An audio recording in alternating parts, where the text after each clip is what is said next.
City Lord's mansion of Yinjiang? Not only would the Great Ling Empire send formidable figures to annihilate them, but the combined assault of various immortal cities would be insurmountable. Oh, my sect's foundation-building prodigy can slay a consummate golden core? Zhou Qinghong expressed a mixture of astonishment and skepticism, stating, however, your sect's true disciple is no weakling. It is said that he has already reached the threshold of the half-step nascent soul realm and has even demonstrated remarkable prowess by battling your sect's elder in the early nascent soul stage to a standstill. With the addition of 2 consummate golden core disciples and 2 late-stage golden core disciples, the combined strength of these 5 true disciples from your sect would surely send even an early nascent soul elder fleeing. How could our disciple Wang Qinquan possibly slay them? It is utterly impossible. Zhou Qinghong's exaggeration was evident. The Xiangui elder who sparred with Zhang Aguang had indeed held back. In truth, Wang Qinquan, with a cultivation level at 1% of a yellow turban warrior, surpasses the average early nascent soul cultivator, having cultivated a 10th level technique of celestial caliber. Elder Luo and the other disciples of the Xiangui sect were left speechless. Indeed, they could not fathom it. Even if Murong Yuyan of Feixia sect could impede the mid-nascent soul Gu Xingfa, Wang Qinquan would be regarded as a consummate golden core or even a half-step nascent soul powerhouse. There was no conceivable way he could match the combined might of Zhang Aguang and his 4 true disciples, let alone kill them all, along with mid-nascent soul Gu Xingfa. They were acutely aware of Gu Xingfa's capabilities. He was a formidable presence among mid-nascent soul cultivators. Even 2 mid-nascent soul elders would likely expend considerable time to eliminate Gu Xingfa. It was inconceivable that, within the brief absence of the patrolling mid-nascent soul elder, Zhang Aguang and his companions could have slain both him and the 5 others. However, they were also aware of Zhang Aguang's character. He was clearly accompanied by his protector Gu Xingfa and 4 true disciples, stealthily seeking trouble with Wang Qinquan and his companions. Yet, Wang Qinquan and his group had indeed been in the vicinity. Could it be that the incident was not instigated by Wang Qinquan, Murong Yuyan, and the others from Feixia sect? Instead, did Zhang Aguang and his group inadvertently clash with the irritable mid-nascent soul experts while pursuing Wang Qinquan? Certainly. Such mid-nascent soul figures would be solitary, unanchored cultivators. Those with sects or families would lack the audacity to act in such a manner unless they hailed from a force even mightier than the Xiangui sect. Due to the need to endure the overwhelming wrath of the Xiangui sect, they nonetheless maintained their suspicions regarding Wang Qinquan and his companions. However, the members of their sect who emerged were all ancient beings of the nascent soul realm, lacking proficiency in divination. It appeared that they would have to return to their sect and consult their fellow disciples for a glimpse of the truth. Elder Luo let out a cold snort, deciding to disregard the beast tide in the sea, for it posed little threat to the Xiangui sect. Situated near the coastal immortal city, their sect resided on a vast island, with the majority of the sea beasts circumventing this isle to attack the mainland. Let us depart and return to the sect. We shall not concern ourselves with this beast tide. Elder Luo commanded the other members of the Xiangui sect, then waved his sleeve and soared away on his sword. Numerous elders of the nascent soul and golden core disciples followed suit, leaving behind the members of the Feixia sect, who exchanged glances in bewilderment. Unbeknownst to them, Wang Qinquan was unaware of these developments. The sect leader, Zhou Qinghong, had merely communicated with Murong Yuyan, urging her to be wary of potential retaliation from the Xiangui sect, but had not pursued the matter further to ascertain whether the Xiangui sect was responsible for the recent killings. Zhou Qinghong had already harbored suspicions. Moreover, the Feixia sect had endured the Xiangui sect's oppression for quite some time. This sect, relying on its formidable power, had long bullied the immortal sect, even seizing several spirit stone veins discovered by the sect in the Luoyan mountain range and various desolate isles. Meanwhile, Wang Qinquan, each day on the beach, led the Wang family members in effortlessly slaying the various beasts that surged ashore. Occasionally, an ancient being of the nascent soul from the city would fly overhead, covertly observing the positions of the Wang and Shiman families. Wang Qinquan had discerned that the city lord's faction likely wished to prevent any conflict between the Shiman family and the Wang family, at least until the beast tide had subsided, as this pertained to the city lord's political achievements. Successfully resisting the sea beasts was paramount. Failure was not an option, as it would prematurely weaken the strength of the human cultivators. On the Shiman family's side, the 3 brothers of the Shiman family were equally frustrated. Yet they too had come to understand the situation. After all, both the Wang and Shiman families constituted the main forces resisting the sea beast tide, and the city lord's faction would not permit them to engage in conflict too soon. Due to the current beast tide, countless bodies of golden core beasts had been acquired. and the Shimin family members had begun to indulge in extravagance. Previously, when Manager Jean from the Lingyun Chamber of Commerce came to patrol, they directly purchased a substantial quantity of third-tier spirit talismans, detoxification pills, and healing elixirs from him. Manager Jean, unlike the city lord's responsibilities, as the manager of the Lingyun branch, was indeed permitted to sell various spiritual instruments, treasures, talismans, and medicinal supplies on the battlefield. He resembled more of an arms dealer. Consequently, apart from the initial loss of over 10 foundational stage family members, the Shimin family suffered almost no casualties thereafter. Not a single expert of the Golden Core stage perished, underscoring the formidable strength of the Shimin family. The members of the Wang family have proven to be exceptionally formidable, maintaining a record of 0 casualties thus far. Over the past half-month, both the Wang family and the Shimin clan have intermittently returned to the tranquil shores of the Yoyu Peak for respite. However, they have been kept apart by the old monsters dispatched from the city lord's mansion for inspection. Each team, upon breaching the defensive line, is required to seek permission from the inspecting nascent soul elder to withdraw for rest. Subsequently, the inspector communicates with the Grand Assembly Hall of the Coastal Defense at Yoyu Peak to summon available cultivation teams. Only upon the arrival of fresh reinforcements can they then retreat. Given the long-standing animosity between the Wang family and the Shimin clan, it is prudent that they do not return to Yoyu Peak together, lest they engage in conflict en route. Wang Qinkuan is indifferent to this arrangement, as he spends his days alongside the Wang family members, defending the coast and slaying demonic beasts, while his nights are devoted to playing cards with his Dao partner or engaging in mutual cultivation.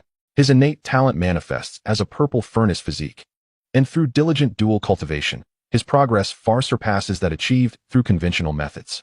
Although nocturnal beast tides do occur, their frequency during the night is significantly lower than during the day. Typically, the Wang family handles small to medium-sized beast tides on their own. It is only when a large-scale beast tide emerges that Wang Qinkuan suspends his dual cultivation to lend assistance. Wang Gaojun and Wang Haoqiang cast envious glances at the tent occupied by their 18th uncle, admiring his blissful existence. However, their own Dao partners are absent. Wang Bingfeng shoots a disapproving look at her 2 nephews, reminding them that their 18th uncle has what a master at the nascent soul stage. The shores of the Rinyu Beach are not exclusively inhabited by merfolk and yellowfish monsters. They are also besieged by sea crabs, sharks, sea serpents, and eels. Nonetheless, merfolk are the most frequently encountered. The voluptuous figures of the female merfolk rival that of Murong Yuyan, yet they still fall short. Moreover, the appearance of these mermaids is generally grotesque and repulsive, with rumors suggesting their penchant for cannibalism, rendering them unworthy of being regarded as human. A month later, an urgent horn sounded across the boundless expanse of the endless sea, echoing through the heavens. Chapter 69. The final battle against the beast tide in the boundless expanse of the endless ocean. A sudden and urgent horn echoed through the heavens. What is happening? A sense of alarm gripped the coastal inhabitants as they heard the soul-stirring sound of the horn. The faces of several low-tier cultivators betrayed their panic. Roars of sea beasts reverberated in succession. Suddenly, colossal waves surged within the endless ocean, and countless dark silhouettes charged towards the coastal defenses. With a thunderous crash, a towering wall of water erupted, standing 100 feet high, directly obstructing the view of the onlookers. The horde of monstrous creatures from the endless sea had finally mobilized en masse. This is bad. The Sea Demon clan is about to launch a decisive assault. Within the coastal line, the countless stationed cultivators of Cloud City and the coastal Immortal City were thrown into disarray. However, the 20 or so city guard squads from the 2 great cities remained composed. Likewise, the 4 prominent families of Cloud City, along with the Yun family, bolstered by substantial resources from Wang Qinkuan, did not succumb to panic. Stay calm. We shall face this battle head-on, shouted a late-stage nascent soul cultivator from the city lord's mansion above the Mermaid Beach. Fellow members of the Wang and Shimin families, there is no need for alarm. These sea demons are not formidable. If we endure this day, the beast tide will come to an end. The authoritative voice of the late-stage nascent soul elder resonated for miles, reaching the positions of the Wang and Shimin families. Dressed in a brocade robe and bearing a token inscribed with the words Commander of the City Guards, he was Zhu Feizhong, a commander of the City Guard Army. Wang Qinkuan utilized the observational eye of the system, unnoticed by the opposing forces. Murong Yuyan, a late-stage nascent soul elder of the Feixia Immortal Sect, temporarily left the Wang family camp. Upon greeting Zhu Feizhong, she also took her place to observe the unfolding battle. The commander of the City Guards and the deputy city lord held comparable statuses. with commanders typically being leaders of the guard squads who were promoted to their rank after advancing to the nascent soul stage.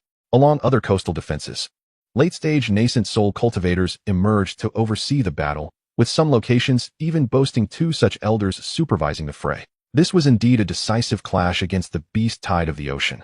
The human cultivators from the Fishy Peak had fully mobilized. The colossal beast tide had already reached the waters ahead of the Wang family's defense. Pan Yinlian, as Wang Qingquan's partner, naturally did not need to charge into the fray. Her role was to protect Zhao Ningxiang, as the two of them eliminated stray foundational and qi refining beasts on the rear beach. Roars. The ocean erupted with the thunderous cries of countless sea beasts. Hundreds of golden core sea demons surged forth, accompanied by innumerable foundational and qi refining sea creatures, flooding towards the Wang family's coastal defenses like a tide. The battle between the two sides commenced with fervor. The attacks of the Wang family's swords, spells, and talismans descended upon the emerging beasts like a torrential rain. In retaliation, the numerous sea creatures unleashed a variety of monstrous techniques from afar, refusing to be outdone.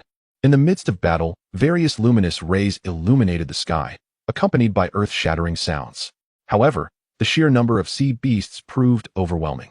Even though the Wang family possessed an infinite supply of spiritual talismans, their deployment required both time and spiritual energy. A multitude of sea beasts surged onto the beach. Yet, as long as the creatures did not reach the threshold of the half-step nascent soul level, they posed little threat to the members of the Wang family. Each individual radiated the brilliance of third-tier defensive talismans. Once a defensive shield was breached, another talisman was promptly affixed to their bodies. Suddenly, a colossal whale, measuring over 10 zhang in length and covered in massive scales, emerged. This enormous beast was a half-step nascent soul entity. Although it was merely a half-step nascent soul creature, it was exceptionally difficult to defeat, often requiring several golden core cultivators to concentrate their efforts for a considerable duration to vanquish it. However, at this moment, the members of the Wang family were preoccupied with battling other beasts and could not afford to divert their attention. Wang Qingquan stood resolutely in the air, his gaze cold and unwavering. In his hand appeared a low-grade treasured sword of azure hue. With a swift motion, he unleashed a piercing azure sword light that sliced the creature into several pieces. Blood from the whale gushed forth. Previously, when the esteemed manager Jean from the Lingyun Chamber of Commerce was on patrol, Wang Qingquan had spent 15 million low-grade spirit stones to procure 3 sword-shaped low-grade treasures from him, as those were the only items remaining in the manager's possession. Furthermore, it was anticipated that once Wang Qingquan's avatar entered the 6th cloud-tier miniature world, he would be able to slay beasts of half-step nascent soul level or higher, thus potentially acquiring more low-grade treasures. Consequently, he only purchased 3. The other 2 treasures were gifted to Wang Jianlin and Wang Xinjin to enhance their capabilities. Wang Qingquan continued to survey the powerful beasts above the sea and beneath the waves. A 20-zhang-long ink dragon surfaced, coiling upward while emitting a dragon's roar. This too was a half-step nascent soul beast. It soared over the heads of the onlookers, murmuring incomprehensible syllables, and its dark aura illuminated the skies above the sea and beach, attempting to conjure a deluge of toxic rain. Wang Qingquan could not allow such a dark rain to fall. The azure sword in his hand transformed into a chilling beam of light, swiftly cleaving the creature into multiple segments. With a splash, a massive shark leapt from the water, its jaws agape as it unleashed a colossal water arrow aimed at the members of the Wang family. Thud! Wang Qingquan's body radiated golden light as he struck his palm, unleashing a golden Buddha hand seal that obliterated the giant water arrow upon impact, reducing it to nothingness.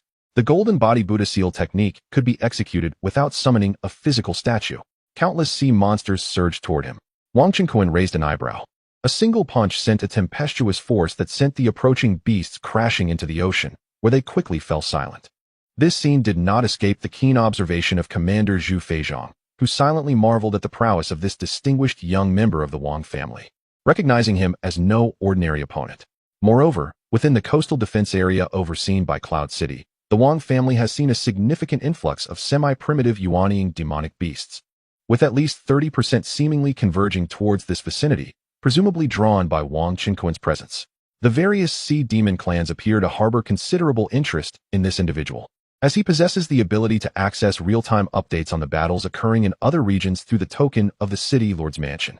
At this moment, a colossal golden-scaled crocodile demon, brandishing a formidable hammer, erupted from the depths of the ocean, sending forth innumerable splashes as it surged towards its target with ferocious intent. Also possessing the prowess of a semi-primitive Yuanying. With a disdainful snort, Wang Qinkuan unleashed a chilling laugh. Radiance emanated from his right arm, resembling a blazing sun. As he delivered a powerful punch, with a resounding crash, the immense golden-scaled crocodile demon was sent soaring through the air, crashing into the sea and creating towering waves. It lay motionless, its demonic blood surging forth and staining the waters crimson. Chapter 70. Dragon Maiden in the midst of the battle. Morong Yiyin and Commander Zhu Feizhong were both cheering for Wang Qinkuan. With Wang Qinkuan present, the Wang family's stronghold stood firm as a rock. Suddenly, 3 enormous sea demons emerged from the ocean, including a formidable giant turtle at the threshold of the Yuanying realm. The giant turtle unleashed its demonic power through its limbs, propelling itself skyward with a deluge of seawater, descending fiercely upon Wang Qinkuan. With a powerful kick, Wang Qinkuan sent the giant turtle flying, causing torrents of seawater to cascade through the air. Thud! The giant turtle crashed onto the beach, creating a massive crater in the sand. The surrounding Wang family members swiftly retreated as water and sand erupted around them. The creature's insides had been shattered, and it spewed forth demon blood, rendering it lifeless. The assault from the sea demons grew increasingly frenzied, as they unleashed high-ranking monsters such as giant turtles, giant whales, mermaids, and demon serpents to storm the Wang family stronghold. This demonstrated the sea demons' immense interest in Wang Qinkuan. Nevertheless, the Wang family's defenses remained as steadfast as ever. 2,000 miles away, beneath the waves, lay a grand palace, an ephemeral headquarters for the higher echelons of the sea demon clans, known as the Hall of Tidal Council. Within the hall sat numerous figures. Among them was a towering figure shrouded in demonic energy, Elder Whale Wuyo of the Demon Whale clan, possessing a perfected Yuan-ing cultivation. Opposite him sat Elder Hai Yongji of the Sea Serpent clan, tall and slender, his skin adorned with dark scales, and his triangular eyes gleaming with a chilling light. Also at the pinnacle of Yuanying, across from them, a young man clad in vibrant, garish attire sat. His pallid complexion suggested frailty, and the faint glow of colors around him rendered him particularly eerie. He was known as the Eel Sage, an elder of the Electric Eel clan among the sea demons. Additionally, there was a mermaid elder named Yufanbai. Her appearance bore resemblance to ordinary female mermaids, yet her beauty surpassed that of many, akin to the fairest of human women. However, anyone who ventured too close would fall victim to her lethal poisonous spines, transforming them into mere corpses. Both of these demons were also at the peak of Yuanying. In the center of the hall were 2 prominent seats. One was occupied by an extraordinarily beautiful woman dressed in a flowing red gown, exuding an enchanting yet sacred aura. Her figure was striking, and she possessed 2 short dragon horns atop her head, bright eyes, a delicate nose, and a rosy mouth. She was the Dragon Maiden, Long Ji of the True Dragon Clan. A formidable aura of mid-stage transformation emanated from her being. To her right sat a young, tall figure in the early stages of transformation, distinguished by a dragon horn atop his head. His gaze occasionally revealed a hidden desire as he covertly eyed the dragon princess. This enchantress belonged to the esteemed Jiao clan, a remarkable prodigy among the demon serpents. Beneath them, numerous demon beasts at the nascent soul stage gathered. Dong Haiyangzi rapped on the stone table and inquired, "Young Master Jiao, what are your thoughts? The strength of the human cultivators has exceeded our expectations, particularly that member of the Wang family from Yunjian Immortal City, whose prowess is astonishing, comparable to the early nascent soul stage. However, we have not detected any power beyond the nascent soul realm in him." Yu Fanbai cast a flirtatious glance at Jiao Zipi before continuing, "Should we discreetly dispatch a nascent soul expert skilled in stealth, sacrificing one of our own in the process to eliminate this youth?" A fierce expression crossed the face of the Electric Eel Master. The involvement of a nascent soul demon would violate the rules governing the beast tide, inevitably inciting a collective assault from the human nascent soul masters. There was even the threat of being hunted down by the hidden ancestors of the Great Ling Empire, who wielded devastating power. Survival would be highly improbable. The immortal cities of the Great Ling Empire were rife with profundity. Any city ranked above 1 star would be under the watchful eyes of ancestors at the transformation stage. These individuals served as the empire's overseers, though they preferred to remain in the shadows rather than assume the role of city lord, holding a position of higher authority. Although Yun City was merely a quasi-1-star minor immortal city lacking an overseer, it fell under the jurisdiction of the overseers from Dan Immortal City and Linhai Immortal City. Very well, I concur. If this youth remains, he will undoubtedly become a significant threat to our sea demon clan in the future, Jiao Zipi declared, slamming his palm on the stone table with conviction. There is something peculiar about this individual. However, I am quite intrigued by him. Do not harm him. In due time, I shall uncover his true nature. On the throne above, the dragon princess, inadvertently licking her ruby lips with her delicate tongue, spoke up, though her expression remained inscrutable. A hint of astonishment flickered within her heart. In the Sea Tide Council Hall, a colossal precious mirror, a supreme artifact capable of observing images from thousands of miles away, displayed the scene of the Wang family's encampment. Wang Qinkuan's formidable strength caught the attention of all present. The demon tribes of the Endless Sea initiate a beast tide every century, not out of a desire to invade the human realm or to ascend the shores to feast upon humanity. The motivations are twofold. Firstly, to curtail the rapid advancement of human cultivators and prevent an overabundance in the coastal regions, as human teams frequently venture into the sea to hunt marine beasts and seize resources such as underwater minerals, treasures, and minor relics. Secondly, due to the vastness of the endless ocean and the rapid reproduction of its demon beasts, the population of lower-tier demons has surged alarmingly, leading to excessive resource consumption. This situation hampers the concentration of resources necessary to sustain higher-tier powers, necessitating a substantial reduction in the number of marine demon beasts. This particular region of the sea is dominated by the Jiao clan, whose might far surpasses that of other marine demon tribes. Hence it is commonly referred to as the Jiao Ting Sea. Each beast tide is orchestrated by the formidable entities of the Serpent clan, specifically by a transcendent demon of the transformation stage. This time, it is led by Jiao Zipai. However, the Dragon Princess, a true scion of the dragon lineage from the central region of the Endless Sea, known as Lan Yuan, is present. Her authority is beyond question, silencing even Jiao Zipai. The assembly had recently left the Grand Hall to witness the prowess of Wang Qinkuan on the front lines, igniting the excitement and curiosity of the Dragon Princess and the envy of Jiao Zipai. After all, the Dragon Princess is the unattainable goddess in Jiao Zipai's heart, and she appears to be quite intrigued by that human. The Dragon Princess has come to the Qiu Tung Sea for training, and this beast tide was an invitation from the Serpent clan for her to observe. Their intention is clear, to curry favor with the Dragon Princess, allowing Jiao Zipai the chance to draw closer to her, possibly winning the affection of this royal of the Dragon clan. After all, the Dragon clan is one of the overlords of the entire Endless Sea. Humph. After a brief silence, Jiao Zipai snorted coldly. In that case, let us adhere to protocol. Dispatch more half-step nascent soul demons to lead their beasts in an assault on the Wang family stronghold. No matter how powerful that human may be, I refuse to believe he cannot be worn down. Chapter 71. The retreat of the Sea Demon clan. In a state of utter exasperation, Jiao Zipai declared, no matter how formidable the human may be, I refuse to believe he cannot be worn down. The praises for young Master Jiao echoed around him, as esteemed figures such as the Electric Eel Elder, Hai Yongji, Yu Fanbai, and Jing Wuyong all expressed their agreement. Yet, Long Ji silently shook her head, finding their enthusiasm unfounded. At the Mermaid Beach, the stronghold of the Wang family was under relentless assault by a multitude of sea beasts. Under the formidable defense led by Wang Qinkuan and the Wang clan members, not a single sea creature could breach their lines. Thanks to an ample supply of spirit-nourishing pills, their spiritual energy seemed inexhaustible, with only a hint of mental fatigue. However, cultivators above the foundation establishment stage could endure 10 days without rest. The Shiman family, situated in the upper region of the Mermaid Beach, witnessed a surprising turn of events. Some sea beasts, overwhelmed by the strength of the Wang family's defenses, lost control and disregarded the commands from the higher-ups of their clan, instead launching an assault on the Shiman stronghold. Consequently, the Shiman family found themselves compelled to fend off the tide of beasts, unable to spare any attention to their neighbors. The Wang family. As night fell, the sea's surface suddenly erupted with towering waves, and an overwhelming horde of sea beasts surged forth from the depths, charging towards the Wang stronghold.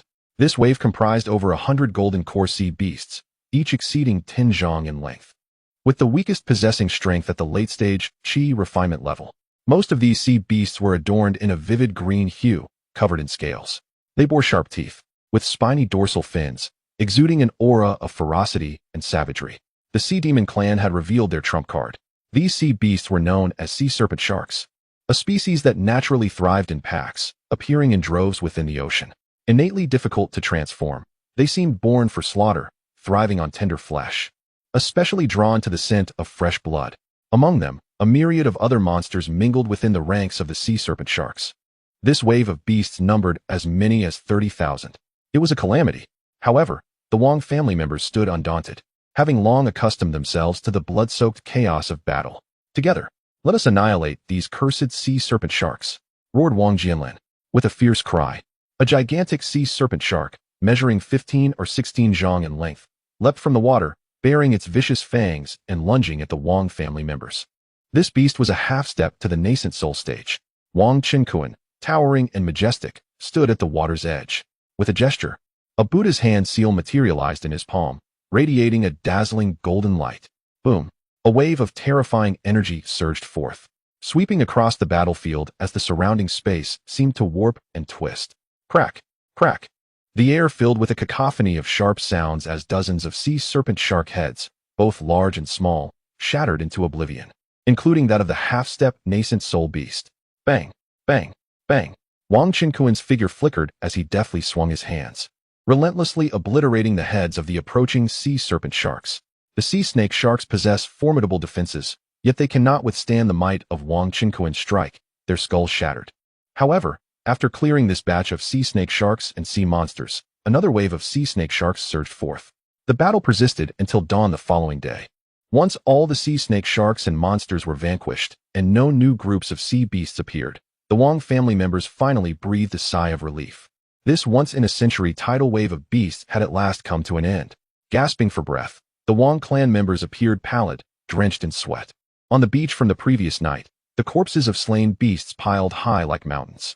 Nevertheless, certain monsters were inedible. The Wang family collected the bodies of the higher-tier monsters, those above the foundation establishment stage, into storage bags. Though the sea snake sharks appeared fierce and terrifying, their flesh was indeed consumable. At least, it was not despised by the wandering cultivators of various immortal cities.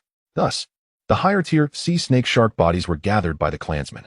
The rest, after extracting the demon cores from the golden core monsters, were incinerated with fireball spells. This beast tide concluded with the triumph of the human cultivators from Yun City, Linhai Immortal City, and Feixia Sect. At that moment, a group of formidable demon elders surged to the ocean's surface, standing majestically in the air. Leading them was a man and a woman, both radiating the aura of transformation stage demons. The young demon, in a fit of desperation, exclaimed, "Human cultivators, do not let your triumph cloud your judgment. You have lost to the Jiazipi clan. Do not forget the oath. After today, within 100 years, your human race must retreat from the Jiaoding Sea region to a distance of 10,000 miles from the coastline. The resources of all islands and the seabed within this range are to be freely explored by my kind. Should you dare to renege, do not blame the Great Ling Empire for dispatching its armies to annihilate your sea demon clans." In the sky, the leaders of Feixia Sect, Yunjiang City, and Linhai City, all powerful beings in the nascent soul stage, shouted in unison. The laughter of Long Ji, standing among the demons, echoed, clearly finding the defeat of the Jiazipi side and the victory of the humans amusing. Moreover, hidden in the shadows, a human ancestor of the transformation stage, employing stealth, continuously locked onto the Jiazipi and Long Ji with his divine sense, wary of any sudden attacks. Upon hearing the threats and sensing the powerful divine senses targeting him, Jiazipi clenched his fists in fury. He was powerless. The human cultivators of the Great Ling Empire possessed immense strength, not to mention their vast army of millions. Even the might of just 1 or 2 second-tier immortal cities would be overwhelming for the demon clans of the Jiaoding Sea. After all, second-tier immortal cities boasted formidable beings at the combined stage. The individuals before him were undaunted by death and wielded substantial power. He truly could not provoke them. My Jiazipi clan, along with the other sea demon clans, shall certainly honor our previous oath with your human race. Just wait. After the next century passes, my sea demon clan will undoubtedly rally more sea races to confront you. After casting aside superficial pleasantries, Zhao Zipai led the other high-ranking members of the demon clan to withdraw from the battlefield. Thus, the tumultuous beast tide came to a definitive close. What a relief. At the Wang family stronghold, Wang Qinkuan beheld the scene of high-ranking officials conversing amidst the skies and seas, and he couldn't help but let out a hearty laugh. The three women, Murong Yuyan, Zhao Ningxiang, and Pan Yinlian, had already approached his side, smiling warmly at him. With the retreat of the sea demon clan, the cultivators of Cloud City were indeed fortunate. for they would no longer have to worry about the absence of seafood. Indeed, it had been far too long since they had experienced such a thrilling battle. This victory was largely thanks to the leadership of Uncle 18. Uncle 18 is truly formidable. We can only look up to him in admiration. The members of the Wang family were also engaged in jubilant discussions. Meanwhile, the cultivators stationed at various coastal defenses were likewise reveling in animated conversations. Chapter 72. The Decapitation Strategy of the Shimin Family, Zhou Qinghong.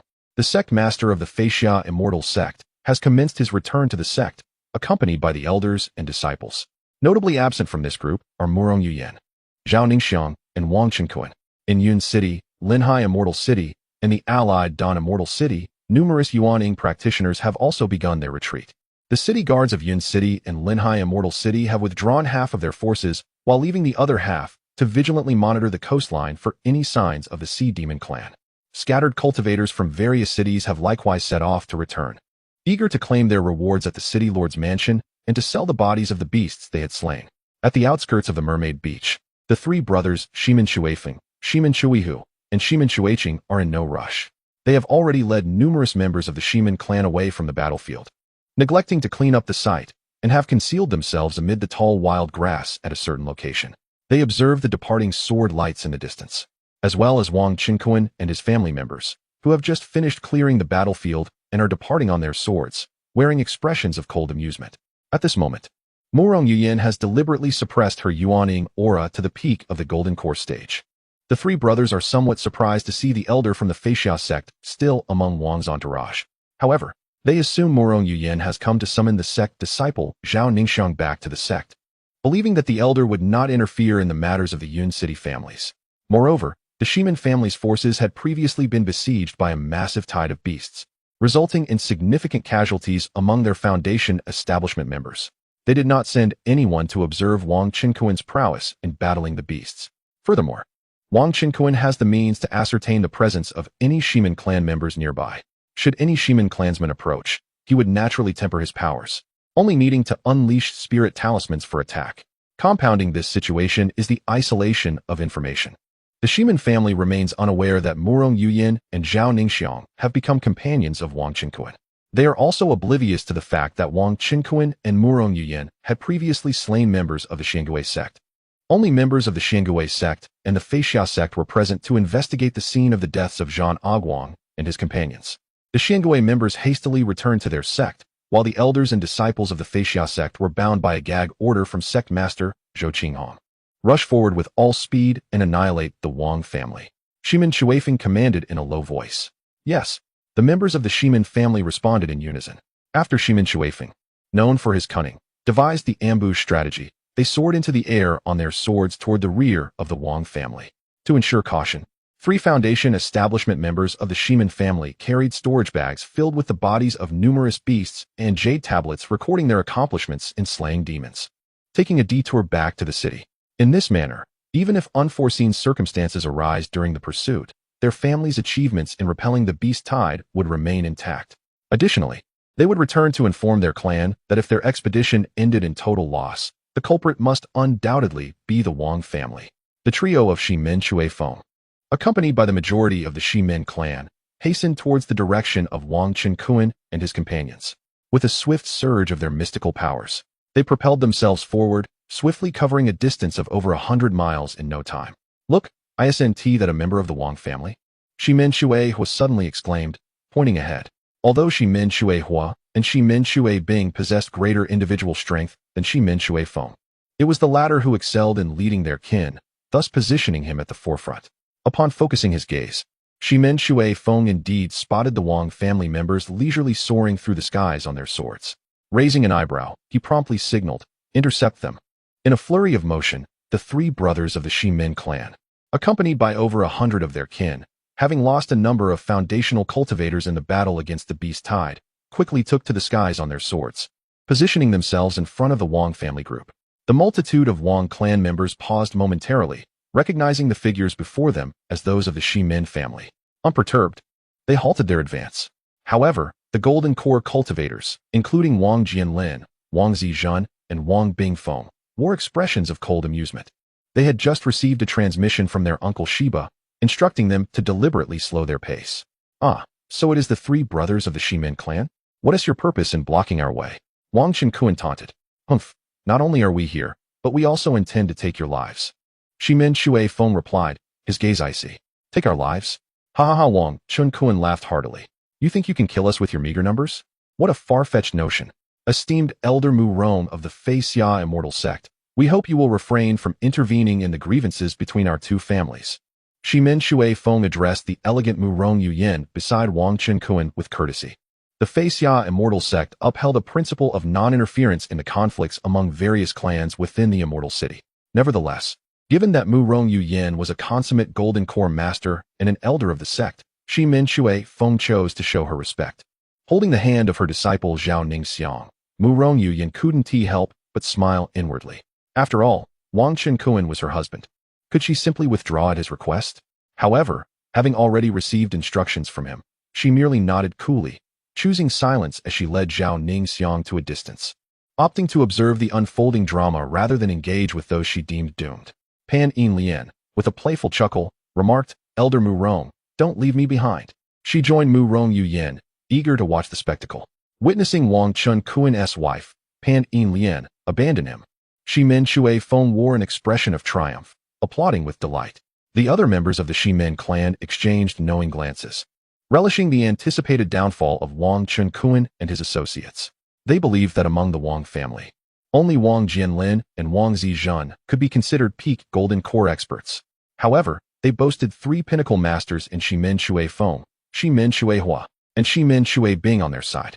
Moreover, the Shimin family possesses a greater number of Golden Core masters, outnumbering their opponents significantly. However, the Wang family boasts more foundation establishment cultivators, having sustained 0 casualties. Yet, they remain undaunted. For several foundation establishment practitioners are still no match for a single initial stage Golden Core cultivator. Furthermore, they have meticulously devised a strategy for decapitation, to capture the leader first.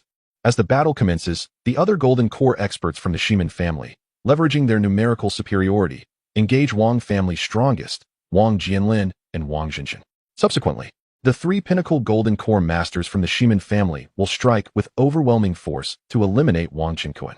Once they have successfully dispatched their primary target, Wang Chenkuan, they will turn their attention back to Wang Jianlin and Wang Xinjin. The success of their mission hinges on the demise of Wang Chenkuan, and any additional casualties among the Wang family are merely bonuses. Should the enemy resist fiercely, they will retreat.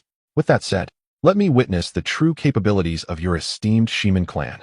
Wang Chenkuan's face hardened, revealing a murderous intent. Whoosh, boom, swish, swish, swish. In the next instant, both sides unleashed their attacks almost simultaneously. Here, the Shimin trio had their sights set firmly on Wang Chenkuan. Shimin Shuifeng moved with the speed of lightning, appearing instantaneously before Wang Chenkuan. Meanwhile, the other two divided into two groups, one to the left and one to the right, effectively sealing off Wang Chenkuan's escape route, each unleashing their most formidable divine abilities. Chapter 73. Slaying the Shimin clan, the Dragon Princess departs with the Wind Shadow Sword technique. Shimin Shui Feng wielded his longsword, delivering a series of swift, formidable slashes that cast breathtaking sword lights cascading down upon Wang Chenkuan. Fire Serpent Devouring. Shimin Shui was summoned the spiritual energy from his dantian, unleashing a roaring inferno that soared into the skies, morphing into several fire serpents as thick as barrels, coiling menacingly towards Wang Chenkuan. Mountain of Ice pressing down. Shimin Shui Bing, adept in ice magic, formed a chilling, colossal shard of ice with a gesture, hurling it downward, aimed directly at Wang Chenkuan's head. The combined might of three pinnacle Golden Core cultivators was nothing short of astonishing. The trio wore expressions of triumph, seemingly envisioning Wang Chenkuan's imminent demise. However, Wang Chenkuan merely chuckled, unperturbed. Huh, do you think you can kill me with such trifling tactics? Pathetically weak. In the next instant, he stepped forward. A torrent of vast spiritual energy erupted from his being, coalescing into a protective golden aura enveloping him entirely. Boom. Their assaults collided with earth-shattering force, unleashing a tempest of energy that swept in all directions. Thud, thud, thud. The Shimin clan members before Wang Chenkuan, along with those from the Wang family surrounding him, were forced to retreat, their attacks momentarily interrupted. Impossible. They gasped in disbelief. He actually withstood the combined onslaught of the Shimin three heroes. The Shimin clan members stood aghast, unable to fathom the reality before them, while the Wang family, numbering over 100, displayed expressions of pride, fully aware that Wang Qinkuan's prowess far exceeded that of the trifling Shimin trio. Huh, I shan't entertain you any longer. Wang Qinkuan smiled nonchalantly, having merely tested his defensive capabilities. Yet, the three Shimin brothers, misinterpreting his words, believed he intended to abandon his kin and flee. They hastily converged upon him, fearing he had merely activated a fourth-grade defensive talisman. Nowhere to run. The Shimin brothers bellowed in unison, each invoking their sword techniques and spells to assail Wang Qinkuan. Observing their approach, Wang Qinkuan scoffed, his profound true essence surging forth. Buzz, buzz, buzz. A radiant golden light erupted from his being, summoning a towering Buddha statue, 100 meters high, to manifest behind him, radiating an overwhelming and terrifying aura. Then, with a single arm raised, Wang Qinkuan unleashed a colossal golden palm, akin to the celestial light of the Buddha. Boom. The Shimin trio's attacks shattered instantaneously. Their bodies were struck by the immense palm, utterly obliterated, reduced to mere fragments, beyond the realm of life. Hiss! Is this the might of a nascent soul? Another nascent soul powerhouse has emerged from the Wang clan? This is impossible. Witnessing this scene, the Shimin clan members were left in utter shock, their expressions reflecting disbelief. An invincible nascent soul, flee. A voice cried out, prompting all Shimin clan members to snap back to reality, desperate to escape their opponents. Yet, how could they possibly evade? They had already been ensnared in a deadly struggle with the Wang family. Due to the efforts of the three distinguished members of the Shimin family against Wang Qinkuan, Wang Jianlin, and Wang Zhun, find themselves in dire need of numerous golden elixir cultivators from the Shimin clan to restrain the situation, leaving the remaining members of the Shimin family in an even more precarious position. At this moment, it is too late to flee, for Wang Qinkuan has struck once more. In but a brief moment, the Shimin clan members have all perished. After the bodies were thoroughly looted by the Wang family, they were piled together. Subsequently, Wang Zhun unleashed a barrage of fireballs, incinerating their remains. Meanwhile, within the grand hall of the Jiao Tengxi, Jiao Zipi was earnestly attempting to persuade the departing dragon princess to stay. Your Highness, please pause. Our Jiao clan is the foremost power in the Jiao Tengxi. Should you choose to visit us, you shall not be wronged, he said with a smile, while internally scheming various ideas. Once the dragon princess entered his domain, he believed he could devise a way to enlighten her about the treachery of the world. He chuckled inwardly, for it was rare for a dragon princess to stray far from the heart of the dragon clan. This particular dragon princess was an extraordinary beauty, a rare gem among the demon clan of the entire Kunling realm. It was said that her innate beauty was unparalleled, and despite being several times younger than Jiao Zipi, her cultivation surpassed his. That is unnecessary, the dragon princess retorted disdainfully.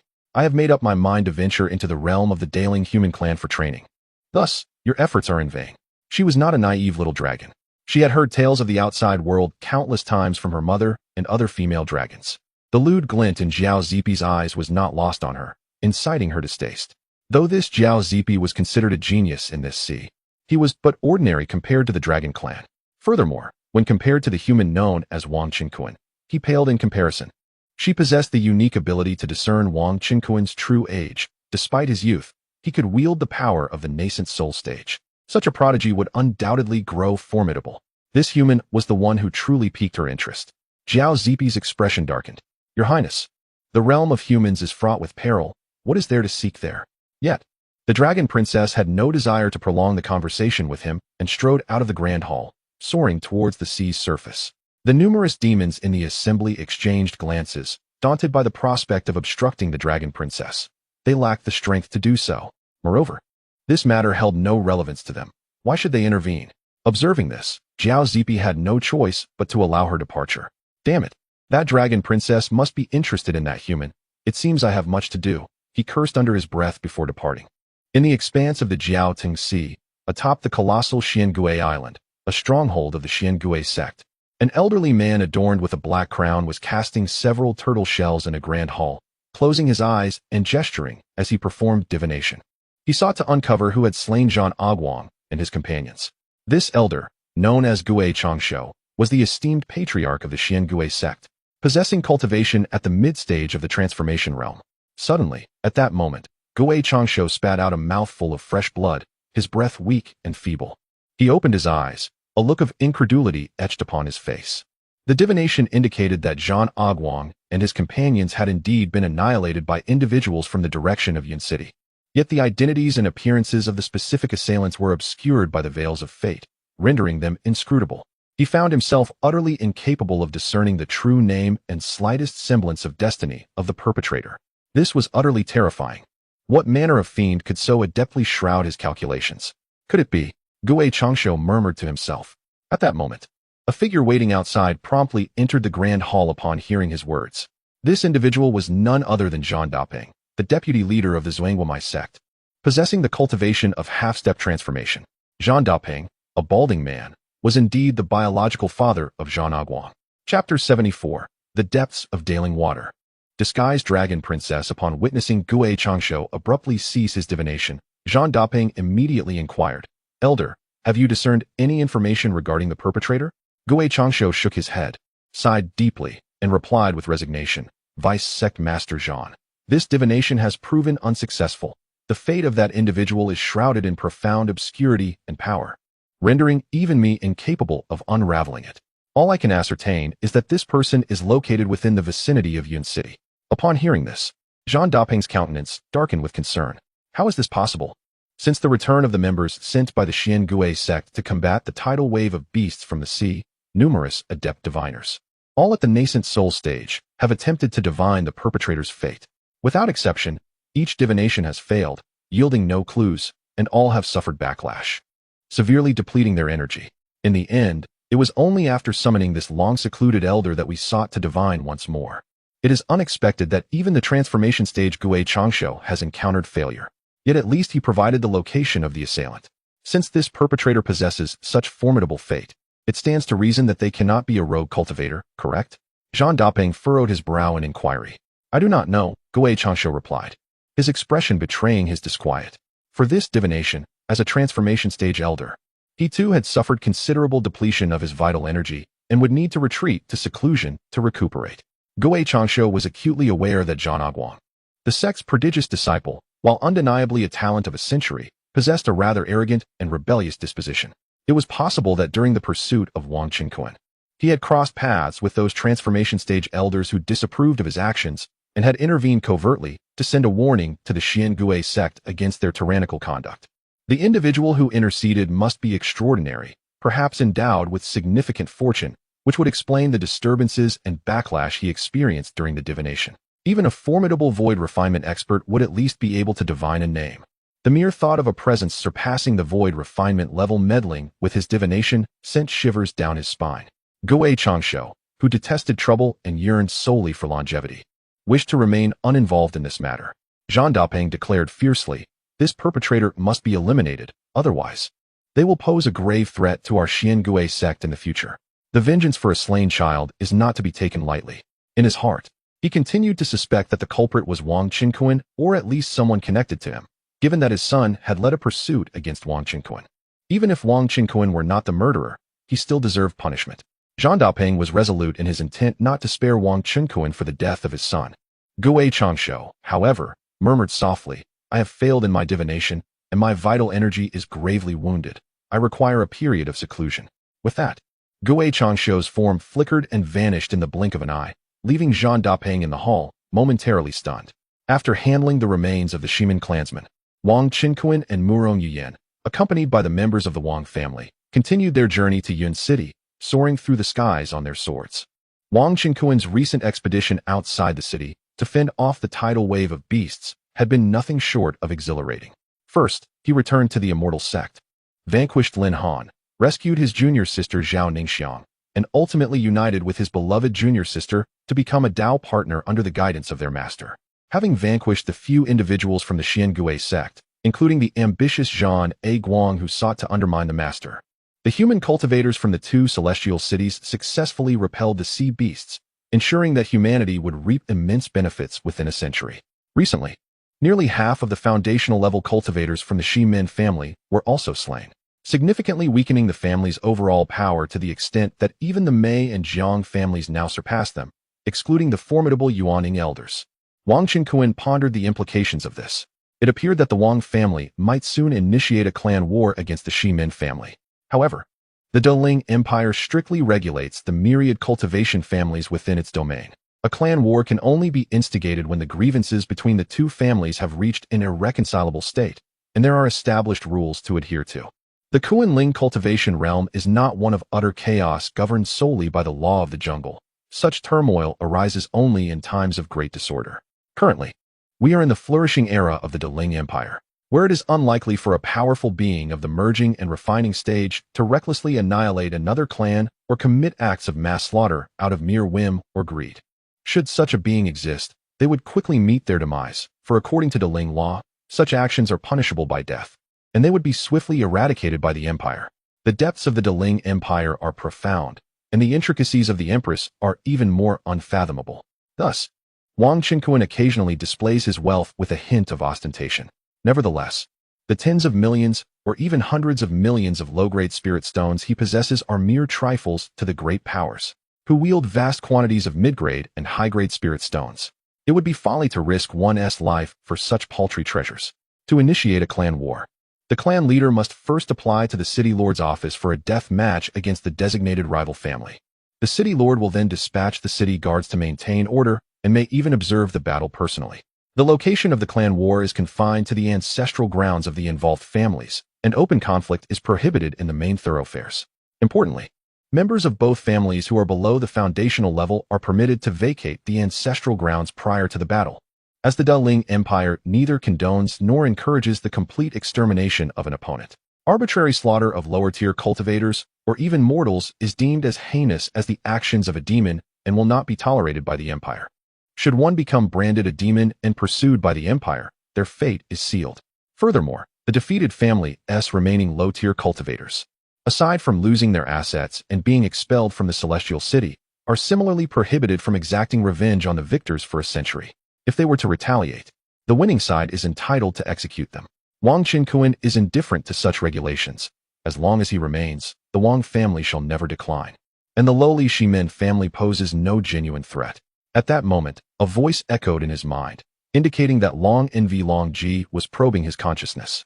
Wang Qinkuan utilized the observant eye of the system and noticed that the dragon lady was trailing their Wang family entourage from a distance of 80 miles, gazing at him with curiosity. Name: Long Ji, Dragon Sea Region, Dragon Clan Dragon Maiden. Age: 200 years. Realm: Mid-Transformation, Spiritual Root, Celestial Grade. Fortune: 92. Overall: 96. Legendary Empress. Recommended for marriage. This dragon lady possessed a legendary empress demeanor that rivaled that of Pan Enlil, and her spiritual root was a tier higher than Pan Enlil's. Due to the longevity of the demon clan, their lifespan naturally surpasses that of the human race by several folds. Hence, under comparable qualifications, their cultivation speed does not match that of humans. For a dragon of 200 years, merely reaching the mid-transformation realm is astonishing. Even among human cultivators, few attain the transformation stage by the age of 200. Currently, this dragon lady appeared in male attire, adorned in a resplendent white robe, cinched at the waist with a golden silk belt, exuding an extraordinary air of heroism. Her phoenix eyes sparkled with brilliance, her noble nose stood straight. Her lips were crimson and teeth white, with a slight upward curve at the corners, crafting an enchanting allure. From her vantage point in the sky, she gazed at Wang Qinkuan, her jade-like face seemingly adorned with a hint of a smile. The dragon lady stood approximately 195 meters tall, surpassing Wang Qinkuan in height. Her pronounced chest muscles accentuated despite being bound, subtly rising and falling with her breath. This sight left Wang Qinkuan momentarily astounded. Chapter 75. Quite unfortunately, I am also fond of you, however. It seems that this dragon princess had repeatedly received alerts from the system regarding her clandestine observations of me while in the sea. It appears she has taken quite an interest in me. Meanwhile, the young scion of the Serpent clan had also scanned Wang Qinkuan with a hint of hostility, seemingly envious of the dragon princess's actions. What a coincidence! Wang Qinkuan, for his part, was equally intrigued by this dragon princess. After all, she is a legendary dragon maiden. In the myths, novels, and films of the former Blue Star, dragon maidens were revered as celestial beings. Yet, this particular dragon maiden, being a formidable figure at the transformation stage, might prove to be a challenging conquest. Carrying the fluctuations of the observational eye's spiritual sense, Wang Qinkuan's thoughts surged, which did not escape the keen perception of the dragon princess. She was astonished. This human's spiritual sense is astonishingly powerful. It is known that the maximum range of a nascent soul's spiritual sense is merely 50 to 60 miles. Despite her deliberate effort to maintain a distance of over 80 miles while employing her invisibility technique to covertly observe this human, she had been detected nonetheless. Could this human possess some extraordinary means?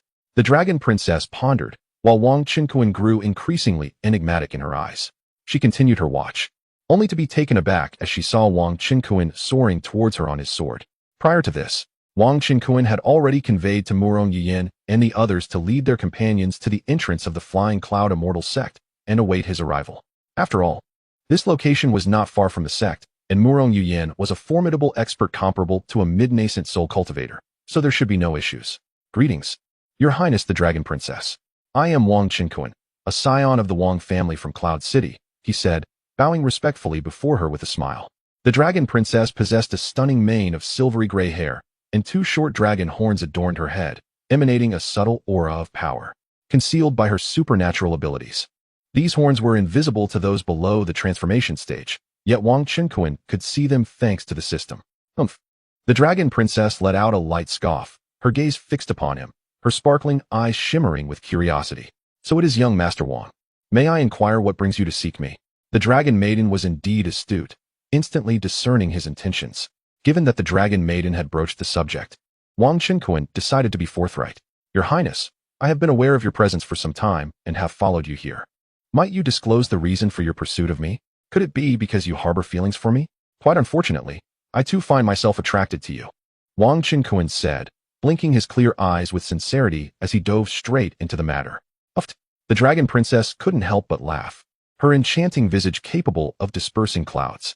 She reached out her delicate hand, pulling Wang Qinquan closer, and feigned maturity as she said, Do you truly believe I am a superficial girl? Moreover, the husband I seek must ascend to the immortal realm and achieve immortality. What makes you, a mere human child, worthy of me?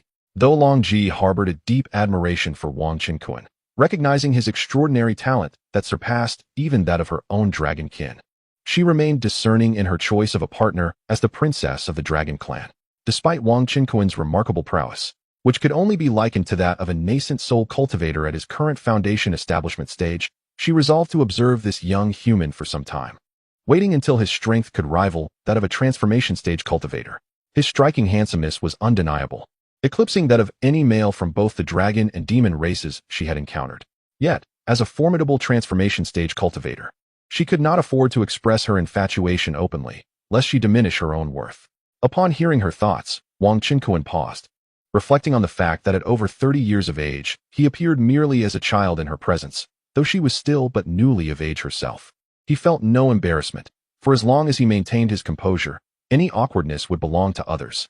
The alluring fragrance of the female dragon enveloped him, and with a continued smile, he said, I must have been presumptuous. Princess Longji, would you accompany me into the city? At my family's home, you shall feel warmly welcomed. Furthermore, ascending to the celestial realm is merely a trivial matter. After witnessing the enchanting presence of a dragon maiden, I cannot help but long to win your hand in marriage. Longji, taken aback, found this intriguing. Did he dare to belittle the ascent to the celestial realm? She had never encountered anyone who would dare defy her will, as countless demon suitors had been driven away by her mere presence. Despite Wang Qinquan's evident strength, he could not compare to her. Yet, there was a mysterious allure about him that captivated her. What are you saying? Long Ji retracted her arm. Her curiosity piqued as she gazed intently at Wang Qinquan. He met her gaze, captivated by her flawless visage, and continued earnestly, between individuals, there must be a sense of fate. Our meeting here signifies a profound entanglement of destinies, suggesting a bond of soulmates. Long Ji nearly burst out laughing, having never encountered such audacious shamelessness. To meet me is to have a bond of soulmates? You are speaking utter nonsense. She could not restrain her laughter, her attire stretching slightly with the force of her mirth. Wang Qinquan shrugged, maintaining a serious tone. What can I say? I was simply fortunate enough to meet you. His starry eyes sparkled, exuding a masculine charm that undeniably captivated the dragon maiden, who possessed a unique sensitivity to such allure. A glimmer of intrigue flickered in Long Ji's eyes, and she sighed inwardly. This man is truly captivating. But as a princess of the dragon clan, you must prove your worthiness if you wish to court me, particularly in enhancing my cultivation speed. She playfully licked her crimson lips, adding, I have my own means of discerning your capabilities. Wang Qingquan was taken aback, realizing that Long Ji was drawn to the unique aura emanating from his purple innate talent. Ding of the cauldron. How can I prove myself? He inquired. Long Ji coldly retorted, no need for proof. I have my own methods. Wang Qingquan gazed deeply at her and replied, very well. Upon hearing this, Long Ji's cheeks blossomed with a radiant smile. Shall we commence now? Commence what? Dual cultivation. Of course. Long Ji asserted with a sense of entitlement. You just admitted that you like me and wish to marry me, so you must first prove your worth. Wang Qingquan certainly yearned to demonstrate his capabilities. However, it appeared that this dragoness was somewhat oblivious to the implications of such an endeavor. Did she believe that after dual cultivation, they could simply part ways? He clarified, if we engage in dual cultivation, then we shall become partners in the Tao, bound together for eternity. Partners in the Tao? Long Ji was taken aback. Though her mother had cautioned her against indiscriminate dual cultivation, she had never contemplated this notion. After all, she was a dragoness, a princess of the dragon clan, a sovereign of the sea, with a status that was exalted and aloof. How could she possibly consider becoming a partner with a mere human? Yet, Wang Qingquan, a once-in-a-millennium prodigy of the human race, was indeed a fitting candidate. Especially given his physique, which emanated an allure that was intoxicating, filled with temptation. You need not worry. Though I am a formidable celestial being, a dragoness of the sea, I am a woman of my word. As long as you prove yourself worthy of marrying me as a partner in the Tao, I shall accept you, Long Ji declared with a smile. Agreed. It is settled. Wang Qingquan's eyes burned with intensity as he surveyed Long Ji's figure, which surpassed even Qin Zi's in height. Filled with a sense of aggression, he stepped forward, arms outstretched to embrace her. Wait. Long Ji suddenly used her magic to immobilize his hands. What I meant was, we can only try for now. Ah, very well. Wang Qingquan was somewhat taken aback. It turned out that her notion of proving herself meant merely attempting to see how it would go. Nevertheless, this was acceptable, as long as she made the attempt. She could not escape from his grasp. Observing the slight disappointment on Wang Qingquan's face, Long Ji found it amusing and smirked enticingly, teasing, moreover, I intend to wear this men's attire while we attempt. Wang Qingquan thought to himself that this was a trivial matter. Very well, let us begin. Chapter 76. The Divine Dragon Barrier. The Dragon Princess nodded with delight and instructed, stand still. As she spoke, her delicate fingers traced a circle in the air, and a flicker of magical energy coalesced into a radiant silver formation. At the edges of the formation, countless dragon-like symbols, resembling tadpoles, danced animatedly. Buzz! The space around Wang Qingquan trembled, and he noticed the formation shimmering and shifting. In an instant, it transported him and the dragon maiden from the skies to a small grove on the ground. Is this the barrier formation? Wang Qingquan inquired in astonishment. Surveying the impressive array, the dragon maiden cast a sidelong glance at him, her pride evident as she remarked, you possess some discernment. This divine dragon barrier, once set, ensures that as long as your cultivation does not surpass mine, escape is impossible. Hiss! Wang Qingquan drew in a sharp breath, clapping enthusiastically, impressive, truly impressive. The prowess of the dragon maiden was indeed formidable. Had it been anyone else, they would likely be in a state of panic. Now, remove your clothing. The dragon maiden ordered. Wang Qingquan was taken aback, gazing at her in disbelief. How can I cast a spell without undressing? The dragon maiden rolled her eyes and replied, do you expect me, a lady, to assist you in disrobing? Oh, he nodded in understanding. Swish. Complying, he shed his garments, revealing himself before the dragon maiden. Upon witnessing this, her breath quickened, and a glimmer of fascination danced in her eyes. The innate desires of the dragon race were notably intense. However, they possessed greater self-restraint compared to their serpent counterparts. Yet, it must be acknowledged that this young man was quite handsome. His skin was as pale as jade. His physique well-proportioned and robust, with a muscular chest and defined abs, each contour exuding an aesthetic allure. Wang Qingquan noticed the dragon maiden gazing at him with rapt attention, causing his cheeks to flush with embarrassment. Aren't you going to undress as well? I certainly will not, she retorted with a haughty demeanor. Wang Qingquan hesitated, managing a wry smile. Then, how do you propose we proceed? The dragon maiden's eyes sparkled with mischief as she suddenly grinned. Close your eyes. In a flash, she vanished from sight. Wang Qingquan opened his eyes, only to find her absence. At that moment, the world spun around him, and an enticing fragrance wafted into his nostrils. When he looked up, he was greeted by the enchanting visage of the dragon maiden, her delicate lips slightly curved upwards, drawing nearer, igniting a heat within him. Unbeknownst to him, The dragon maiden had already approached, gently pushing him down onto the grass. Her form clad in masculine attire pressing against him. Not far from Mermaid Beach, amidst the clouds, the talented member of the Serpent Clan, Jaizipi, was utilizing invisibility techniques as he soared deeper into the land. Wait, Sea Tribe friend. Suddenly, an ancient voice echoed, resonating with the formidable aura of a consummate deity. Jaizipi was taken aback, hastily glancing ahead. The ancestor of the Flying Cloud sect. What brings you here? Jaizipi furrowed his brow. Before him stood a man in white robes, his hair white, yet youthful, emanating an ethereal presence. Indeed, it was Tao Tianhe, the ancestor of the Flying Cloud sect. If I do not come, will I allow you, a sea demon, to invade the lands of my human kin? Tao Tianhe spoke calmly. For some time hence, the celestial sect's transformation masters, along with those from several major cities, had been taking turns patrolling the nearby shores. He then added, with an undertone of menace, Jaizipi, I advise you to return promptly. Otherwise, should I relay this news to the transformation masters of Daling, you may find it impossible to return. Jaizipi's complexion darkened as he retorted coldly, Tao Tianhe, do you dare to threaten me? Humph. Tao Tianhe snorted disdainfully. Jaizipi, considering we are both transformation masters, heed my warning. Return obediently, and do not set foot on land for a decade. My Flying Cloud sect can choose to overlook today's events. There exists a rule regarding the beast tide in the ocean. If the human side prevails, sea demons above the nascent soul stage are prohibited from landing for 10 years, while beasts below the nascent soul level are barred from initiating a beast tide for a century. As for the occasional low-tier beasts that venture ashore, they are dealt with by roaming hunters. Jaizipi's face turned ashen, and he begrudgingly inquired, then why is it that the Dragon Maiden can tread upon the Daling domain? The Dragon Maiden he referred to had indeed been allowed passage by Tao Tianhe. Initially, Jaizipi had contemplated covertly following her to seize an opportunity. Tao Tianhe replied indifferently, the Dragon Clan has not formed an alliance with Daling, yet they have never engaged in conflict. Thus, the Dragon Maiden's presence within our territory is of no concern. However, you, Jaizipi, are in a different position. Should you insist on entering human territory, do not blame us for taking action against you. After a moment of silence, Jaizipi ultimately relented, his countenance grim as he declared, very well. I shall return to the sea at once. I trust the human race will honor their word. I shall revisit a decade hence. With a reluctant glance at Tao Tianhe, Jaizipi took flight, soaring towards the distant ocean. Tao Tianhe did not impede him. After all, Jaizipi was a prodigy of the Jiao clan, and killing him carelessly would provoke the entire Jiao clan to retaliate fiercely.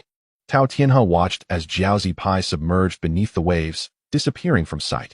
He then turned his gaze toward the grove where the Flying Cloud sect disciple, Wang Qinkuan, was located, nodding slightly and stroking his beard, saying, this young man is indeed remarkable.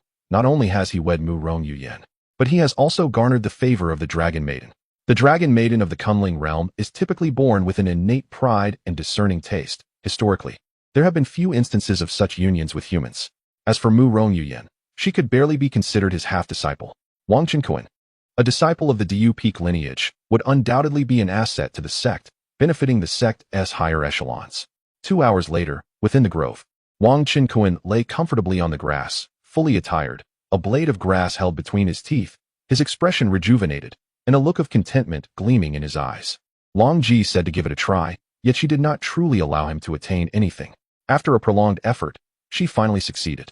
Wang Qinkuan's true cultivation had remarkably advanced to the late foundation establishment stage within just 1 hour. This achievement occurred even without Long Ji's assistance. Of course, during his time at Mermaid Beach, through nightly exchanges and cultivation with Murong Yuyan and several others, he had already been nearing the late foundation establishment stage. Coupled with the continuous infusion of 1% of the Yellow Turban Warrior's cultivation power, along with his innate talent as a spiritual root cultivator, he was able to break through at such an accelerated pace. The cultivation power of the Yellow Turban Warrior was a temporary enhancement, lasting only 12 hours. However, he could wait for its retreat and then immediately have the system restore it, effectively allowing him to utilize the Yellow Turban Warrior's power indefinitely. Ding! Congratulations, host, on successfully marrying a legendary empress as your companion, gaining 50 points of fortune and 50 points across all attributes. The voice of Chun Gu echoed in his mind. A surge of mysterious energy enveloped Wang Qinkuan, making him feel even stronger, with his fortune value rising to 159 points. It appeared that such a level of dual cultivation with a woman could indeed be considered a successful marriage. Long Ji's stunningly beautiful face still bore a hint of crimson. She had confirmed that Wang Qinquan was the husband she had been searching for. Within just 1 hour, her cultivation had increased by what would normally require half a month's worth of training. Dressed in stylish male attire, Long Ji sat on the grass, her long legs both robust and graceful. Wang Qinquan gazed at Long Ji, his eyes reflecting awe and admiration. Her beauty was nothing short of perfection, akin to a celestial being, leaving him unable to find any flaw. Especially striking was the noble aura that emanated from her, as if she were a divine maiden descending from the heavens. Long Ji, henceforth we shall be family, Wang Qinquan chuckled. Who is family with you? Long Ji playfully retorted, her face flushed with shyness. Hurry up and get up. All right. Wang Qinquan laughed, rising to his feet. The two sat side by side on the grass. Chapter 77. Homecoming and the double wedding. Wang Qinquan produced a flask of wine and handed it to Long Ji, grinning as he said, My lady Long Ji, let us raise a toast. Congratulations on our fortuitous encounter as we embark on this journey together. Long Ji accepted the divine liquor and took a hearty sip before casting a playful glare at Wang Qinquan, chiding, Who is your lady? Not yet, I dare say. Oh, shall I then call you my wife? Wang Qinquan teased. Huh.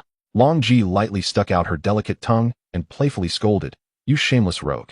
Seeing her adorably defiant demeanor, Wang Qinquan's heart ignited with passion as he pulled her close, kissing her sweet lips and capturing her rosy tongue. Long Ji, undeterred, returned the kiss, leaving a trace of her essence on his face. After their playful frolic, the couple composed themselves and soared through the skies on their swords towards Yunjiang Xianqing.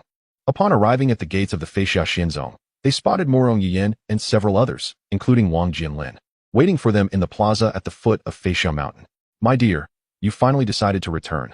Pan Yinlian and Zhao Ningxiang approached, linking arms with Wang Qinquan and playfully pouting, We've been waiting for you for half the day. Morong Yuyan smiled at him and Long Ji. My dear? Long Ji beamed at Morong Yuyan and inquired of Wang Qinquan, Are these my sisters?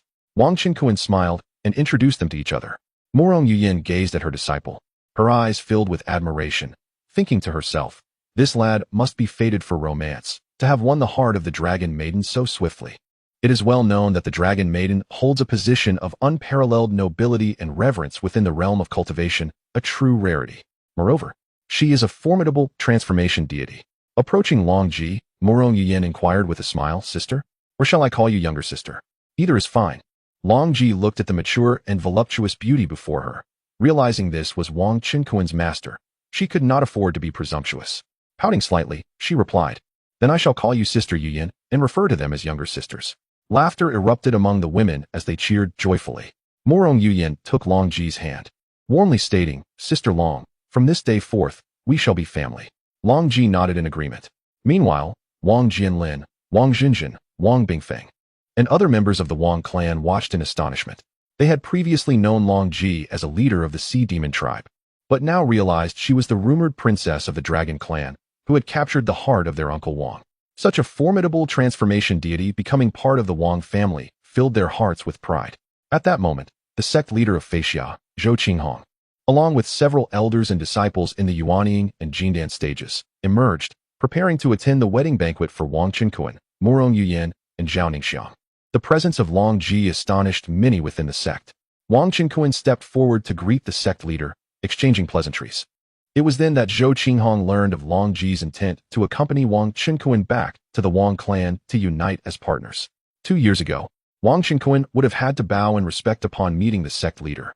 Currently, Wang Qinquan possesses the formidable strength of the nascent soul, excluding the yellow turban warrior, and is the husband of Morong Yuyan, the esteemed master of Dayu Peak, as well as the future consort of the illustrious dragon maiden, a revered member of the dragon clan. His status is on par with Zhou Qinghong, thereby rendering any formal greetings unnecessary.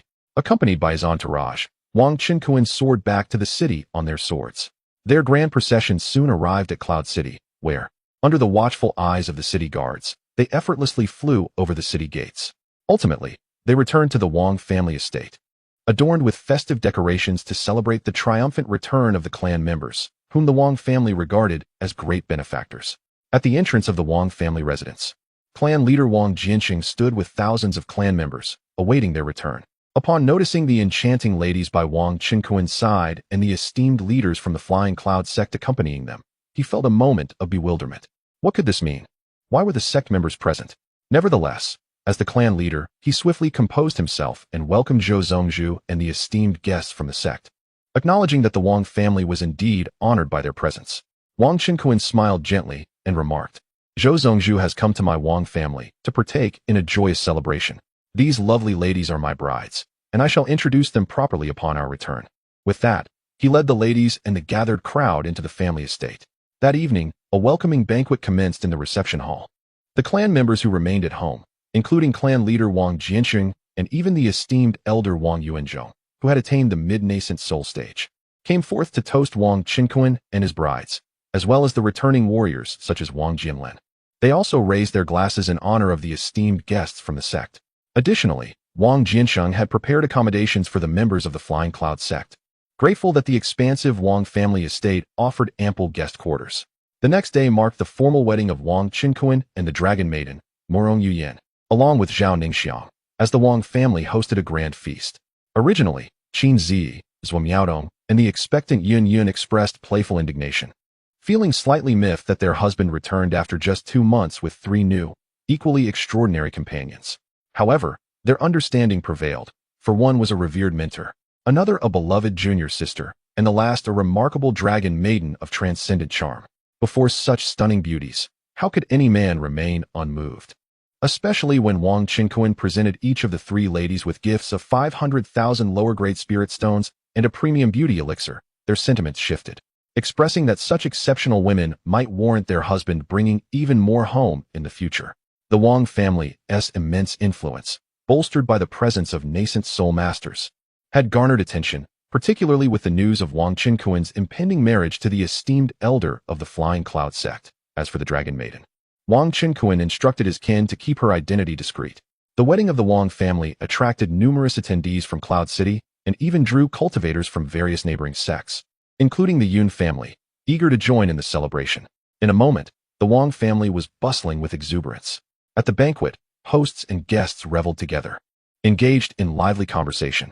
Within Wang Qinquan's residence, Pan Yinlian and Yun Yun were gathered together, accompanied by the young Wang Meng. Meanwhile, the eldest son, Wang Changsheng, was with his spirit companion, Shu Shu, at his grandmother Yu Tongxin's side. As Murong Yuyan and Zhao Ningxiang had already been drained of their blood, they suggested that Wang Qinquan first attend to the formidable demon of transformation. In the newlywed chamber, Wang Qinquan embraced Long Ji's slender waist, a smile gracing his face as he inquired, Longer, when shall we consummate our union? Consummation is not urgent, Long Ji replied with a playful flutter of her enchanting eyes. First, I shall teach you how to wield the incantation and cultivate the dual cultivation technique of the Dragon Clan, the Yin-Yang Harmonization Dragon Control Technique. It is said that the Dragon Clan of the Kunling realm descends from the celestial dragon lineage. This Yin-Yang Harmonization Dragon Control Technique is the clan's treasured scripture, a level 13 dual cultivation method, superior even to Pan Yinlian's techniques. Long Ji opened her delicate mouth, releasing a dragon pearl imbued with a hint of fragrant dragon saliva into her palm. Swiftly, she activated the incantation, and in an instant, the dragon pearl transformed into a lifelike, majestic silver dragon apparition. Pointing her right index finger to Wang Qinquan's forehead, she directed the silver dragon apparition into his mind. Longer. Wang Qinquan was left speechless, feeling the silver dragon's essence carrying the yin-yang harmonization dragon control technique infiltrate his consciousness, nourishing his soul. Not only did he acquire this level 13 technique, but his spirit would also transcend after absorbing the silver dragon's essence. His soul grew stronger, granting him insights into the realm of transformation, allowing him to break through effortlessly in the future without the need for accumulation or waiting. Thank you, my dear wife, for imparting your teachings so generously. You are truly wonderful to me, Wang Qinquan expressed, gazing at Long Ji's radiant visage, filled with emotion. Chapter 78. The Mysterious Tortoise Sect's Transformation. My dear, there is no need for formality. Dragon Princess, having lost a dragon pearl derived from her dragon essence, felt a slight diminishment in her aura. However, she possessed a total of 9 dragon pearls, leaving her with 8. Bestowing one upon Wang Qinquan posed no significant issue, as she could cultivate more in due time. With a playful smile, she remarked, My dear, you are still rather weak. I shall need to temporarily withdraw my transformation powers. how considerate Dragon Princess was. Each of her expressions held an irresistible allure, and Wang Chenkuan found himself utterly captivated. This evening, she donned a white wedding gown, her exquisite form tantalizingly obscured. As he gazed at her, thirst welled up within him. With a blush gracing her cheeks, she breathed softly, "My dear, shall we cultivate together?" The two shed their garments and nestled beneath the covers. Wang Chenkuan gently kissed her forehead, whispering, "Dragon Princess, I wish to accompany you through the endless years, to advance and retreat together, forever blissful in one another's company." Upon hearing her husband's tender words, she responded with a gentle affirmation, "I, too, am willing."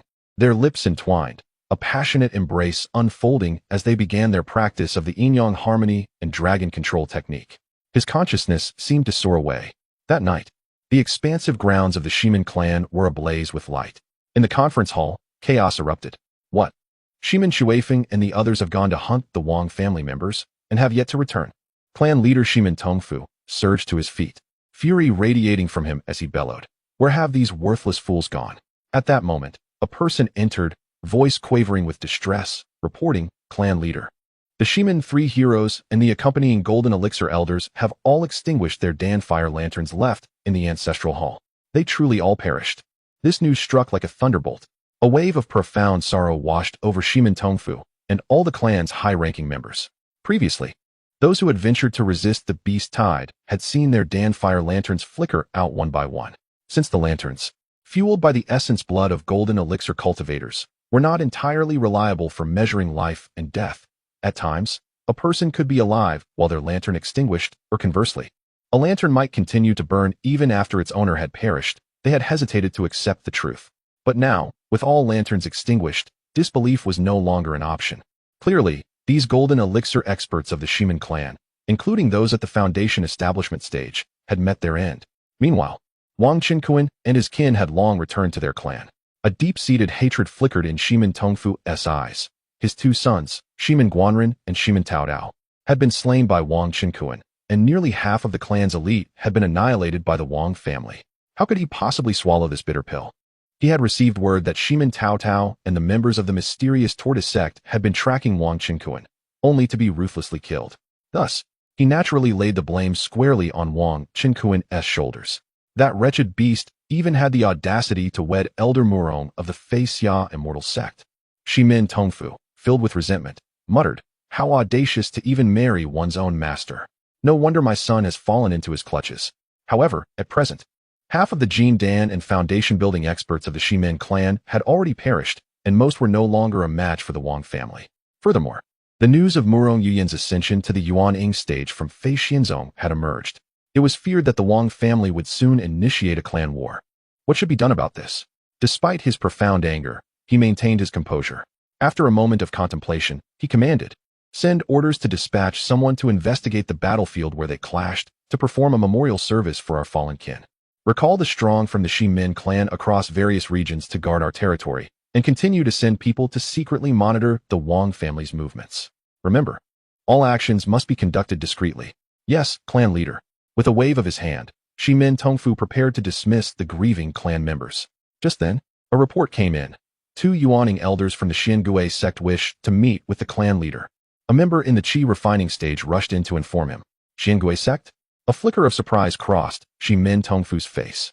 "Please invite our esteemed guests to the reception hall. I shall arrive shortly." "Yes." Moments later, Shimin Tongfu departed, making his way directly to the reception hall. As he stepped out, an elderly woman clad in black robes followed closely beside him. This woman, possessing mid-Yuaning cultivation, was Shimin Wuxue, one of the two Yuaning elders of the Shimin clan and the aunt of Shimin Tongfu, with several years of lifespan remaining.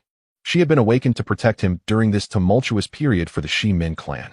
Upon entering the reception hall, they found two individuals in Xiangui sect robes already seated, awaiting their arrival. One of them was Zhang Dapeng, the bald deputy leader of the Xiangui sect, while the other, an elderly man bearing a slight resemblance to him, was a balding elder. Zhang Dapeng exuded a terrifying aura of half-step transformation, while the bald elder radiated an overwhelming and fearsome magical presence, indicating he was a late transformation stage being. It turned out that esteemed guests from the Xiangui sect had graced them with their presence. Zhang Dapeng coldly remarked, "This esteemed elder is none other than my uncle, Zhang Jingyi." In his view, Such a Yuan-Ing level cultivation family was merely a larger gathering of loose cultivators, hardly worth his attention. Shimin Tongfu and Shimin Wuxua hastily bowed to Zhang Jingyi. Patriarch Shimin, we are investigating the murderer of our esteemed disciple, my son Zhang Aguang, and have come to seek your guidance, Zhang Daping remarked coolly, his eyes glinting with a chilling light. Chapter 79, The Life and Death Clan Battle. Has the Wang family gone mad? Shimin Tongfu chuckled upon hearing the words, Vice Sect Leader Zhang, and Elder Zhang, I see you have come for this matter. Please, have some tea first. No need for pleasantries, Shimin clan leader. We seek to inquire whether your clan knows anything about the background of Wang Qinkuan, replied the bald Elder Zhang Jingyi in a cold tone. Zhang Jingyi, consumed by his obsession with cultivation, had never married or sired children. Yet he was exceedingly fond of his nephew, Zhang Aguang. Tragically, Zhang Aguang had met his demise. Both Zhang Jingyi and his nephew, Zhang Daping, believed that regardless of whether Wang Qinkuan had personally slain him, Zhang Aguang's death was ultimately attributable to him, and he must pay the price. However, the laws of the Daling Empire were rather stringent. Without concrete evidence, they dared not storm the Wang residence to execute Wang Qinkuan. Hearing this, Shimin Tongfu's heart trembled. The inquiry into Wang Qinkuan's background? The Xiangui sect was directly questioning him, which implied they had already deemed him the culprit. This was indeed favorable news for the Shimin family. Zhang Daping coldly inquired, I shall ask you, is it true that Wang Qinkuan has harmed my son Zhang Aguang? Huh. This matter is undoubtedly the doing of that little scoundrel Wang Qinkuan, for he also murdered my son, alongside your esteemed nephew Zhang Aguang, as they pursued him. Shimin Tongfu replied with venomous disdain. Due to the disappearance of his son, Shimin Taotao, he had already sought information regarding the incident. At that time, Zhang Aguang, a disciple of the Xiangui sect, had clashed with Wang Qinkuan at the Yoyu Peak. Shimin Taotao had been present during this encounter. Shimin Tongfu had even personally visited Yoyu Peak to beseech the sect leader of the Feixia Immortal sect, Zhou Qinghong, seeking justice and punishment for Wang Qinkuan. To his dismay, Zhou Qinghong refused to see him and merely sent a Yuanying elder to inform him that Shimin Taotao had brought this upon himself, colluding with disciples from outside the sect to conspire against a fellow disciple, thereby committing a capital offense. Even if he escaped death, he would still be executed by the sect. This left him with a lingering resentment towards the Feixia sect. Subsequently, Shimin Tongfu elaborated to the two aged masters of the Xiangui sect, embellishing the details of Wang Qinkuan's character. Wang Qinkuan is a vile individual, narrow-minded and intolerant of anyone who covets his partner. He possesses 1,000 reasons to slay Zhang Aguang, and he certainly has the capability to do so. He excels in ambush tactics and may have obtained treasures from ancient divine relics or the remnants of the ancient realm. Zhang Jingyi and Zhang Daping nodded frequently, their faces betraying a murderous intent. Indeed, it was as they suspected. Zhang Aguang had been sent to aid in repelling the beast tide, only to be stealthily slain by that rogue Wang Qinkuan. They were convinced of this. Zhang Jingyi stated indifferently, however, as experts of our sect, if that Wang Qinkuan remains hidden within his clan, it would be inappropriate for us to directly assault his home and eliminate the scoundrel. Zhang Daping concurred, Brother Shimin. Both our beloved sons have perished at the hands of this wretch. We hope your clan can collaborate with us to eradicate Wang Qinkuan. Shimin Tongfu was overjoyed. This was precisely the statement he had been anticipating. He declared, Brother Zhang, we, the Shimin family, are also victims. Let us join forces to eliminate Wang Qinkuan, and spare not even the entire Wang clan. They quickly found common ground. Subsequently, they began to devise strategies, deliberating on how to confront the Wang family. The heinous act of Wang Qinkuan in slaying their most exceptional descendant was utterly inexcusable. Besides ourselves, we could also ally with the Lin family of Donxian City, for their young master, Lin Han, also fell victim to Wang Qinkuan's treachery. At last, Shimin Tongfu wore a sinister smile. He was already aware that Lin Han had been killed by Murong Yuyan, a case of mistaken identity. Yet, Murong Yuyan had now wed Wang Qinkuan. To Shimin Tongfu, the implications were clear. It was highly probable that Wang Qinkuan had orchestrated Lin Han's death through the guise of Murong Yuyan, or perhaps even committed the murder himself, with her merely taking the blame. Shimin Tongfu planned to embellish the tale when he approached the Lin family, persuading them to assist the Shimin clan in obliterating the Wang family. The Lin family of Donxian City, Zhang Daping, and Zhang Jingyi nodded slightly.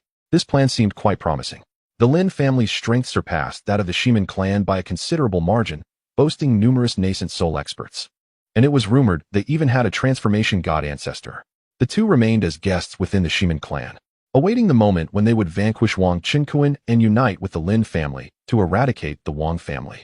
Shimin Tongfu observed, a devious smirk curling at the corners of his mouth. Heh, Wang family and Wang Qinkuan. Do you think that by slaughtering so many of my kin, your deeds are absolved? You shall witness your demise this time. On an early morning 5 days later, the invigorated Wang Qinkuan shared a kiss with Long Ji before they rose and refreshed themselves. Such a dragon maiden, she snapped her fingers, and suddenly a torrential rain of fragrant water cascaded down in the bathroom. After washing, they donned their attire. Suddenly, an extraordinary surge of energy enveloped him, leaving him momentarily stunned. Wang Qinkuan felt warm currents rising from his dantian. To his astonishment, his cultivation level was rapidly ascending. Boom! In the next moment, a thunderous roar erupted from his dantian. The ocean of spiritual energy within churned violently, as boundless energy surged into his limbs, nourishing his flesh, bones, and blood vessels. Foundation establishment, great perfection. Wang Qinkuan, having engaged in passionate dual cultivation with Long Ji over the past few days, absorbed the immense primordial yin energy from her dragon form, enabling him to leap directly from the late stages of foundation establishment to great perfection. Indeed, she was a transformation god dragon. Of course, the dragon pearl given to him by Long Ji also played a significant role in facilitating such a swift breakthrough. The following day, a shocking piece of news swept through Yunjiangxian City. The Wang family had declared a life-and-death clan war against the Shimin family. The Shimin family accepted the challenge, and a date proposed by them was set for a month hence for the two clans to clash. Upon the announcement, the entire immortal city was in turmoil. What? The Wang family intends to engage in a fatal battle with the Shimin family?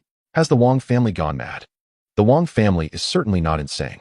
It is said that the Shimin clan, previously led by the renowned trio, dispatched a team to fend off the onslaught of beasts from the sea. However, after the beast tide subsided, they never returned, likely having fallen victim to the Wang family's preemptive strike. Even so, the Shimin clan boasts 2 formidable yuaning experts, whereas the Wang family has but 1. Your information is outdated. Wang Qinkuan of the Wang family has wed his master, the enchanting Murong fairy, who has reportedly transcended to the yuaning stage.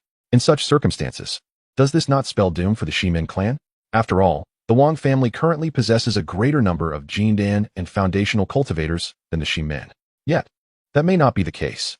The Lin family of Dainxian City has publicly accused Wang Qinkuan and Murong Yuyan of causing the demise of their young master, Lin Han. Recently, they have been in close association with the Shimin clan, indicating a strong likelihood of their involvement in assisting the Shimin family. If the Wang family finds itself in a two-front conflict, victory will be nearly impossible. The Wang family is doomed. The audacity of the Wang family's actions has instilled fear in everyone. No one anticipated that the Wang family would suddenly erupt into war against the Shimin clan, wagering their very existence in a life-and-death struggle. Should the Lin family of Dainxian City choose to intervene, the disparity in power would be staggering. It is rumored that the Lin family boasts a god transformation ancestor, with numerous yuaning experts among them. The Wang family's actions are tantamount to courting death. Many are predicting that the Shimin clan and the Lin family will not spare the Wang family, leading to its imminent and total annihilation. Chapter 80. The Yun family comes to assist nonetheless. Many believe that the Wang family is far from ordinary, especially given their ability to nurture a prodigy like Wang Qinkuan. Presently, Wang Qinkuan's remarkable feat of slaying a half-step yuaning sea monster has inevitably become the talk of the town in the immortal city. After all, one cannot conceal the truth indefinitely. Even though the members of the Manhua beast hunting team at Wanghua Bay were notably tight-lipped, they occasionally let slip this impressive tale during their revelries. Additionally, some rogue cultivators, not belonging to the hunting team, have also witnessed the event and contributed to its dissemination. Thus, many remain convinced that the Wang family is destined for victory, for Wang Qinkuan is a legendary genius comparable to an elder of the yuaning stage. Moreover, the Wang family enjoys the support of the formidable Feixia immortal sect. A few days later, within Wang Qinkuan's residence, he is engaged in light-hearted conversation over tea with several companions, creating a warm and jovial atmosphere. Master Murong, Sister Ningxiang, Qin Zi, Zuomiaodong, and Pan Yinlian have all gathered, sharing laughter and lively discourse. Wang Qinkuan presents Long Ji with 5 exquisite beauty-enhancing pills, marking the first gift he has ever bestowed upon her. Long Ji is overjoyed. Although the Dragon clan reigns as the sovereign power of the sea, acquiring such pills requires sending clan members to the land to procure them from human factions. Given the rarity of the ingredients and the exceedingly low success rate in alchemy, the Dragon clan can only obtain inferior and medium-grade pills. Thus, Receiving 5 top-tier ones from her husband deeply touches her heart, prompting her to embrace Wang Qinkuan and reward him with a tender kiss. Wang Qinkuan further gifts each of the ladies, including Murong Yuyan, a superior beauty-enhancing pill, and even presents one to his mother. Through this period of companionship with his partners, Wang Qinkuan's foundational cultivation has reached a solid peak, preparing him for a retreat to break through to the Golden Core stage. Before embarking on this journey, he visits the clan grounds. Currently, the Wang family is under tight security, with patrols of clan members exuding an air of vigilance. His spiritual sense envelopes the entire clan territory, summoning the elder Wang Yuanzhong and the clan leader Wang Jianqing. Wang Qinkuan inquires about the current state of the Wang family. 18th uncle, our family is united in purpose, and numerous clan members are bolstering their spirits, eager to eradicate the Shiman family. Recently, we received 30 golden core pills as a reward for repelling the beast tide from the city lord's mansion. Many of our members who have reached the peak of the foundation establishment stage are keen to acquire them. Wang Jiansheng responds with a smile. Wang Yuanzhong beams at Wang Qinkuan, marveling at the miracles his 18th uncle has achieved in recent times. Marrying a Yuanying master and a transformation god dragon has undoubtedly augmented the family's strength, with both a Yuanying and a transformation god. Of course, the identity of the dragon lady is known only to Wang Jiansheng, Wang Yuanzhong, and those from the family who have ventured to confront the sea beasts at the Golden Core stage.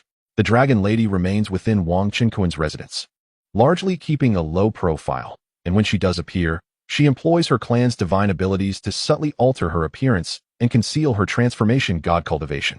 To the other members of the Wang family, she is merely perceived as Wang Qinkuan's ordinary partner, despite her extraordinary beauty.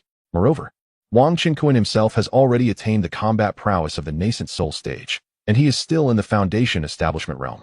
One can only wonder what would happen if he were to break through to the Golden Core stage.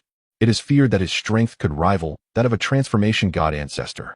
Thus, upon learning that the Lin family from Dawn Immortal City would come to aid the Shiman family, they felt no alarm.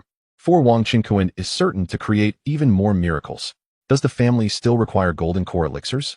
Wang Qinkuan, upon hearing this, tapped his head, realizing that amidst all the recent events, he had forgotten this matter. It is high time to enhance the overall strength of the clan. Wang Qinkuan directly retrieved 100 Golden Core elixirs from the system space, most of which were of medium to high quality, with several being of exceptional grade. He distributed them to the clan members in need of breakthroughs, stating, I possess more Golden Core elixirs. Should the family require them in the future, feel free to ask me. 18 uncle, where did you procure so many Golden Core elixirs? Wang Jianxing exclaimed, overwhelmed with excitement. These elixirs were sufficient to elevate dozens of Foundation Establishment clan members to Golden Core cultivators. Wang Yuanzhong's face mirrored the shock. The elixirs were all of medium quality or above, each worth approximately over 10 million low-grade spirit stones, and there were 100 of them. They dared not calculate the total. How many billions would that amount to? Remarkably, the entire Wang family's liquid assets and fixed properties combined would not amount to such a sum.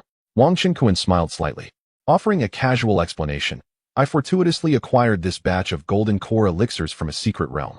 He continued, these elixirs can significantly elevate the realms of several Foundation Establishment clan members, so you must utilize them wisely. Thank you, 18 uncle.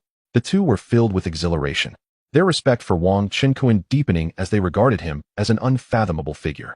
Report. The patriarch of the Yun family has arrived with his entourage. At that moment, a clan member hurried over from the entrance. Quickly, invite my father-in-law and the others in. Wang Qinkuan instructed hastily. A moment later, there is no need for formalities. My son-in-law. A hearty laughter resonated as Yun Haikua, the patriarch of the Yun family, strode in. Accompanying him was a tall, young man, Wang Qinkuan's brother-in-law, Yun Huowu, who had already broken through to the Golden Core stage. Behind them stood dozens of Yun family cultivators, most of whom were in the late Foundation Establishment stage or had achieved complete Foundation Establishment. Wang Qinkuan's face lit up with joy as he approached, exclaiming, Father-in-law, you have arrived. Haha. Upon hearing the news, I rushed here without delay. Yunhai laughed heartily. Father-in-law, what brings you here? Wang Qinkuan inquired, astonished. Haha. Our Yun family is also joining the fray. The Shiman family has long been our old adversary, and we have been eager to settle the score. Yunhai chuckled joyously. Excellent. Wang Qinkuan responded, elated. In that case, we can join forces to eradicate the Shiman family. The fact that the Yun family would come to the Wang family's aid due to his influence deeply moved him. Although Wang Qinkuan was the favored son-in-law of the Yun family, The Shimin family was indeed an old enemy of the Yun clan. However, it seemed the Yun family was also aware of the Lin family's intention to assist the Shimin family. In this situation, Yun Hai and his son were able to bring a multitude of members from the Yun family to assist him in Yun. It is likely that Yun Hai felt the pressure from certain high-ranking members of the Yun family regarding their doubts. Nodding slightly, Yun Hai addressed his kin behind him. You shall temporarily occupy the guest rooms of the Wang family. Recuperate and gather your strength until the moment of our decisive confrontation with the Shimin family arrives. Hold on, father-in-law. Wang Qinkuan interjected, waving his hand amidst Yun Hai's puzzled gaze. He produced 50 round and gleaming golden core pills, all of inferior to mid-grade quality, and handed them to Yun Hai, saying, the decisive battle is still a ways off. These golden core pills should elevate the overall strength of the Yun family, enhancing our odds for victory. Of course, this was merely a pretext. In truth, Wang Qinkuan possessed an unwavering confidence in their ultimate triumph. Otherwise, he would not have summoned Wang Jianxing to initiate a clan war. So many golden core pills. Yun Hai exclaimed with immense delight, his hands trembling slightly as he accepted the generous offering. He had not anticipated that Wang Qinkuan would bestow such a substantial number of golden core pills upon the Yun family. Yun Huawu and the other members of the Yun family were equally astonished, their eyes wide with disbelief. Chapter 81. Breaking through to the golden core. The orange alchemy furnace, haha. Our Wang family has already prepared. Feel free to utilize it, declared Wang Qinkuan with a majestic air. We are truly grateful, Qinkuan. Esteemed son-in-law, the Yun family will always stand by you, exclaimed Yun Hai, excitement radiating as he patted Wang Qinkuan on the shoulder. The other members of the Yun family grew increasingly in awe of Wang Qinkuan. Although they were acutely aware that this battle could lead to unpredictable outcomes of life and death, they harbored no grievances. By the way, esteemed son-in-law, Yun Hai suddenly seemed to recall something. I've heard that the Lin family from Dain is preparing to assist the Shimin family. We must not underestimate them. The Lin family from Dain? Wang Qinkuan's eyes flickered, and he scoffed. I am already aware of this. The strength of the Lin family is rather limited. If they seek death, they are welcome to come. Wang Qinkuan then discreetly conveyed to Yun Hai through a mental transmission. Rest assured, my father-in-law, my wife, Long Ji, belongs to the Divine Transformation Dragon clan, and I possess cards that are comparable to the great perfection of divine transformation. As for myself, once I break through to the golden core, my power will ascend to new heights. He naturally harbored no fear of the Lin family. His words were also meant to soothe Yun Hai's concerns. Upon hearing this, Yun Hai felt a wave of anxiety dissipate. To be frank, as the head of a family, making decisions regarding the survival of the clan could not be taken lightly. His presence here with his kin was motivated by several factors. Most importantly, during Wang Qinkuan's wedding to Long Ji, along with Murong Yuyin and Zhao Ningxiang, his daughter Yun Yun had discreetly communicated to him that Long Ji was indeed the Dragon Maiden. At that time, Long Ji had been disguised, and he was taken aback when he received his daughter's transmission, realizing that the Dragon Maiden, who had commanded the beast tide in the sea, had married Wang Qinkuan. No wonder she seemed so familiar. Knowing this, even upon hearing of the Lin family's support for the Shimin family, he withstood the pressure and led his clan to assist the Wang family. After all, with the Dragon Maiden on their side, victory was inevitable. Of course, even if Yun Hai had not known about the Dragon Maiden, he would have still brought a few golden core experts to support his daughter, as Yun Yun was his most cherished child. Should the Wang family face ruin, he would ensure their escape. Shortly thereafter, the members of the Wang family, who were at the Foundation Establishment Great Perfection stage and required the golden core for their breakthrough, had gathered at the training ground. The Foundation Establishment Great Perfection cultivators from the Yun family also stepped forward. Wang Qinkuan, accompanied by the others, arrived at the clan's training site, preparing to enter seclusion and break through to the golden core stage. Outside, members of both the Wang and Yun families stood guard. Due to the inadequacy of training rooms, Wang Qinkuan enjoyed one exclusively for himself, while others typically shared rooms with 2 or 3 individuals. To enhance the probability of their breakthroughs, Wang Qinkuan generously distributed 10 top-grade spirit nourishing pills to each person. Additionally, he invested tens of thousands of low-grade spirit stones into the spirit gathering formations within each training room. In an instant, the air in each training room became thick with rich spiritual energy. Shimin family. In the conference hall, a clan member entered and reported. Respectfully reporting to the clan leader, we have just received news from the Lin family of Dun. Among the reinforcements they are dispatching, there is a Yuan-ing old monster, and they will arrive tomorrow. Ah, what a stroke of fortune, exclaimed Shimin Tongfu with great delight. During this period, He had analyzed various messages obtained through his clan members and was astounded to discover that Wang Qinquan was no longer the same person he had once been. At just over 30, Wang Qinquan possessed the combat prowess of the nascent soul. Wang Qinquan exhibited the demeanor of a great emperor. The true threat of the Wang family lay not with Wang Yuanzhong, who was at the mid-nascent soul stage, nor with Wang Qinquan's partner, Morong Yuyan, but with Wang Qinquan himself. This revelation left him restless and anxious. Furthermore, with the Lin family coming to their aid, the Shimin family would bolster their insufficient forces, rendering the Wang family incapable of resistance. With the enmity that the Zhan clan and the Lin family harbored towards Wang Qinquan, his demise was inevitable. In that moment, the Wang family, along with their ally, the Yun family, would undoubtedly be left leaderless, and the Shimin family, in alliance with the Lin family, would seize the opportunity to strike, ensuring the annihilation of the Wang family and a significant blow to the Yun family. Similarly, seated opposite Shimin Tongfu were Zhan Jingyi and Zhan Daping from the Xingui sect, both equally exhilarated. After all, as members of their sect, their involvement was primarily limited to slaying Wang Qinquan during the clan battle and aiding the Shimin family in securing their territory. It would be rather inconvenient to launch a direct assault on the Wang family, as such actions would violate the regulations of the Deling. Thus, the prospect of others eliminating the Wang family filled them with enthusiasm. In the streets and alleys of Yunjiang Xiancheng, within tea houses and taverns, numerous wandering cultivators were gossiping, fervently discussing the impending life and death battle between the Shimin and Wang families. Have you heard? The decisive confrontation between the Shimin family and the Wang family is set to occur in just over 20 days, murmured one. The Yun family is also rallying to support their son-in-law, Wang Qinquan. The Yun family? Their strength is still lacking. After all, they have no nascent soul master. A rumor circulated that the Lin family's nascent soul elder had already set off with a multitude of golden core cultivators. What a pity. This battle might lead to the disappearance of the Wang family. They have been the benefactors of this city, lamented another. How would we wandering cultivators in Yun City survive without the Wang family? Indeed, if the Wang family were to vanish, the prices of beast meat and elixirs would soar, sighed another. Oh, if only the Wang family could prevail, that would be splendid. I hope the Shimin family loses. I too wish for the Shimin family's defeat. They have done nothing but harm, maliciously inflating prices. Within a certain tea house, the wandering cultivators expressed their discontent. The Shimin family, relying on their overwhelming strength, had monopolized the market for beast meat and elixirs in Yun City, causing great suffering among many wandering cultivators.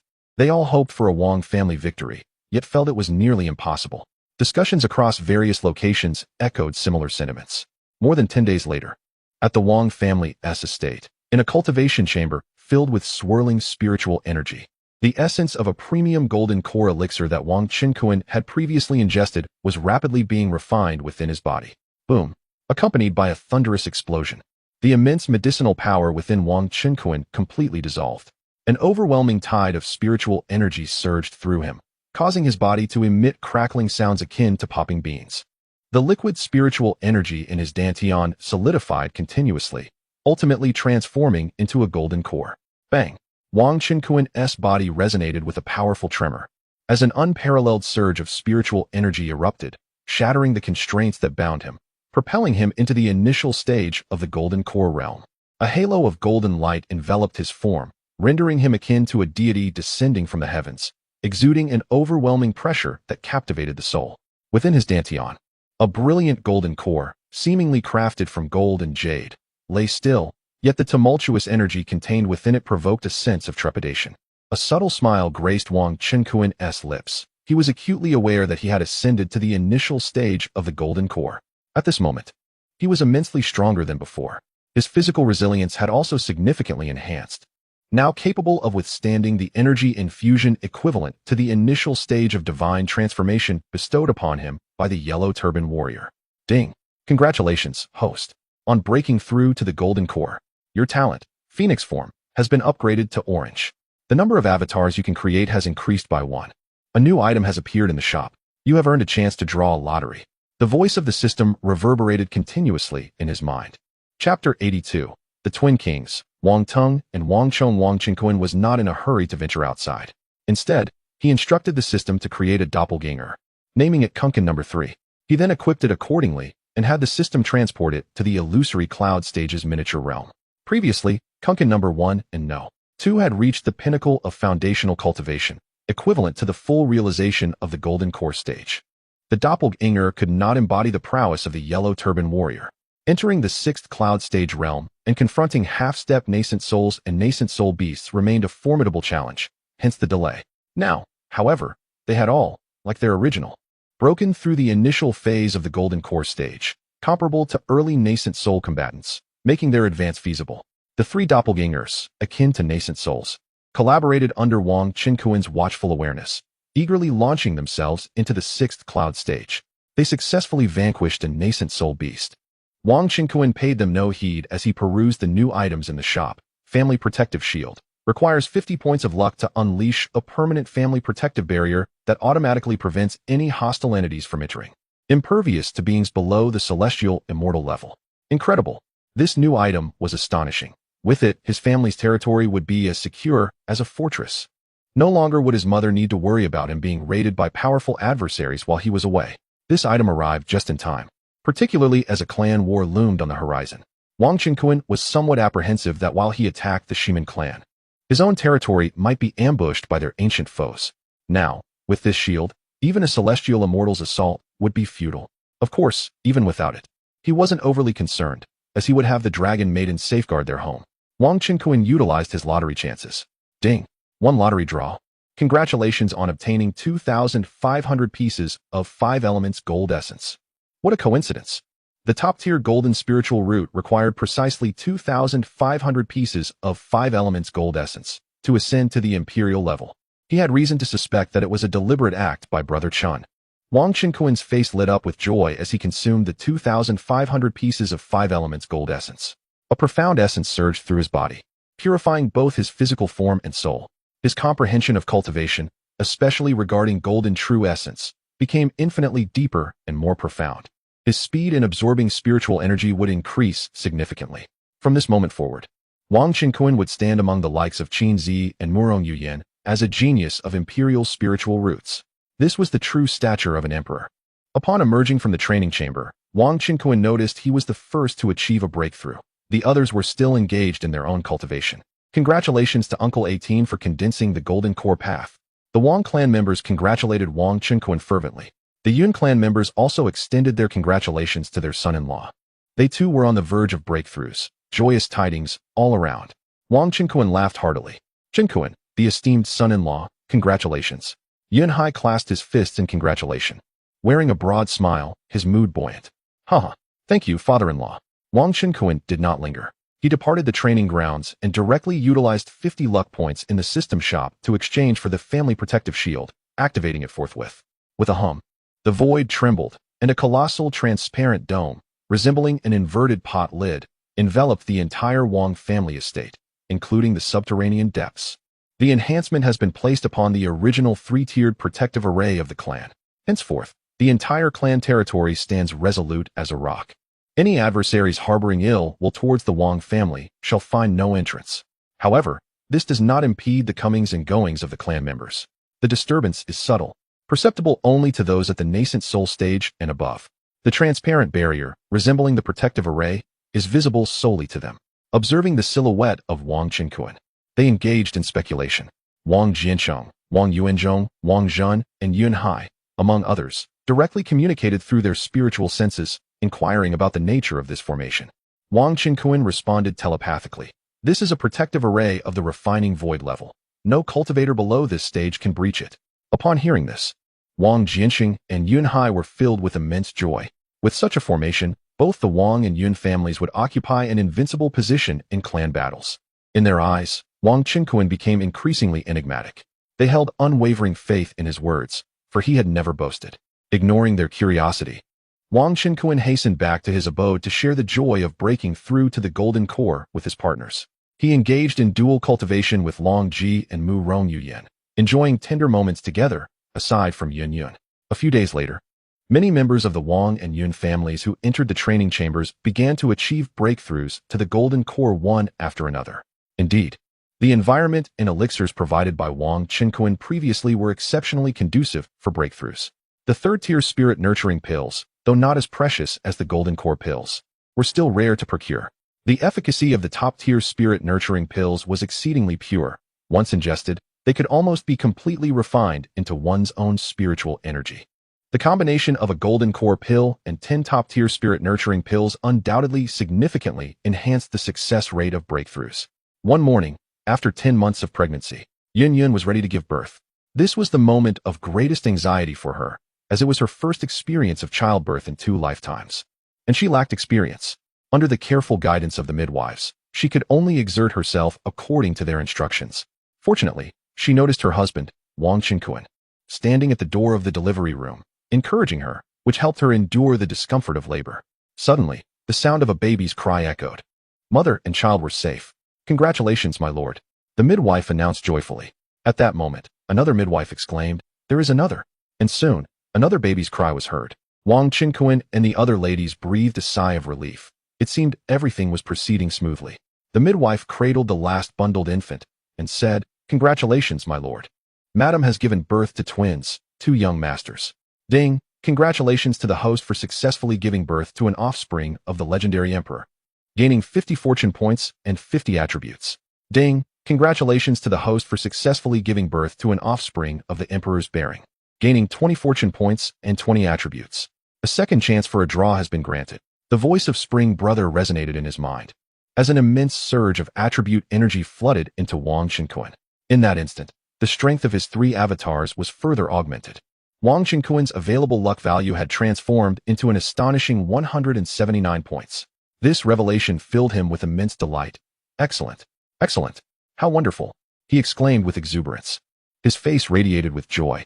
The birth of his 3rd and 4th children heralded a swift continuation of the Wang family lineage. Moreover, Yun, embodying the regal essence of a supreme empress, had given birth to twins, each possessing the legendary qualities of an emperor and an empress. Overwhelmed with excitement, Wang Qinkuan personally cradled the infants, meticulously inspecting them. He nodded in satisfaction. Both children were remarkably healthy. The chubby baby, with tender fair skin, bore a hint of pride in his expression, while the more delicate 4th child was equally enchanting. Wang Qinkuan mused that this plump child would undoubtedly inherit his temperament, likely to charm numerous young ladies in the future. With a gleeful smile, he affectionately tousled the chubby one's hair.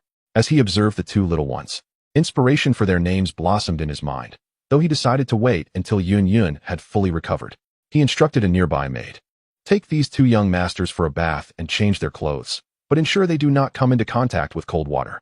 Yes, sir, replied the 2 young and beautiful maids as they gently lifted the chubby baby and the slender one. Meanwhile, his mother, Yu Tongxin, arrived with her eldest grandson, Wang Changsheng, her eyes sparkling with joy. Once the 2 infants had bathed and donned fresh garments, their handsome features emerged. Father, my younger brother is quite handsome. Wang Changxing's tender voice chimed in, his precociousness evident as he had already learned to speak at just over a year old. Haha, my eldest, Changsheng, is indeed very charming, Wang Qinkuan said, lifting his eldest son with pride. After Yun had given birth and regained her strength, she emerged from the delivery room, supported by the 2 maids. This room was specially constructed within Wang Qinkuan's estate for this purpose. Wang Qinkuan promptly entrusted Wang Changsheng to his grandmother and approached Yun, planting a gentle kiss on her cheek as he supported her. My dear wife, you have worked so hard. Please, sit and rest. Yun smiled brightly at her husband, emanating an aura of initial foundation establishment.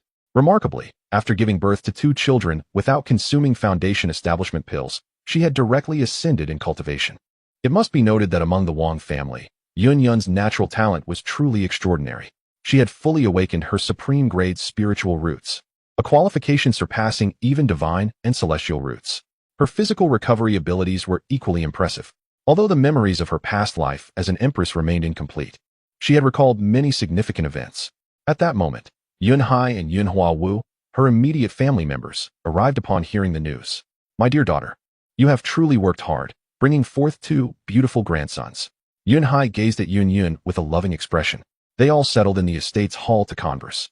Wang Qinkuan summoned the family chef to prepare a modest feast. During the banquet, Yunhai inquired with a smile, my son-in-law, what names have you chosen for my 2 grandsons? Wang Qinkuan raised his glass in respect to his father-in-law and replied with a smile, the eldest, who is my 3rd son, shall be named Wang Tong, while the 4th will be called Wang Chong. Wang Qinkuan gazed towards the twins, filled with immense pride as he proclaimed, my sons, Wang Teng and Wang Chong. Both possessed the demeanor of great emperors. Chapter 83. The Shimen Clan. Talents abound. Wang Qinkuan gazed proudly at the twins, proclaiming, "My sons, Wang Teng and Wang Chong, both possess the stature of emperors." Upon hearing his words, Yun Hai and his son, Yun Yun, along with Long Ji and Pan Yinlian, were momentarily taken aback. Here, apart from Wang Qinkuan, they understood the implications of possessing the stature of an emperor. Yun Hai abruptly stood, his eyes wide with astonishment as he exclaimed, "What did you say? The stature of an emperor?" Wang Qinkuan nodded affirmatively. Joy surged within Yun Hai and Yun Huawu. In the realm of cultivation, an emperor, empress, or one of emperor stature typically refers to someone who, through their training, becomes a formidable being akin to the Great Ling Empress or the Dragon Clan's Dragon King during the tribulation phase. Although they believed the likelihood of the twins achieving such heights was nearly non-existent, they were also aware that Wang Qinkuan was not one to speak falsely. Thus, even if Wang Teng and Wang Chong did not reach that level, their innate talents would undoubtedly be remarkable, warranting Wang Qinkuan's assertion. Consequently, Yun Hai and Yun Huawu were filled with elation, knowing the twins bore half the bloodline of the Yun family. Yun Yun was particularly delighted, for in her memories from a past life, the stature of an emperor entailed much more than merely attaining immortality. The twins she bore were exceptionally gifted. Long Ji and Pan Yinlian were equally astounded, realizing that not only did their sister Yun Yun possess an elegance that surpassed theirs, but her offspring were also extraordinary. After Yun Hai and the others took their leave, continuing to the Wang family's training grounds where they could also cultivate, Wang Qinkuan recalled that he had yet to utilize the 2 lottery chances awarded by the system for fathering 2 emperor-statured offspring. He promptly availed himself of the lottery. Ding! 1 draw completed. Congratulations on obtaining a transformation stage, Yellow Turban Warrior. Ding! 1 draw completed. Congratulations on obtaining a refinement stage, Yellow Turban Warrior. Wang Qinkuan was momentarily perplexed. Why did he receive 2 Yellow Turban Warriors? However, as the clan war was imminent, having more Yellow Turban Warriors was undoubtedly advantageous, especially since one of them was a fully realized refinement stage Yellow Turban Warrior. He speculated that this represented the pinnacle of a 1.5-star power's foundational strength. Even the most formidable ancestor of the Xiangui sect would likely only possess refinement stage prowess. After all, having a being at the integration stage would elevate a faction to a 2-star status, much like Pan Yinlian's Hawan sect. In front of Pan Yinlian, Yun Yun, Long Ji, and his mother, Yu Tongxin, Wang Qinkuan released both Yellow Turban Warriors, then directly stored them back into the system's spatial realm. Although the Yellow Turban Warriors required a substantial quantity of spirit stones daily to maintain their cultivation, this expense was negligible for him, and Wang Qinkuan felt no remorse whatsoever. Murong Yuyin, Yun Yun, Long Ji, and Pan Yinlian were utterly astonished. Wang Qinkuan informed them that these were puppets of the transformation stage. As a powerful transformation stage demon herself, Long Ji recognized that her husband was not deceiving them. Moreover, she sensed that both puppets possessed the capability to eliminate her in an instant. One of the presences was particularly unfathomable, comparable to the prowess of a Dragon Clan master at the pinnacle of the Void refinement stage. Long Ji gazed meaningfully at Wang Qinkuan, a slight smile gracing her lips. Yet she refrained from elaborating further. Within the Wang clan territory, the individuals who required a breakthrough in their cultivation had largely emerged. Among them, half had successfully ascended to the Golden Core stage, while the other half faced failure. Nonetheless, even those who faltered managed to attain the strength of a half-step Golden Core. In the blink of an eye, the day of the life and death clan battle between the Wang clan and the Shimen clan was fast approaching. Due to Wang Qinkuan informing his partner and senior clan members, including Wang Jiansheng, about the protective array of the Wang clan, no arrangements were made for the Qi refinement stage members to leave the clan grounds. Consequently, the numerous Qi refinement members chose to place their faith in the clan, none opting to depart. Meanwhile, at the Shimen clan's territory, a multitude of formidable experts had gathered. Shimen Tongfu was warmly welcoming the Lin clan's patriarch, Lin Run, along with the transformation stage elder Lin Batian, and esteemed guests such as Zhang Jingyi and Zhang Daping. Remarkably, Lin Run had reached the mid-stage of the nascent soul realm, while Lin Batian, his father and Lin Han's grandfather, was at the initial stage of transformation. Additionally, the late-stage nascent soul elder Lin Xingyin was present, accompanied by several Golden Core cultivators. The Lin clan, indeed, was a prestigious family within the realm of the 1.5-star immortal city. Their purpose for attending was clear: to avenge the fallen Lin Han by eliminating Wang Qinkuan. My esteemed seniors and fellow cultivators, Let us unite in this endeavor to obliterate the Wang clan, avenging grievances and ensuring our names resonate throughout the nearby immortal cities, commanding respect in the cultivation world. Shimin Tongfu proclaimed with a smile. What is the Wang clan? They dare to slay my son. Annihilating their entire lineage is a mere trifle. Lin Run retorted with a cold snort. Under Shimin Tongfu's embellishments, the Lin clan members were convinced that Lin Han had perished at the hands of Wang Qingquan. Even if not, should it be at the hands of Murong Yuyan, they would not spare her or her husband either. Zhang Daping added, this wretched spawn acted out of jealousy, ruthlessly harming my son and yours. We shall ensure he meets a gruesome end.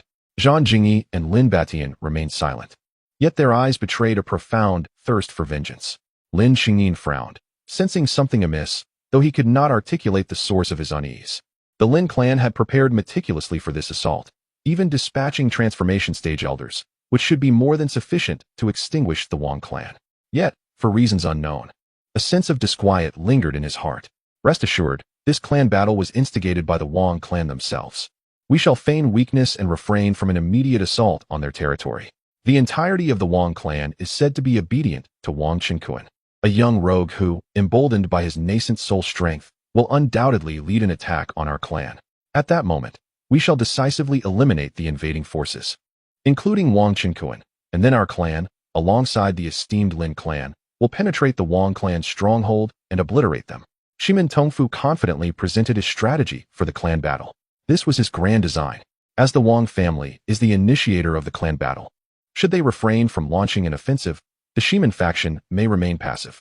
This impasse could persist until the conclusion of the battle period, half a month later, resulting in the city lord's office declaring the Wang family as the vanquished.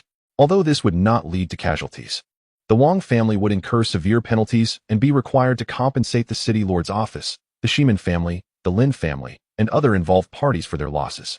Furthermore, half of the Wang family's commercial enterprises would be confiscated, leaving them significantly weakened.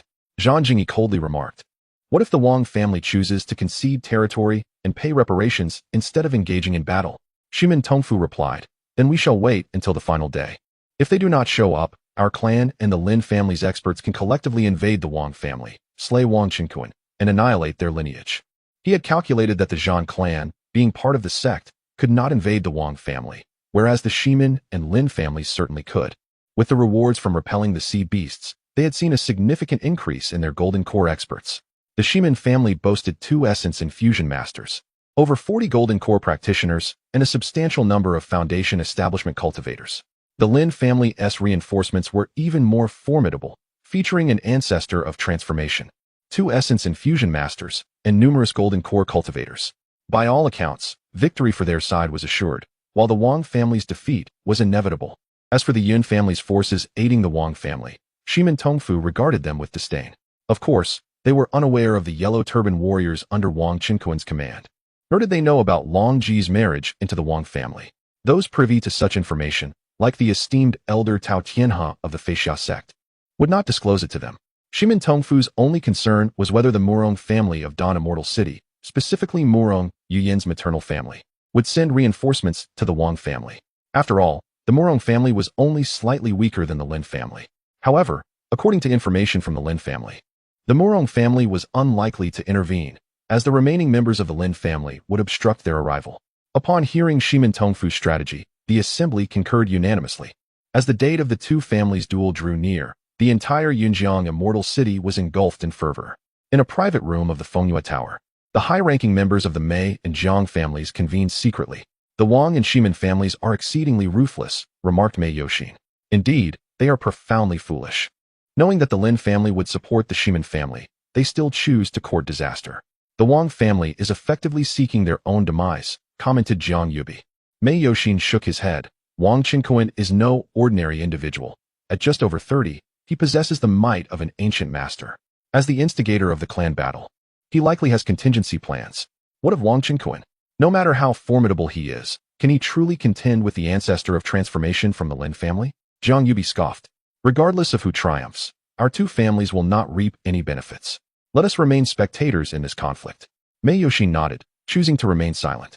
For if the Wang family, with the Yun family's support, emerged victorious, the Shimin family's assets would be consumed by both the Wang and Yun families. Conversely, If the Wang family fell, their holdings would be thoroughly divided among the Shimin and Lin families. The Mei and Jiang clans are fundamentally unable to intervene. Indeed, neither party is one we can provoke lightly, Jiang muttered pensively. The Lin family, having mobilized their forces and journeyed from afar, undoubtedly has motives beyond merely avenging Lin Han. They are also intent on seizing a share of the spoils. Chapter 84, Clan Warfare, breaching the Western Gate clan territory in recent days. The enterprises of the Wang and Shi Min families have come to a complete standstill. Almost all members of both clans have been summoned back to their ancestral grounds, steadfastly guarding their territory, prepared for a fight to the death. The Wang family has not seen a single member depart, even temporarily, while the Shi Min clan has witnessed 2 Golden Core members and several Foundation establishment kin leading a contingent of Qi refinement practitioners away from their ancestral land. They openly expressed their dissatisfaction with clan leader Shi Min Tongfu's actions, declaring their intention to sever ties and dissociate from the Shi Min family. In response, Shi Min Tongfu does not intervene, nor do Wang Qinkuan and his clan take notice. For whether these dissenters genuinely sever their ties or merely seek to preserve the lineage for the time being, such actions are permissible under the grand rules of Deling. Ultimately, they are but small fry. Upon leaving the Shi Min clan, they can carry away only their personal belongings and are barred from seeking vengeance for a century. The remaining members of the Shi Min clan, particularly those aligned with Shi Min Tongfu, including a significant number of Qi refinement practitioners, remain steadfastly within their clan's territory. On this day, the battle for survival between the 2 clans officially commenced. The peripheries of both families' territories, along with the main thoroughfare leading to the eastern city avenue, saw all shops shuttered, and the city guards cleared the area of all onlookers. This zone was temporarily designated as the battleground. The outer edges of the conflict zone were heavily fortified, manned by 10 city guard detachments to deter curious spectators from entering. In the skies above, the early-stage transformation realm master, Lord Tong, alongside another seasoned practitioner and numerous Yuanying experts from the city lord's estate, observed the unfolding events, ensuring that order was maintained. It is said that Lord Tong was rewarded with a transformation pill after the city successfully repelled the beast tide from the sea, which, combined with his prior half-step transformation realm cultivation, enabled his ascension following a period of seclusion. Surrounding the combat arena, throngs of spectators congregated, eager to witness the clash. The Wang family had indeed forced the Shi Min clan into a corner, leading to the defection of even a faction of their members. Indeed, the outcome of this battle remained uncertain. Was this merely a strategy to safeguard their lineage? The lower-tier members of the Wang family, resolutely refusing to abandon their territory, could only be commended for their courage. However, I firmly believe the Shi Min family will emerge victorious, for they are determined to claim this victory. With the Lin family supporting them, how could they possibly falter against the Wang clan? Even if the Wang family boasts the unparalleled talent of Wang Qinkuan, he is still too young. Outside the battleground, the crowd buzzed with excitement and speculation. How foolish of the Wang family. They are truly courting death, remarked a bystander. On the 3rd floor of a nearby tea house, a group of young men and women sip tea while casting derisive glances toward the distant conflict zone. Yet, they have no other choice now. A singular path lies ahead, one commented, to fight until the end, whether in victory or defeat. Alas, with Zhang Taishang and Vice Master Zhang present, the Wang family can only anticipate one outcome. It is a pity that the prodigy Wang Qinkuan, who surpasses even our sect's true disciples in talent, is destined for an untimely demise. A group of young disciples clad in the robes of the Xiangui sect, each possessing cultivation levels ranging from late golden core to the cusp of nascent soul, stood before the unfolding scene. They were not present to cheer for the Zhang family, but rather to witness the spectacle. The Xiangui sect was not solely dominated by the Zhang family. Within its ranks existed various factions, including numerous dissatisfied disciples and elders who resented the monopolization of sect resources by the Zhangs. This particular group belonged to that discontented faction, secretly wishing for the Zhang family to suffer significant losses or even face annihilation in the impending clan battle. However, they acknowledged the futility of such hopes. As 2 hours elapsed without any significant developments from either the Wang or Shimin clans, the growing audience of onlookers began to feel restless. Numerous practitioners from the Mei and Jiang families, along with wandering cultivators from both the city and beyond, took to the skies from various tea houses and taverns, scanning for signs of activity from the 2 clans. The Xiangui disciples began to murmur among themselves.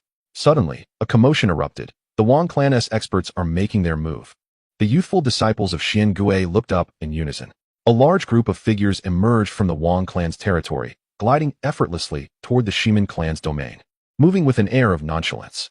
At the forefront was Wang Qinkuan, hands clasped behind his back, adorned in a dark azure robe that billowed gracefully, reminiscent of a celestial being descending to earth. His striking features and piercing gaze exuded a powerful aura of masculinity and dominance. "Wow, he is so handsome," exclaimed a beautiful female disciple of the Xiangui sect, unable to suppress her admiration, her eyes sparkling with intrigue. What good is that? He is about to meet his end," retorted another young disciple of Xiangui scornfully. "Indeed," echoed others in agreement. "Who says the Wang family is without support?" countered a dissenting voice. Amidst the crowd of wandering cultivators, a chorus of discussions arose.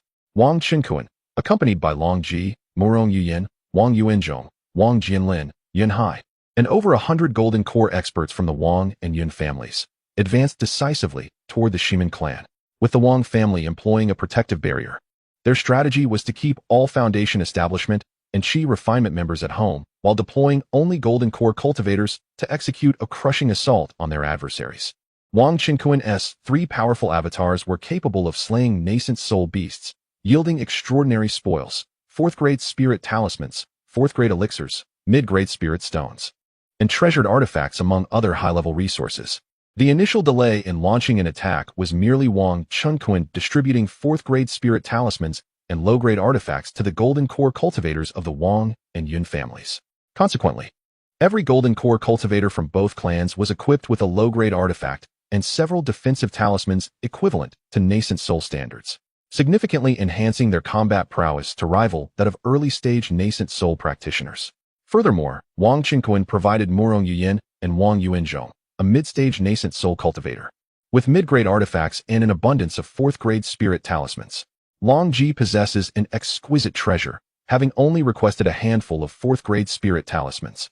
The remaining companions of Wang Qinkuan have remained at home, as their presence in battle is utterly unnecessary. Even Pan Yinlian, who is in the mid-stage of Golden Core, has chosen to stay behind, armed with the inferior treasures and 4th-grade talismans bestowed by Wang Qinkuan. Oh, it appears that the Wang family has dispatched only experts at the Golden Core stage or above. Together, the Wang and Yun families boast an astonishing number of over 100 Golden Core masters. This is simply terrifying. The Wang family has initiated their offensive with a formidable advantage. Regrettably, the Wang family possesses only 4 formidable Yuan-Ing level experts, which may prove insufficient against the likes of the Shimin and Lin families. One wonders what the Wang family is contemplating. With so many powerful golden core cultivators and a few Yuan-Ing, it seems improbable that the Shimin faction could successfully breach their ancestral grounds. Alas, uncertainty looms, as numerous rogue cultivators engage in fervent discussions. Presently, Long Ji only reveals the aura of a perfected Yuan-Ing, leading them to mistakenly believe she is merely at that level. In but a fleeting moment, the members of the Wang family, alongside Wang Qinkuan, traversed the vast expanse and landed before the entrance of the Shimin clan's territory. Wang Qinkuan observed that the Shimin family had merely erected a superficial layer of a 3rd-grade protective array around their grounds. With a flourish, he wielded his mid-grade treasure, the Azure Sword, and struck down. Boom! The 3rd-grade array was instantaneously shattered, and the entrance to the ancestral grounds crumbled alongside it. Wang Qinkuan led his companions into the depths of the Shimin clan's territory.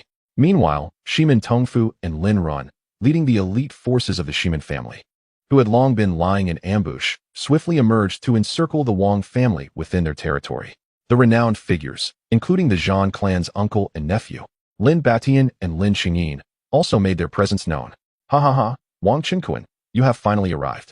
Today, I shall witness what your Wang family possesses to contend with us. Shimin Tongfu hovered in midair, his gaze fixed upon Wang Qinkuan, brimming with malice and disdain. Chapter 85, A Sudden Strike, shocking the city in the past 2 years.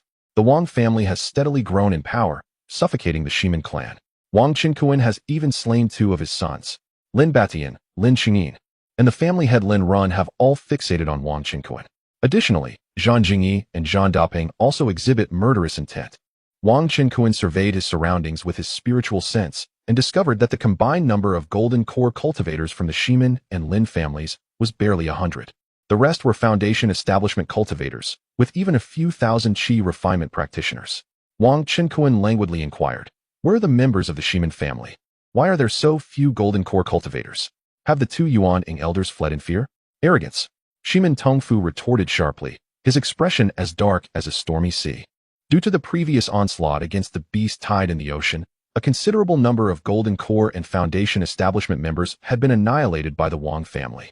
Consequently, the Shimin family's Golden Core cultivators were now significantly outnumbered. This disparity was further compounded by Wang Qinkuan's prior cultivation of a large cohort of Golden Core practitioners before the clan battle. You young ones are utterly ignorant of your limitations. The Golden Core cultivators attacking my clan number merely 100 or so. Do you truly believe you can leave here alive? At that moment, the two Yuan-ing elders of the Shimin family made their appearance. One was an elderly man, Shimin Wuji, with a toothless grin, who glared at Wang Qinkuan, his voice laden with malice. The other was an old woman, Shimin Wuxiue. Wang Qinkuan, Morong Yuyan. I must ask you, who is responsible for my son Lin Han's death? Lin Run's gaze was fixed intently on Wang Qinkuan and Morong Yuyan. Just as Morong Yuyan was about to speak, Wang Qinkuan interjected, Indeed, I killed Lin Han, for he sought to harm my junior sister. Thus, he deserved his fate. Seeing this, Morong Yuyan's beautiful eyes flickered, and she chose not to elaborate further.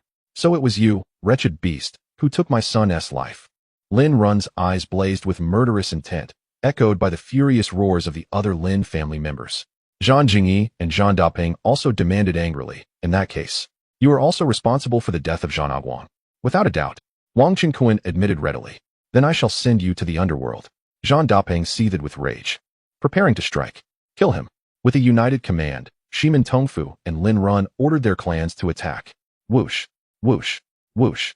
In an instant, a dazzling array of spells and sword energies surged forth like a tempest from all directions, bombarding the encircled members of the Wang and Yun families.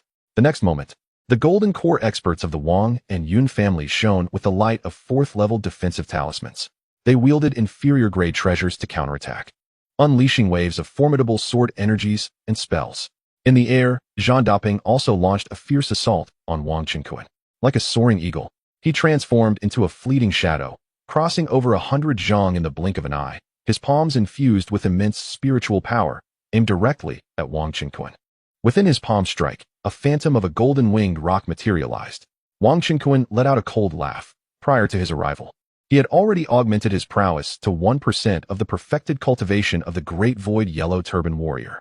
His cultivation had already reached the initial stage of transformation. At this moment, he activated the golden transformation technique, and a radiant golden light surged forth from his body, his magical energy flowing abundantly. A golden Buddha hand seal formed in his palm, manifesting countless golden swastika symbols that struck fiercely. Bang! The force of Zhang Daping's palm shattered instantly. His mouth contorted grotesquely from the impact of the golden light. Subsequently, his protective spiritual light was dispersed in an instant, and his physical body exploded. Zhang Daping's diminutive nascent soul, resembling a small figure no larger than a palm, flew out from the remnants of his body, a visage of terror as it sought to escape. However, it was met with a chilling azure sword light unleashed by Wang Qinkuan, which cleaved through mercilessly, disintegrating the nascent soul into powder amidst the dreadful sword aura. Meanwhile, a multitude of members from the Shimin and Lin clans suffered heavy casualties under the valiant counterattack of the Jin Dan experts from the Wang and Yun clans. Although the Shimin clan boasted a large number of members, over 90% were low-level cultivators in the Foundation establishment and Qi refining stages. In contrast, the Wang clan had over 100 Jin Dan experts, each shielded by 4th-level defensive talismans, making it exceedingly difficult for the Shimin clan to breach their defenses. The assaults from the Jin Dan experts of the Wang clan were exceptionally fierce, and the Shimin clan could only endure their onslaught. In an instant, the air was filled with the crimson glow of blood and the relentless cries of agony. Within a blink, a third of the Shimin forces had perished, the majority being Foundation establishment and Qi refining cultivators. Ah, Daping! Zhang Jingyi cried out in despair upon witnessing his nephew's demise, an overwhelming tide of fury and hatred surging within him. Zhang Daping was akin to a son to him, and the fact that he was slain in a single blow was utterly unbearable. Impossible. Is that the aura of the transformation stage? Shimin Tongfu gazed at Wang Qinkuan, his eyes wide with disbelief, exclaiming in astonishment. He could never have imagined that Wang Qinkuan had ascended to the transformation stage. This development had entirely surpassed his expectations. It is known that a cultivation family possessing a transformation stage elder signifies a major power in the realm. Wang Qinkuan, I shall grind you to dust. The enraged Zhang Jingyi was about to charge forward to vanquish Wang Qinkuan when he was obstructed by a formidable yellow turban warrior, a perfected transformation stage manifestation summoned by Wang Qinkuan. At this moment, chaos reigned within the Shimin clan, with heavy losses incurred. The Shimin and Lin clans could no longer form an encirclement against the Wang clan. In the skies, Morong Yuyin and Wang Yuanzhong faced off against the formidable nascent soul elders of the Shimin clan, Shimin Wuxue and Shimin Wujing. Meanwhile, Long Ji battled against Lin Batian, Lin Qingyin, and Lin Run. It must be said that Long Ji's prowess was extraordinary. She forced the initial stage Lin Batian into retreat, perilously close to defeat, compelling the two Lin clan nascent soul elders to come to his aid. At this moment, the onlookers, various scattered cultivators, erupted in excitement. We've been proven wrong. How splendid. When the Wang clan breached the Shimin territory, surrounded by numerous Shimin and Lin clan members, I was utterly startled. A Jin Dan scattered cultivator remarked from the crowd hovering in midair. The Shimin family truly lacks shame. Having invited the ancient master of the Xiangui sect to assist them, some were indignant. Little did they know that the Wang family was even stronger. Within moments of invading the Shimin territory, they had slain numerous members of the Shimin clan. And even the ancient master from the Xiangui sect was swiftly vanquished by young master Wang Qinkuan. Someone exclaimed in astonishment. So, the Wang family concealed such power? Wang Qinkuan is actually an ancient master of the transformation stage? How delightful. It seems today I shall strike it rich. This was a golden core loose cultivator from the Wind and Fire Beast hunting team, who had wagered 500,000 low-grade spirit stones at the gambling den established by the Mei family, betting on the Wang family's victory. Although my bet was on the Shimin family, I would rather see my 100,000 spirit stones go to waste if it means the Wang family triumphs. Another person remarked. Indeed, I feel the same. The one who blocked that ancient master from the Xiangui sect was actually a transformation puppet. The transformation stage woman from the Wang family seems to be Wang Qinkuan's partner. It's remarkable how she managed to withstand the combined assault of 3 ancient masters from the Lin family. That seems to be the case. However, with young Master Qinkuan's immense abilities and handsome demeanor, it is only natural for a transformation stage beauty to be enamored with him. While many loose cultivators had encountered the Dragon Princess during their time at sea, they were unaware of her true identity, especially since she had altered her appearance. How splendid. The Wang family is destined for victory. Many loose cultivators cheered with excitement. It was evident how beloved and revered Wang Qinkuan was in Yun City, and the Wang family had won the hearts of these cultivators. Meanwhile, the spectators from the Mei family and the Jiang family were left dumbfounded. This turn of events was truly unexpected. Mei Yoxin fixated intently on Wang Qinkuan. Have you noticed? Whether it is Wang Qinkuan's incredibly formidable partner, the transformation puppets he unleashed, or his own transformation-level prowess, it is all the result of his individual capabilities. Of course, one cannot overlook the strength of his other partner, Morong Yuyin. However, she cannot be compared to those at the transformation stage. This young man is unfathomable. Jiang Yubi also regarded Wang Qinkuan with a heart full of apprehension. The Shimin family is in grave danger. They may very well face annihilation. This is utterly unreasonable. Both the Jiang and Mei families possess but a single nascent soul ancient master each. Meanwhile, the Wang family has already amassed several transformation stage powers. What? The disciples of the Xiangui sect on the 3rd floor of the tea house were equally astonished, gazing incredulously at the Shimin territory, their eyes fixed on Wang Qinkuan. Even the deputy master of the sect, who was half a step into the transformation stage, was dispatched with a single move by Wang Qinkuan. How is this possible? He has actually broken through to the transformation stage. The Wang family has hidden their capabilities too deeply. Remain calm. This does not concern us. Let us continue to observe. Chapter 86. The End of the Shimin Family. In the sky, Lord Tung was conversing with Inspector Yang of the Dawn Immortal City, a smile gracing his face. Suddenly, upon hearing commotion from below, he ceased his dialogue and looked down. Moments later, Inspector Yang stroked his beard and remarked with a chuckle. Lord Tung, Wang Qinkuan truly deserves the attention of Miss Hu Tao. He is indeed a young hero. Lord Tung replied with a smile. Indeed. Such talent is not to be compared with ordinary prodigies. Even those from 2-star forces would likely pale in comparison. After all, Miss Hu Tao is the daughter of a Grand Marshal of the Empire. To capture her attention requires an extraordinary genius indeed. Well said. Inspector Yang added. I have heard that the Great Ling Youth Swordsmanship Conference hosted by Miss Hu Tao is based on strength. Should Wang Qinkuan secure the top position, he might even win her favor. He gazed at Lord Tung with a knowing smile. If Wang Qinkuan were to gain Miss Hu Tao's esteem, It was evident that they too would share in the glory and be rewarded by the empire, for Inspector Yang held supervisory duties over Yun City. The emergence of such a prodigious talent from Yun City would undoubtedly bring them immense benefits. Lord Tung comprehended the implications and laughed heartily. In that case, let us wait and see. As he spoke, his gaze turned to the Shiman clan, his expression hardening. The Shiman family was destined for annihilation today. Meanwhile, after Wang Qinkuan swiftly dispatched Zhang Daping, and the lower-tier members of the Shiman clan suffered heavy casualties. Both the Lin and Shiman clan's Golden Core experts were left in shock. Fear was evident on the faces of the Shiman family members. Shiman Tongfu's expression darkened to an extreme. The capabilities of Wang Qinkuan were indeed formidable. Now, the Shiman family had summoned their greatest ally, the Zhan family of the Xiangui sect, with one dead and the other, a balding elder at the late stage of spirit transformation. Blocked by a puppet unleashed by Wang Qinkuan, he was utterly powerless to resist. This made Shiman Tongfu's eyelids twitch violently, plunging him into a chilling dread. Could it be that the family was doomed today? However, he was soon intercepted by Wang Jianlin, and the two engaged in battle. Other members of the Shiman and Lin families fought back desperately. At this point, they had no choice but to fight with all they had. The battle intensified. Wang Qinkuan surveyed the battlefield, noting that his side was effortlessly gaining the upper hand, continually slaying members of the Shiman and Lin families with overwhelming superiority. At this moment, Zhang Jingyi, under the assault of a yellow turban warrior at the peak of spirit transformation, had sustained significant injuries. The techniques of the Xiangui sect were predominantly defensive. Zhang Jingyi, being a seasoned expert near the pinnacle of spirit transformation, had endured numerous powerful attacks from the yellow turban warrior but remained vibrant. He bellowed at Wang Qinkuan. "You little scoundrel, I never imagined you possessed a puppet at the peak of spirit transformation. Should I escape today, I shall not let the Wang family off the hook in the future." Zhang Jingyi observed that the power of the Shiman and Lin families had waned, and thoughts of retreat began to surface within him. However, the formidable transformation puppet clung to him relentlessly, causing him considerable distress.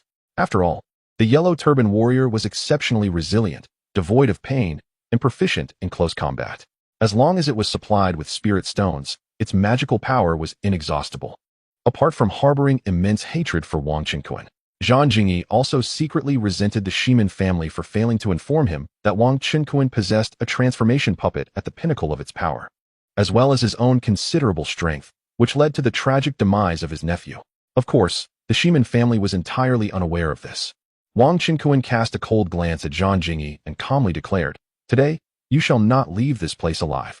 No sooner had he spoken than yet another transformation puppet of the highest caliber emerged from thin air, charging towards Zhang Jingyi with fierce intent. This yellow turban warrior exuded a tremendous aura, instilling a sense of dread. Upon witnessing this, Zhang Jingyi's expression darkened further. It was a dire situation. He could barely withstand one transformation puppet, suffering injuries continuously. Now, faced with two, how could he possibly endure? Despair enveloped him instantly. Boom. The yellow turban warrior behind him struck down with a mighty palm, sending the already wounded Zhang Jingyi crashing to the ground, rolling several hundred zhang away.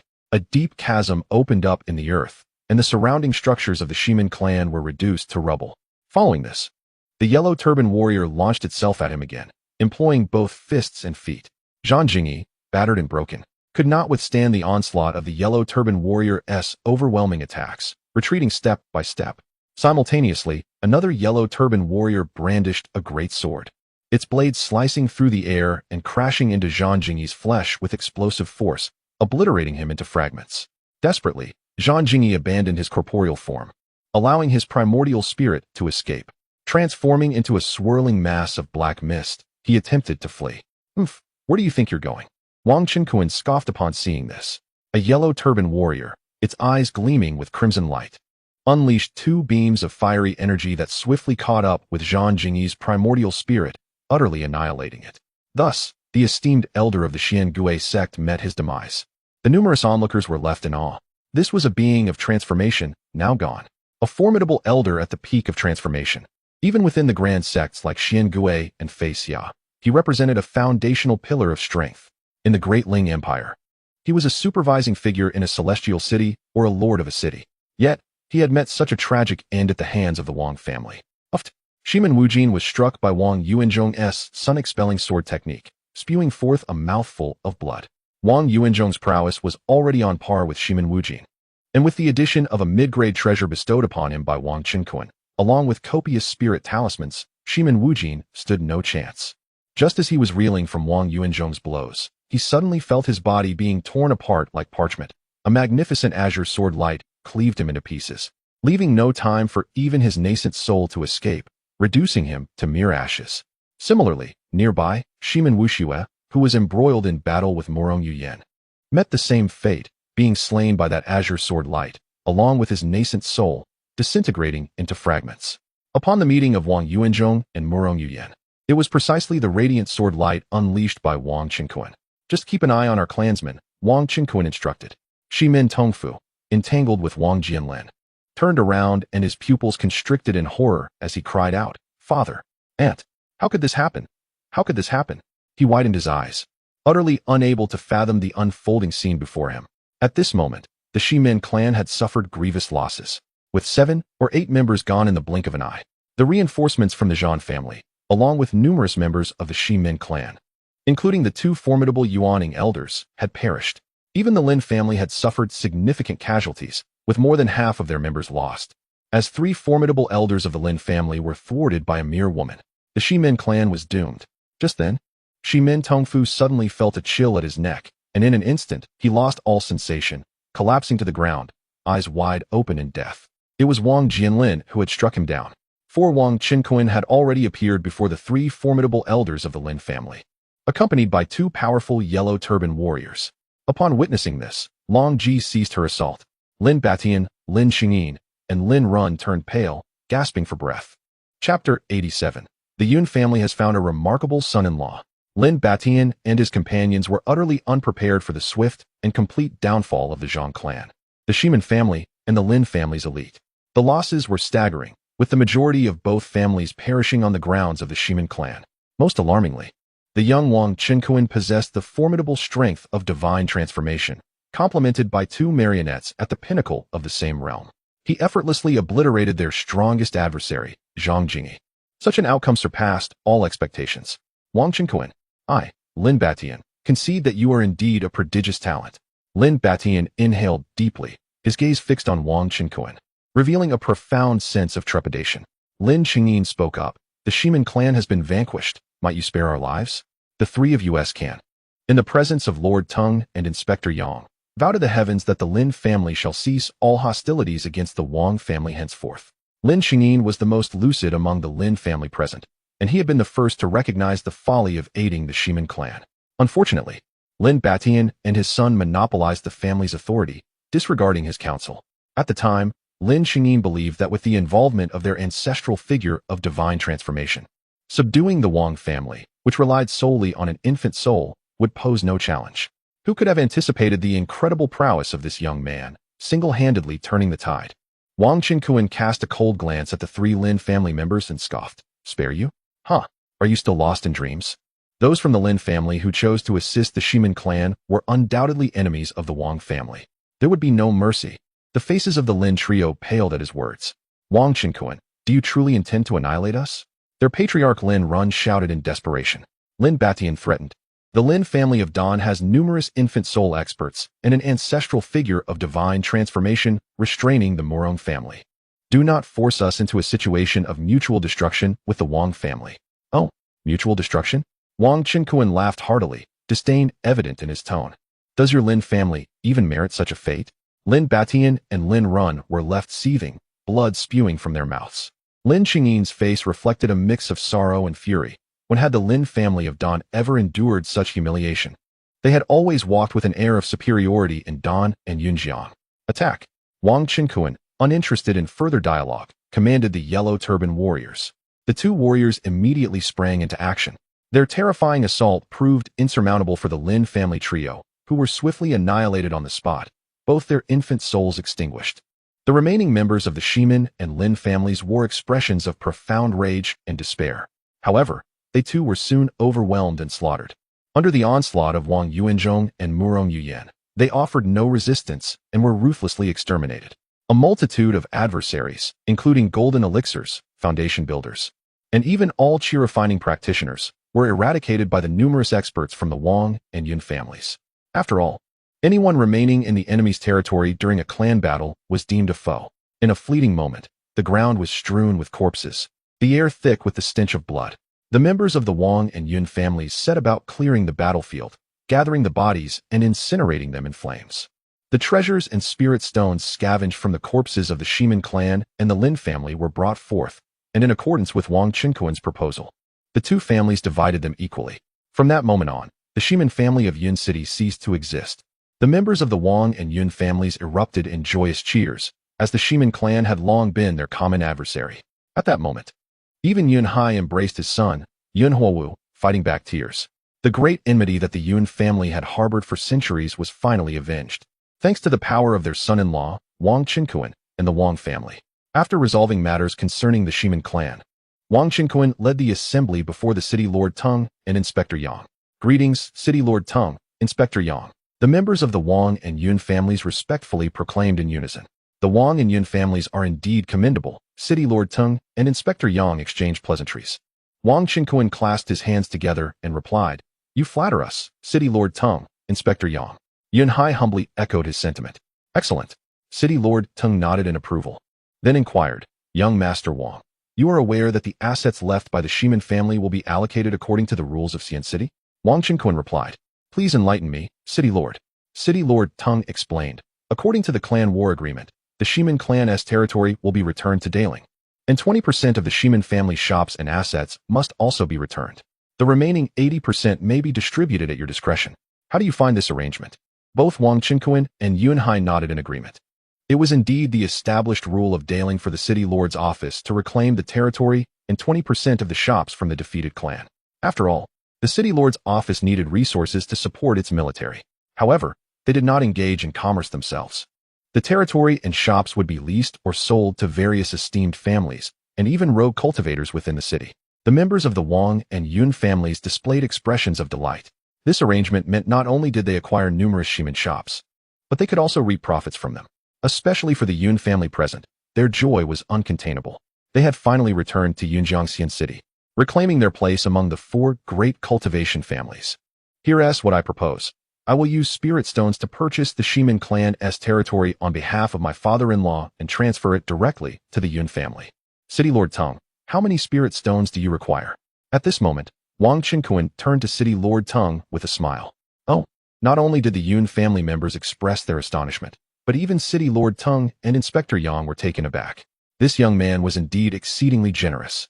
After a brief contemplation, City Lord Teng replied, "Under normal circumstances, if this territory were to be auctioned by my City Lord's office, it would fetch between 120 million to 150 million low-grade spirit stones. However, since you, young Master Wang, wish to purchase it for the Yun family, we are pleased to accommodate this. Let us set the price at 100 million. City Lord Teng nodded slightly, indicating his goodwill. Wang Qinquan laughed heartily. "In that case, I thank City Lord Teng for your kindness." He then produced a storage bag and handed it to City Lord Teng. Upon opening the storage bag, City Lord Teng scanned its contents with his divine sense, revealing not 100 million, but rather 120 million low-grade spirit stones. This, City Lord Teng's expression instantly transformed into one of broad smiles. Secretly marveling at the young man's social acumen, he patted Yun Hai's shoulder and said, "Old Yun, that piece of ancestral land now belongs to your Yun family. Make sure to return to the City Lord's mansion to handle the relevant land deeds. You have found an excellent son-in-law."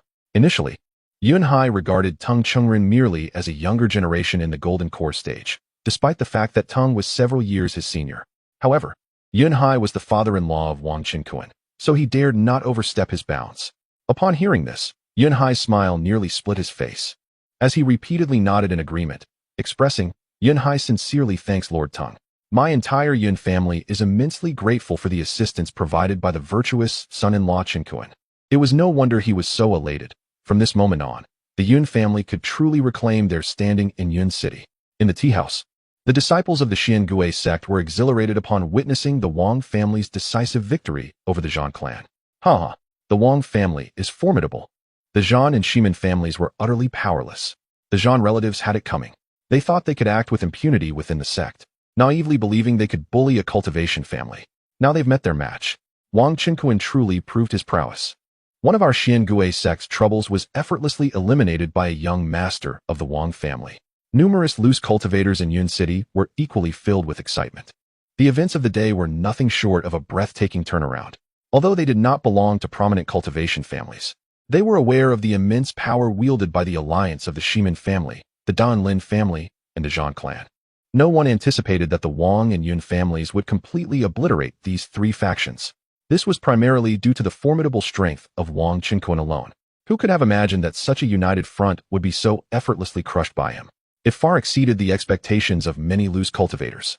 Bravo! The Wang and Yun families have finally triumphed. These two families have always acted fairly, and we loose cultivators of Yun City are blessed. They were astounded, truly having their eyes opened. Was Wang Qinquan truly this powerful? No wonder he was regarded as the prodigy of the Wang family, a paragon among the young generation of Yun City. Even the two venerable transformation ancestors could not withstand him, being easily subdued by Wang Qinquan's transformation puppets. It was no surprise that even Lord Tung and Supervisor Yang held him in high esteem. This clan war had also greatly benefited the Yun family, and it seemed likely that they would return to the immortal city as a whole. However, the rise of the Wang and Yun families was now inevitable. The question remained whether they would absorb the other two families. Would the then immortal city Lin family retaliate against the Wang family? Such matters were beyond the concern of us loose cultivators. We would merely observe the unfolding events. Amidst the discussions, numerous loose cultivators expressed admiration for the Wang family, particularly for Wang Qinquan. However, there were also many who felt a sense of apprehension for the Wang family, as the Lin family of Dan Immortal City was far from insignificant. Although many of their members had been slain, the Lin family's foundation remained robust. Chapter 88. Wang Qinquan becomes the new clan leader. The Lin family encircles Murong. Meanwhile, Mei Yoxin and Jiang Yubi stood in stunned silence, witnessing the unfolding scene. They had not anticipated that Wang Qinquan, accompanied by the Wang and Yun families, would so decisively vanquish the Shimin family and the Zhang clan, annihilating even the elite forces of the Lin family. The sheer magnitude of their might and ruthlessness was nothing short of astonishing. Master of the Jiang family, what should our Mei and Jiang families do going forward? Mei Yoxin murmured, his voice barely audible, to Jiang Yubi, the head of the Jiang family. Equally awed by the Wang family's formidable tactics, soon shook his head and replied, it seems that in the days to come, Yun City will have no choice but to bow to the Wang family. I believe that with the city lord's manor in place, the Wang family will refrain from overstepping, especially since they must also guard against the Lin family. After a brief silence, Mei Yoxin managed a wry smile. Indeed, just moments ago, we feared the Wang family would be a source of trouble, but upon reflection, they likely have no interest in such trivialities. Historically, the Wang family has acted with a sense of justice and would not engage in unwarranted conflict with families such as ours. The only concern for Jiang Yubi was the Yun family. Centuries prior, the Jiang family had engaged in a fair contest with the Yun family, agreeing to determine the victor without annihilating the other. The defeated party could surrender at any time, settling the matter with reparations. However, the Shimin family had disregarded martial ethics, launching a covert attack outside the city that led to the demise of several prominent figures from the Yun family, including their Yuaning elder, and subsequently, with their full force, decimated the Yun family entirely. The act of extermination was primarily instigated by the Shimin family. Presently, the territory of the Shimin family had originally belonged to the Yun family. Fortunately, Wang Qinquan later repurchased it and returned it to the Yun family. Luckily, thanks to the foresight of several Golden Core elders from the Yun family, who had initiated the Fire Seed Plan, many foundational and Qi refining members had departed the ancestral land in advance to establish Yunhe Xinjin, thus avoiding total annihilation. Now, with the backing of the Wang family, Jiang Yubi, as the patriarch of the Jiang family, harbored concerns about whether the Yun family might seek retribution against them. He resolved to engage in earnest discussions with the Yun family, even if it meant the Jiang family yielding some interests, for it was imperative not to offend them, lest they tread the same path to ruin as the Shimin family. Wang Qinquan's formidable strength and ferocity had instilled fear in all, including the two prominent families. Meanwhile, after negotiating the distribution of spoils with City Lord Tung and others, Wang Qinquan led the members of the Wang and Yun families back to their ancestral territory. At the entrance of the Wang family estate, Wang Jiancheng, the clan leader, along with a multitude of clansmen, awaited their return with great anticipation. As a formidable figure of half-step Yuaning strength, Wang Jiancheng had soared into the skies to witness the resounding victory of his kin. Upon seeing the entire contingent of the Wang and Yun families return unscathed, joy illuminated his countenance. Welcome back, 18th uncle, esteemed clan experts. and the masters of the Yun family. Wang Jiansheng exclaimed, his happiness evident as the other remaining members of the Wang and Yun families cheered in unison. This clan battle had resulted in a momentous triumph for both the Wang and Yun families. Wang Qinkuan nodded in acknowledgement and led everyone into the conference hall. Wang Qinkuan's companion, Murong Yiyin, along with Long Ji, showed little interest in clan affairs and returned to Wang Qinkuan's residence. Yu Mu and Pan Yinlian welcomed the two ladies warmly. In the clan's deliberation hall, numerous family members personally served tea and water to those who had engaged in battle, displaying remarkable enthusiasm. Wang Qinkuan conversed with Wang Jiansheng about the specifics of the clan's battle at the Western Gate, elaborating on the achievements to everyone present. Splendid! Wang Jiansheng exclaimed, clapping his hands in delight. Uncle 18 is indeed extraordinarily powerful. Not only did he vanquish two adversaries of the transformation realm, but he also annihilated the members of the Shiman clan and the Lin clan who had come to assist them. Such formidable strength fills me with admiration and instills great hope for our family's future. Resolutely, Wang Jiansheng determined in his heart to propose that Uncle 18 assume the position of clan leader. He felt acutely aware of his own limitations compared to Uncle 18's prowess. Over the past 2 years, there had been murmurs within the clan advocating for Wang Qinkuan to take up the mantle of leadership, believing he could swiftly elevate the family. Wang Jiansheng shared this sentiment and tentatively suggested, Uncle 18, your remarkable victory has earned our family an unparalleled honor. I propose that you become the new clan leader. What do you think?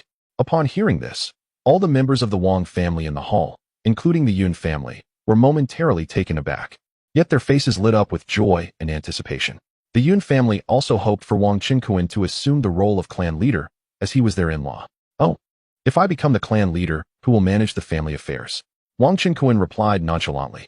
He had no desire to be bogged down by clan duties. That would be far too cumbersome.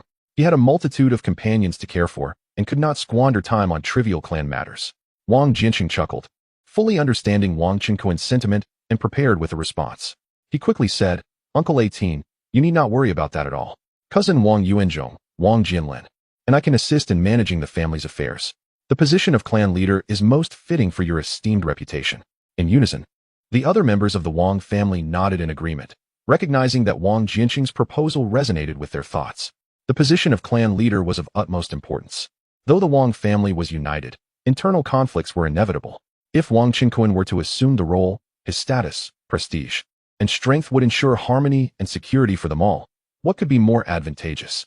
As for managing family affairs, many golden elixir elders within the family were capable of handling such matters, including Wang Bingfeng, who also possessed the ability to oversee clan duties. It was hardly a significant concern. Wang Qinkuan chuckled, very well. Since everyone holds me in such high regard, from this day forth, I, Wang Qinkuan, shall assume the position of clan leader. Wang Jiansheng was overjoyed and immediately commanded someone to fetch the family genealogy. He intended to record the significant event of Wang Qinkuan's election as the clan leader in the family genealogy. Wang Qinkuan promptly appointed Wang Jiansheng, Wang Yuanzhong, and Wang Bingfeng as the vice clan leaders, delegating the daily affairs of the clan to the trio. Wang Bingfeng was primarily responsible for matters concerning the female members of the clan. The three accepted their roles with enthusiasm. Although Wang Bingfeng was merely a newly established Golden Core practitioner with limited strength and a low status within the family, the clan members held great respect for Wang Qinkuan and naturally raised no objections. On the other hand, Wang Jianlin, who was not elected as vice clan leader, practiced the path of the sword of slaughter and had no desire to manage clan affairs. He was relieved to be free of such responsibilities. Subsequently, Wang Qinkuan surveyed the members of the Yun family seated on the right side of the meeting hall and smiled at his father-in-law, Yun Hai. Father-in-law, regarding the 8 shops left behind by the Shiman family, our Wang family and your Yun family shall each receive 4 shares. Do you have any objections? For shares? That is truly wonderful. Yun Hai exclaimed, filled with excitement. To be candid, during this clan battle, the primary efforts came from the Wang family, particularly from Wang Qinkuan. While the Yun family merely contributed as an embellishment, their assistance was not essential. Moreover, Wang Qinkuan had already gifted a substantial portion of the Shiman family's territory to the Yun family. The members of the Yun family felt that as long as they could acquire 2 shares of the Shiman family shops, they would be satisfied. They were taken aback when Wang Qinkuan directly allocated half to the Yun family, leaving them profoundly grateful. In truth, Wang Qinkuan had contemplated this decision. Considering that the Wang family already possessed a sufficient number of shops, The main business of the Wang family was the alchemy workshop, which occupied little space and did not require many establishments. The beast meat shop took up slightly more space, and there were several vacant shops, some of which were even rented out to others. Wang Qinkuan also considered that should there be an excess of shops in the future, he could offer them at a favorable rate to the families of his companions, such as Qin Zi, Zhuo Miaodong, and Zhao Ningxiang, or even gift them. As for Murong Yuyan, Pan Yinlian, and Long Ji, they likely had no such needs. After distributing the shares, Wang Qinkuan sent Wang Jianxing and Yun Hai to the city lord's mansion to handle the matters. Kuaner, there's trouble. A host of experts from the Murong family, including my father Murong Yixian and my uncle Murong Tsong, have been besieged by the Dalan Lin family's experts in the Luoyun mountain range. At that moment, his master Murong Yuyan rushed into the family assembly hall, calling out to Wang Qinkuan. Murong Tsong, Wang Qinkuan had heard from his master, was the only mid-stage transformation god ancestor of the Murong family. Oh, after just having slain many from the Lin family, another faction dares to attack my father-in-law's family? A murderous intent flashed across Wang Qinkuan's face. The remnants of the Lin family, audacious enough to target his father-in-law's family, were clearly courting death. Chapter 89. The Lin family no longer has a transcendent ancestor. Murong Yuyan received a message from her father through the family jade token of the Murong clan. The incident occurred over 10,000 miles away from Yun City. Generally, a standard family jade token cannot transmit messages over such vast distances. However, the jade token in Murong Yuyan's possession is of a treasured grade, capable of sending messages across tens of thousands of miles. Naturally, the flying sword communication of a Yuanying stage elder can reach even further, but it is too conspicuous and easily intercepted by other elders of the same level. Moreover, the speed of flying sword communication is significantly slower than that of the jade token, which transmits messages almost instantaneously, akin to a mobile phone on Blue Star. Wang Qinkuan snorted coldly and declared, "Let us go. Follow me to the Luoyun mountain range. We shall eradicate this group of Lin family scoundrels and make them understand that my family and my Dao partner as kin are not to be trifled with." Wang Qinkuan brought along Murong Yuyan, Long Ji, and over a dozen senior members of the Wang clan, opting for a modest group. With an imposing aura, they soared into the sky on their swords, racing towards the Luoyun mountain range. In the outer region of the Luoyun mountain range, this direction leads from Yunjiangxian City to Danxian City. Along the way lies a place known as the Falling Soul Valley. A multitude of Lin family cultivators gathered in the skies above this location. The mid-transcendent ancestor of the Lin family, Lin Jingtian, stood at the forefront. A colossal array of light flickered with a golden hue in the valley below. With his hands clasped behind his back, Lin Jingtian scanned the surroundings and coldly stated, "Fellow clansmen, we are currently unaware of the situation in Yun City. For now, let us annihilate the members of the Murong clan who seek to assist the Wang family. After today, the Murong lineage in Danxian City shall cease to exist. Exterminate them all." Someone shouted, "Exterminate them all." The Lin family experts roared in unison. 5 Yuanying stage cultivators, over 50 Jindan stage masters, and more than 300 foundation establishment practitioners surged forward with a chilling ferocity, akin to a tidal wave. The Lin family had nearly mobilized all their members above the foundation establishment stage, especially after suffering losses at the hands of the Wang family in the Shimin clan territory. The Murong family originally intended to bypass the Lin family's surveillance and stealthily support the Wang family in Yun City, hence they did not bring a large contingent. However, they were ultimately discovered by the Lin family. The last remaining transcendent ancestor, Lin Jingtian, personally led a large contingent of clansmen to pursue them here. The Murong clan consisted of only about 20 cultivators, 1 mid-transcendent ancestor, 3 Yuanying stage practitioners, and over 20 Jindan stage experts. How could they possibly withstand such a formidable force from the Lin family? Nevertheless, Murong Yixian possessed a 5th-level protective array disc, equivalent to a transcendent level, and activated the protective barrier. All clan members, including the transcendent ancestor Murong Tsong, channeled their spiritual energy into the barrier, fighting desperately in resistance.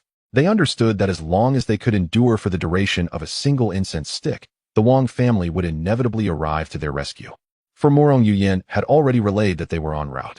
Haha, these fools of the Murong clan.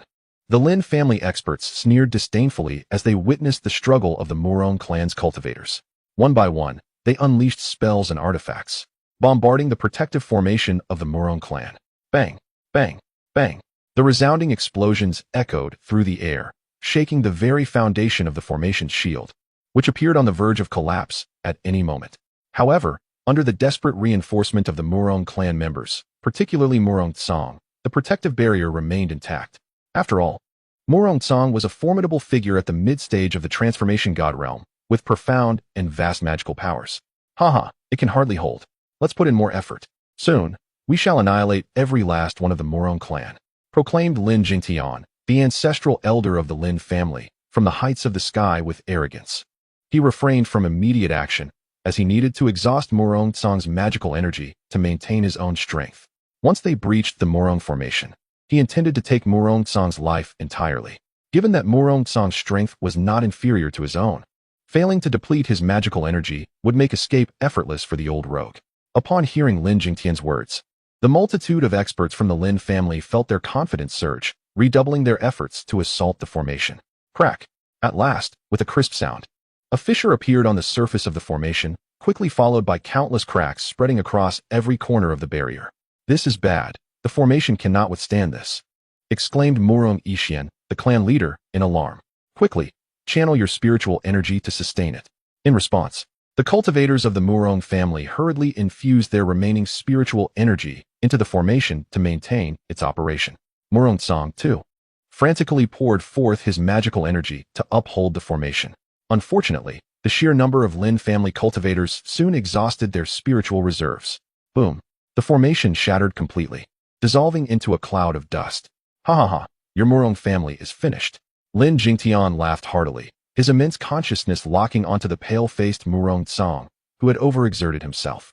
Once the sole transformation god elder of the Murong clan was eliminated, the Murong family in Dawn Immortal City would have no choice but to surrender to the Lin family or await their annihilation. Is that so?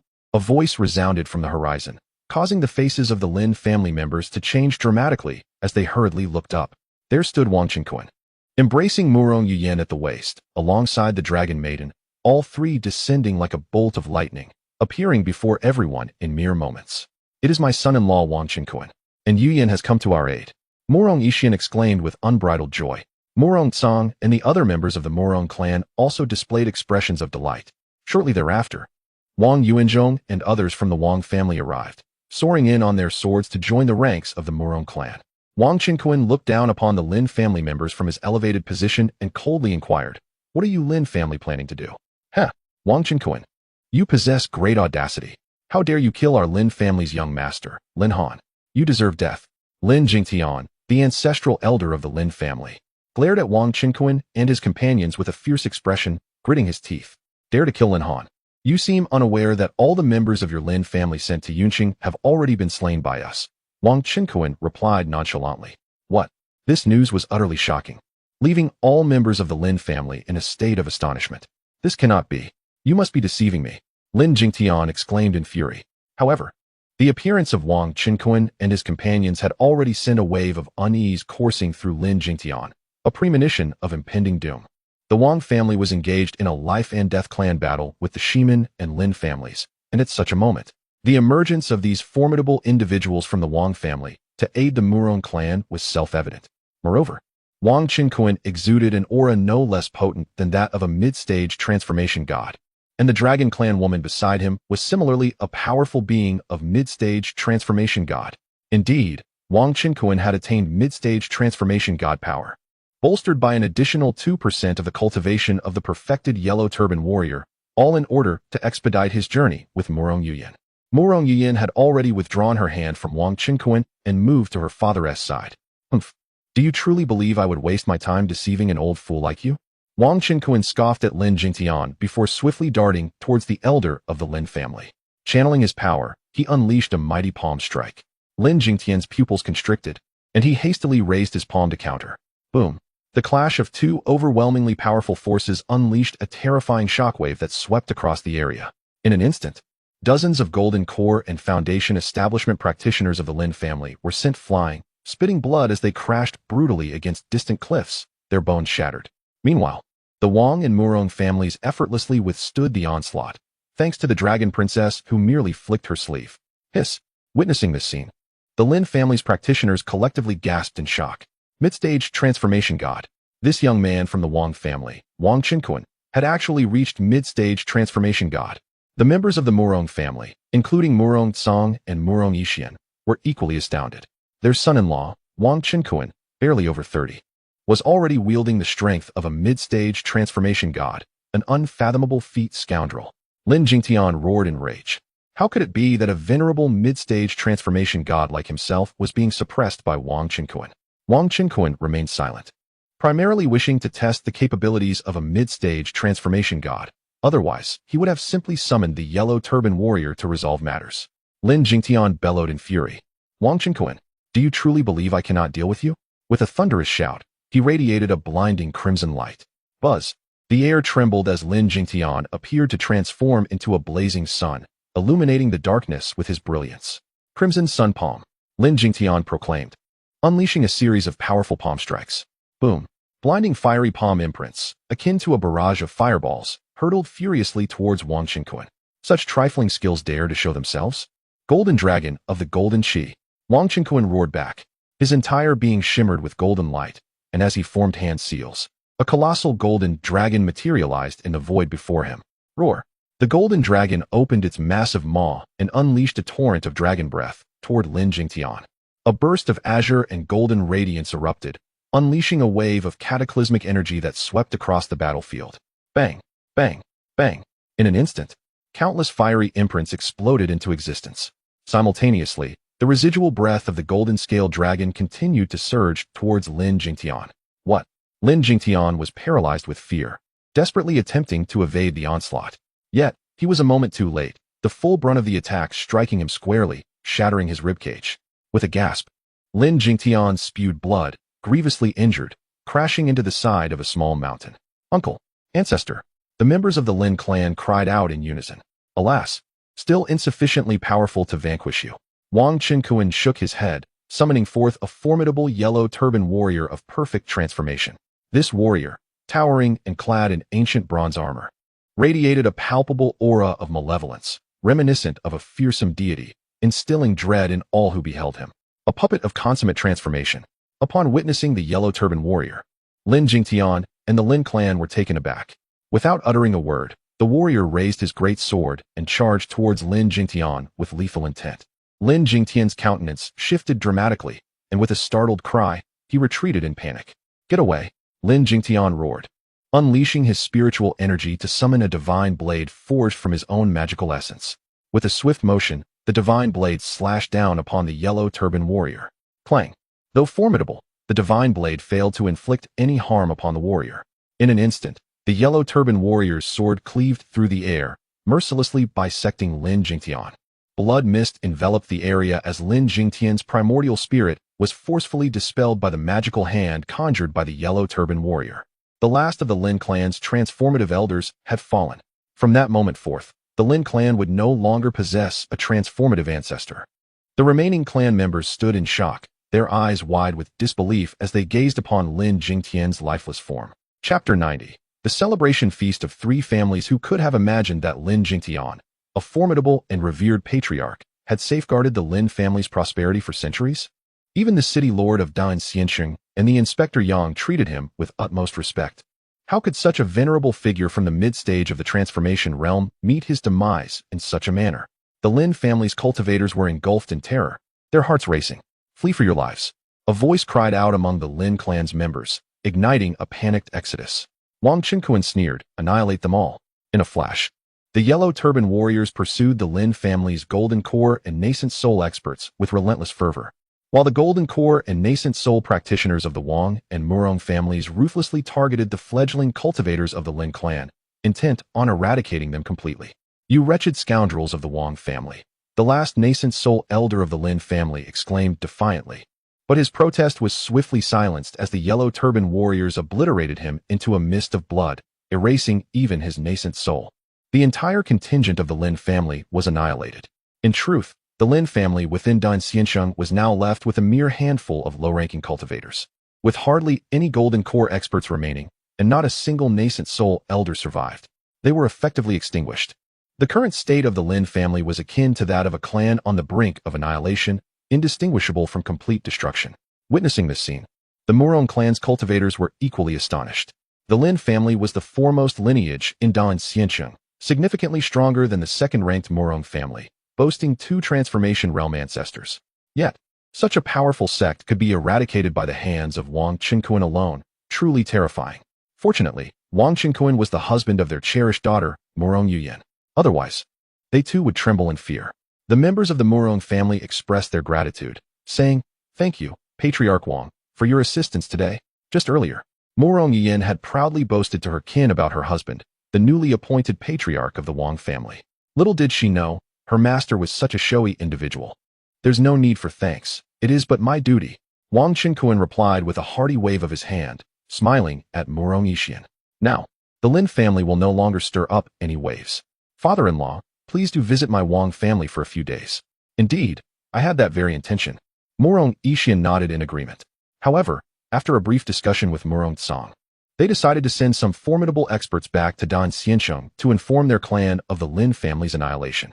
They also aimed to monitor the Lin clan members, ensuring that none of their higher-ranking cultivators could escape the city. Those who attempted to flee would be met with ruthless execution, accompanied by 2 other nascent soul elders. Apart from Morong Yixian, the Morong clan set forth, ready to make meticulous arrangements for the Lin family's fate. With several nascent soul experts still within their ranks, the Morong family's strategy would undoubtedly seal the Lin family's doom. Wang Qinkuan regarded this as inconsequential, for the Lin and Morong families had always been adversaries. The Morong family's actions would compel the Lin family to surrender, for failing to do so would result in certain death for any Lin member attempting to leave the city. Moreover, upon Morong Yixian's return, he could still initiate a clan war against the Lin family. In circumstances where a profound enmity exists between both families and the disparity in strength is stark, the city lord's mansion will not extend protection to the weaker party, nor will it allow them to refuse the family battle.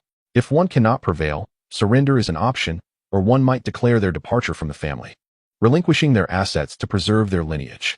After all, the city lord's mansion in each celestial city belongs to the Great Ling, rather than serving as caretakers for those feeble clans.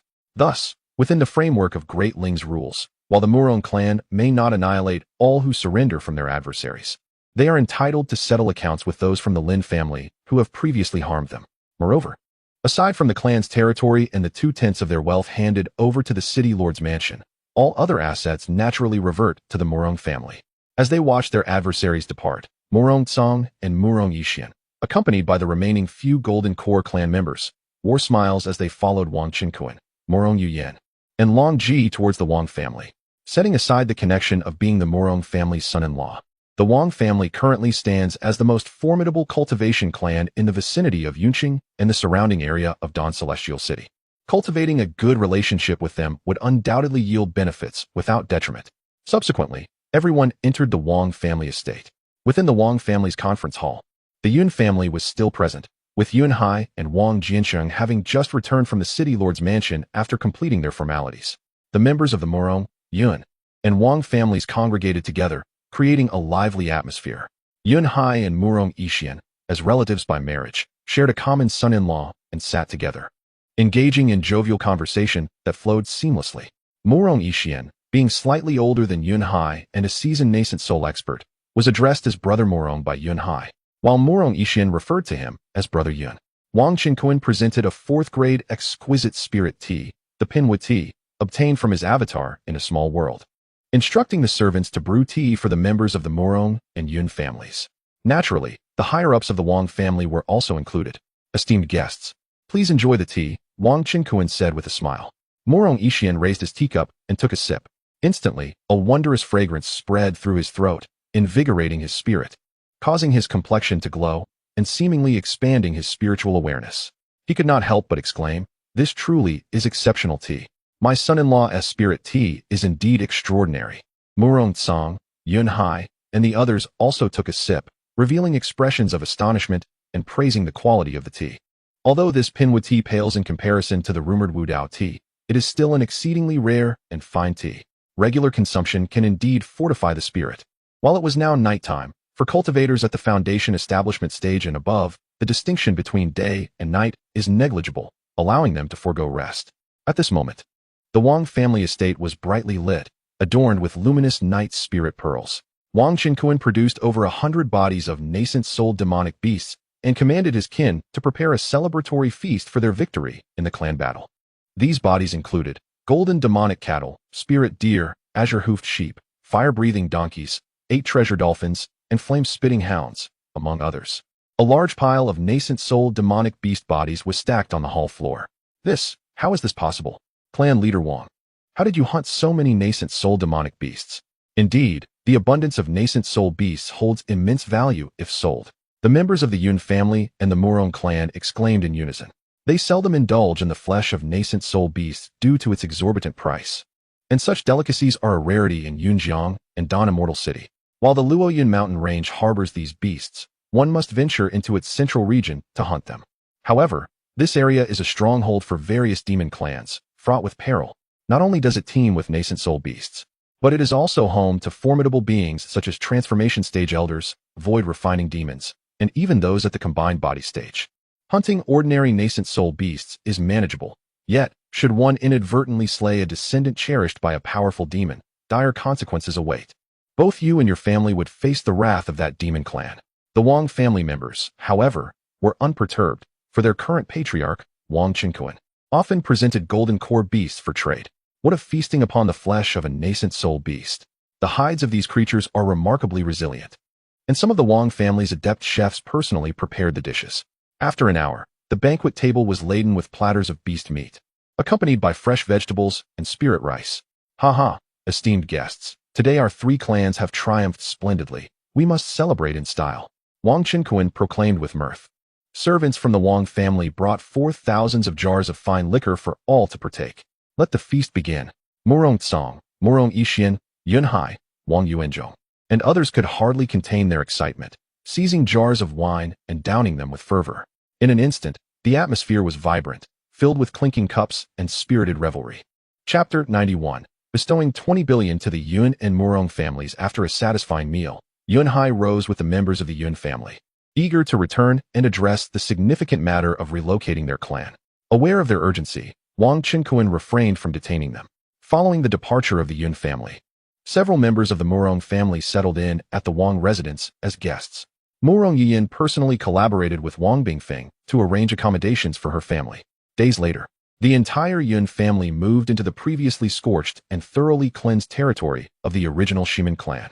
They expended considerable resources to summon several formidable Yuan-ing experts from the city lord's manor to cast spells for the reconstruction of numerous residences. Thus, the Yun family officially announced their return to Yunjiang Xianqing. Notably, they did not abandon their ancestral grounds in Yunxian town. A contingent led by 2 golden core cultivators remained to safeguard it. This event sent shockwaves throughout the city. Countless loose cultivators marveled at the extraordinary fortune of the Yun family, who had produced a daughter of unparalleled beauty, Yun, and had secured a son-in-law like Wang Qinkuan, a rarity that one might search a lifetime for. At that moment, as the members of the Murong family prepared to bid farewell to Wang Qinkuan and return home, he smiled and asked them to wait a moment. He then dispatched a flying sword message, summoning Yunhai and others to join them. In the Wang family's reception hall, Wang Qinkuan engaged in casual conversation with Murong Yuyan, Long Ji, Yun, as well as Wang Yuanzhong, Wang Jiansheng, and Wang Bingfeng. When Yunhai arrived alongside several senior members of the Yun family, seeing them, Wang Qinkuan remarked, "Esteemed fathers-in-law, as the Yun family celebrates their joyous relocation, I have a gift to present to you." As he spoke, Wang Qinkuan produced 2 bulging storage bags of low-grade treasured artifacts, handing one each to Murong Yixian and Yunhai. "What gift has my son-in-law bestowed upon us?" Murong Yixian inquired with a smile as he opened the storage bag, instantly engulfed by a cascade of radiant light. Within the bag lay 100 Yuan-ing beast carcasses, 100 foundation establishment pills, 100 low-grade golden core pills, 30 longevity pills, 30 beauty-restoring pills, 30 million low-grade spirit stones, and 30 treasured artifacts. Astonishingly, there were even 10 low-grade Yuan-ing pills, each the size of a child's fist. His eyes widened in disbelief, his face reflecting utter astonishment. Heavens, this is a Yuan-ing pill. My generous son-in-law has truly outdone himself. The 4th-tier precious Yuan-ing pill, a rare spiritual item for golden core cultivators seeking to transcend to Yuan-ing, is worth significantly more than golden core pills. Besides the Yuan-ing and golden core pills, the longevity and beauty-restoring pills, both low and mid-grade, also hold exorbitant value. Since Wang Qinkuan's 3 avatars had begun to slay Yuan-ing beasts they had started to yield Yuan-ing pills. Though the drop rate is exceedingly rare, approximately only 1% compared to that of golden core pills. Yun Hai, witnessing the bounty, also opened his storage bag, revealing identical treasures. The very items that the Yun family had longed for. The cumulative worth of these treasures was simply beyond measure. A single low-grade golden core pill is valued similarly to a low-grade treasured artifact, each priced around 5 million spirit stones. The inferior Yuaning Dan, at the very least, commands a staggering price of 50 million low-grade spirit stones per pill. Moreover, this item is exceedingly rare and can only be procured from the Lingyun Merchant Association, as well as occasionally from 2-star and above sects and 2-star and above celestial cities. It is precisely what Yun Hai and the Yun family desperately require. Yun Hai, himself at the pinnacle of the golden core stage, possesses strength akin to that of a half-step Yuaning. However, without a breakthrough spiritual item like the Yuaning Dan, he fears he may never transcend to the Yuaning stage in this lifetime. In that moment, Yun Hai's eyes glistened with emotion. His body trembled with excitement as he bowed deeply before Wang Qinkuan, exclaiming, "Esteemed son-in-law, your generosity is something the Yun family shall never forget." Wang Qinkuan hastily supported Yun Hai, saying, "It is but a trifling matter. Ah, dear son-in-law, these treasures are far too precious for us to accept." Morong Yixian also shook his head repeatedly. Upon a cursory evaluation, the gifts Wang Qinkuan presented to both families were valued at over 2 billion spirit stones each. "Ha, esteemed fathers-in-law. These items are merely a small token for my wife's maternal family, not meant as a form of respect. Yu Yin and Yun Yun are beyond the measure of such trivial gifts." Wang Qinkuan remarked with a light-hearted smile. Hearing this, Morong Yin and Yun Yun were profoundly touched, each linking their arms around his. Filled with joy, Yun Hai and Morong Yixian graciously accepted the gifts. The other members of the Yun family and the Morong clan were equally ecstatic, expressing their gratitude to Wang Qinkuan. Their gazes towards him became increasingly filled with reverence and appreciation. Truly, this son-in-law of the Wang family is extravagantly wealthy, simply bestowing gifts valued at over 2 billion spirit stones. Even the typically grandiose Murong clan's ancestor, Murong Tsong, held Wang Qinkuan in high esteem, deeply impressed by his generosity. Such noble virtue from a son-in-law. With someone like Wang Qinkuan in our family, the Yun family truly has its fortunes flourishing. The same goes for our Morong family. Lord Wang, should there be any matters in the future, do not hesitate to command our Yun family, they insisted. Indeed, we of the Morong family will certainly offer our utmost assistance. That would be splendid, Wang Qinkuan replied with a smile.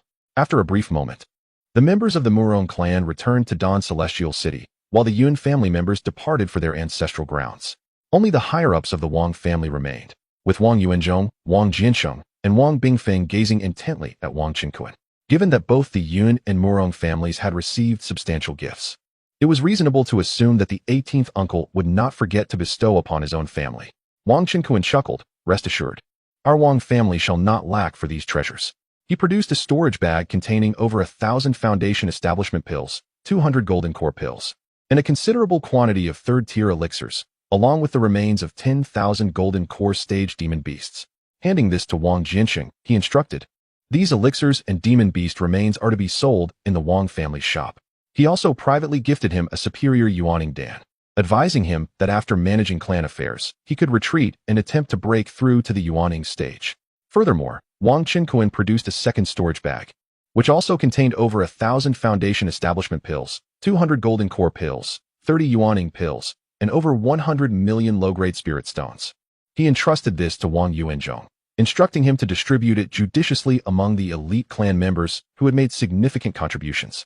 Wang Qinkuan presented Wang Yuanzhong with a batch of 4th-level Yuan Essence pills, a type of elixir utilized by those of the nascent soul realm to enhance their spiritual power. He retrieved a third storage bag containing 100 low-grade beauty pills, along with a plethora of spiritual and treasured artifacts, which he entrusted to Wang Bingfeng. She was instructed to place the spiritual and treasured items into the family's treasury, distributing them judiciously among the high-ranking elites and contributing clansmen. The beauty pills could be allocated to female clansmen who had made significant contributions, while male clansmen could exchange for them if desired. Additionally, Wang Qinkuan gifted Wang Bingfeng a superior beauty pill and a top-tier nascent soul pill. Of course, Wang Bingfeng was only at the early stage of the golden core realm, making her breakthrough to nascent soul still a distant prospect. Nevertheless, she could save them for future use. Wang Qinkuan then left the trio of Wang Jiansheng, Wang Yuanzhong, and Wang Bingfeng to deliberate on their course of action, after which he returned with a smile to his own residence with his partner. A few days later, while the myriad of scattered cultivators in Yun City were still fervently discussing the affairs of the Wang and Yun families, astonishing news began to circulate. The Wang family's pill workshop announced an increase in the monthly limit for foundation establishment pills from 30 to 100. Furthermore, the price was set at an enticing 15% discount. Additionally, they would limit the sale of 10 golden core pills per month, priced at the same minimum rate as elsewhere, at 5 million each. Moreover, the Wang family's meat shop would supply an abundance of demon beast meat suitable for golden core cultivators, also at an enticing 20% discount. As these announcements spread, they ignited a fervor throughout the entire Yunjiang Immortal City. The availability of golden core demon beast meat aside, foundation establishment and golden core pills were rare commodities across all immortal cities. The opportunity to purchase them was bound to be immensely beneficial, especially the golden core pills, which were typically scarce even at the Lingyun branch. Thus, upon hearing this news, many scattered cultivators were exhilarated. Does this mean we also have a chance to buy foundation establishment and golden core pills? As far as I know, the Wang family only sells 100 foundation establishment pills and 10 golden core pills each month. If I could secure them first, I am a fully realized foundation establishment cultivator. These pills are crucial for my advancement to the golden core realm.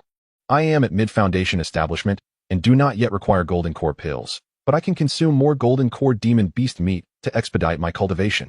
I have long declared that the Wang family is indeed the great benefactor of our Yun City. Let us hurry and line up. Once we reach the front, we can make our purchases. In an instant, the entire Yunjiang Immortal City was abuzz, with countless scattered cultivators rushing towards the Wang family's pill workshop and meat shop. Chapter 92. The Zhou family, the Qin family, and the Zhao family gather as guests. Wang Qinkuan paid no mind to other matters, spending each day indulging with his partner. Among his companions, Murong Yuyan held the highest regard, with the other women addressing her as elder sister.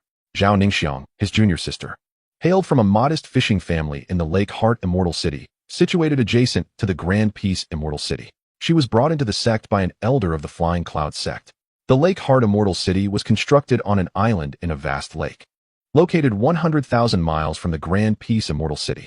Although the Flying Cloud sect was merely a one-star sect, its recruitment encompassed the regions of Yunjiang, Grand Peace, Lake Heart, and Linhai. One early morning, Wang Qinkuan found himself in Zhao Ningxiang's chamber. He gently inquired, "Ningxiang, do your family members in Lake Heart primarily hunt the aquatic beasts?" Zhao Ningxiang replied, "My family is a small golden core clan focused on hunting aquatic creatures. They have joined a group of scattered cultivators for fishing." It had been quite some time since Zhao Ningxiang last visited her family after marrying Wang Qinkuan. She had only sent a letter through the city lord's office to inform her parents of her marital status.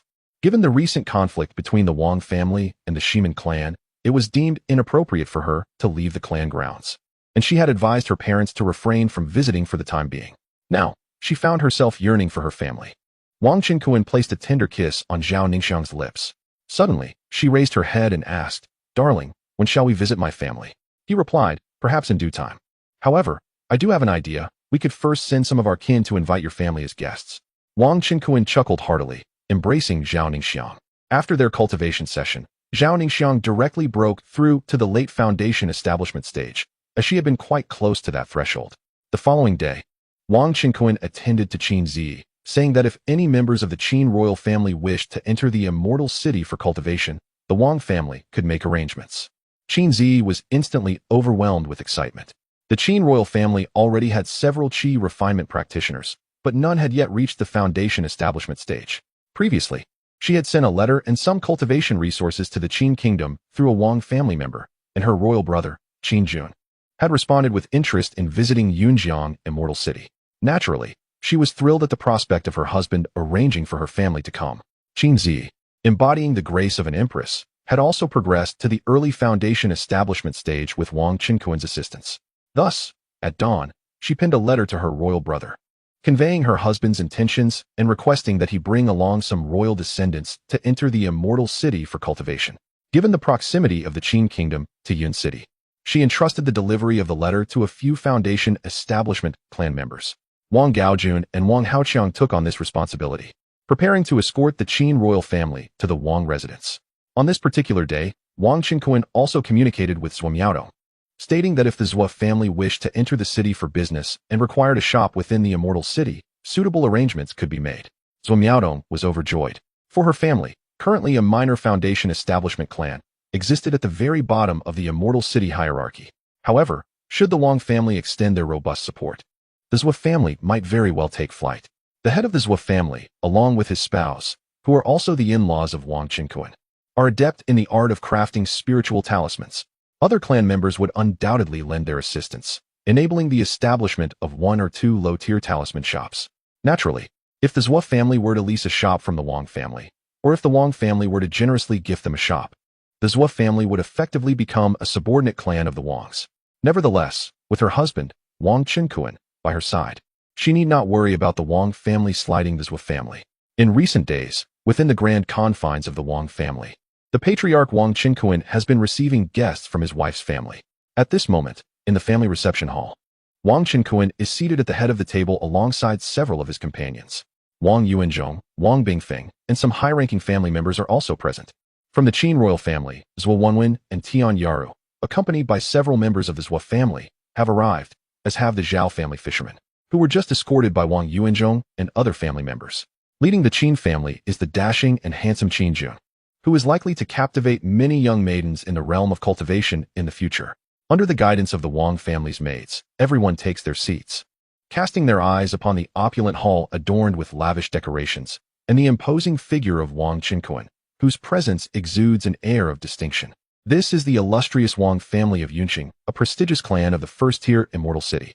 As a smaller family residing near Yunqing, the Zhou family was already aware of this. Prior to their arrival, the Qin and Zhao families had also heard the Wang family's proud introductions. Following the conclusion of the clan battles, the city lord of Tung had already petitioned the Daling Empire for Yunqing to be elevated to a first-tier immortal city. The hallmark of a first-tier immortal city is that either the city lord or the inspector must possess the cultivation of the transformation stage, and, crucially, at least one of the cultivation families within the city must be of a level above the transformation stage. Yunqing has met these criteria, thus rightfully ascending to the status of a first-tier immortal city. However, for many low-ranking cultivators, these matters hold little significance compared to the Wang family's alchemy workshop, which generously supplies foundation building and golden core elixirs. Noticing the modest demeanor of the Qin, Zhou, and Zhao families, Wang Qinquan rose with a warm smile and said, "Dear brother Qin Jun, esteemed in-laws of the Zhou and Zhao families, and all esteemed friends from the 3 clans, your arduous journey from afar is greatly appreciated. Welcome to the Wang family. Brother-in-law is too kind. Son-in-law is too courteous. The patriarch is overly gracious." Everyone replied with respectful gestures. Wang Qinquan then had tea served. Still the exquisite 4th-grade spiritual tea known as insight tea. He smiled at the gathered guests and said, "Please enjoy the tea for now. The welcoming banquet will commence shortly." And the kitchen has already begun preparing the meat of demonic beasts from the golden core and nascent soul stages, which will be served soon. The demonic beast meat prepared for this banquet predominantly consists of that from the golden core stage, primarily because the members of the 3 families, especially the Qin clan, possess relatively low cultivation levels and cannot consume the meat from nascent soul demonic beasts. While they would not meet a tragic end from such consumption, it would lead to a prolonged period of indigestion. Upon hearing of such high-quality demonic beast meat, the eyes of the crowd sparkled with anticipation. After all, they found it exceedingly difficult to procure such delicacies. The Qin clan, in particular, had never tasted them. However, the tea before them exuded an enchanting and rich fragrance, igniting an irresistible desire among the gathered to savor it. Everyone raised their teacups and began to drink. The tea slid down their throats, its refreshing aroma and delicate sweetness rendering them invigorated and at ease, leaving their minds in a state of ethereal clarity. Buzz, buzz. A few low-ranking cultivators in the early stages of qi refinement experienced a breakthrough after consuming just 2 cups of tea. Once they finished, all eyes turned towards Wang Qinquan and his daughter. The strength of the Wang family was indeed far more formidable than they had anticipated. Their son-in-law, Wang Qinquan, was the head of the Wang clan. Their daughter, being able to wed Wang Qinquan, was truly a stroke of fortune. Wang Qinquan smiled and inquired of Zhuo Wenwen, "Father-in-law Zhuo, I have heard from Yaodong that the Zhuo clan has aspirations to develop in Xianqing in recent years." Zhuo Wenwen glanced at the charming Zhuo Yaodong beside Wang Qinquan, promptly nodding in affirmation. "Your concern is greatly appreciated. We indeed harbor such intentions." Wang Qinquan nodded slightly and continued, "The Zhuo clan is my partner's maternal family. Should you wish to grow and prosper, I shall wholeheartedly support you. I will present to you 2 shops located in the bustling market that I acquired from the Shiman family. As for the subsequent taxes, you will naturally need to remit them to the city lord's manor. If those two are insufficient, I can provide more. Zhuo Wenwen and Tian Yahweh were overjoyed at his words, repeatedly expressing their gratitude, insisting that 2 shops were more than sufficient. The other Qi refinement cultivators from the Zhuo clan also expressed their thanks to their son-in-law. Their clan was small in number, and with the ability to craft spirit talismans and arrange shelves, their living area would not require much space. The shops in Yunqing not only comprised storefronts, but also included backyards and living quarters on the 2nd and 3rd floors. Of course, having shops would also allow them the option to rent long-term courtyard houses or caves within the city. Wang Yuanzhong and Wang Bingfeng had already begun to describe the conditions of the 2 shops. The crowd gasped in astonishment. Each of these 2 shops was estimated to be worth around 200,000 lower-grade spirit stones, and thus, they were gifted to the Zhuo family by Wang Qinquan. The Zhuo family had indeed struck gold this time. Witnessing this, the rest of the assembly extended their congratulations to the Zhuo clan. Chapter 93. After the 3 families. Prosperity awaits. Even Wang Qinquan extracted a substantial collection of ancient talisman crafting books from the system space, comprising over 300 volumes each of 2nd, 3rd, and 4th level techniques. Additionally, a plethora of 2nd, 3rd, and 4th level spiritual talismans, along with hundreds of foundation establishment pills, 30 golden core pills, and 2 million low-grade spiritual stones were presented. All of this was neatly packed into storage bags and handed over to the left Wenwen couple. It is far more beneficial to teach one to fish than merely to provide a fish. The talisman crafting books unearthed from the world of idol cultivation are relics of ancient craftsmanship. Wang Qinquan did not retain any 1st level technique books, as they are available for sale at the Lingyun branch, while 5th level and above are temporarily unavailable but will be provided when accessible. 4th level talismans are already comparable to those wielded by nascent soul experts. It is anticipated that in the future, the left family will emerge as a prominent talisman crafting clan. Moreover, there is an abundance of foundation establishment pills, golden core pills, and 2 million spiritual stones. Qinquan, my son-in-law, our left family is immensely grateful to you. The left couple trembled with emotion as they received these gifts, at a loss for words. These books and breakthrough elixirs will undoubtedly elevate the entire left family to new heights in Yunqing. The other members of the left family were equally exuberant. Their primary concern stemmed from the left family's relatively weak strength. Thus, Wang Qinquan was cautious not to bestow too many golden core pills at once for fear of attracting unwanted attention. Left Miaodong, standing beside Wang Qinquan, was so overwhelmed that she leapt up and planted a kiss on his cheek. Following this, Wang Qinquan smiled at Qin Jun and said, Brother Qin Jun, have your royal family members considered what ventures you wish to pursue? I shall provide you with 2 similar shops. Brother-in-law, our Qin family is new to the realm of cultivation and is unsure of what would be most suitable, Qin Jun replied with a smile. Qin Jun himself possessed commendable aptitude, being of the earth-grade spiritual root. While he was significantly outclassed by his sister, Qin Zi, he still surpassed the majority of cultivators in the realm. In the past 2 years, with the resources provided by Wang Qinquan, he had already reached the late stage of Qi refinement. The royal cultivators accompanying him were merely at the initial and mid-stages of Qi refinement. Qin Jun had recently abdicated the throne of the mundane Qin kingdom in favor of a cousin who lacked a spiritual root. Previously, Qin Zi had requested several spiritual root detection orbs from Wang Qinquan, which were then sent to the Qin kingdom, allowing them to assess the roots of the royal kin. Are you uncertain about which techniques to learn? Wang Qinquan chuckled, turning to his wife, Qin Zi. He too pondered the situation. The Wang family's primary focus was alchemy, and now the left family would handle talisman crafting. In terms of weapon forging, the Zhang family in this city had already ventured into that domain, although they had fallen from grace and could only forge basic magical tools now. After some contemplation, Qin Zi suggested, our Qin family could delve into the art of weapon forging or perhaps the culinary techniques of spirit chefs. Wang Qinquan erupted in laughter, taking Qin Zi's delicate hand in his own. My dear Zi, you are indeed exceptionally astute. The essentials of life, coupled with equipment, are all lucrative ventures. The ability to directly forge spiritual weapons encompasses 2 major industries that, in this city, remain unclaimed by any prominent family. Let us add another endeavor, the crafting of spiritual artifacts, the culinary arts for spiritual chefs, and the study of formation techniques. You, of the Qin clan, may choose any one of these, Wang Qinquan remarked, directing his gaze towards Qin Jun. After conferring with the members of the Qin clan beside him, Qin Jun replied, given our clan's relatively low cultivation level, crafting spiritual artifacts may require a foundation-building expert. Personally, I lean towards studying formation techniques. However, the clan wishes to open a restaurant in the realm of cultivation. Brother-in-law, could we possibly learn both culinary arts and formation techniques? In the expectant gazes of Qin Zi, Qin Jun, and the gathered members of the Qin clan, Wang Qinkuan nodded with a smile.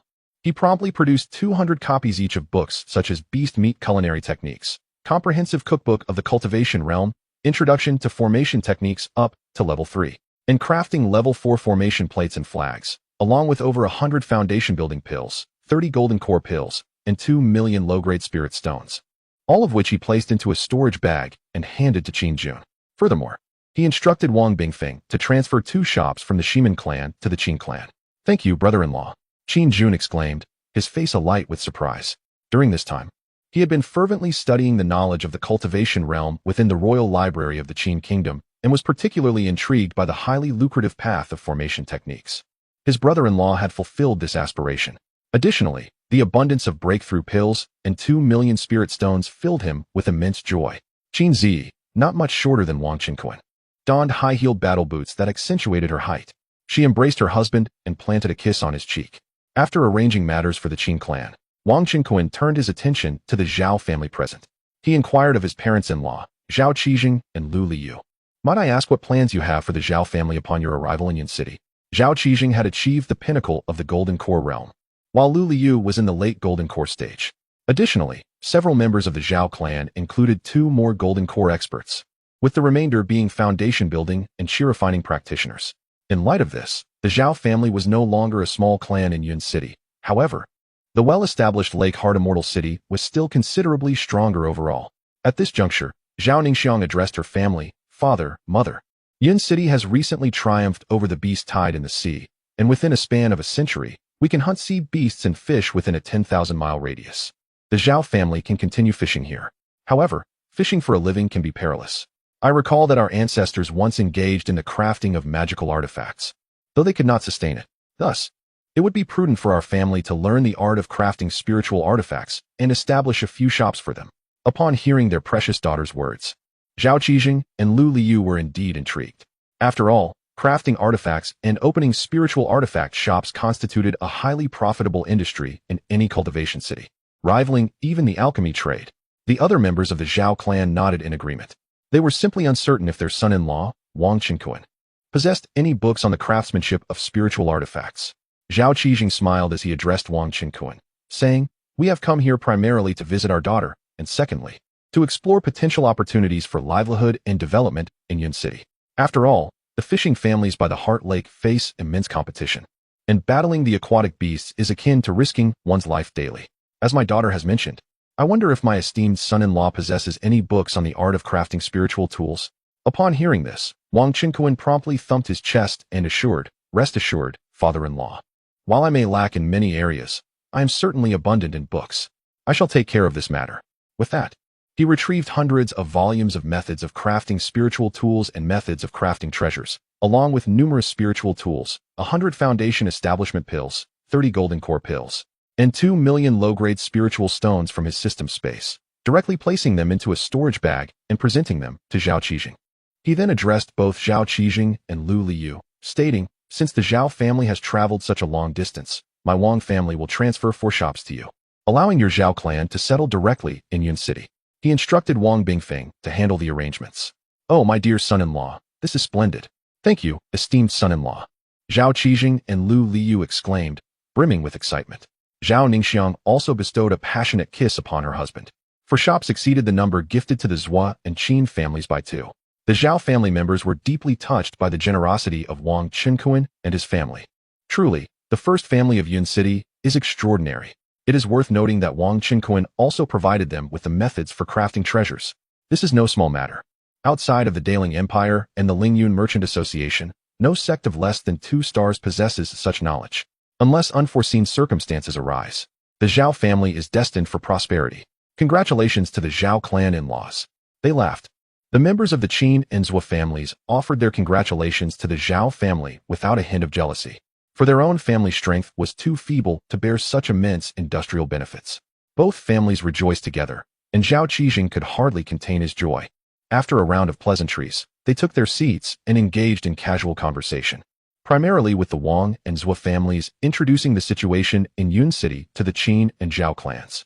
Soon, the food and drinks were served, and the atmosphere grew lively as the guests clinked their cups. They were secretly astonished by Wang Qinkuan's influence, which surpassed their expectations. Initially, they believed their visit would entail a mere standard reception from the Wang family. However, they were utterly unprepared for the astonishing gift of prosperity Wang Qinkuan had bestowed upon their families. This revelation left the Qin, Zhou, and Zhao families in utter shock. Their son-in-law was exceedingly generous. The Wang family's foundation undoubtedly exceeded their imagination. They quietly rejoiced, feeling fortunate that their daughter or sister had married Wang Qinkuan.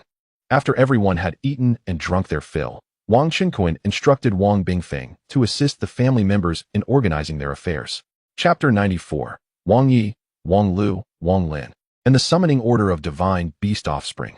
Qin Ziyi, Zhuo Miaodong, and Zhao Ningxiang joyfully accompanied their maternal relatives to explore the shops.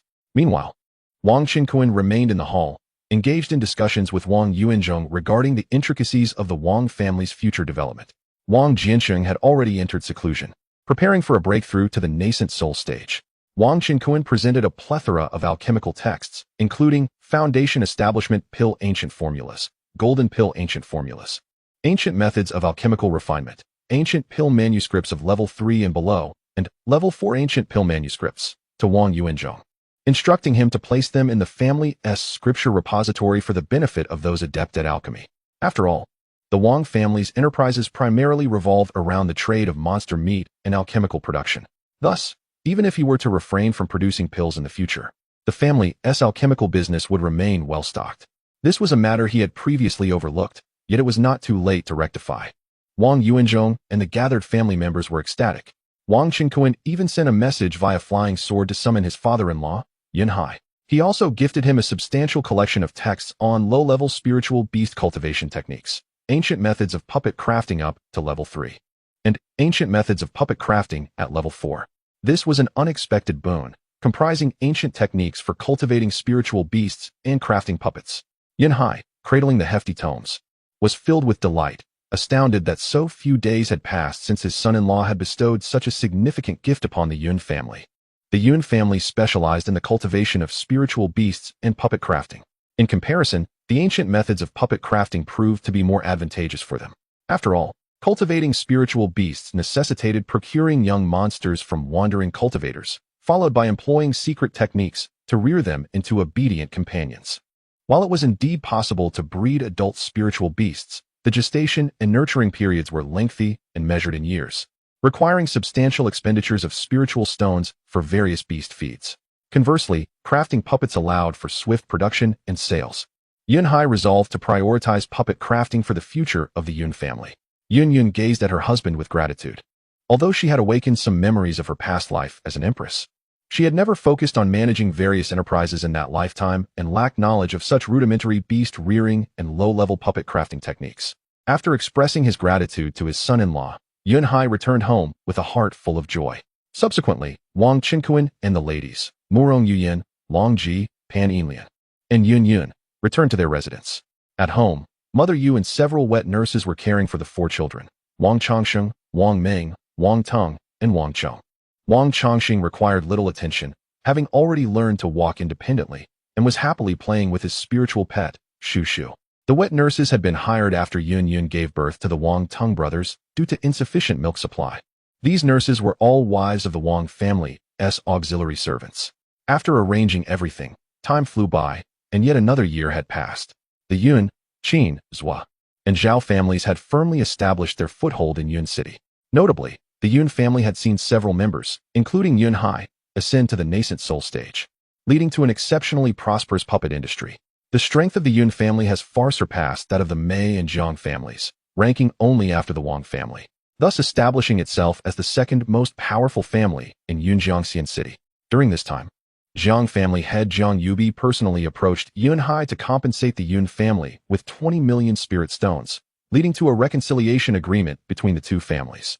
Meanwhile, Zhao Ningxiang's maternal family, the Zhao clan, has rapidly flourished in Yun City, relocating all their ancestral members from their old family in Huxinxian City. Their spirit weapon shop industry has also thrived, although they are currently only able to forge inferior and medium-grade spirit weapons. The Zhao clan has now risen to become the fifth prominent family in Yun City, following the Mei and Jiang families, which brings immense joy to the younger sister, Zhao Ningxiang, who is as delighted as a child each day.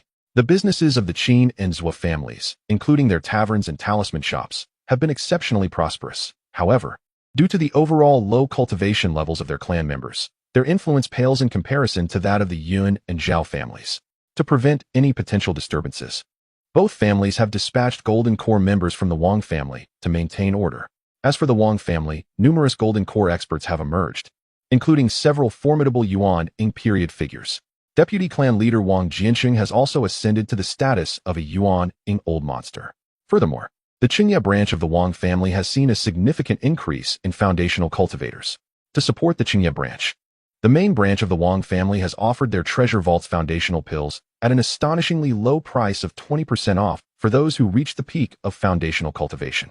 Those who attain the pinnacle of foundational cultivation can exchange for Golden Core pills at a discounted price of 30% off. However, they have yet to produce any practitioners at the peak foundational level. Wang Qinkuan has now reached the late Golden Core stage, thanks to his remarkable orange talent and boundless resources for cultivating immortality. In just a year, he has advanced from the early to the late Golden Core stage, a pace of cultivation that is truly astonishing. His partners have all attained foundational cultivation or above. Even Zhuo Miaodong, the slowest in progression, has successfully established her foundation under his diligent guidance. Additionally, Wang Qinkuan's mother, Yu Tongxin, has also broken through to foundational cultivation, appearing even younger and more graceful. Wang Qinkuan discreetly provided his mother with a treasure that enhances spiritual roots, thus upgrading Yu Tongxin's spiritual root quality without revealing the truth to her. He merely told her it was a treasure that prolongs life. Among his partners, aside from Long Ji, whose dragon physique makes pregnancy challenging, and Yun Yun, who became pregnant only after fully awakening her superior spiritual root, Murong Yuyin, Pan Yinlian, Qin Zi, Zhao Ningxiang, and Zhuo Miaodong have all conceived. 10 months later, Murong Yuyin, Pan Yinlian, Qin Zi, and Zhao Ningxiang each gave birth to a son. While Zhuo Miaodong welcomed a daughter, Wang Qinkuan suddenly found himself with 4 sons and 1 daughter. Their names and attributes are as follows. Murong Yuyin's son, named Wang Yi, possesses the demeanor of an emperor. Pan Yinlian's son, named Wang Lu, also embodies the stature of an emperor. Qin Zi's second son, named Wang Lin, has the potential of a quasi-emperor. Zhao Ningxiang's son, named Wang Hao, similarly exhibits quasi-emperor potential, and Zhuo Miaodong's second child, a daughter named Wang Ruodong, also holds the essence of a quasi-emperor. Wang Qinkuan was filled with immense joy, having fathered numerous children. He had also amassed a significant number of attribute points and fortune values. His fortune value had now reached an impressive 249 points. The reason he had retained such a wealth of fortune values without exchanging them for items in the shop was due to the guidance from the system, Chun Ge, who had advised him that preserving his fortune would prove beneficial. The higher the host's fortune, the greater the good luck it would bring, and the higher the potential of the children born. Additionally, the speed at which the host and their family cultivated would also increase. This could explain why both Qin Zi and Zhuo Miaodong had given birth to their second child, yet still bore offspring of near-emperor caliber. Thus, Wang Qinkuan resolved not to squander his fortune unless absolutely necessary. Furthermore, he chose to retain his 5 lottery chances, as the system indicated that the higher the host's cultivation, the better the prizes obtained. In the blink of an eye, 3 years had passed. Wang Qinkuan secluded himself in the family cultivation chamber for half a month and finally broke through to the nascent soul stage. Ding! Congratulations to the host for breaking through to the nascent soul stage.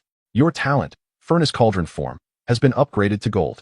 The number of avatars that can be created has increased by 1. A new item has appeared in the shop. You have gained 1 lottery opportunity. Chun Ge continuously delivered good news.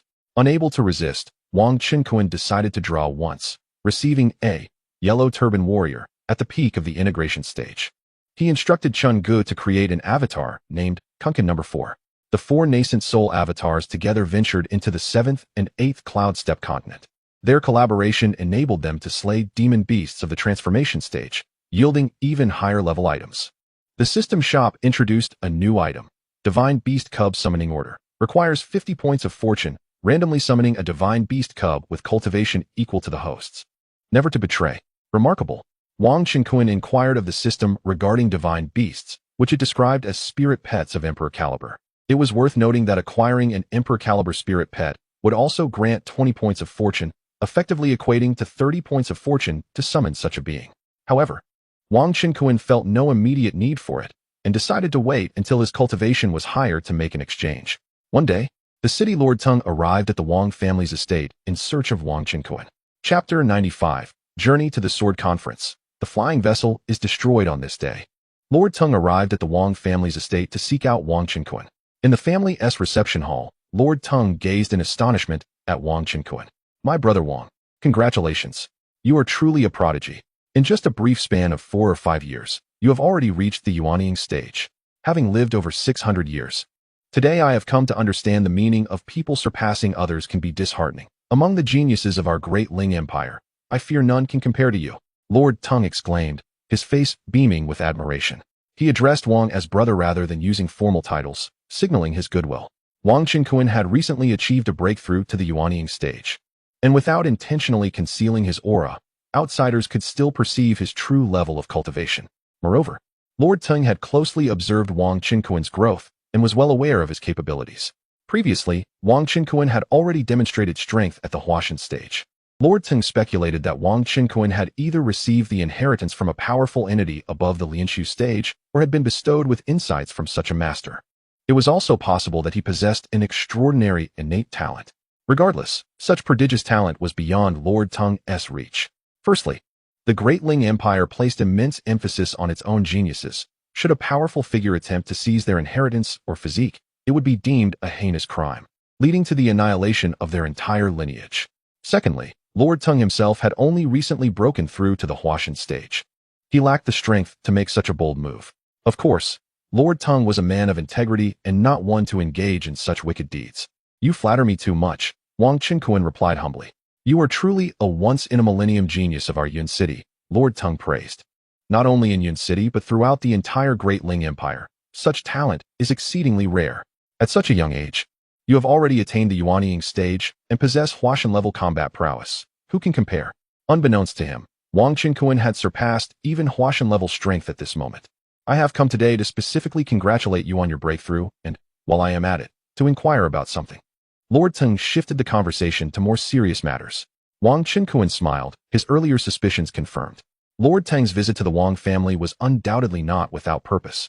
Brother Wang, have you heard of the Great Ling Youth Sword Conference hosted by Miss Hu Tao of our Great Ling Empire? Lord Tung continued. I have heard a little, Wang Qinkuan replied nonchalantly, his expression unperturbed. Miss Hu Tao is said to possess an unparalleled beauty. She is the beloved daughter of General Hu of the Empire and is extremely well known. Every 60 years, she holds the Great Ling Youth Sword Conference, purportedly to recruit talents for the Empire. It is said to be a grand feast for the young generation's geniuses. Not only does it invite talented cultivators from various celestial cities and prefectures, but even prodigies from major sects participate. Are you aware that our Yun City is set to send a talented representative to compete in this conference? Lord Tung continued. Indeed, Wang Qinkuan maintained his calm demeanor. Would you be willing, Brother Wang, to represent our Yun City in this competition? The Lord of Tung City finally revealed his intentions. Every celestial city would dispatch its most formidable prodigies. It was evident that Wang Qinkuan was undoubtedly the strongest prodigy of this city. In previous years, the humble Yun City had not qualified to participate in the Grand Ling Youth Sword Conference, as no such talent had ever emerged. This year, however, Wang Qinkuan's remarkable ascent had caught the attention of Miss Hu Tao, who personally selected him, granting him a spot in the competition. She hoped that Wang Qinkuan would represent Yun City at the conference. If he participated and secured a commendable position, he would undoubtedly gain renown across the land. And in turn, Yun City would bask in the glory of Wang Qinkuan, reaping significant benefits. Wang Qinkuan pondered for a moment before responding, Lord Tung, you are far too gracious. This is a mere trifle. I have just broken through to the Yuanying stage and was indeed planning to explore the wonders of the Grand Ling. With that, he accepted the offer. In truth, he lacked for nothing in terms of cultivation resources. Given time, he could reach the great ascension stage, endure the tribulations, and perhaps even attain immortality. Nevertheless, a journey would be welcome, providing an opportunity to seek a suitable companion for the path. It had been quite some time since Yun City had discovered such a woman. Fortune, after all, is never too abundant. Of course, with numerous enchanting individuals around him, he would not simply fall for the first he encountered. it was essential to ascertain mutual interest. Wang Qinquan also found the prospect of such an event quite intriguing. Young people do revel in festivities. This was a grand occasion, a celebration for all of Grandling. Not to mention, the illustrious Miss Hu Tao, known far and wide for her events, would surely attract other talented female cultivators from across the Grandling Empire. Upon hearing this, Lord Tung was elated. He had not anticipated Wang Qinquan's swift agreement. That is excellent. Brother Wang, rest assured, I shall take care of everything. Simply await my news regarding the journey. Lord Tung exclaimed with joy. Wang Qinquan did not decline and expressed his gratitude. Then I shall trouble you, Lord Tung. With a beaming smile, Lord Tung bid farewell. After spending half a month with his family, Wang Qinquan received a message via flying sword from Lord Tung, detailing the date and location of the sword conference. He finally set out for the venue of this year's Grandling Youth Sword Conference, the Hu County Celestial City. Located not far from the Grandling Imperial City. Hu County Celestial City is a 2-star celestial city and the stronghold of the formidable Hu family. Wang Qinquan was accompanied by his most powerful companion, Long Ji. Morong Yiyin and Pan Yinlian remained at home to educate their children. Wang Qinquan entrusted them with a perfected Golden Banner warrior for protection. It is worth noting that the Golden Banner warrior, while a puppet without certain vital parts, is capable of recognizing its master through blood. Additionally, Pan Yinlian, being of lower cultivation and not aligned with that path, opted not to accompany them. Indeed, the young prodigies from various regions attending the Great Ling Youth Sword Conference are all unparalleled talents from powerful factions, each possessing formidable abilities. Having cultivated for many years beyond the harmonization stage, the presence of numerous beautiful companions around them often leads to potential conflicts. Although Wang Qinquan remains unperturbed, Pan Yinlian believes it is prudent to postpone her return to her familial home for now. She has already established correspondence with her family through the Lingyun Chamber of Commerce, but her mother is currently in seclusion.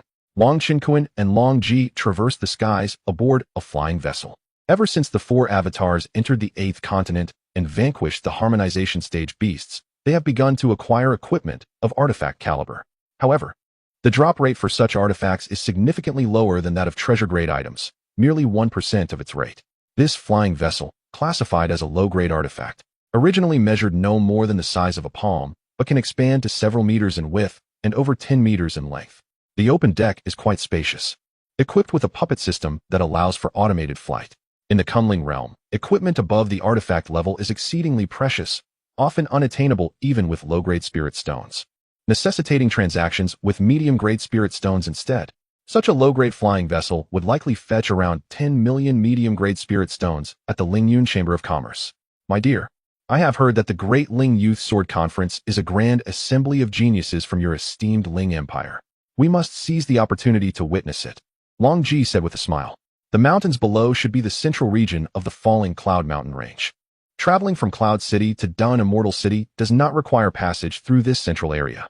However, a direct flight from Cloud City to Hu County Immortal City necessitates traversing through the heart of the falling Cloud Mountain range. Wang Qinquan nodded in agreement, stating, indeed. Once we cross the falling Cloud Mountain range, we shall reach Hu County Immortal City in a matter of days. My dear, I shall here wish you victory in advance. Long Ji chunked playfully. Wang Qinquan laughed heartily, embracing Long Ji and stealing a kiss. I will strive to make you proud.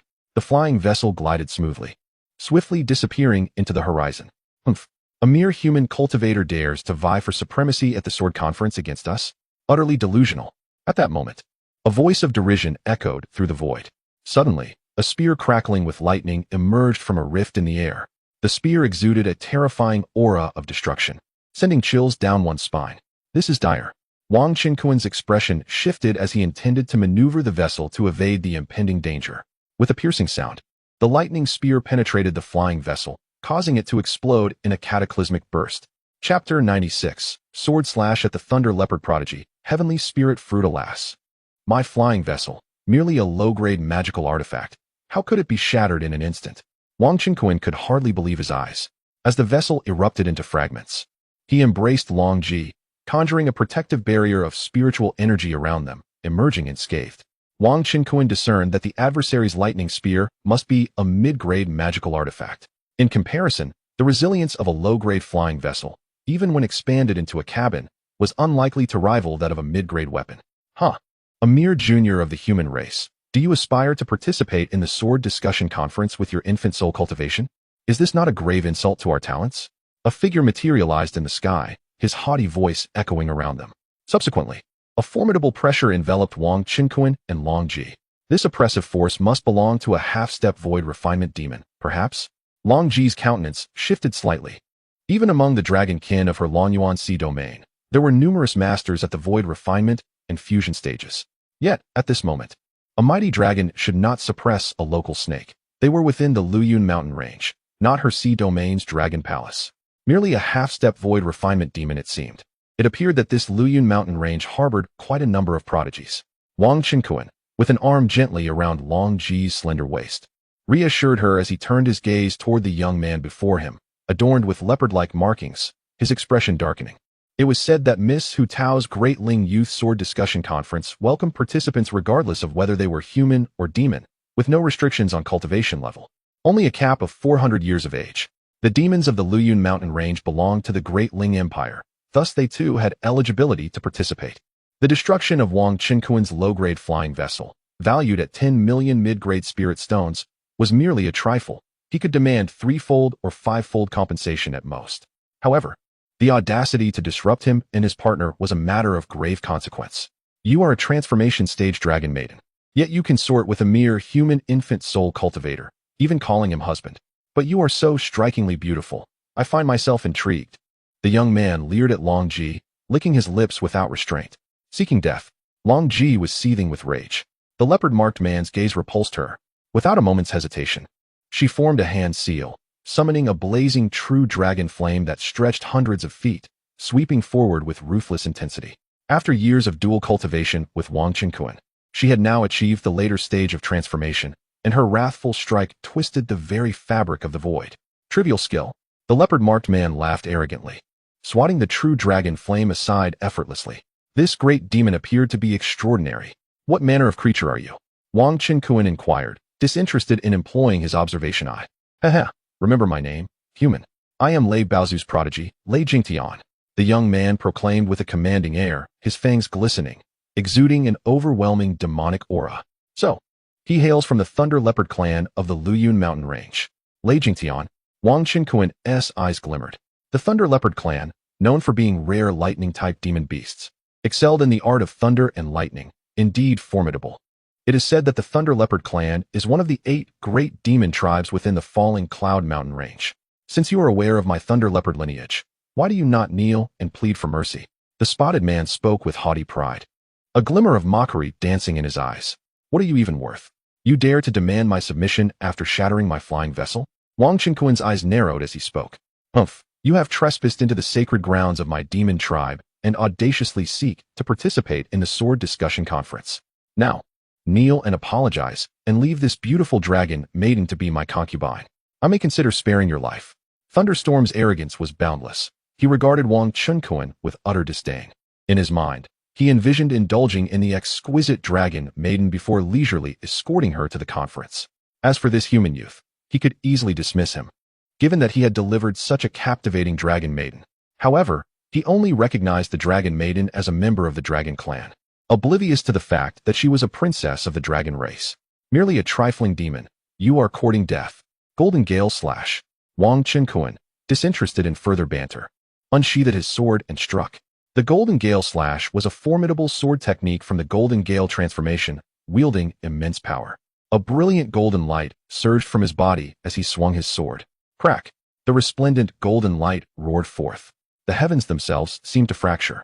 The terrifying sword radiance swept through the void like a blazing golden sun. Are you the ancestor of refining void? Thunderstorm's pupils constricted as he felt the overwhelming sword intent lock onto him, sending shivers down his spine, paralyzed with fear. He was utterly incapable of withstanding the might of an ancestor in the refining void stage. Regret flooded his heart. He had simply been walking outside his tribe, preparing to attend the sword discussion conference, and now he had provoked a human ancestor of the refining void for no reason. In his panic, Thunderstorm hastily conjured a layer of thunderous light to form a protective shield around himself. Uft! With a single strike, he and his shield were cleaved in two, blood showering the sky. Thunderstorm's consciousness screamed in agony as his severed body fell. His primordial spirit was obliterated by a single palm strike from Wang Qinquan, completely annihilated. At present, Wang Qinquan was at the early stage of the nascent soul realm, and with the abundance of attribute points he possessed, he already boasted the strength of the early stage of the spirit transformation realm. Furthermore, before setting out, he had infused himself with 2% of the cultivation of the great perfection yellow turban warrior from the system space, achieving the mid-stage of the refining void realm. This was merely 1/10 of his spiritual energy in that strike, yet he effortlessly vanquished Thunderstorm. Standing beside him, the dragon maiden gazed at her husband with admiration. "My husband is truly magnificent." She was astounded. His power had grown increasingly extraordinary, effortlessly dispatching even a half-step refining void demon. Wang Qinquan sheathed his sword and incinerated Thunderstorm's corpse, retrieving the lightning spear before turning to the dragon maiden with a smile. This leopard demon was simply seeking trouble. "Now, let us proceed to the immortal city of Hu County." He then produced a low-grade flying vessel, enlarging it with a wave of his hand, and the two entered, swiftly vanishing into the sky. After all, this is the territory of the demon race. Having killed Lei Jingtian, it is likely that a powerful demon from the Lei leopard clan will soon emerge. Wang Qinquan is not yet inclined to be entangled in trouble. A few days later, in Hujun Xian City, within the grandest and most opulent tavern of the city, the aroma of fine food and wine wafts through the air. At a banquet table, cups clink and laughter fills the space. A large group of men and women are engaged in lively conversation. Dear friends, in just a few days, the grand feast of the Hujun Xian City, Deling Youth Sword Conference, will commence, where exceptional talents from various regions will gather here. A young man at the table proclaimed, raising his cup and surveying the crowd. The so-called sword debate is actually a selection of prodigies for our great Ling Empire. Those who rank among the top 50 in this contest will receive substantial rewards. Moreover, it is said that the top 3 will be bestowed with a heavenly spirit fruit. Consuming this fruit allows one to break through a major realm. Additionally, the top 100 prodigies will gain the qualification to enter the legendary Immortal Sect's secret realm. What? The heavenly spirit fruit? Such a rare treasure exists? Exclaimed one in disbelief. I never imagined Miss Hu would be so generous. Are these treasures provided by the Hu family? Even the Hu family cannot afford such treasures. It must be supplied by the Empire. Surely, the Empress herself is behind this sword conference. Furthermore, entry into the Immortal Sect's secret realm. Yes, I have heard whispers that the secret realm is about to manifest. It only appears once every 120 years and is said to house treasures of the immortals. This is an incredible opportunity. The Immortal Sect's secret realm, while it may be filled with treasures, it will also attract a multitude of powerful figures. We, cultivators at the initial and mid-stages of the transformation god realm, would hardly be more than mere embellishments within. Sighing, the cultivators at the banquet expressed their discontent, feeling somewhat disheartened. At that moment, a light chuckle echoed through the hall. Suddenly, a handsome young man, with narrow eyes and dressed in green, strode into the tavern. His gaze was imperious, surveying the crowd as if the entire world were beneath his notice. His entrance captured the attention of all the cultivators within the tavern. Who is that? So strikingly handsome. He appears to be the true disciple of the 2-star, half-immortal sect, Full Moon Sword Sect, named Xiao Yi. I have heard he has slain a half-step transformation void cultivator upon just stepping into the half-step transformation void himself. Now he has reached the initial stage of transformation void. How terrifying. No wonder he carries himself with such pride. He indeed has the merit to do so. Xiao Yi's arrival drew the gaze of many cultivators. Master Xiao? At that moment, a woman sitting by the window suddenly exclaimed with delight, her face lighting up with joy. Chapter 97. The Secret Realm of the Immortal Gate. Secrets of the Empire. The lady possessed an exquisite and enchanting beauty, adorned in a flowing green dress, resembling a captivating painting that was difficult to forget after just a glance.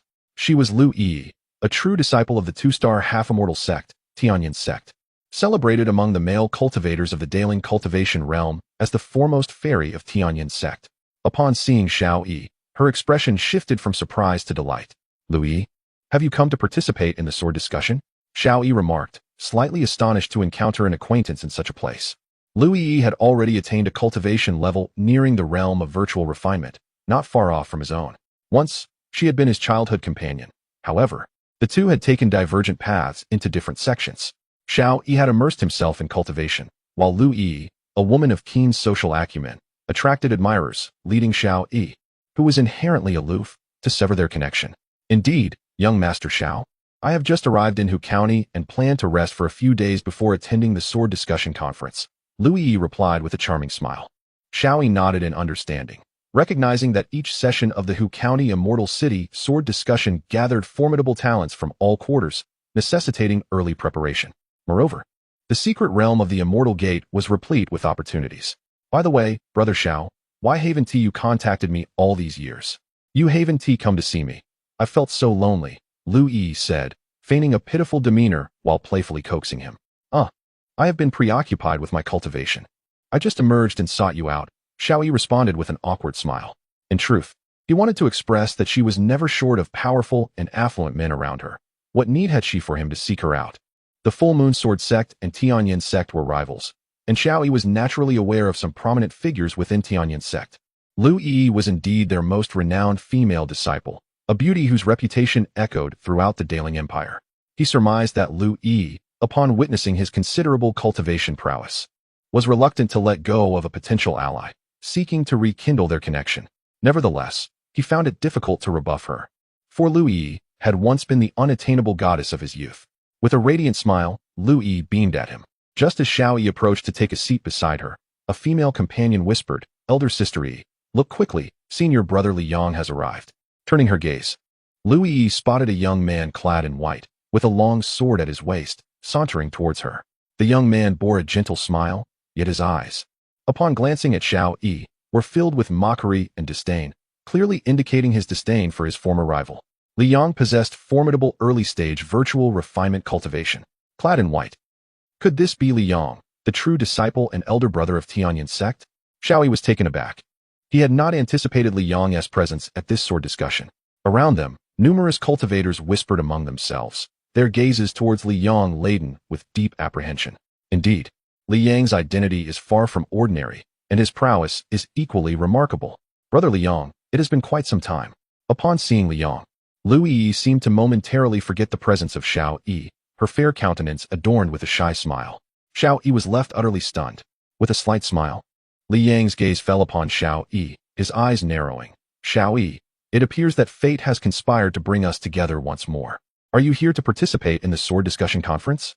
Perhaps you intend to seize the heavenly spirit fruit?" Xiao Yi cast a sidelong glance at Li Yang, a hint of self-deprecation playing at the corners of his mouth.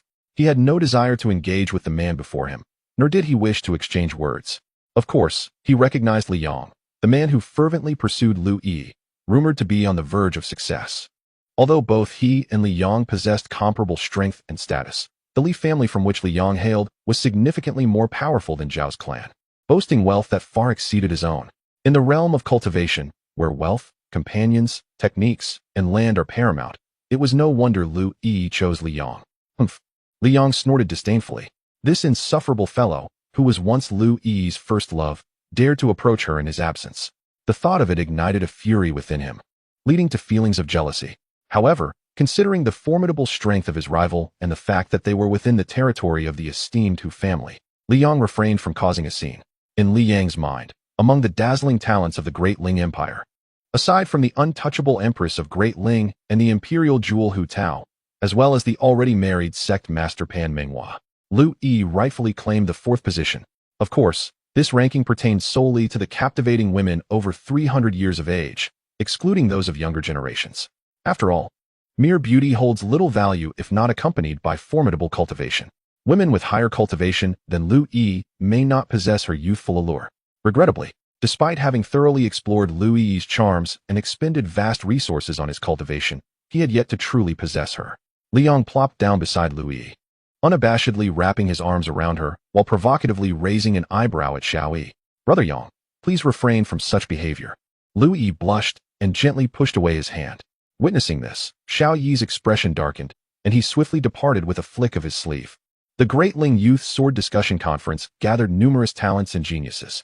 On that evening, nearly all the inns and guest rooms in the Celestial City were filled to capacity, brimming with a throng of people. Nevertheless, the innkeepers were diligent, deploying skilled guards to maintain order and prevent any disturbances involving esteemed figures. Within one of the inns, Wang Qinkuan and Long Ji, who had just arrived in Hu County's Celestial City, expended a fortune of 100,000 spirit stones to secure a luxurious room.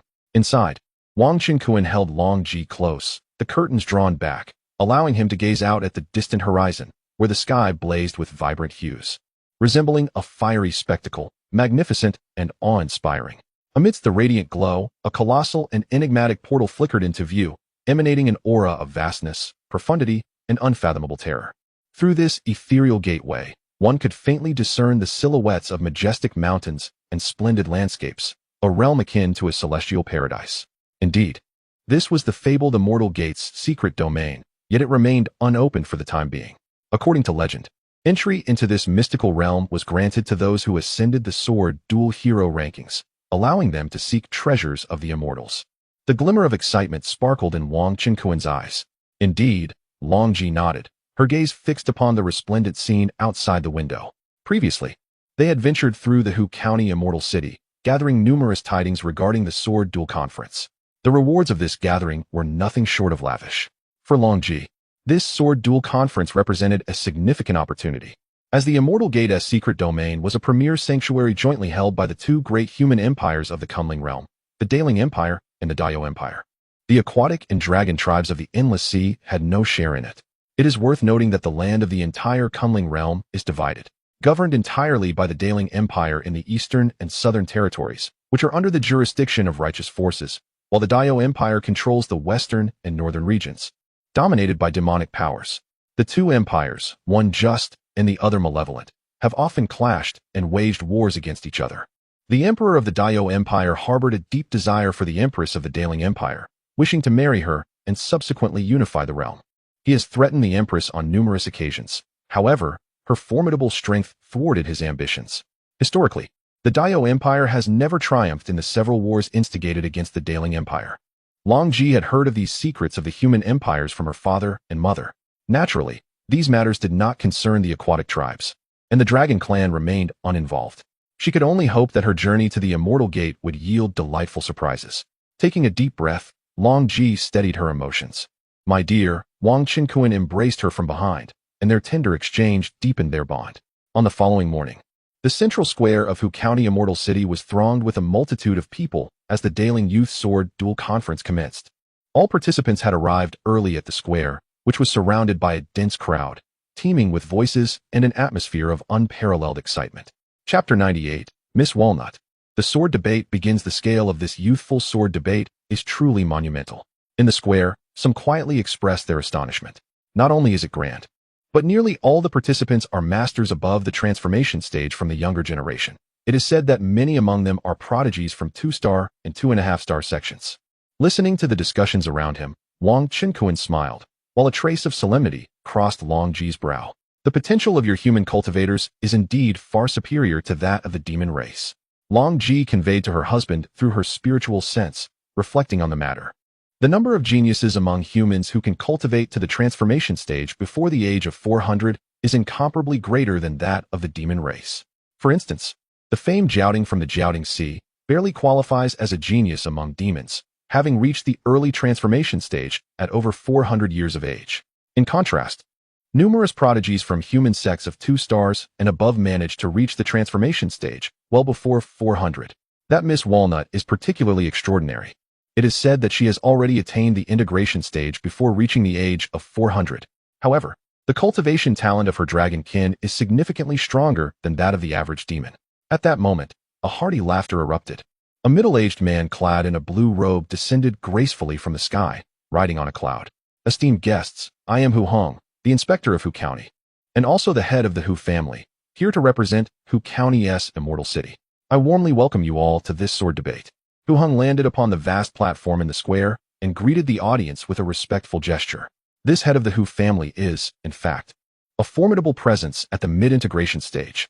Wang Qinkuan was taken aback upon seeing him. Truly, a distinguished family from a 2-star immortal city. This is astonishing. Yet, it is said that the strongest among the Hu family is not him. The renowned Hu Shui of the empire is said to possess terrifying cultivation at the great ascension stage.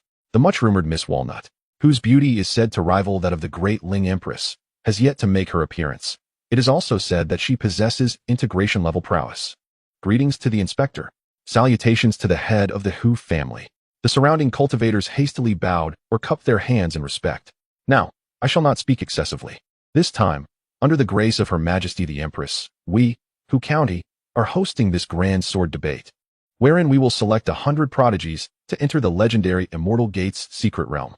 Hu Hung surveyed the crowd and continued, as per tradition, I, alongside Miss Walnut and the 8 generals of the Empire, shall serve as judges for this event. The first round will be a point-based free-for-all. Within the square, 10 small worlds of competition have been established, each equipped with spatial formations, creating vast internal spaces approximately 10,000 miles wide, with varying scenes. Each arena can accommodate 1,000 participants for the free-for-all. The teleportation arrays at the entrance of each arena will automatically assign competitors to their respective arenas. However, considering that all present are indispensable geniuses of our great Ling Empire, this sword debate has been set with formations within the arena worlds. The contestants do not face true death when vanquished. Instead, they are randomly teleported to different locations. Each participant possesses a total of 10 lives in the arena. After being defeated 10 times, they will be teleported away. Every contestant begins with a score of 10 points, gaining 1 point for each opponent they triumph over, with points accumulating accordingly. A victor can earn a maximum of 10 points by repeatedly defeating the same adversary. The dominant party must refrain from deliberately torturing or executing their opponent, while the weaker party retains the right to concede. The sword challenge token automatically tallies each participant's score. During the contest, those who accumulate the most points will secure a higher ranking. In the first round, which is time-limited to 6 hours, if a participant is unfortunate enough to be eliminated 10 times within the first half hour, they will be granted a single opportunity to re-enter the arena. However, if they exceed half an hour, they will lose the chance to return. This round will determine the top 150 competitors based on individual scores. The second round will consist of a defense battle, primarily involving the top 50 from the first round, who will engage in one-on-one challenges against the bottom 50. No points will be awarded in this round. If a defender succeeds, their ranking remains unchanged. If they fail, their positions will be exchanged. Each defender will enjoy a brief respite of 1 cup of tea after their battle. Notably, a defeated defender retains the option to challenge those ranked above them. In this round, those with lower rankings may challenge higher-ranked contenders, while the top 50 may challenge anyone above them, with the exception of the first-place contender, who cannot initiate challenges but must accept them. This round will ultimately establish the final top 10 and the top 3 participants of the sword challenge, also within a time limit of 1 day. After Hu Hung announced the rules, he remained stationary as the crowd buzzed with discussions regarding the competition's regulations. Wang Qinquan nodded slightly, appreciating the humane nature of the sword challenge's rules. The opportunity for re-entry within the first half hour minimizes the chance of misfortune at the outset for talented individuals, preventing them from being eliminated by stronger opponents early on. The defense battle is even more straightforward, allowing all but the first-place contender to challenge those ranked above them, with no limit on attempts. Should the first-place contestant be defeated, they too may continue to challenge others. Shortly thereafter, the 8 generals of the Empire, along with Miss Hu Tao, appeared, gracefully descending onto the vast platform. Among these 8 imperial generals, both male and female, predominantly male, each donned armor of artifact level, exuding an aura of formidable power. The renowned Miss Hu Tao, possessing terrifying prowess at the late stage of fusion, soared into the air, standing aloft. She wore a black hat, and her exquisitely carved youthful face radiated a hint of playfulness, with her chestnut hair fashioned into twin ponytails. Adorned in a black qipao, she emanated an ethereal spirit akin to that of a celestial being, compelling observers to gaze upon her in awe. Name: Hu Tao, sister of the Empress of Deling, daughter of Hu Shui. Age: 320. Realm: late stage of fusion, spiritual root, supreme grade. In the realm of destiny, where fortune is measured at 98 and overall prowess at 96, the Supreme Empress stands resplendent. Long Ji gazes in awe at Miss Hu Tao's exquisite beauty and commanding presence, while Wang Qinquan employs the eye of observation, discerning that this Hu Tao is far from ordinary. She possesses an aura rivaling that of Yun Yun, the Supreme Empress herself. Remarkably, at merely over 300 years of age, she has already reached the late stage of integration, showcasing formidable strength. Even if she has consumed the celestial spirit fruit to elevate her cultivation by a significant tier, it would imply she originally possessed the prowess of late-stage void refinement, which is indeed exceptional. Suddenly, a colossal wave of mental pressure envelopes the entire square, causing many to blanch in response, with some unable to withstand the force. Hovering in the air, Hu Tao surveys her surroundings, a hint of a smile gracing her delicate lips, before retracting her overwhelming aura. With her presence, the square falls into a profound silence, as all eyes are drawn upward to behold her. Today marks the grand gathering of the Daling Youth Swordsmanship Conference. I trust that under the guidance of my esteemed Uncle Hong, You have all comprehended the rules and harbored no doubts? Hu Tao inquires. Understood, the crowd responds in unison, affirming their clarity. Very well, let us commence shortly. We shall begin with the first round of the points competition. Apart from those who have already received their participation tokens, all attendees who possess the cultivation of spirit transformation or above and are under 400 years of age may approach the city guard commander to obtain a swordsmanship points token, allowing entry into the arena for the first chaotic battle for points. With a graceful gesture, a swordsmanship points token materializes in her hand. Wang Qinquan already possesses one, bestowed upon him by the city lord Tong, yet Long Ji has yet to acquire hers and must retrieve one to compete. The swordsmanship conference is open to all members of the Daling human and demon races, and as Wang Ji is now the lady of the Wang family, she is naturally eligible to participate. Hu Tao commands, those in need of a swordsmanship token may collect one from the respective commanders. All contestants are to enter the arena world, vying for points by defeating any adversary to earn their score. The accumulation of personal points will determine your eligibility to enter the secret realm of the Immortal Gate. Upon hearing her proclamation, the crowd swiftly begins to mobilize. Many advance, preparing to enter the arena world. Wang Qinquan, hand in hand with his companion Long Ji, navigates through the throng toward a commander of the city guard. I am Wang Qinquan of the Wang family from Yunjiang Immortal City, and this is my partner Long Ji of the Dragon Clan, he announces as they approach the commander of spirit transformation. The commander, taken aback, utilizes an age-detecting artifact, confirming Long Ji's eligibility before presenting her with a swordsmanship token. His astonishment stems from the rarity of Dragon Clan women marrying into the human race, particularly one so strikingly beautiful and gifted.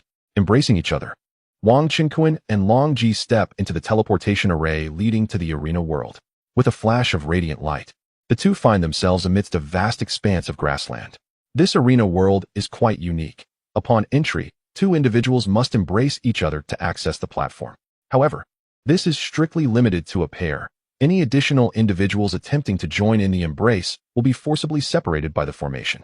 It is said that this intricate arrangement was personally devised by Ms. Hu Tao. Chapter 99, Everyone Run. It is said that this formation was personally arranged by Ms. Hu Tao. Suddenly, a wolf's howl echoed from afar, and in an instant, a formidable black wolf sprang from the thicket, lunging towards Wang Qinquan and his companion with astonishing speed. In the blink of an eye, it was upon them. This mere early-stage transformation beast was no match for Wang Qinquan, who effortlessly struck it down with a casual wave of his hand, reducing it to a swirl of energy that was subsequently absorbed by the arena's formation. Clearly, the beasts here were mere projections of the formation. The sword debate token also mentioned that killing beasts below half-step void refinement would not yield any points. Only those above this threshold would count. These beasts roamed continuously, patrolling the area. The arena simulated certain environments of the Immortal Sect's secret realm, which was rumored to be fraught with high-level beasts. This was to heighten the competition's difficulty, particularly for those cunning competitors who preferred lurking in the shadows. One must locate and eliminate their rivals to gain points. Accompanied by Long Ji, Wang Qinquan set out to track down the nearly 1,000 competitors, needing to slay as many as possible within a span of 6 hours to accumulate points and secure a place among the top 100. According to the rules of the sword debate, merely entering the top 100 in the first round was deemed a success.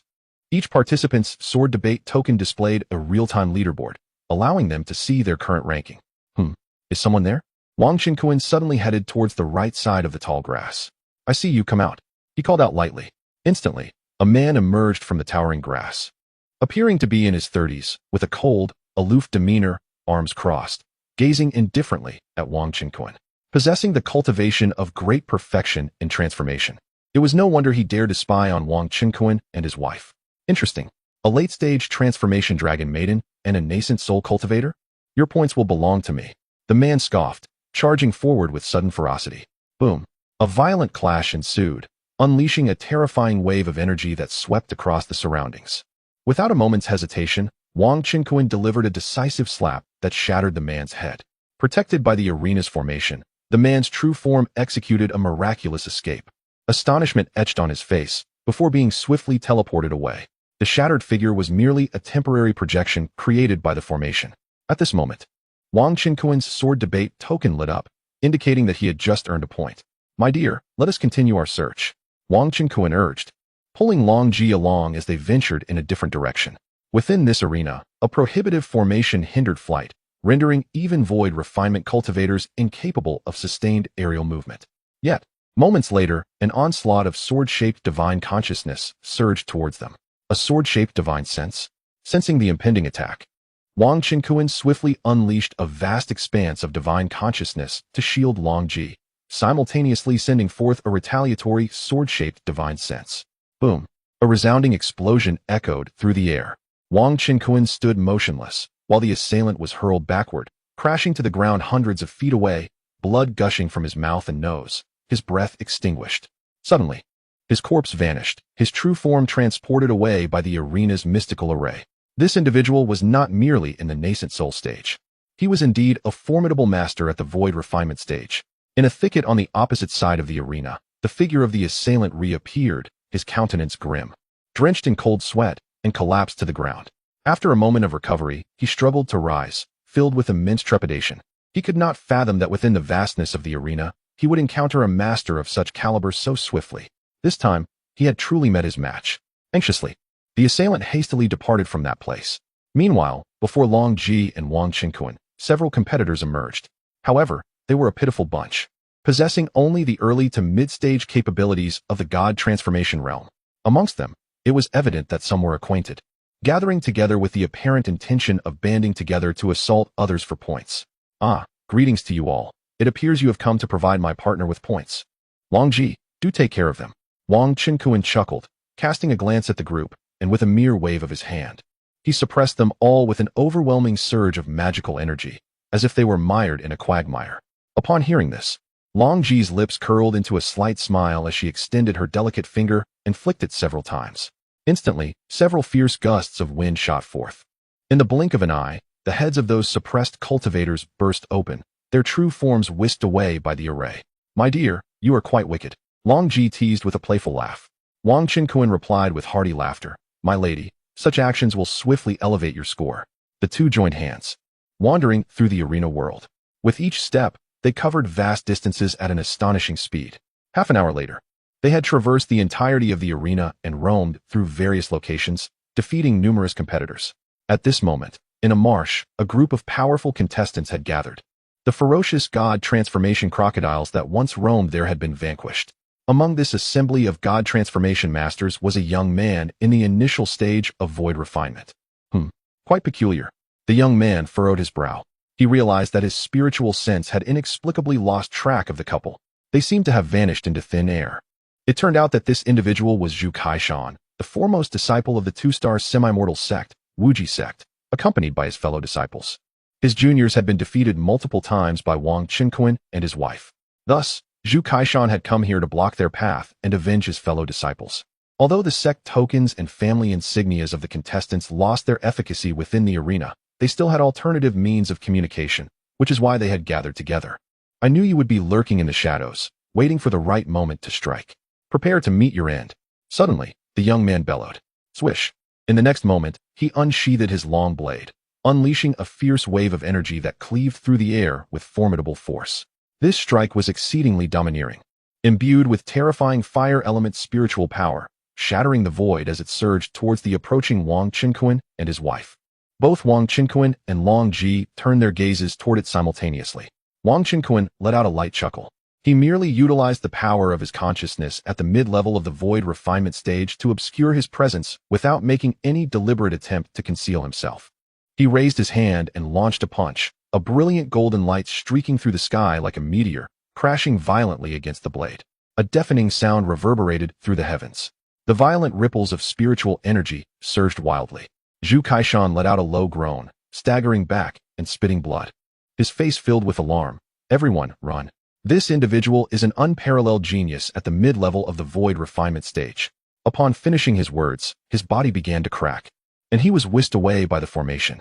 Wang Qinkuan's strength was too terrifying. He was utterly outmatched. Under normal circumstances, such injuries would not be fatal. However, the rules of the arena formation dictated that once a contestant sustained such a serious level of attack, it would be determined that they had been defeated. Zhu Kaishan's disciples were taken aback, immediately attempting to flee. Yet Wang Qinkuan had no intention of letting them escape. He flickered and swiftly pursued, delivering a punch. Boom!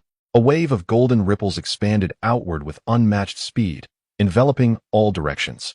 In an instant, 8 cultivators at the divine transformation stage cried out in agony, their substitutes bursting apart as their true selves were teleported away. This bastard, Zhu Kaishan muttered through clenched teeth from a patch of grass, his complexion pale. He had already perished 3 times. The first 2 instances had occurred while fighting alone, once against a group of experts from another sect, ultimately leading to his demise. The second time was an ambush by 2 mid-level void refinement geniuses who collaborated to slay him. The third time, he was with his sect's members, falling victim to Wang Qinquan alone. He never anticipated that Wang Qinquan would be so monstrous. A genius of the mid-level void refinement stage under 400 years old. In the history of the Daling Empire, aside from the Empress Ling Wan and Miss Hu Tao, such individuals were not entirely absent, but were exceedingly rare. This arena's microcosm harbored such a fearsome genius. He would have to proceed with utmost caution to avoid encountering him again. Chapter 100. The Master Sister of the Harmony sect outside the arena. 10 colossal arrays cast luminous screens, displaying the mesmerizing scenes from the 10 realms of the contests. These formations possess the ability to gauge the formidable power exhibited by each contestant during their combat. Countless spectators, comprising cultivators, gasped in astonishment. They had never anticipated that this year's sword discussion conference would unveil such an extraordinary contender. At the mid-stage of the void refinement realm, it was evident that no one else present could rival such a prodigy.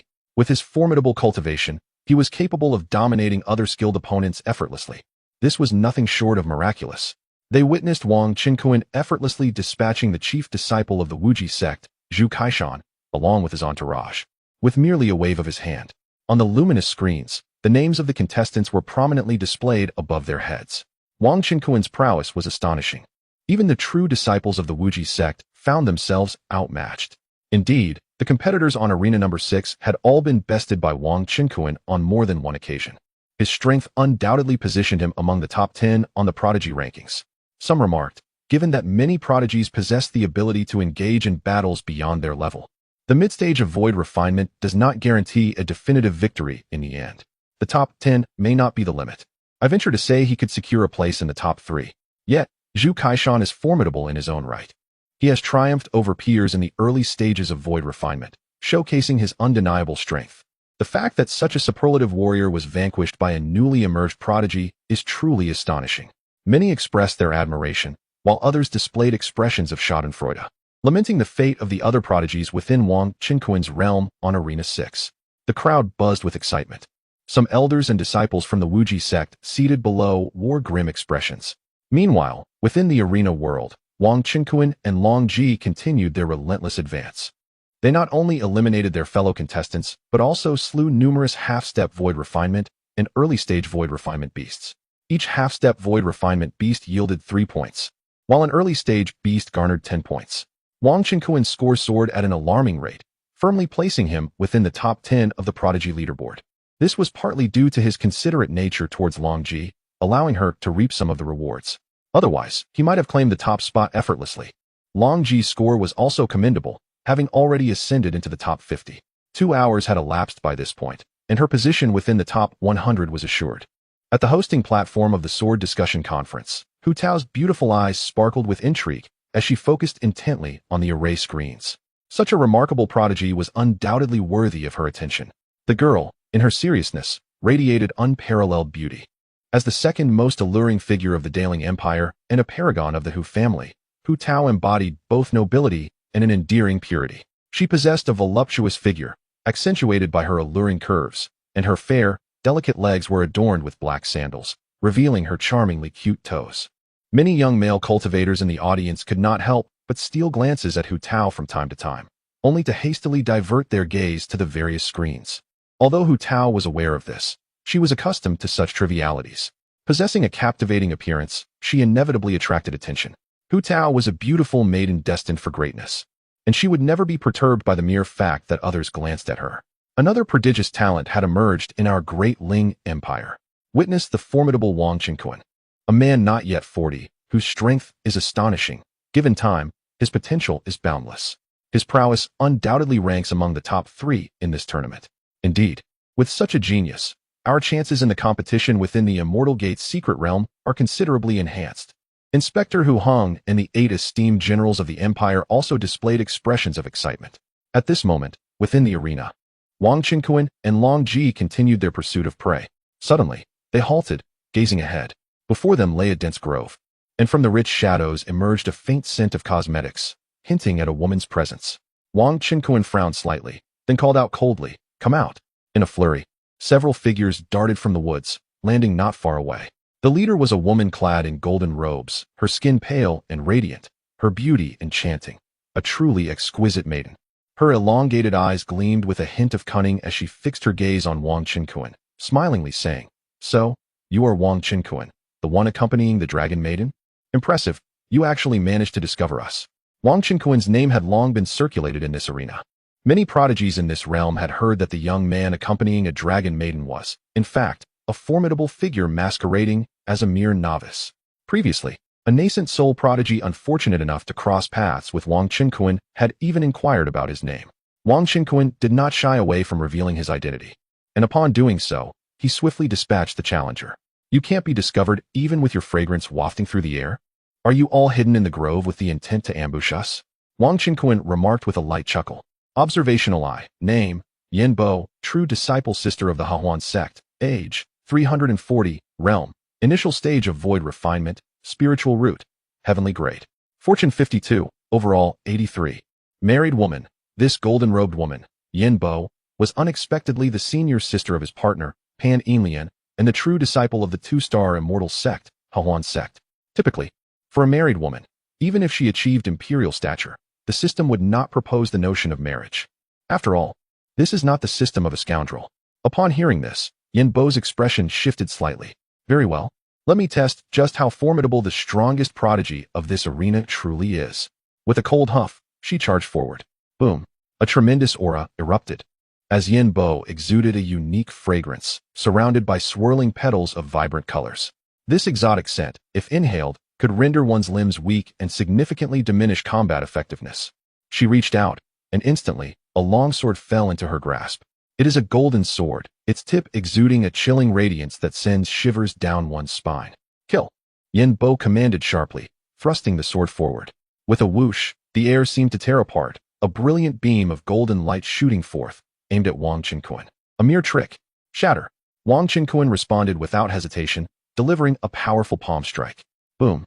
The moment he struck, the sword light erupted, transforming into a myriad of shimmering droplets that dissipated into nothingness. "As expected of you, Wang Qinkuan, truly formidable." Yin Bo's gaze narrowed, a hint of trepidation surfacing on her face. Clearly, she had not anticipated Wang Qinkuan's strength to be so overwhelming. Wang Qinkuan laughed heartily. "Formidable? Yin Bo, my dear sister, you are no match for me. Surrender gracefully." Having engaged in their first exchange, Yin Bo sensed the vast disparity in their strengths, recognizing her complete disadvantage. However, she remained unperturbed, her eyes sparkling with mischief. "Indeed, my brother-in-law is impressive. No wonder he managed to win over my little Liener." Upon hearing this, Wang Qinkuan smiled, aware that she had recognized him. After all, Pan Yinlian had conveyed her appearance and name back to her family at the Hahuan sect. Wang Qinkuan and his spouse had met with Sister Yin and the other sisters of the Hahuan sect once again. He offered his respects while introducing the identity of Long Ji. Long Ji reciprocated the gesture. Yin Bo and her 5 junior sisters stepped forward to return the courtesy. Hearing her junior sister's mental transmission, Yin Bo chuckled lightly and said, "Brother-in-law, you are too courteous. We wouldn't have met if not for our sparring. However, I heard from Sister Lien that you possess considerable wealth. On our first meeting, do you have any gifts for us?" The other true disciples of the Hahuan sect also stifled their laughter. They were merely teasing and did not truly believe that someone of Wang Qinkuan's caliber could present them with anything that would captivate their interest. Chapter 101. The Battle of the Exceptional Warriors. Wang Qinkuan smiled generously and said, "Of course, if my esteemed sisters fancy it, I would be delighted to present a small token of my appreciation." He retrieved 6 exquisite sword-shaped magical artifacts, 6 supreme beauty elixirs, and over 1,000 5th-level spiritual talismans, equivalent to the power of transformation, bestowing them upon Yin Bo and her 5 companions from the Hahuan sect. Gasp! Supreme beauty elixirs, exquisite magical artifacts, 5th-level talismans. Yin Bo and the other 5 women widened their eyes in astonishment. They gazed at the supreme beauty elixir in their hands, the exquisite magical artifact, and the substantial stack of talismans, rendered momentarily speechless, their faces awash with shock. Though they were all transcendent beings in the realm of cultivation, revered by countless lower-tier practitioners, they were still women, and how could they resist the allure of the now-scarce supreme beauty elixirs in the cultivation world? Furthermore, Wang Qinquan gifted each of them 200 fifth-level talismans, a considerable fortune in itself. The offering of an exquisite magical artifact to each was even more staggering. A mid-tier magical artifact could cost around 20 million mid-tier spiritual stones, while an exquisite one could soar to a staggering 40 million mid-tier spiritual stones, equivalent to 4 billion lower-tier spiritual stones. Among them, only Yin Bo possessed a mid-tier magical sword, while the others were still utilizing lower-tier artifacts. Wang Qinquan had bestowed upon them an exquisite magical artifact in one fell swoop. Naturally, they were all immensely pleased with such a generous gift. What a windfall. Haha. Young Master Wang is indeed exceedingly generous. We shall not be modest. Thank you, dear brother-in-law. Yin Bo chuckled, accepting the gifts. The other 5 women also joyfully received their presents, expressing their heartfelt gratitude to Wang Qinquan. They privately lamented that their sect's saintess, Pan Enlian, had such fortuitous luck to find a remarkably handsome and wealthy partner so swiftly. Why were they not similarly blessed? Before departing, each of the 6 Hahuan sect women stepped forward to embrace Wang Qinquan, seizing the opportunity to plant a kiss on his cheek, with the shorter one kissing his neck. Yin Bo finally wrapped her arms around him, planting a kiss on his lips, saying, "Qinquan, dear brother-in-law, and Long Mei, please do not misinterpret our excitement. We shall not intrude further upon your time as a couple. Farewell." With that, she turned to leave. The other disciples of the Hahuan sect followed suit, eager to seek out prey and accumulate points now that they were armed with superior weapons. Wang Qinquan chuckled, shaking his head as he used his magic to dispel the remnants of the sisters' kisses and the lingering fragrances upon him. He was still enveloped in the enchanting scents left by the enchanting sisters, the softness of their embrace lingering on his chest. With the aid of the exquisite magical artifacts, the other Hahuan sect sisters would surely amass more points and have a chance to break into the top 100. As for Yin Bo, she would undoubtedly rank among the top 20 exceptional warriors. Once the Hahuan sect sisters had departed, Long Ji rushed over, embracing Wang Qinquan tightly, and bestowed upon him a passionate kiss. Truly, his wife Long Ji was unparalleled. Wang Qinquan held her soft waist tightly. Moments later, they finally parted. Wang Qinquan and Long Ji had already donned exquisite long swords of superior quality.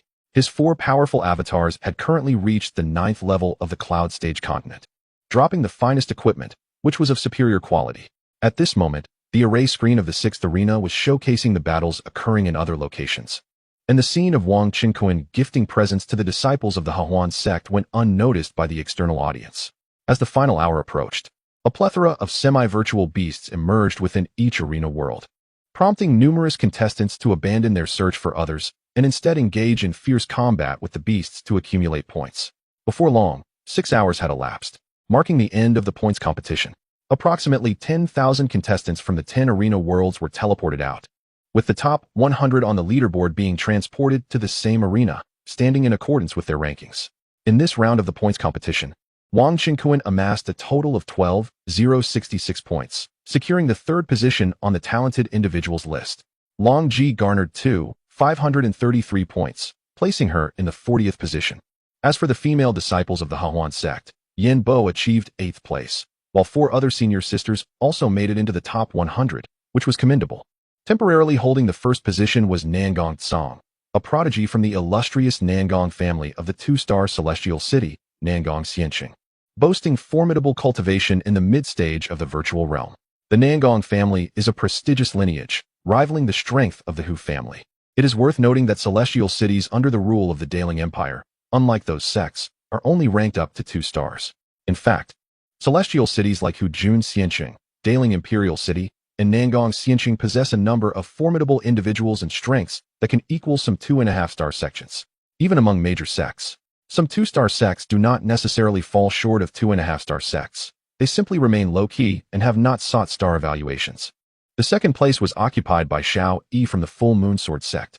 The 3rd was Wang Qinquan, followed by Li Yang from the Tianyin sect in 4th place, and Zhu Kaishan from the Wuzhizong in 5th. The 6th position belonged to Hu Si, a prodigy of the Hu family, while the 7th was claimed by Wu Hongzhua from the Loose Cultivator Alliance, and Yin Bo, the eldest sister of the Hahuan sect, secured the 8th position. However, this points competition primarily determined the top 100, not the final rankings. After the top 100 prodigies in the arena had rested and recovered for half a day, 100 small arenas were arranged within the arena world. Miss Hu Tao then approached the assembled prodigies, her voice crisp and melodious as she proclaimed, "Congratulations to all you prodigies of the Empire for securing a place among the top 100 in this sword discussion conference, earning a precious opportunity to enter the secret realm of the Celestial Gates. You will now engage in the second round of the Prodigy Defense Battle, determining the ultimate top 50, top 10, and top 3 prodigies of this sword discussion. For those ranked 50 to 11th, rewards include a medium-grade magical artifact, a transformation pill, and a bounty of spirit stones. The top 10 to 4th place will receive a superior-grade magical artifact, a transformation pill, a virtual refinement pill, and additional rewards. The top 3 will each receive a heavenly spirit fruit, along with a supreme-grade magical artifact, a transformation pill, a virtual refinement pill, and further rewards." The melodious voice of Hu Tao resonated not only in the ears of the 100 prodigies, but also reached the tens of thousands of spectators present. The rewards this time are indeed substantial. A plethora of spirit stones, transformation pills, and void refinement pills await, alongside mid-grade, high-grade, and supreme-grade magical artifacts. The top 3 prodigies will also receive the Celestial Spirit Fruit, a truly priceless treasure. Furthermore, the top 10 should expect additional rewards. It is rumored that the previous competition even included Spirit Vein rewards. The audience erupted in a flurry of excitement, engaging in animated discussions. Amidst the clamor, the second round of the defending battle commenced. The 100 prodigies took their positions on 100 small arenas. Wang Qinquan conveyed his thoughts to Long Ji, advising her not to be concerned about rankings. Should she find herself unable to compete, she should concede. For merely qualifying among the top 100 would grant her access to the mystical realm of the Immortal Gate, a sufficient achievement in itself.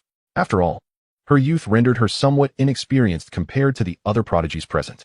With her mid-stage transformation prowess, complemented by high-grade artifacts and certain Dragon Clan abilities, she would only match the capabilities of a fully realized human transformation prodigy. The foundations of the various factions from the Great Ling were not to be underestimated either. Within the arena, there were already over 50 prodigies from both human and demon cultivators, each at least a half step into the void refinement realm. It seemed improbable that she could maintain her position within the top 50. Long Ji readily agreed, for aside from the rewards for the top 3, she held little regard for those of the top 50. The spectacle was finally set to unfold. In the plaza, every eye was wide with anticipation, breaths held as they focused intently on the stage.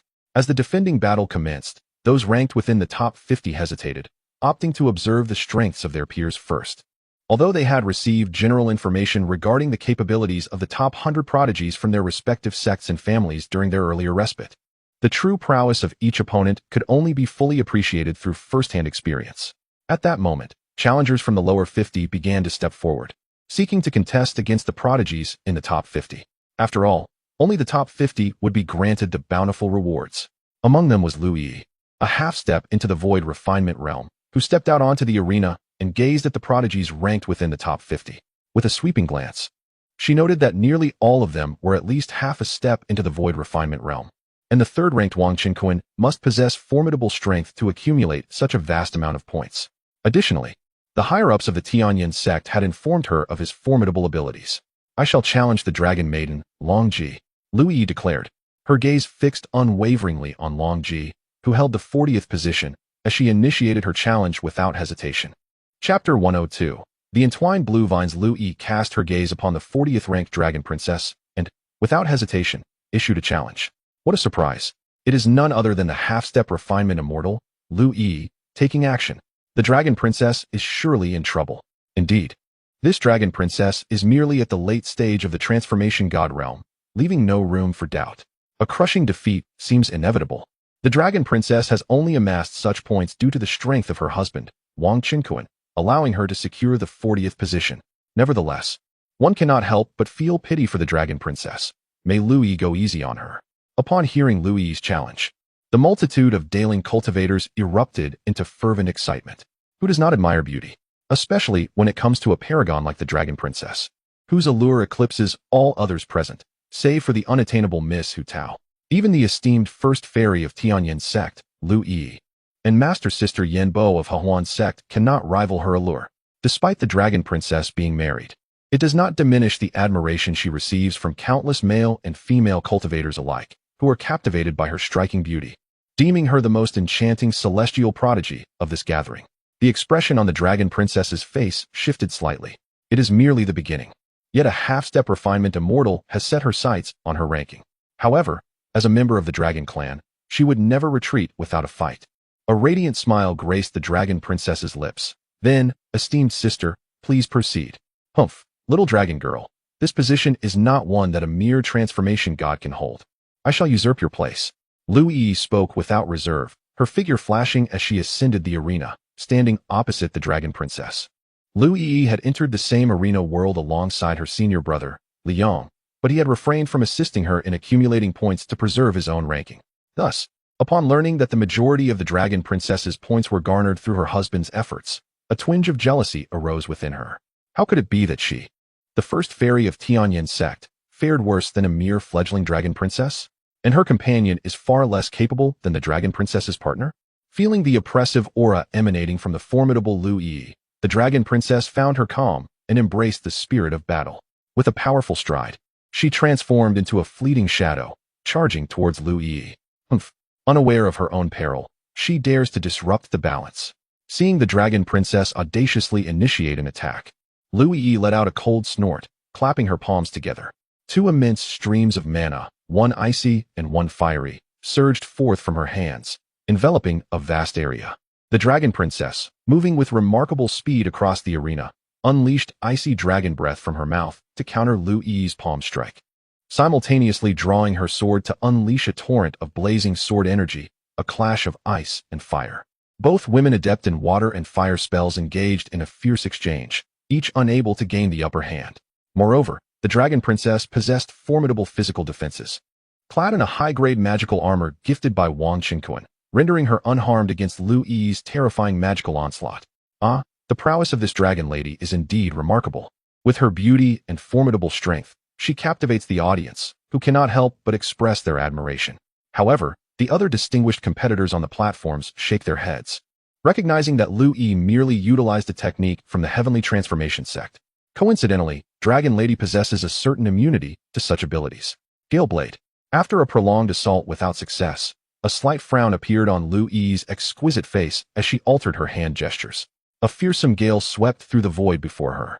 Frantic wind blades tore through the air, cascading down like a flurry of sharp blades towards Dragon Lady, instantly cutting off her escape route and forcing her to dodge left and right in a desperate manner. Unsurprisingly, Dragon Lady was ultimately knocked off the stage, as Lu Yi's speed matched hers, coupled with such overwhelming prowess. After her defeat, Dragon Lady ranked 52nd, while Lu Yi revealed a pleased expression, having finally secured the 40th position. Upon witnessing this, Wang Qinkuan on the third platform furrowed his brow but chose to remain silent. After all, this was within the rules of the competition, and as the third-ranked participant, he could not challenge the 40th-ranked Lu Yi to teach her a lesson. How dare she bully our little dragon lady? In the arena, Chang Xiaoshuang, the second sister of the Hahuan sect, who ranked 48th, became enraged. Once Lu Yi had completed her rest, she promptly stepped forward to challenge her. Chang Xiaoshuang, possessing extraordinary cultivation at the half-step refinement stage, had previously received a gift from Wang Qinkuan in the arena world and is one of the 6 women of the Hahuan sect. The 6 ladies of the Hahuan sect now harbor great affection for their Saintess Junior's husband, Wang Qinkuan, and since Dragon Lady is his companion, she naturally becomes one of their own. Sister Dragon Lady, leave this woman to me. I will teach her a lesson and avenge you. Chang Xiaoshuang conveyed through thought to Dragon Lady. Dragon Lady smiled in response. All right, thank you, Senior Sister Chang. Rest assured, I shall ensure she receives her due punishment. Chang Xiaoshuang leaped onto Lu Yi's platform, brandishing a sword in one hand and her fist in the other, eager for a fight. Lu Yi, how dare you bully my sister Dragon Lady? You might as well retreat. Lu Yi, perplexed, wondered how she had offended anyone from the Hahuan sect. What connection did Dragon Lady have with them? However, sensing the formidable aura emanating from Chang Xiaoshuang, who wielded a high-grade magical artifact, she felt compelled to take the situation seriously. Though the Hahuan sect appeared to be merely a 2-star celestial sect on the surface, it has always maintained a low profile, and its underlying strength likely surpasses that of many half-star sects. Without hesitation, Lu Yi unleashed her most powerful technique, Galeblade. In the next moment, Chang Xiaoshuang's body trembled violently as streams of blue energy emanated from her, coalescing into a vast vortex above her. This vortex devoured all the wind blades released by Lu Yi. As the blue vines entwined, the vortex shot forth thousands of robust blue tendrils, sweeping down upon Lu Yi, ensnaring her entirely. In the wake of the blue vine's contraction, they swiftly breached Lu Yi's protective spiritual barrier, binding her entirely. Alarmed, Lu Yi found her mouth ensnared by a blue vine, her expression one of disbelief. Although Chang Xiaoshuang was merely at the threshold of the void refinement stage, her genuine combat prowess was akin to that of a formidable master at the early stages of the void refinement. With a swift kick, Chang Xiaoshuang struck Lu Yi squarely in the chest. Lu Yi emitted a muffled groan, blood spewing forth as she was forcefully propelled backward, crashing heavily onto the ground beneath the arena. Her pallid visage revealed the severity of her injuries as she clutched her wounded chest. The victor is Chang Xiaoshuang, declared the imperial general serving as the referee, as Chang Xiaoshuang stood triumphantly on the stage. Wang Qingquan let out a quiet sigh of relief, a smile gracing his face. Long Ji, however, was unfazed. With a mindset of merely testing the waters, she had hoped to contend with the top 50 prodigies, only to find herself outmatched even by Lu Yi. Nevertheless, Long Ji remained undeterred, apart from her husband, Wang Qingquan. Each of these elite contenders was a venerable being over 300 years old. She mused that when she herself reached 300, or perhaps even sooner, she would possess the unwavering confidence to dominate the talents gathered here. Li Yang, the eldest disciple of the Tianyin sect, ranked fourth, observed Lu Yi, Chang Xiaoshuang, Long Ji, and Yin Bo from the 8th arena with keen interest. Upon covertly comparing these women, he was astonished to realize how myopic his previous views had been. The goddess like Lu Yi, once idolized by him, paled in comparison to Long Ji, her beauty a mere shadow when juxtaposed against hers. Even in comparison to Chang Xiaoshuang of the Hahuan sect and the spirited Yin Bo, she fell short. How foolish he had been to regard Lu Yi as the fourth beauty of Daling, expending considerable effort to pursue her, only to have her snatched back from Xiao Yi. Xiao Yi, Li Yang suddenly called out, halting the second-ranked prodigy, Xiao Yi, in his tracks. Chapter 103, Thunder Sword Technique versus Full Moon Sword Wheel on the second arena. Xiao Yi cast a glance at Li Yang, questioning whether he wished to challenge him. Just moments ago, Xiao Yi had witnessed his former childhood companion, Lu Yi, triumph over the Dragon Maiden, only to be swiftly defeated by Chang Xiaoshuang from the Hahuan sect on Arena 40. Strangely enough, he felt no sympathy or sorrow for Lu Yi. Instead, an unprecedented exhilaration surged within him. We share a history of grievances. This battle shall serve as a definitive resolution to our personal vendetta, if you do not mind, Li Yang remarked with a hint of self-mockery. Suit yourself. However, should you lose, you must refrain from causing me trouble in the future, and that includes any harassment towards my sect and family. Xiao Yi replied with a detached nod. Very well, I accept, Li Yang responded, his eyes narrowing with confidence. He was assured in his ability to vanquish the prodigy of the Full Moon Sword sect, Xiao Yi. Moreover, even in the event of defeat, he felt it hardly mattered. Li Yang realized that harboring a feud with Xiao Yi, and possibly with the Xiao family and the Full Moon Sword sect, over a woman like Lu Yi was utterly unworthy. Did she even deserve it? Not only did Li Yang possess unwavering confidence, but the audience, particularly the elders and disciples of the Tianyin sect, also held immense faith in him. After all, among the young talents of this generation, aside from the invincible Nangong Tsang, Li Yang's reputation was second to none. Excluding Hu Tao, they had instinctively regarded her as a venerable figure. Meanwhile, Xiao Yi had long secluded himself in cultivation, seldom gracing the world with his presence. I say, it seems the prodigy of the Full Moon Sword sect, Xiao Yi, may find himself in peril this time. Indeed, the prowess of Tianyin sect's senior brother Li Yang is formidable. It is said that his strength nearly rivals that of seasoned practitioners in the mid-stage of the void refinement realm. Xiao Yi is destined to concede the heavenly spirit fruit to him. Although this Li Yang is shameless for having taken Xiao Yi's woman, Lu Yi, his power is undeniably impressive. From the front rows, numerous transformation stage and void refining cultivators engaged in conversation. The Great Ling Youth Sword Conference attracted not only the younger generation, but also a plethora of elder practitioners eager to observe. As Li Yang made his entrance, the other prodigies on various arenas turned their attention toward him. What a scoundrel! How despicable! Indeed, he seizes the opportunity to instigate trouble. I hope senior brother Xiao defeats him and claims the heavenly spirit fruit. Go, senior brother Xiao. In the audience, where the Full Moon Sword sect was situated, many disciples displayed expressions of concern. With a swift motion, Li Yang leapt onto Xiao Yi's arena. Xiao Yi, concede your defeat, Liang proclaimed, a playful smirk gracing his face. Haha, you remain as arrogant as ever, Xiao Yi replied with a faint smile, choosing not to elaborate further. Since you refuse to yield, allow me to send you down. Li Yang's expression darkened. He had discerned that Xiao Yi seemingly regarded him with disdain, igniting a fierce blaze of wrath within him, elevating his aura to a frenzied peak. As Li Yang raised his sword, the very air around them became thick with tension, and a multitude of electric currents flickered ominously. The initiation of the Thunder Sword Technique. Li Yang had remarkably mastered the formidable sword technique of the Tianyin sect, the Thunder Sword Technique. This technique was renowned for its extraordinary power. When unleashed, it was nothing short of terrifying. Clearly, Li Yang was resolute in claiming second place, launching into such a devastating move right from the outset. Witnessing Li Yang's strike, a stir rippled through the crowd below. Having only recently entered the initial stage of the refinement void, his ability to execute the Thunder Sword Technique was a testament to his astonishing talent. Truly astonishing indeed.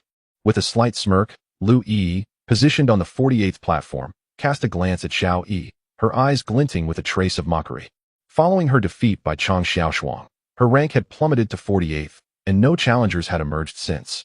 Ever since that day when Xiao Yi witnessed her intimate interactions with Li Yang, he had seemingly transformed. Even when Lu Yi's junior sister sought to arrange clandestine meetings, he remained indifferent. This had greatly humiliated Lu Yi, fueling her ire toward Xiao Yi. She firmly believed that once Li Yang unleashed the Thunder Sword Technique, Xiao Yi would be utterly incapable of withstanding it, and her lost dignity would be restored by her man, Li Yang. Boom. On the second platform, Li Yang surged toward Xiao Yi, his form enveloped in crackling lightning, sword raised high, channeling a torrent of thunderous energy. In an instant, arcs of sword energy surged forth like roaring thunder serpents, saturating the air with violet luminescence. Yet, just as the onlookers braced for Xiao Yi's inevitable defeat, he stirred. The Full Moon Sword Technique's Full Moon Sword Wheel. An overwhelming aura erupted from him as he gripped his silver sword tightly, unleashing a sweeping arc of sword energy. With a whoosh, the blinding sword light burst forth, resembling a radiant full moon, dazzling to the point of being blinding. Boom. The energies of both swords collided in a cacophony of explosive sounds. A figure was sent reeling, blood spilling forth, a sight that revealed Li Yang to be the one injured. Meanwhile, another figure remained standing unscathed. What?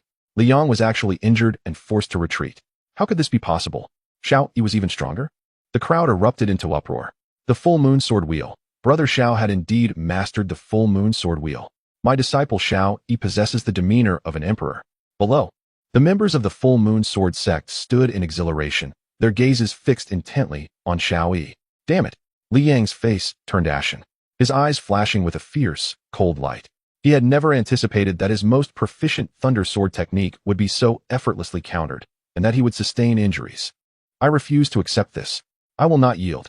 Li Yang let out a furious roar, his form transforming into a streak of dazzling light as he surged forward. With another strike of his thunderous sword technique, he unleashed a torrent of 1,000 bolts of lightning, fiercely descending upon Xiao Yi.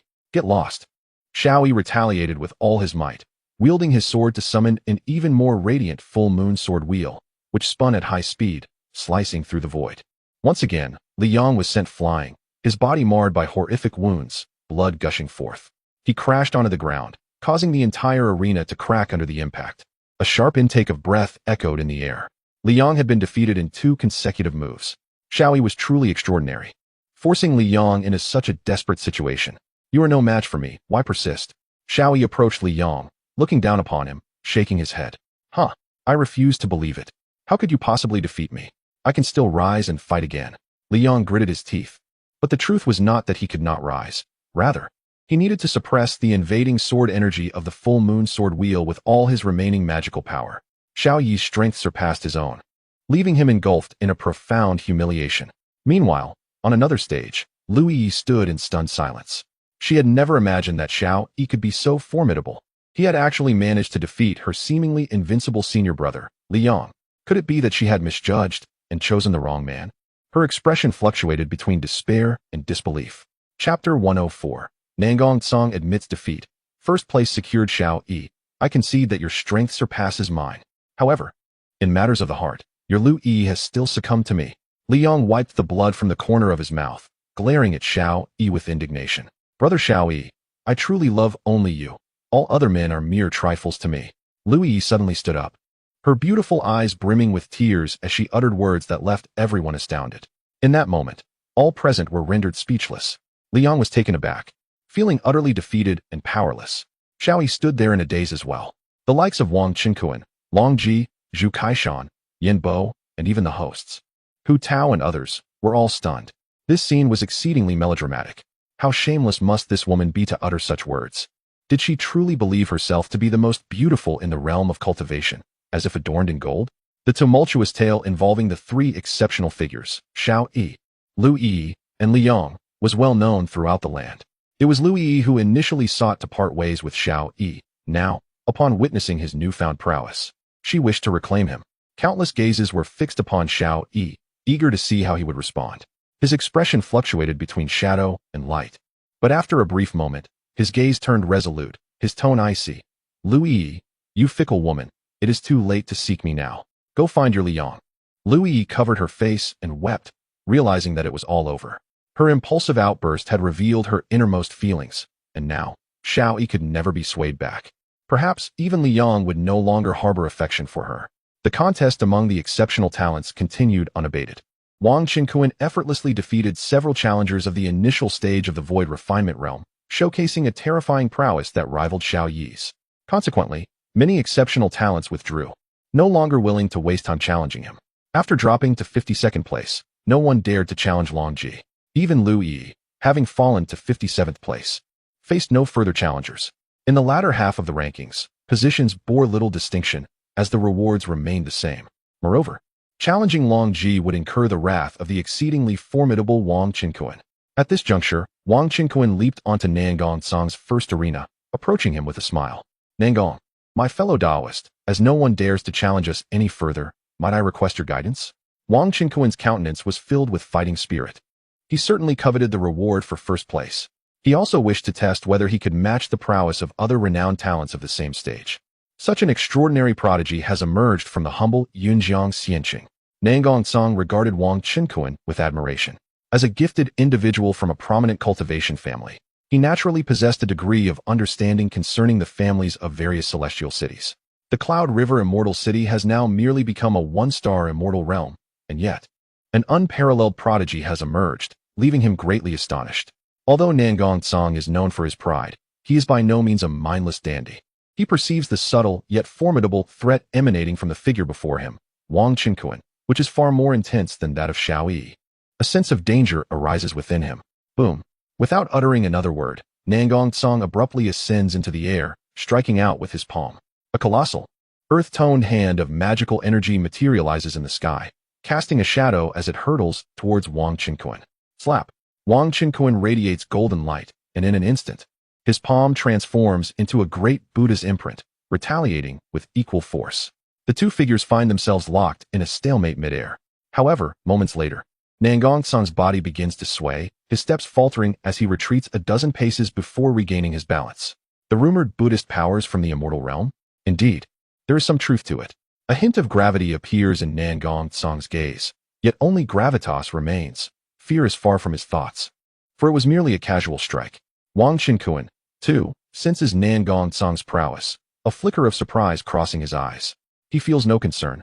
Rather, a spark of excitement ignites within him. The stronger the adversary, the more exhilarating the battle. Golden Dragon of the Gale. A formidable pressure emanates from Wang Qinkuan as a golden dragon roars into existence around him, exuding a fierce intent as it lunges toward Nangong Song. This fellow. Feeling the terrifying might, Nangong Song's pupils constrict slightly, and a trace of wariness crosses his face.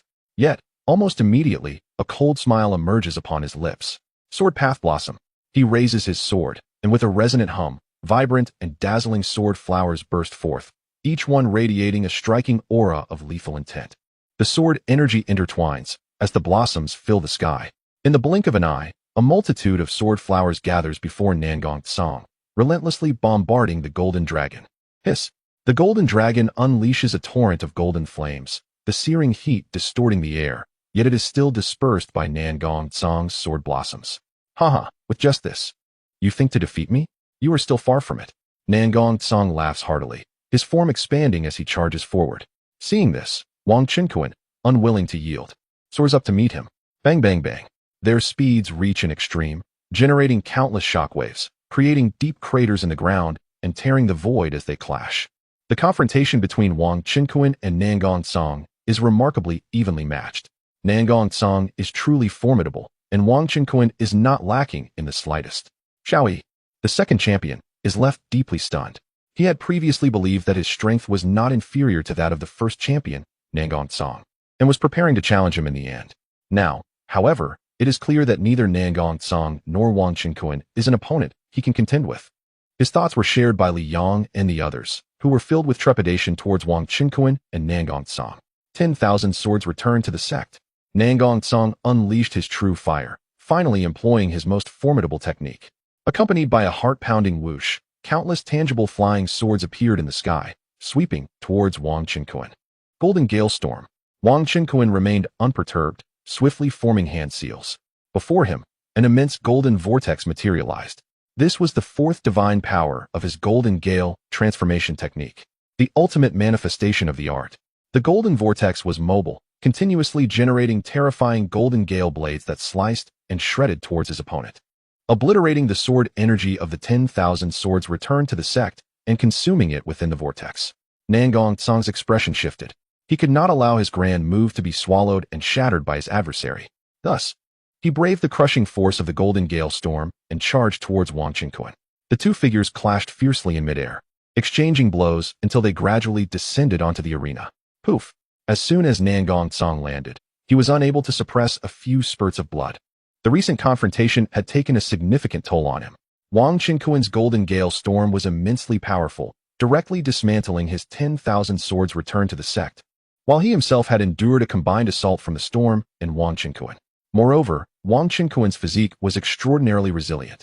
He had withstood several of Nangong Song's strikes without a scratch. This battle cannot continue. Although Nangong Song's heart remained unwilling, a shadow of resignation crossed his face. He recognized his defeat.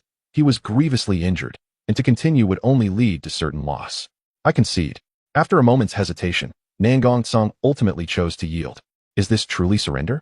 Wang Qinquan was momentarily taken aback, as he had not yet exerted his full strength. Brother Wang, you have won this time. Nangong Song cast him a glance. However, once I grow stronger, we shall battle again. Brother Nangong, you are too modest. Indeed, we shall speak of it again when the opportunity arises. Wang Qinquan chuckled, reveling in his victory. He had secured first place. Nangong Song flew down from the first arena. Instead of ascending to the third arena where Wang Qinquan had previously stood, he directly soared to the second arena, challenging Xiao Yi. Chapter 105. The conclusion of the sword tournament. The Celestial Gate's secret realm is soon to open, having long heard of the vast prowess of Brother Nangong. I humbly request your guidance. As Xiao Yi witnessed Nangong Song stepping forth to battle, he was acutely aware of his own inadequacies, yet he refrained from conceding immediately. After all, the opportunity to spar with a remarkable prodigy is a rare treasure. Please, Xiao Shidi. Nangong Song responded with utmost courtesy, clasping his hands. Although his cultivation surpassed that of Xiao Yi, this was primarily due to his few years of seniority. Xiao Yi's ability to triumph over peers such as Li Yang was not to be underestimated. The two engaged in combat. Despite having sustained considerable injuries in his recent bout against Wang Qinquan, Nangong Song's strength had diminished only slightly. Nevertheless, he found it effortless to contend with Xiao Yi. After exchanging dozens of blows, Xiao Yi was ultimately struck down from the stage by Nangong Song's formidable move, 10,000 swords returning to the origin. Thus, the current rankings stood as follows: Wang Qinquan, Nangong Song, Xiao Yi, Li Yang. At that moment, the 8th-ranked senior sister of the Hahuan sect, Yin Bo, issued a challenge to Zhu Kaishan of the Wuzhizong.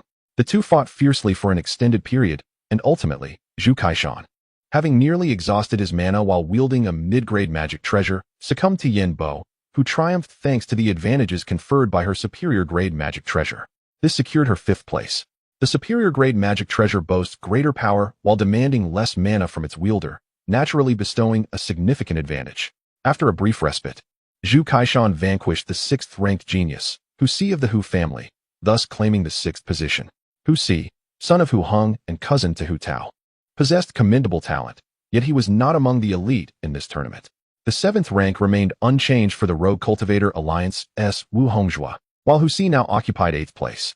Before long, a day had passed, and the second round of the Prodigy's defense of the stage concluded. The Grand Daling Youth Sword Tournament finally reached its conclusion. Miss Hu Tao herself descended to personally bestow rewards upon the top 10 prodigies, including Wang Qinkuan.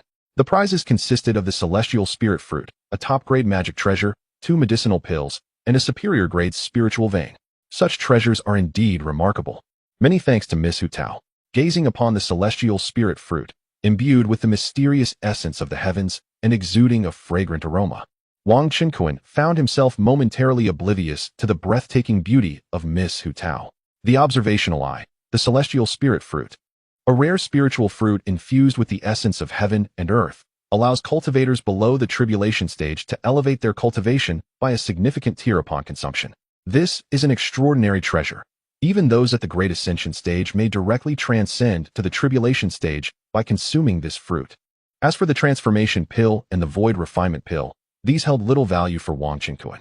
Even while his avatar was idling in the world, he could obtain transformation pills, albeit at a remarkably low drop rate. He stowed away the 2 pills along with the exquisite, sword-shaped magic treasure.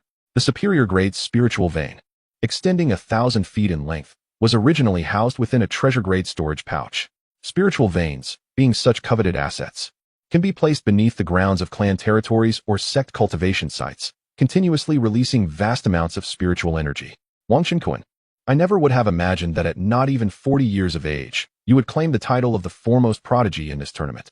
Truly a once-in-a-millennium genius of Daling. Hu Tao regarded Wang Qinkuan with eyes filled with admiration. The more such prodigies that arise, the stronger Daling shall become. Her sister Lingwan need not worry excessively. After Hu Tao finished speaking, she proceeded to distribute rewards to others. The second place, Nengong Song, and the third place, Xiao Yi, also received celestial fruits, exquisite magic treasures, transformation elixirs, and refining void elixirs, though they were only awarded medium-grade spirit veins. Nangong Song received a medium-grade spirit vein measuring 1,000 feet, while Xiao Yi's was merely 500 feet long. Those ranked lower did not receive celestial fruits, and their spirit veins were only of inferior quality. The rewards for those ranked from the top 50 to the 11th were distributed by 2 imperial generals. In addition, Hu Tao specially invited numerous outstanding talents among the top 100 to celebrate at the Zui Xianju restaurant in the city center. Naturally, the others could only watch enviously. However, after the closing ceremony, many talents beyond the top 100 chose to remain, opting to stay at an inn and await the day the Immortal Gate Secret Realm would open. Hu Tao mentioned during the closing ceremony of the Sword Discussion Conference that those beyond the top 100, who were under 400 years of age and at the transformation stage, still had a chance to enter the Immortal Gate Secret Realm to seek treasures. This is because, throughout the Kunling Realm, there are 1,000 slots available for entering the Immortal Gate Secret Realm, with the Great Ling and Great Yu empires each claiming 500 slots. The top 100 of the Sword Discussion Conference were awarded a free entry into the Immortal Gate Secret Realm, while others could also enter for a fee. It is said that this proposal came from Hu Tao to the Empress. One must admit that Miss Hu Tao has been deeply concerned about the financial affairs of the Great Ling Empire. Wang Qinkuan, Long Ji, Nangong Song, Xiao Yi, Li Yong, Yin Bo, Zhu Kaishan, Wu Hongzhua, and others had already been granted early access to the Zui Xianju to partake in the banquet. At Zui Xianju on the second floor, Wang Qinkuan, Nangong Song, Xiao Yi, and the other top 10 talents, along with Wang Qinkuan's partner Long Ji, were seated around a massive table. The others ranked 11th and below occupied other tables in the main hall. The main course of this banquet consisted of various meats from transformation stage beasts, which was truly extravagant. Haha, congratulations to you all. You must have reaped significant rewards from this sword discussion conference, Miss Hu Tao said, elegantly seated at the head of the table, her beautiful eyes gazing at Wang Qinkuan, Nangong Song, Xiao Yi, and the others. Thank you, Miss Hu Tao. They all stood up to express their gratitude. Esteemed talents, I raise a toast to you, Miss Hu Tao declared, lifting her wine glass. Cheers. Wang Qinkuan and the others raised their glasses. As the specially brewed spirit wine made from unique spiritual fruits flowed down their throats, a rich, sweet aroma surged from their bellies, instantly enveloping their bodies. Each person's spirit was invigorated, as if their souls had been elevated. Indeed, it is fine wine. The faces of the crowd displayed expressions of intoxication. This is the exquisite spirit peach brew from Manhua family, which is generally unattainable for most. Miss Hu Tao smiled gently. Thank you, Miss Hu Tao. They once again voiced their gratitude in unison. No need for formality. You are all destined to grow into formidable figures for the Great Ling Empire, Hu Tao stated. In 7 days, the Immortal Gate's secret realm will open, and at that time, I will need all of you, the Great Ling talents, to enter the secret realm and procure abundant resources for cultivation. The Immortal Gate's secret realm? Upon hearing this word, the crowd could not help but lift their heads, their eyes glimmering with anticipation. Outside our Kunling realm lies an ancient celestial gate, a secret domain where the Great Ling cultivation realm and the Great Yu demon realm will vie for unparalleled celestial fortunes. Hu Tao elucidated that this celestial gate secret domain has existed for tens of thousands of years. Every 120 years, the domain opens its gates, permitting only cultivators under the age of 400 to enter. Within the domain, spiritual herbs abound, fierce beasts roam, and treasures of heaven and earth are innumerable. It is even possible to discover the scriptures of celestial beings. Should fortune smile upon us, one might even attain a legacy from the celestial realm, thus becoming an extraordinary powerhouse. The mention of celestial techniques and celestial legacies ignited a spark in everyone's eyes. Indeed, if luck permits, one could acquire an inexhaustible reservoir of cultivation resources for a formidable faction. Hu Tao nodded, her face as radiant as jade, reflecting a hint of excitement. A collective gasp resonated through the assembly. Esteemed guests, during this expedition to the secret domain, I, Hu Tao, shall lead our Great Ling faction. I hope that our talented individuals will cast aside past grievances and unite in a common endeavor. Hu Tao once again raised her cup, toasting to the esteemed talents present. The revelation that Miss Hu Tao would personally lead the expedition was met with unanimous agreement. Wang Qinkuan and the others all raised their cups, drinking heartily in response. After the banquet, Wang Qinkuan and Long Ji returned to the inn they had previously rented. He resolved to consume the heavenly spirit fruit, aiming to break through his cultivation first. Chapter 106. The arrival of the mighty from the Shura Hall in a lavish chamber. Wang Qinkuan smiled at Long Ji and said, "My dear Longer, allow me to consume this celestial spirit fruit to enhance my cultivation. Should we encounter another one upon entering the secret realm of the Immortal Gate, I shall certainly gift it to you." Long Ji embraced Wang Qinkuan, her voice filled with emotion. "Husband, you are truly kind to me. There is no need for explanations." The two shared a tender moment before Wang Qinkuan prepared to ingest the fruit, aiming to break through to the next level of cultivation. Suddenly, a voice filled with alarm echoed from outside. "Not good, Hu Tao has arrived." Following this, a tremendous crash resounded, shattering the entire Yulai Inn. Debris flew in all directions, and a brilliant flame soared into the sky. Wang Qinkuan swiftly enveloped Long Ji in his arms, conjuring a protective aura to shield them both as they ascended into the air. Whoosh, whoosh, whoosh. The other guests at the inn, all of whom were above the spirit transformation stage, also took to the skies, their faces etched with horror as they gazed down at the ruins of the inn. Hovering above the wreckage, Hu Tao's expression was grim. Among the debris lay several bodies of practitioners at the nascent soul stage and below. Additionally, there was the charred corpse of an elderly man at the early stage of the harmonization phase, the very same individual who had attempted to harm Wang Qinkuan moments ago, only to be thwarted by Hu Tao. In a desperate bid to escape, he had inadvertently destroyed the inn. Yet Hu Tao had swiftly ended his life with a wave of her hand. The practitioners below the spirit transformation stage had perished due to the residual energy unleashed by the harmonization stage elder. Fortunately, such a magnitude of energy was insufficient to harm those above the spirit transformation stage. Wang Qinkuan, this individual belongs to the Shura Hall, a malevolent faction. It seems he was drawn here by your exceptional talent and the celestial spirit fruit you possess, intending to eliminate you and seize your treasures, Hu Tao informed him. Wang Qinkuan activated his observational eye, scrutinizing the charred remains of the elder, the corpse of Zhan Tianlu. His soul has been obliterated. He was a heavenly assassin of the Shura Hall, tasked with eliminating the outstanding talents of the Great Ling realm, possessing the cultivation of the early harmonization stage. Once again, the Shura Hall. Wang Qinkuan's expression darkened. He had heard whispers of this wicked organization from the Great Yu Empire, which had stealthily infiltrated the Great Ling cultivation world to wreak havoc. Moreover, this was not the first time the Shura Hall had dispatched assassins against him. Previously, a bronze assassin had attempted to take his life, but had been dealt with by a spirit transformation warrior. Now, they had sent a formidable harmonization stage assassin to confront him. Did they truly hold him in such high regard?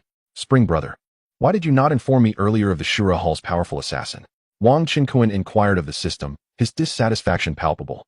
Host, Hu Tao had already arrived and, upon witnessing your intimacy with your wife, chose to keep her distance. The harmonization stage assassin followed after her and was subsequently detected by Hu Tao, the system replied. Thus, it became clear why Nangong Tsang and Xiao Yi, who also possessed celestial spirit fruits, were not targeted. Their respective factions had harmonization stage experts guarding them. The loss of life due to this incident weighed heavily on Wang Qinquan's heart, and he had now firmly etched the Shura Hall as a sworn enemy. This incident has stirred the Lord's Mansion and the city guard of Hu County's immortal city, as well as various factions that have yet to depart. Even the higher echelons of the empire have been alerted. Hu Shui has dispatched additional generals in the harmonization stage, along with a formidable army of cultivators, to conduct a thorough search around Hu County's immortal city, aiming to eradicate the Shura Hall and other malevolent forces.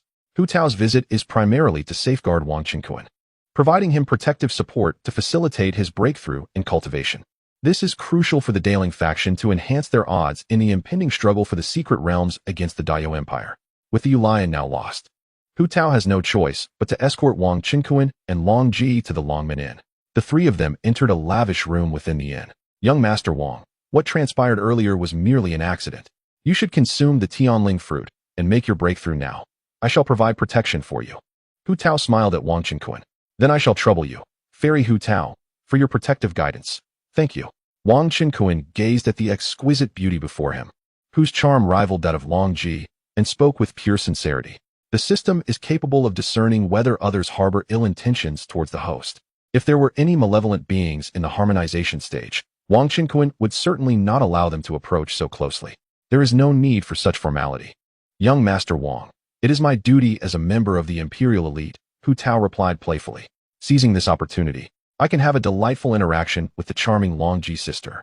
In truth, as the adoptive sister of the Empress of Daling, she had already been bestowed the title of Princess Chong by the Empress, though her modest disposition kept this fact largely unknown to the outside world. The Daling Empire, being the most powerful righteous faction in the Kunling realm, is quite familiar with the Dragon Clan of the Endless Seas.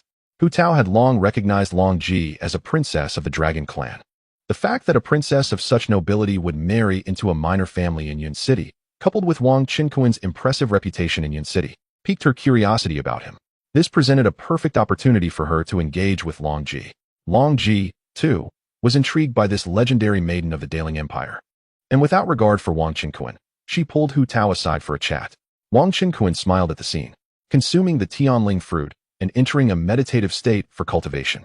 Meanwhile, in the Daling Imperial City, within the Lingdi Palace, a palace maid approached the dragon throne and respectfully reported, Your Majesty, envoys from the Daio Empire seek an audience.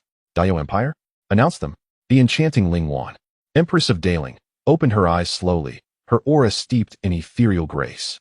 She retracted her celestial essence, revealing a more defined presence. Clad in a flowing crimson robe, with a jade belt cinching her waist, her dark hair cascaded like clouds, and her figure was both elegant and commanding. She possessed an unparalleled beauty, with radiant skin and exquisite features, exuding an air of majesty that commanded respect. However, at that moment, her countenance bore a frosty demeanor that instilled trepidation in those who beheld her. The envoy of the Daio Empire pays their respects to Your Majesty of Daling. An elderly man in a black robe entered the Lingdi Palace, bowing deeply in reverence. What business do you bring, envoy? The Empress Ling Wan said with a slight indifference. Our emperor has issued a decree, wishing to establish a fraternal bond with your esteemed nation, forever solidifying the friendship between Qin and Jin. The elder in the black robe replied in a resonant voice, Hee, I have no need for such allies. A trace of derision appeared at the corner of Empress Ling Wan's mouth as she remarked, I have just experienced the sincerity of your great Yu Empire. The elder quickly responded, Your Majesty has misunderstood. The goodwill of our great Yu Empire is something you should fully appreciate. Our crown prince wishes to take your esteemed sister, Miss Hu Tao, as his consort to demonstrate our sincerity. The elder's expression slightly shifted before he regained his composure and continued speaking. Chapter 107. The Empress's sword strikes the great Yu sovereign. Upon hearing this, Empress Ling Wan's expression momentarily froze, a flicker of astonishment crossing her phoenix-like eyes. She had initially presumed that the envoy's true purpose was to propose a union between herself and the 9Yu Emperor. To her surprise, the great Yu had adopted a different strategy, aiming to ensnare her sister-in-law, Walnut. Ling Wan's mind raced, and she swiftly deduced that the great Yu Empire must harbor significant apprehension regarding the prowess of the current generation of talents from the Daling Empire. Hence, They were willing to sacrifice a powerful being of the harmonization stage to target Wang Qingquan, the foremost among this generation's elite. Following the failure of the assassination attempt on Wang Qingquan, they had altered their approach, opting instead for a matrimonial alliance. If she, Ling Wan, were to acquiesce, it would effectively allow the great Yu to dominate the most formidable expert entering the Immortal Gate's secret realm from the Ling Empire.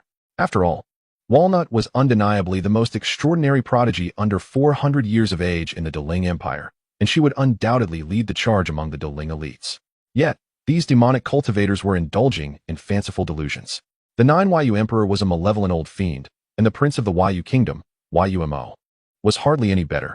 He was equally a ruthless tyrant. How could she possibly cast her sister-in-law Walnut into a veritable inferno? I regret to inform you, Prince of the Great Yu, that your aspirations are but a flight of fancy, Ling Wan stated slowly. What? The Empress has declined? The black-robed elder was taken aback, utterly unprepared for such an outright rejection from the Empress.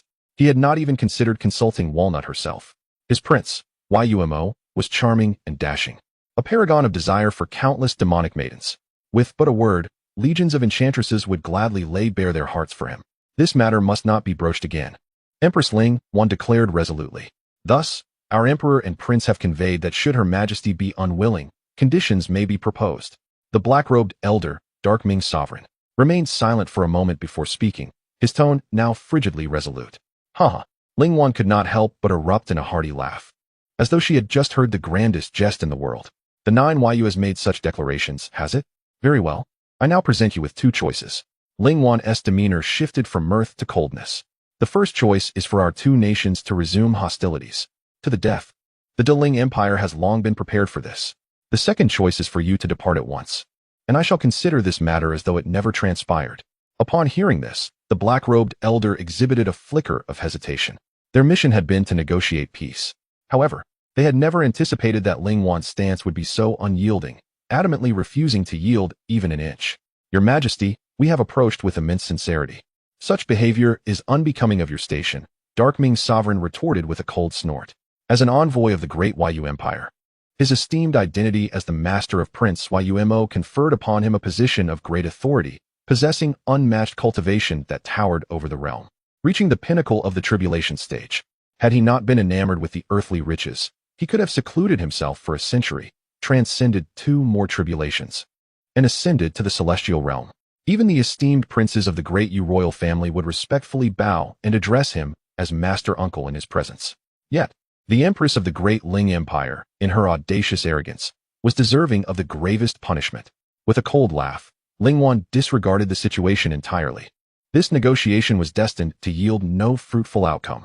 In light of this, the Dark Nether sovereign fixed a chilling gaze upon Ling Wan, his intent lethal as he proclaimed, Your Majesty, we shall part ways here. The day of your great Ling's demise shall also mark your day of reckoning. As his words echoed, he swiftly retreated from the Ling imperial palace. The Dark Nether sovereign merely sent a telepathic message to the group of divine transformation and refining void emissaries stationed outside the palace, informing them of the failed talks. Before neglecting their presence, he sensed a hint of murderous intent emanating from the Empress herself. The Dark Nether sovereign's speed was astonishing. He vanished into the void, swiftly exiting the royal city. He was acutely aware that the Empress of the Great Ling Empire possessed an equal mastery over tribulation, and he also recognized the presence of numerous formidable beings within the Great Ling royal city. After all, this was the stronghold of his adversaries, and he feared being besieged by their tribulation experts or ensnared by their formations. Since he had come, did he still wish to escape? A smirk of derision graced Ling Wan's exquisite visage as she sensed the dark aura of the fleeing figure. If it were any other matter, she might have let it slide. But the audacity of this dark nether fiend to propose that the prince of the Yu nation marry her dear sister had incensed her greatly. Hu Tao was akin to a sister to her, even closer than her own blood. Coupled with the earlier incident involving the Great Ling dispatching a Shura temple assassin to deal with the current prodigies, she could not allow this old fiend to live if she wished to exact vengeance upon the Great Yu and quell her fury. The Dark Nether sovereign's speed was indeed remarkable, his presence fading within the confines of the royal city in an instant. However, Ling Wan's perception was vast and acute.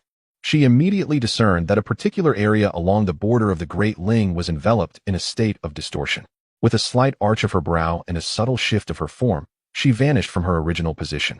In the next moment, Two figures abruptly materialized in the void along the border of the Great Ling Empire. One was the shadowy, deeply sunken-eyed elder robed in black, the Dark Nether Sovereign. The other was none other than the Empress Ling Wan, who stood tall, her stature rivaling that of Murong Yuyen, yet possessing a more imposing presence. Ling Wan, you dare pursue me alone to kill?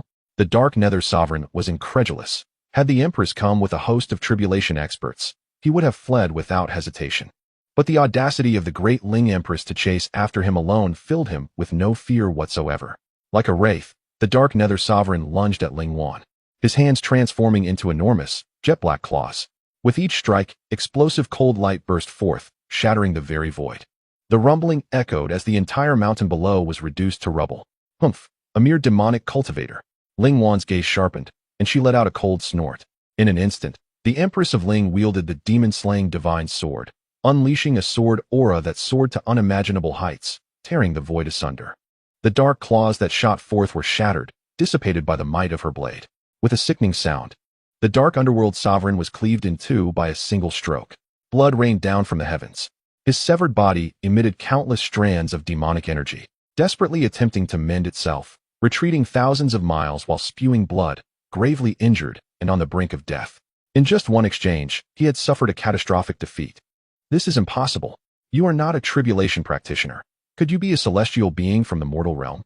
The dark underworld sovereign's heart plummeted. He could not have anticipated that the Empress of Ling concealed such profound power. His own cultivation, having reached the pinnacle of tribulation completion, had begun to transform into celestial essence, qualifying him as a half-step celestial. Only beings above the celestial realm could inflict such grievous harm with a single strike.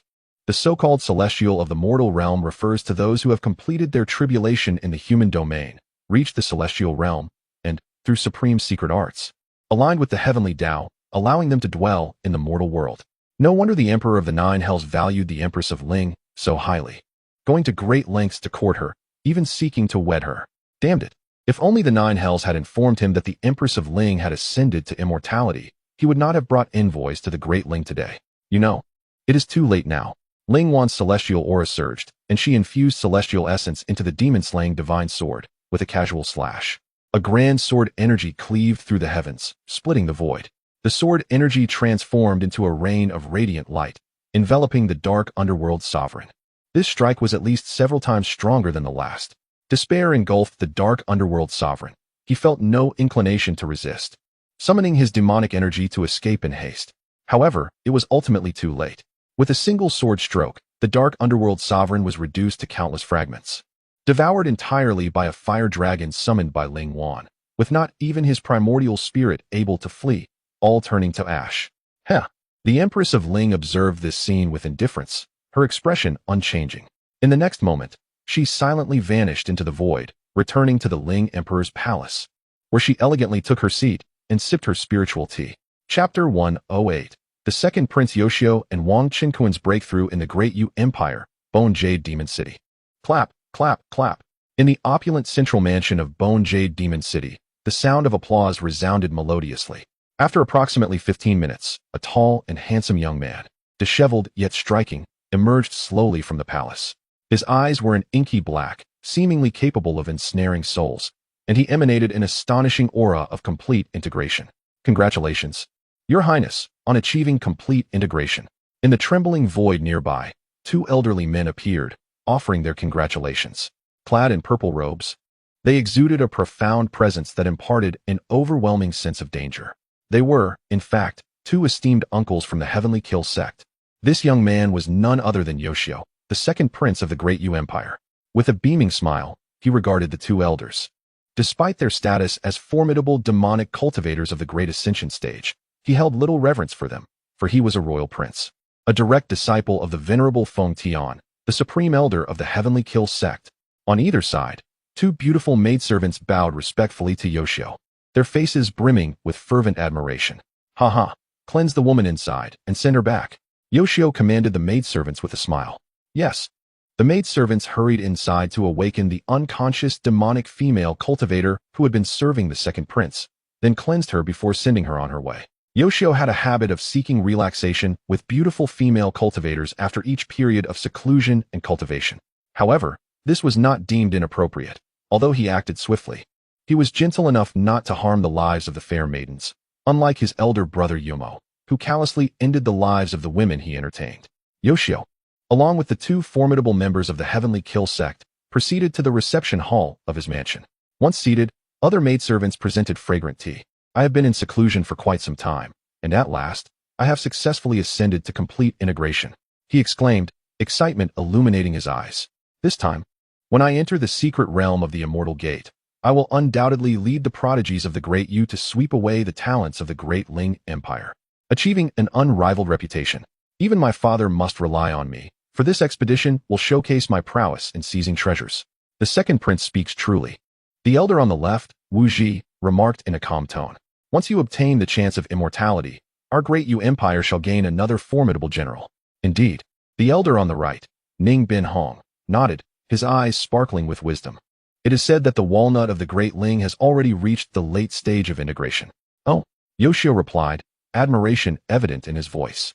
The walnut is indeed an exceptional talent of the Great Ling, advancing to the late stage of integration so swiftly. Yet, she remains within my grasp. A confident expression crossed Yoshio's face as he stated, in terms of innate talent, she is indeed formidable, a late-stage prodigy at merely over 300 years of age. However, when it comes to true combat power, I am not to be underestimated. My prowess surpasses that of Hu Tao by several magnitudes. Yoshio's age still falls short of 400 years by over a decade, making him perfectly poised to enter the secret realm of the Immortal Gate. Of course, both Yoshio and Hu Tao have partaken of the heavenly spirit fruit, elevating their realms significantly. The second prince speaks true. Wu nodded in agreement, exclaiming, Your Highness, your aptitude is a rare talent, occurring once in 10,000 years. You are indeed many times stronger than the first prince. The first prince, of course, refers to their royal heir, Umo of the Great Yu Empire. Although Umo has already attained the initial stage of the Great Ascension, he has long exceeded 400 years of age, rendering him ineligible for the Immortal Gate's secret realm.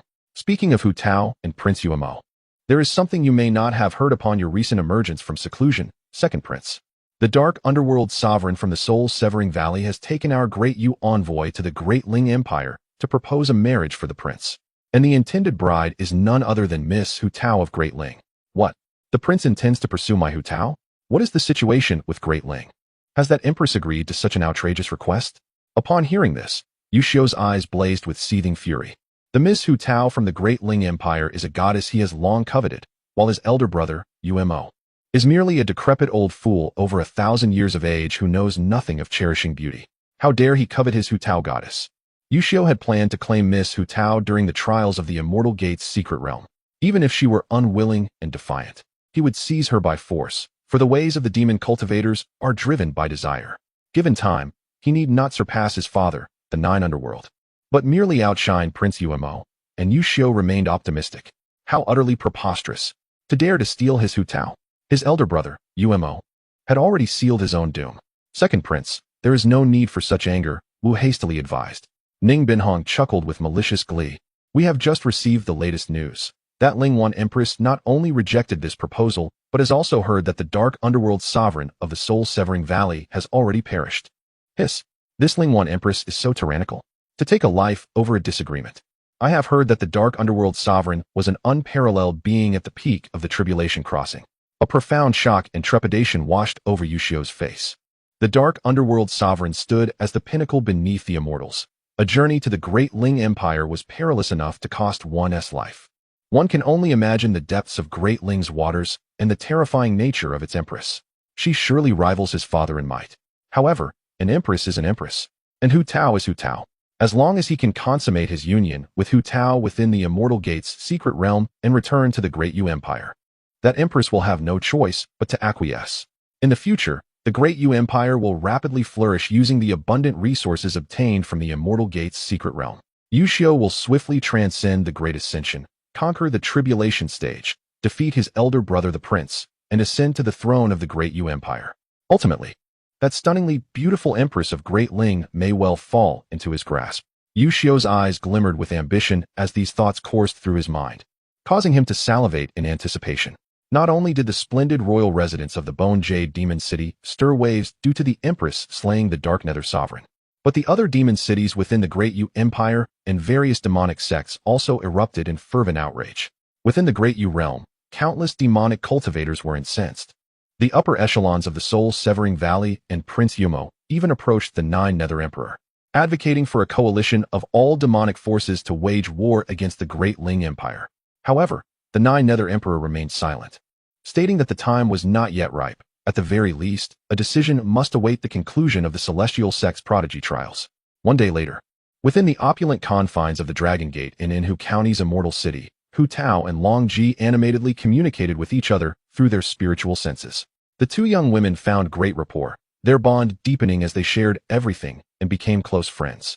Long Ji teasingly suggested, "My husband is such a wonderful man, handsome and capable of aiding others in their cultivation. Why not marry him, Hu Tao, and become my sister?"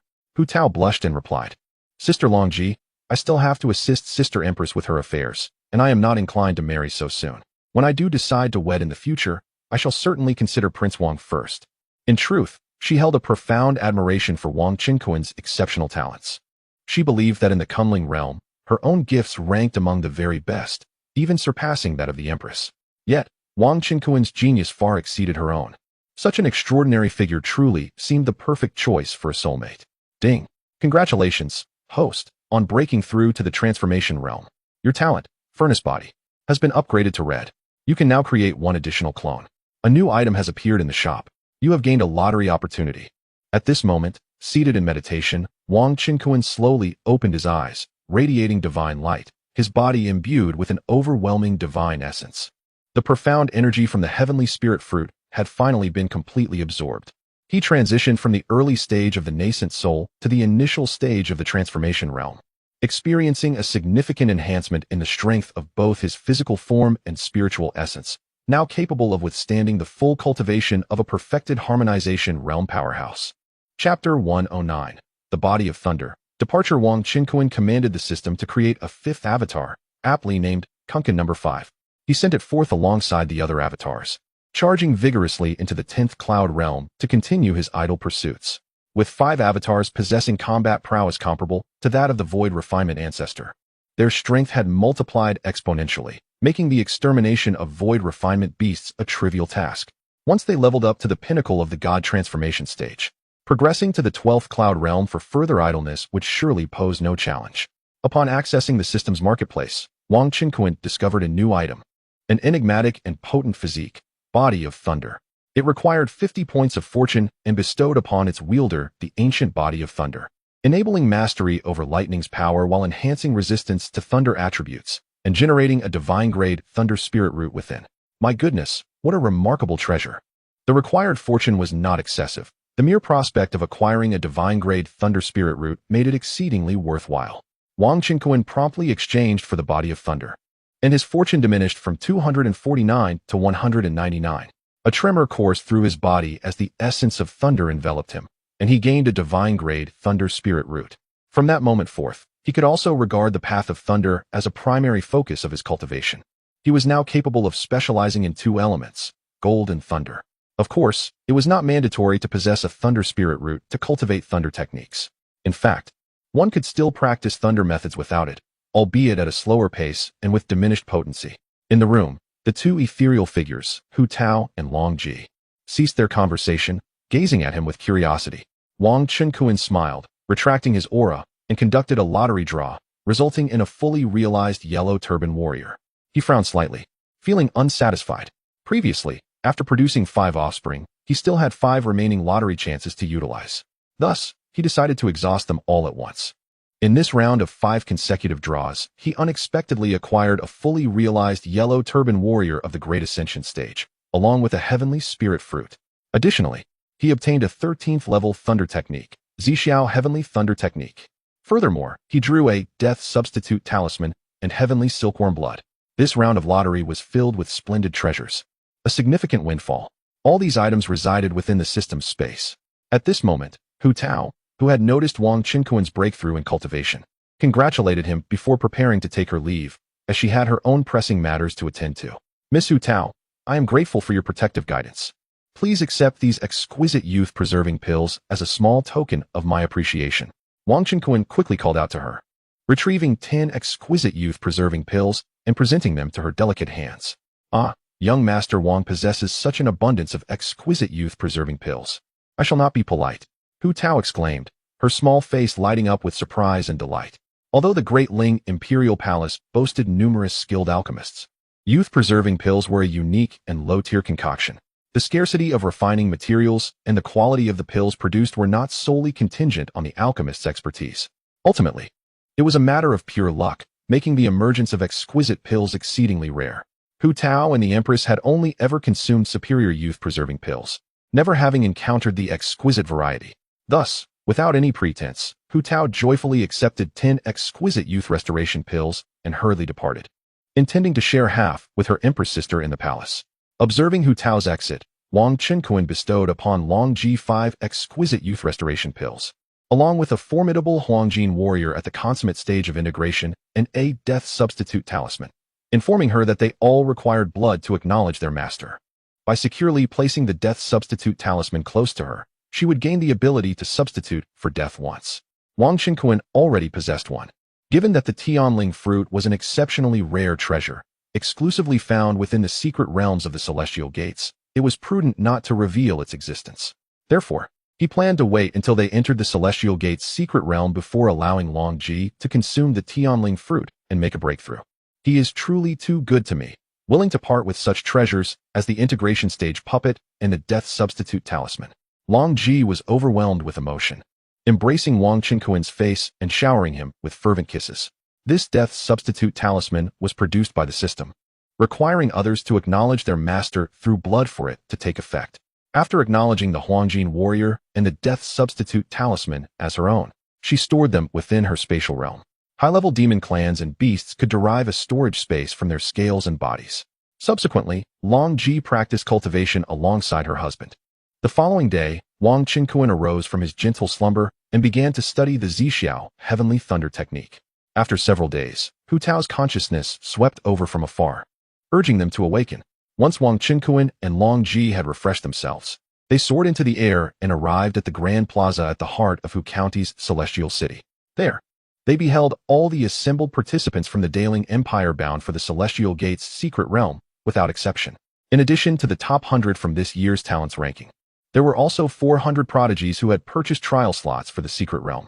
Long Ji had previously heard from Hu Tao that each trial slot beyond the top 100 required a fee of 20 million mid-grade spirit stones, equivalent to 2 billion low-grade spirit stones, which was the price of a mid-grade magical artifact. Furthermore, participants needed to possess cultivation at the God transformation stage or higher and must be under 400 years of age. Among the 500 individuals heading to the Celestial Gates secret realm, alongside the human prodigies from Daling, there were also some from the demon clans, all belonging to the Daling territory. The venerable Ling Jiangxue, serving as the head of the Lingdi Palace's guards, along with the left prime minister, Hu Shuai, and various sects and families, presided over this grand event of opening the Celestial Gates secret realm. In the sky stood over a dozen imposing figures, both male and female. As the prodigies gazed up, they recognized the speaker as a dignified elderly woman with white hair, clad in a golden robe. The head of the Lingdi Palace's guards? Wang Qinquan discreetly employed his observational eye to scrutinize her, astonished by her formidable cultivation. This white-haired matron, Ling Jiangxue, astonishingly possessed the terrifying cultivation of the great perfection of transcendence. The left prime minister, a plump elderly man dressed in ministerial attire, also boasted the great perfection of transcendence. Hu Shuai, originally known as Hu Lu, was a handsome and imposing middle-aged man, and he was indeed Hu Tao's father, possessing the cultivation of the early stage of transcendence. Previous rumors suggested that Hu Shuai had achieved the great perfection of ascendance, indicating a recent breakthrough. Additionally, there are others who are formidable beings in the tribulation phase, all of whom serve as esteemed elders from various powerful sects such as the Full Moon Sword sect, the Heavenly Transformation sect, and the Nangong clan. These individuals are the pinnacle of strength within the Great Ling Empire. Indeed, these super sects and families of the Great Ling should be considered to meet the standards of a 3-star power. However, the Great Ling Empire publicly perceives itself as merely a 3-star force. Similarly, the Great Yu Empire and the Dragon Clan of the Dragon Abyss Sea also regard themselves as 3-star powers. Thus, the myriad forces within the Great Ling cannot be equated with the entirety of the Great Ling, and can only be classified at a maximum of 2.5 stars. In short, the Kunling realm is characterized by a prevailing atmosphere of concealment. with major forces shrouding their true capabilities. According to the established rules of the Immortal Gate Secret Realm trials, all treasures obtained by the 500 prodigies within the realm must be submitted to the Empire, with 50% of the spoils returned. Ling Jiangxue continued. Furthermore, the prodigies of our nation must prioritize the greater good within the secret realm and must not engage in fratricidal conflict. Any incidents will surely be scrutinized through divination and lie detection methods upon their return. Your primary adversaries will be the Great Yu Empire and potentially prodigies from other realms of cultivation. What? Prodigies from other worlds will also enter the Immortal Gate secret realm to vie for treasures?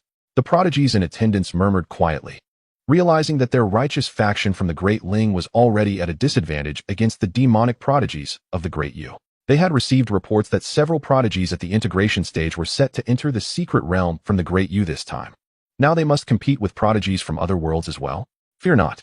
I can assure you that aside from the young lady Hu Tao, there are also prodigies such as Wang Qinkuan, Nangong Tsang, and Xiao Yi, who have also attained the integration level. The esteemed who stood in the sky and addressed the crowd, encouraging them.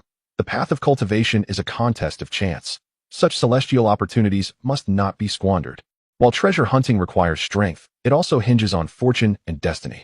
Wang Qinkuan had previously utilized the great perfection of the Huangjin warrior to elevate himself to the integration great perfection.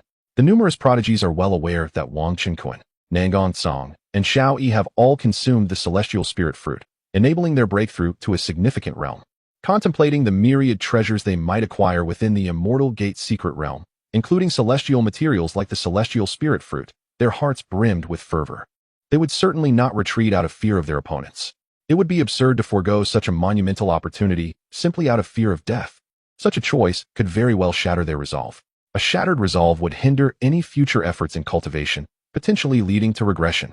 Under the leadership of Ling Jiangxue, the left chancellor, and the esteemed Hu, the gathered prodigies boarded an artifact-grade flying warship and set forth. The Immortal Gate secret realm lies just beyond the Kunling realm, high above the two empires. In the lofty skies, chaotic void currents ravaged the atmosphere, and fierce winds howled. Only those at the integration stage and above, along with artifact-grade flying vessels, can survive in such an environment. Above, shrouded in a mist of radiant light, lies a vast realm known as the Celestial Gate's secret domain. This is an independent spatial world. Piercing through the veil of this ethereal glow reveals the enchanting vistas that await within. Chapter 110, The Dragon Princess's Breakthrough.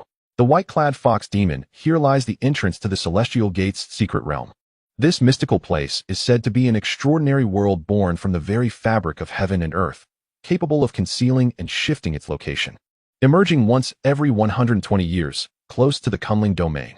The expanse of this realm dwarfs that of Kunling, harboring numerous treasures, yet fraught with peril.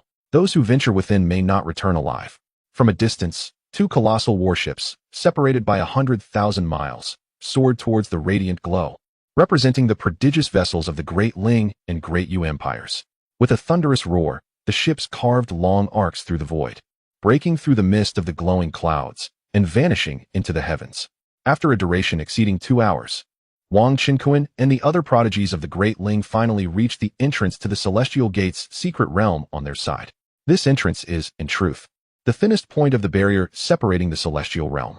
The barrier resembles an immense shimmering shield, and at present, a grand teleportation portal had already been established upon it, constructed by the formidable figures of the Great Ling Empire during previous trials. However, even the teleportation portal was sealed by the barrier, requiring a reopening. Once unlocked, the trial takers could step through. This realm exudes tremendous gravitational forces, permitting only cultivators under 400 years of age to enter. Moreover, even when entering through the same portal, individuals may not necessarily be transported to the same location. Only pairs standing close together can arrive at a single spot. Groups cannot be transported to one place.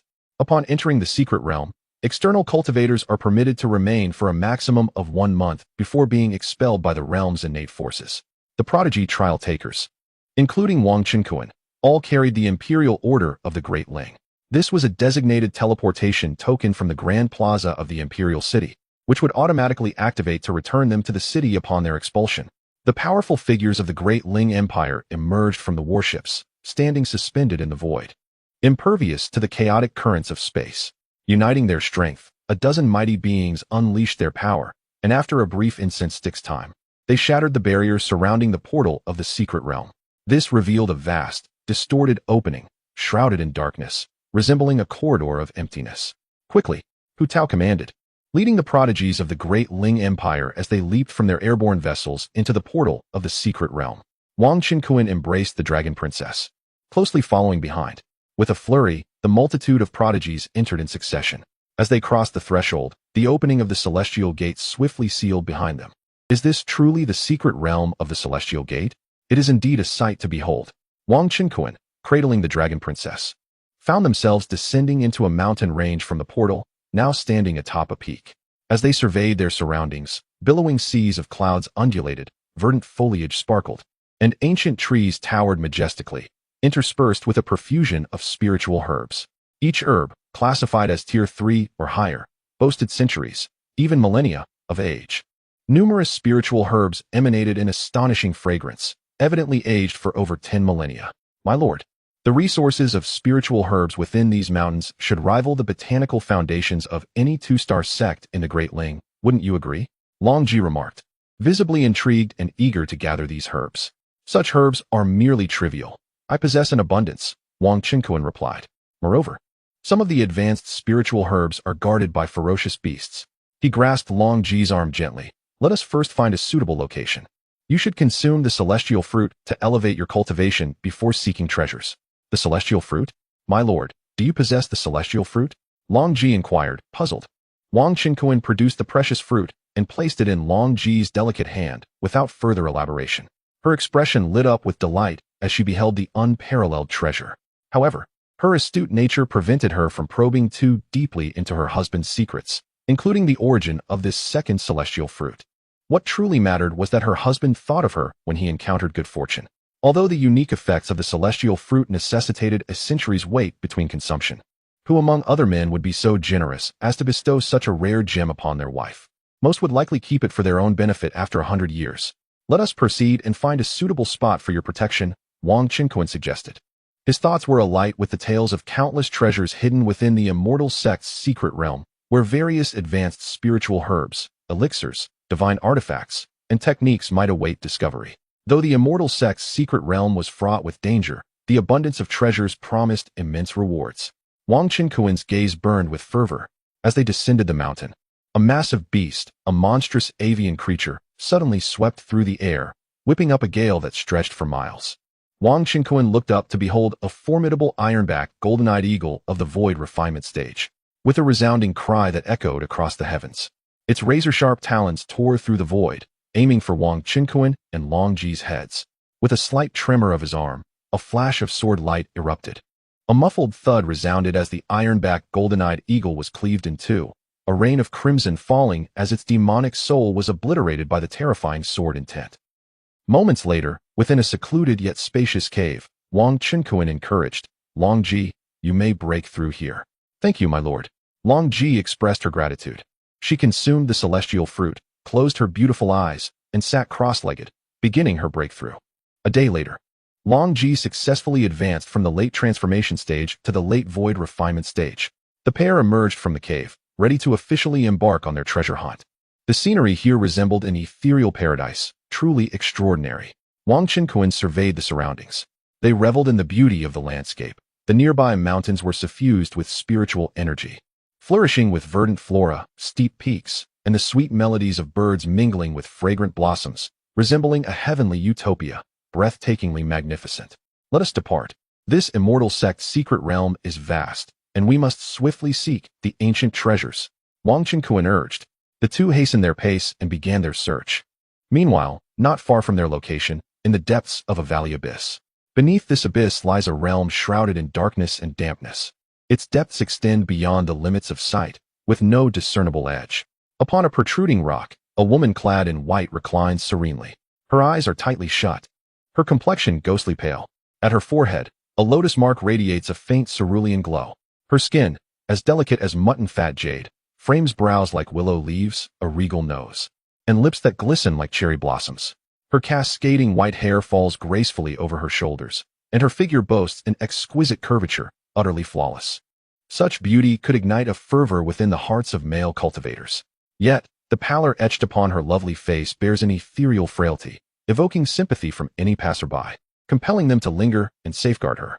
However, behind her, 9 furry fox tails emerge, and atop her head, a pair of pristine white fox ears manifest. These attributes unmistakably reveal her identity as a fox spirit. At this moment, the fox spirit lies ensnared in a deep slumber.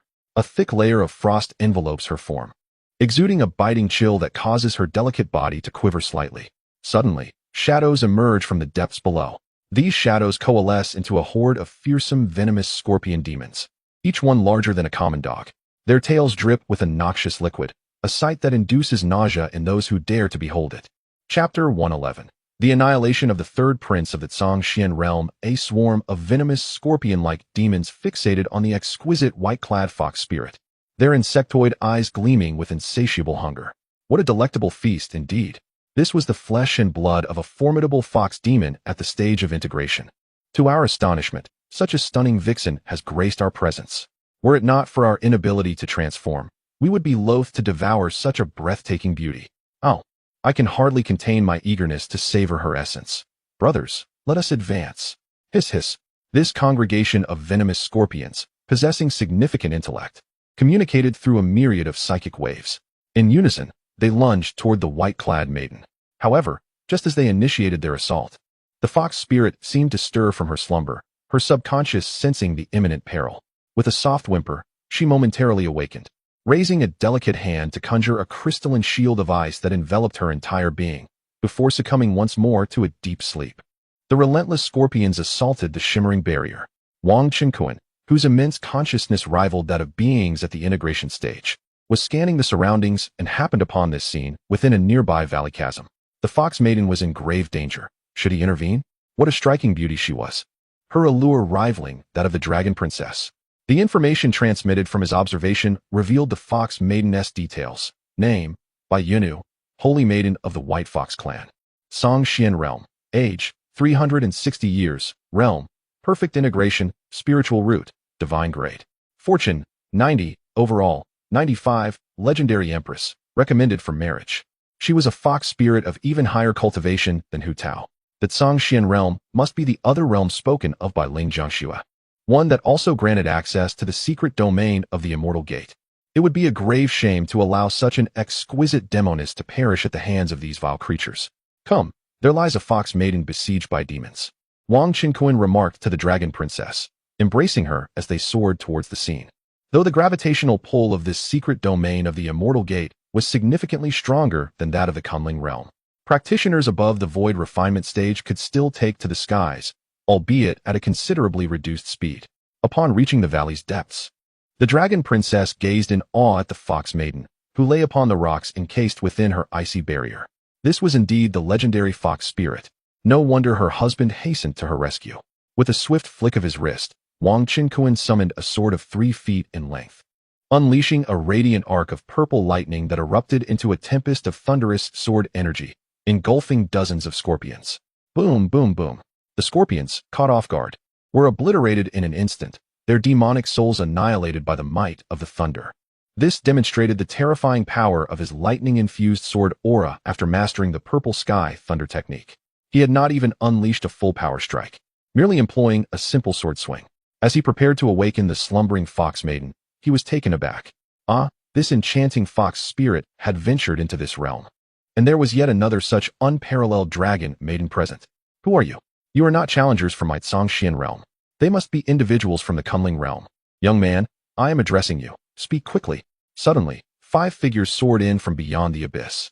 Among them was a young cultivator clad in a golden robe, embodying the pinnacle of the harmony stage, while the others were formidable masters of the void refinement stage.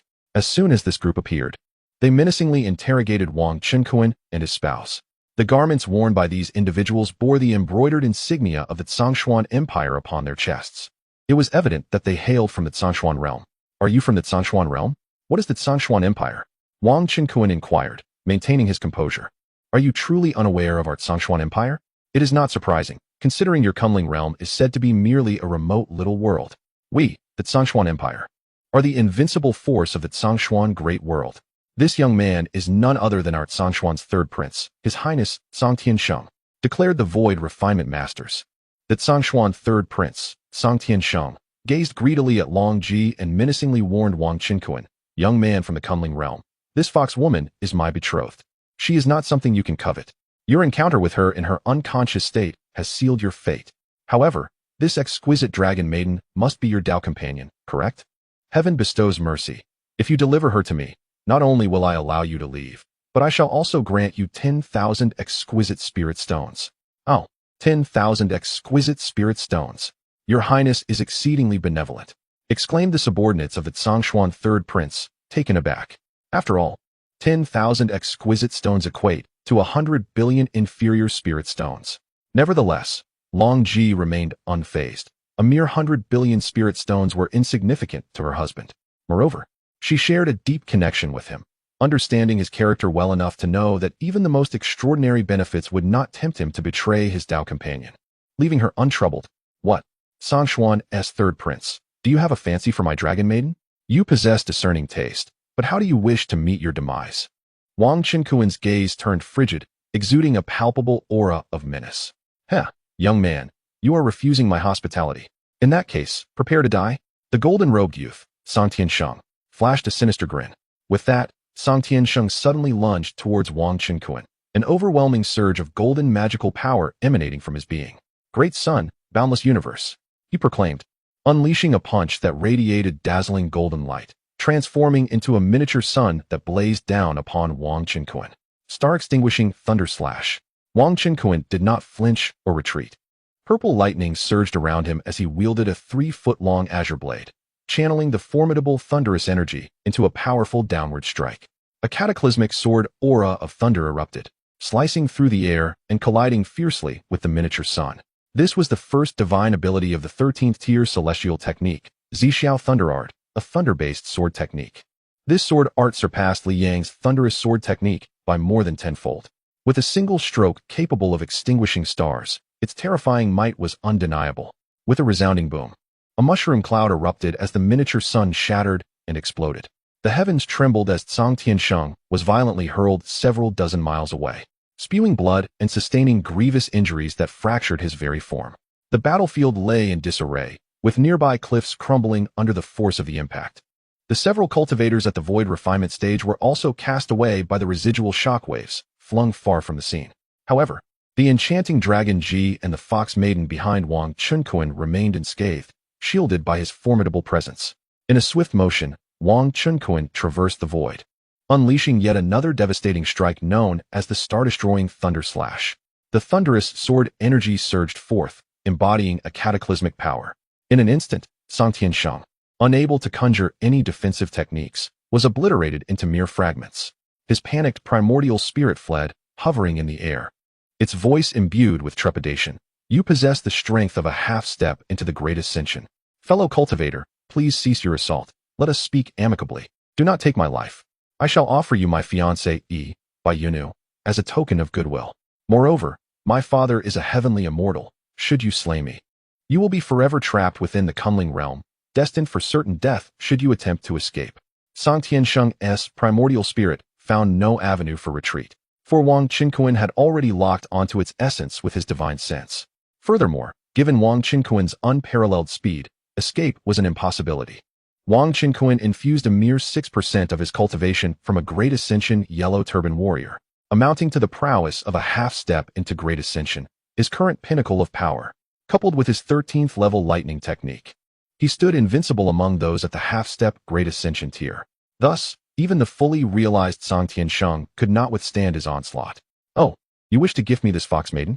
You must inquire if she consents, Wang Qinkuan remarked with a sardonic smile, casting a glance at the alluring fox maiden who had been roused from her slumber by the tremendous commotion. He continued, however, it is too late to negotiate. Even if she were to agree, your fate is sealed. With a deft flick of his finger, he conjured a basketball-sized purple lightning sphere that obliterated Song Tiansheng's primordial spirit in an instant. Chapter 112. I will treat your cold poison what? The several cultivators from the Zhongxian realm who had fallen to the ground were utterly astonished. They could hardly fathom that this practitioner from the Kunling realm possessed such formidable combat prowess, and how could he dare to resort to such lethal measures? It is well known that the vastness of the Xian realm far surpasses that of this secret realm of the Immortal Gate, being several times larger. In such an expansive world, there exists only one human empire, making it evident how formidable the strength of their Xian empire truly is. Within the royal family, the legendary immortals number more than 10. To their shock, this individual had the audacity to slay their third prince. You are finished. With the might of the immortals from our Xian royal family, we will undoubtedly deduce that you are the murderer of the third prince. Not only you, but even your Kunling realm shall bear the brunt of our Xian empire's wrath. The insignificant Kunling realm is destined to be crushed by our empire. You shall perish, and countless cultivators will either be slain or reduced to slaves. The remaining individuals did not attempt to flee, as it would be futile. With their speed, escape was impossible. Wang Qinkuan's gaze was icy. I am finished? My Kunling realm will be shattered? Before that happens, it is you who shall meet your demise. Upon hearing this, the Xian realm's virtual refinement cultivators shouted in unison, unleashing their divine abilities to attack Wang Qinkuan. Wang Qinkuan's expression remained indifferent as a colossal, thunderous Buddha palm descended from the heavens, reminiscent of the Rulai's divine palm. Boom, boom, boom. Within mere moments, these cultivators from the Xian realm were obliterated into mere clouds of blood mist, their primordial spirits extinguished. Beside him, Long Ji was rendered speechless. She was aware of her husband's immense strength, yet the ease with which he dispatched a fully realized fusion expert along with several virtual refinement cultivators was beyond her imagination. The fox demoness, by Yunu, had long since regained consciousness, her body still exuding cold air. At this moment, she opened her small mouth, gazing at Wang Qinkuan in astonishment. Are you all right, Miss Bai? Wang Qinkuan inquired with a smile. I am fine. Thank you, young master, for saving me. Bai Yunu replied, lightly biting her crimson lip as she rose to her feet and offered a graceful bow to Wang Qinkuan, also acknowledging Long Ji with a slight gesture. It was but a small effort. There is no need for you to concern yourself, Miss Bai? Wang Qinkuan waved his hand dismissively and then asked, is the cold energy within you a result of some bodily affliction? I possess the ice fox physique, which typically seldom unleashes its inner icy power, Bai Yunu elucidated. However, after being relentlessly pursued by that third prince of Xian, I expended too much of my icy energy during the ensuing battle, which led to a backlash from my ice fox constitution. She then recounted her tale, revealing why she was being hunted by the heavens. It turned out that within the Xian realm, there existed only one major power, the Xian Empire, which unified the entirety of the Xian realm. Even the forces of the demon race's sacred grounds were unable to contend against it. Additionally, due to the multitude of factions within the demon race, their unity was lacking, rendering them helpless against the empire and forcing them to reside within the confines of the demon race's sacred space.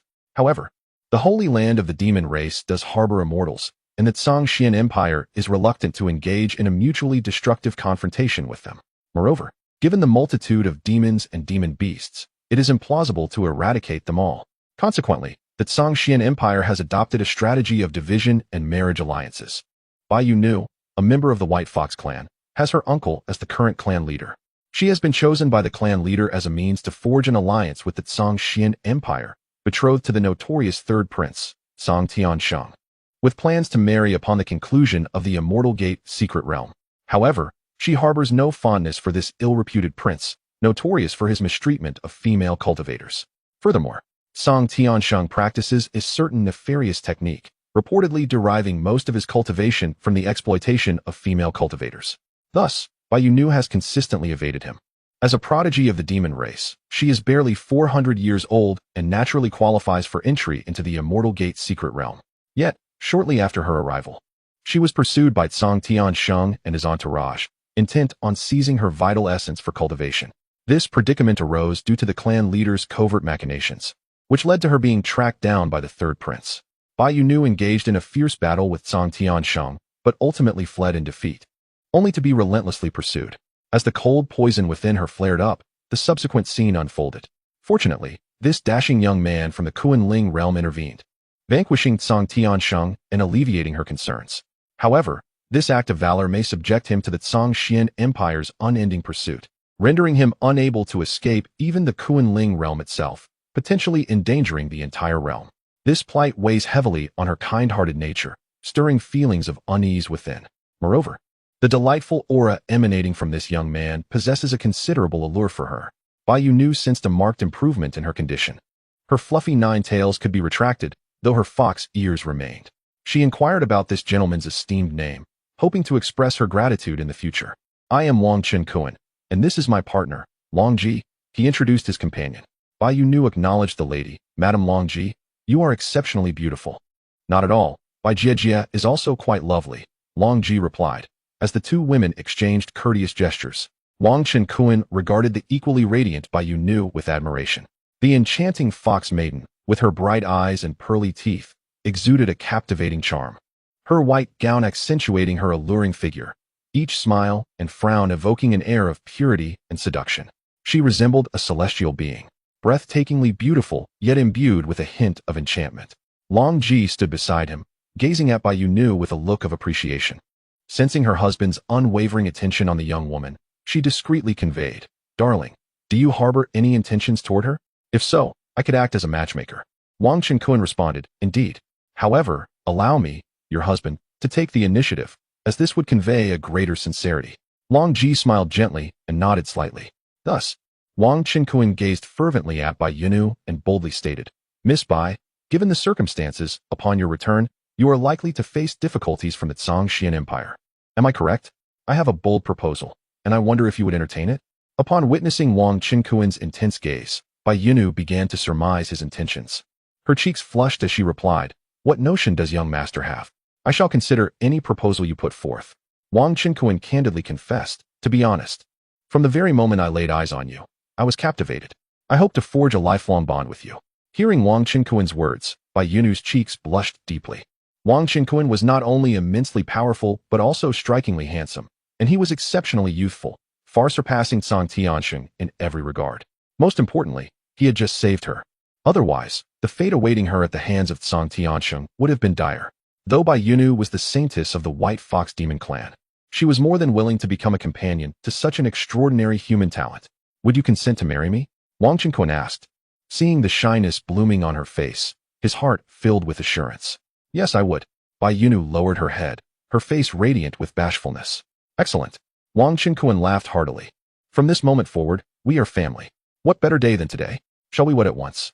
"Ah, right now?" Bai Yunu was taken aback. Her fiancé, no, her husband, seemed a tad too eager. "My cultivation technique should be able to release the icy power within you, dispelling the cold poison you bear. However, we will need to be in close contact," Wang Chen-kun explained. "Very well." Bai Yunu, her face aglow, nodded shyly. Wang Chen-kun's heart swelled with joy. "In that case, let us depart at once," he declared, taking her delicate hand while grasping Long Ji with his other, and they soared out of the abyss. Long Ji chuckled lightly at the sight. Bai Yunu felt the warmth of Wang Chen-kun's strong hand enveloping her own, her heart racing as she stole glances at his figure, her eyes shimmering with infatuation. This handsome young man, a paragon of humanity, became increasingly pleasing to her sight. Not only was he extraordinarily good-looking and formidable, but he also exhibited a commendable sense of responsibility. Her heart brimmed with sweetness. Wang Chen-kun led Bai Yunu and Long Ji back to the cave they had occupied earlier. "My dear, you harbor cold poison and must rid yourself of it promptly," he stated upon their return. She nodded obediently. Long Ji took her position at the entrance of the cave, guarding their domain. A smooth stone within the cave was already adorned with thick bedding. Bai Yunu seated herself there. "You err, extend your feet. I shall assist you in treating the cold poison." Bai Yunu complied, gracefully raising her legs beside Wang Chen-kun. Wang Chen-kun grasped her icy jade leg, a surge of spiritual energy permeating through it as he probed the source of the chill that enveloped her. "Where? Are you able to endure a measure of excruciating pain?" Wang Chen-kun inquired. "My lord, you may act as you wish. I fear not," Bai Yunu replied gently. Chapter 113. The Foxwoman's Half-Step to Great Ascension. Trial Valley. Wang Chen-kun nodded gently, removing the shoes and stockings of Bai Yunu entirely. He then laid her flat on her back. Simultaneously, he activated the four formidable techniques: the Purple Cloud Thunder Technique, the Golden Transformation, the Yin-Yang Dragon Convergence Technique, and the Scarlet Sun Divine Art. Among these, the Yin-Yang Dragon Convergence Technique was a Dragon Clan art imparted to him by Long Ji, while the Scarlet Sun Divine Art was a recently unveiled 6th-level technique from the world of the 5 avatars, equivalent to the Void Refinement level. Though newly learned, this 6th-level technique proved formidable under the vast currents of his mana. Each of these techniques possessed a solar attribute. and their convergence should effectively dispel the cold poison within her. This was the guidance provided by the system. Wang Qinkuan pressed his hands repeatedly against Bai Yunu's soles and lower abdomen, channeling torrents of potent energy into her. Instantly, the cold poison within her surged violently, as if encountering its nemesis. Bai Yunu let out a soft moan, her delicate face pale and beads of fragrant sweat forming on her forehead. "You bear with it a little longer," Wang Qinkuan said gently, not pausing in his efforts. "The cold poison within you is currently in a frenzied release, but under my energy suppression, it has become quite mild. You might as well refine that poison using your own power." "All right, my husband," Bai Yunu agreed, invoking the ice fox scripture from her inherited memories to refine the cold poison. To her astonishment, the vast and chilling power that could freeze one's very soul was swiftly transformed into her own cultivation energy. Wang Qinkuan nodded, once again circulating his technique and imparting robust energy to suppress the cold poison within Bai Yunu. After several hours, her delicate features returned to normal, her complexion flushed, and her breathing gradually steadied. Her cultivation experienced a significant enhancement, astonishingly reaching the threshold of half-step to great ascension. Bai Yunu opened her enchanting eyes. "Thank you, my husband." Wang Qinkuan smiled. "Now, let Yue become my woman." With that, he embraced her slender waist and pressed his lips against hers. Bai Yunu responded willingly, showing no intent to refuse. After their mutual cultivation, the lingering cold poison within Bai Yunu dissipated entirely, leaving her feeling light and ethereal, as if she were ascending to immortality. Her cultivation had increased notably, surpassing that of an ordinary half-step to great ascension practitioner. Ding! Congratulations to the host for successfully marrying a legendary empress as a companion, earning 50 points of fortune and 50 points in all attributes. Amidst the system's electronic announcement, Wang Qinkuan received 50 points of fortune and attributes, bringing his fortune to a total of 249 points. Furthermore, benefiting from the immense demonic essence within Bai Yunu, his initial stage of transformation attained a breakthrough to the mid-stage of transformation. He could now endure greater infusions of cultivation from the Yellow Turban warriors. Wang Qinkuan embraced Bai Yunu's delicate form, chuckling, You truly are my treasured wife. This time, you have turned misfortune into fortune, breaking through to half-step great ascension. Without the interference of cold poison, your strength can now be perfectly manifested." Bai Yunu's delicate face flushed a rosy hue as she lowered her head. "Thank you, my lord. All of this is your achievement." "What is there to thank? We are now eternal partners, bound by fate." Wang Qinkuan chuckled. The two tidied their attire and took a moment to rest. At that moment, Long Ji's consciousness arrived to observe. "All right, let us venture into the secret realm of the Immortal Gate to seek treasures. We must not delay the opportunities here." Wang Qinkuan took Bai Yunu's hand, and together with Long Ji, they exited the cave. Before long, the trio vanquished several transformation stage demon beasts and arrived at a canyon located tens of thousands of miles away. In this secret realm of the Immortal Gate, demon beasts of the void refinement stage and above were not as ubiquitous. The previous location had simply been more abundant. The canyon appeared to emit faint wisps of treasure aura. Wang Qinkuan released his consciousness to observe for a while and remarked, "The treasure aura is indicative of high-quality spirit stones, magical artifacts, superior heavenly materials, and advanced techniques, which can radiate their essence over vast distances." Deep within the canyon, spiritual mist coiled about, and faintly, the roars of beasts could be heard. Wang Qinkuan understood that such misty canyons were typically where spiritual herbs thrived. Surely, this place would be replete with high-grade elixirs. However, danger undoubtedly lurked within the canyon. "Let us venture in together," Wang Qinkuan suggested, reassured that any imminent peril would be forewarned by the system. Long Ji and Bai Yunu, placing their trust in him, voiced no objections. As they delved deeper into the canyon in search of fortune, the fog thickened with each step. Before long, visibility was reduced to mere inches. Fortunately, the three were formidable cultivators, and this posed little hindrance to them. They could conjure fireballs or utilize night spirit pearls for illumination. Suddenly, a resounding rumble echoed, shaking the very ground beneath them. A violent tremor reverberated from the surroundings, and shadows emerged from the cliffs, roaring as they lunged toward the trio. To their astonishment, a swarm of black bats, each the size of a calf with wings spanning over 10 feet, descended upon them. Their targets were unmistakably Long Ji, Bai Yunu, and Wang Qinkuan. Wang Qinkuan, employing his observational eye, discerned that these black bats were transformation stage puppet beasts known as nether bats. He promptly informed his companions, Such fearsome creatures are merely puppets of the transformation stage. It is said that the appearance of these puppets in the Immortal Gate secret realm signifies the arrival at a trial ground. Bai Yunu and Long Ji, undeterred, giggled and chatted, exhibiting no signs of panic. The two drew their swords, effortlessly dispatching the demon bats. Upon destruction, these puppet bats dissolved into streams of celestial energy, leaving behind various treasures at their location: high-quality spirit stones, supreme spirit stones, magical artifacts, and advanced elixirs. This secret realm of the Immortal Gate was indeed extraordinary, showcasing such grandeur. Wang Qinkuan refrained from intervening, as this trial ground resembled a small world where his avatar could leisurely progress. Before entering the secret realm of the Immortal Gate, the high-ranking officials of Daling had naturally provided them with an introduction to some aspects of the trial grounds.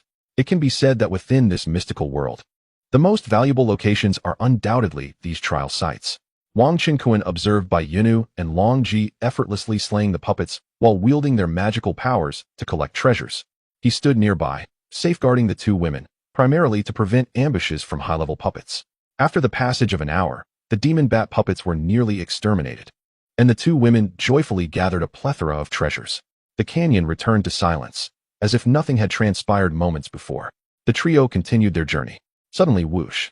A razor-sharp arrow pierced the air, hurtling towards Long Ji. Wang Qinkuan reacted swiftly, raising his hand to shatter the arrow. Is there truly an archer lurking here? Long Ji exclaimed, mildly irritated. Wang Qinkuan reassured her, fear not. This is not a living being, but merely a puppet archer at the transformation stage. No sooner had he spoken than swish, swish, swish. Thousands of arrows shot forth from various angles, targeting the trio. Such trifling attacks from mere transformation stage puppets. Long Ji scoffed, gripping her long sword and shattering the arrows directed at her with ease. After all, she was a formidable master at the late stage of the void refinement realm. Even if the arrows struck her, they would not breach her defenses. Bai Yunu also took action.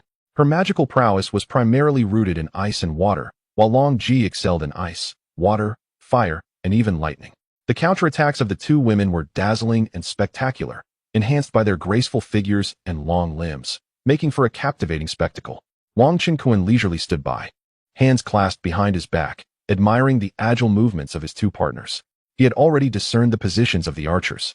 As the trio advanced, Wang Qinkuan summoned thousands of flying swords, manipulating them with his spiritual consciousness to soar within a 100-mile radius of the canyon, systematically annihilating the puppet archers. A myriad of treasures littered the ground. Unfortunately, there was naught that caught Wang Qinkuan's discerning eye. All the spoils were divided between Long Ji and Bai Yunu. At this moment, the trio effortlessly made their way to the depths of the canyon, where they beheld a dozen men at the pinnacle of the void refinement realm, leading numerous transformation stage cultivators, charging toward them. Wang Qinkuan squinted, fixating on the approaching cultivators. They too are puppets. Wasting no further time, he dispatched the puppets with a single strike, watching as they dissolved into swirling energies of heaven and earth. At this moment, in the heart of the canyon, a vast pit emerged. At the center of this pit, a bizarre green silhouette coiled ominously. Chapter 114, The Remnants of the Immortal Abode. Decimating the great young talents at the heart of the vast pit, a peculiar green figure loomed ominously. What could it be? Wang Qinkuan furrowed his brow and employed his observational eye. The specter of a disciple of the Celestial Gate, a remnant soul, who in life had been at the nascent stage of an immortal, incapable of attacking the challengers. No wonder this figure appeared nebulous and its aura fluctuated alarmingly. Infused with the essence of celestial spirits, it was indeed the remnant soul of an immortal. However, since it posed no threat, Wang Qinkuan felt a sense of relief wash over him. Long Ji shook her head in confusion. I do not recognize it. This is the remnant soul of a Celestial Gate disciple. Bai Yunu exclaimed, her surprise evident. Wang Qinkuan was somewhat taken aback. It seemed his foxwoman consort possessed considerable knowledge of the secret realm of the Celestial Gate. Truly, she was worthy of being the saintess of the White Fox clan from the Zhangxian realm. Suddenly, the remnant soul of the disciple solidified, transforming into a lifelike figure. The middle-aged man addressed Wang Qinkuan. Congratulations on passing the first trial of this place. You are entitled to certain rewards. He radiated an overwhelming aura of celestial power, though it posed no danger to the group. Rewards? Wang Qinkuan exclaimed with delight. Indeed, the celestial disciple waved his hand, and 3 storage bags materialized from thin air, each soaring toward Wang Qinkuan and the 2 women. Upon opening the bags, they discovered each contained 5,000 premium spirit stones. a top-grade magical artifact, and an assortment of advanced elixirs such as 100 longevity pills, yuaning pills, transformation spirit pills, and refinement void pills, each of exquisite quality. This was already a substantial trove of resources for cultivation. Yet, upon seeing this, Wang Qinkuan shook his head, a hint of disappointment crossing his features. He had not found the heavenly spirit fruit, the treasure he yearned for most.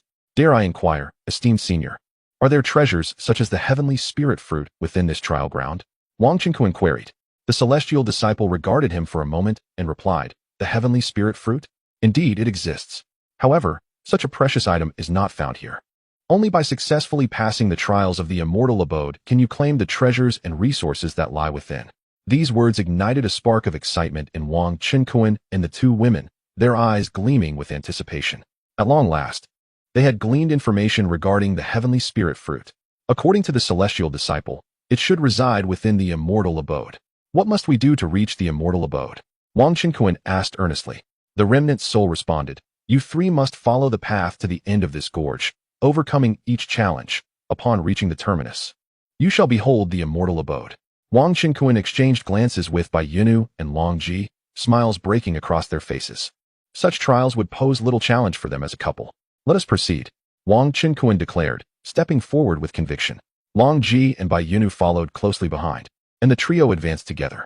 The trial ground was ensnared with a void-suppressing formation, preventing any challengers below the integration stage from flying. Only those above this threshold could achieve brief moments of levitation. The gorge stretched interminably, with subsequent challenges growing increasingly arduous and the number of obstructing puppets multiplying. Along the way, numerous trial stages awaited, each teeming with an array of puppet formations that emerged to assail them. Even they, after toiling for 3 days, managed to traverse several levels and acquire a wealth of treasures. Yet, they had advanced merely around 100,000 miles. However, this distance unveiled a vast expanse ahead, revealing the remnants of an enormous palace. This must be the ruins of the celestial manor. Let us hasten to investigate. Wang Qinkuan and his companions were filled with exhilaration, quickening their pace. Yet, as they approached the celestial manor ruins, they were met with the sounds of fierce shouts and clashing. What is happening? Has someone beaten us to it? Bai Yunu's expression shifted. Long Ji furrowed her brows and remarked, it seems we have arrived too late. Why fret so much? Since others have gotten there first, we shall follow in their wake and seize the treasures for ourselves. Wang Qinkuan chuckled.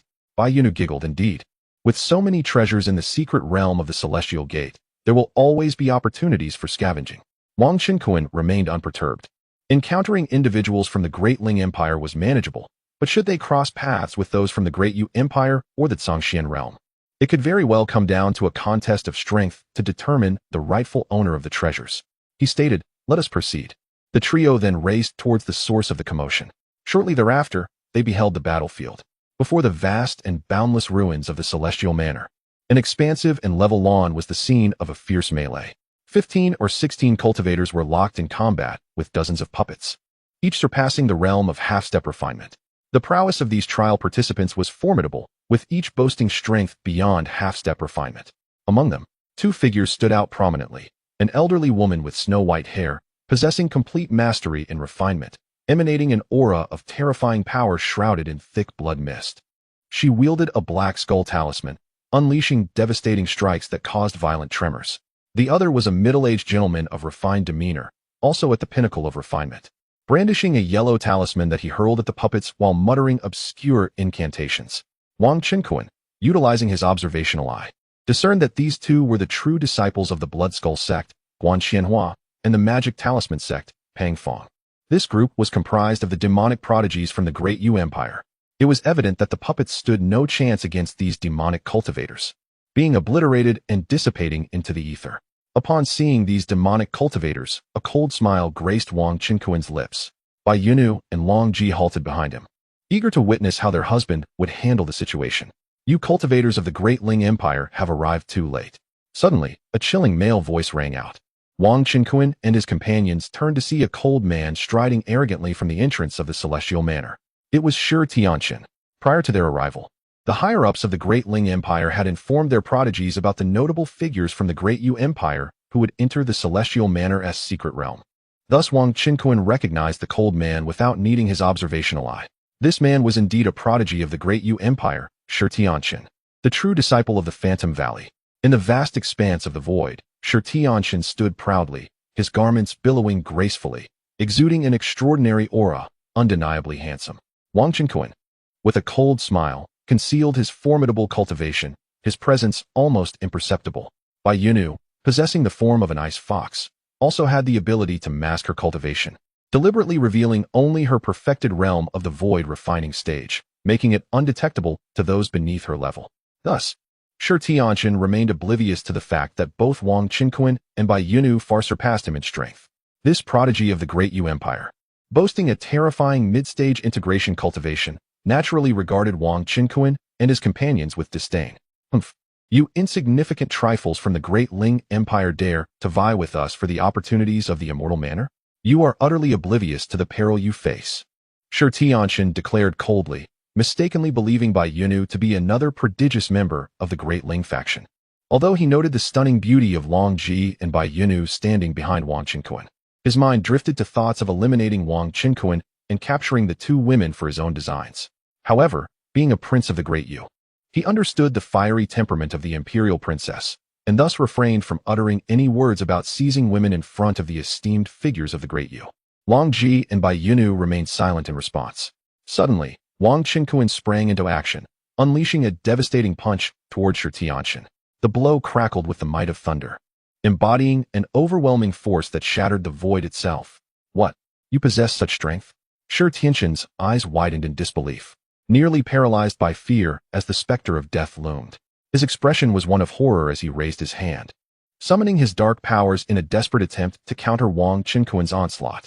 With a thunderous roar, Shi Tianxin was obliterated into a mist of blood, his soul extinguished. The other void refining stage demons gazed at Wang Qinkuan with palpable dread. One punch had annihilated a mid-stage integration demon. Such prowess was utterly terrifying.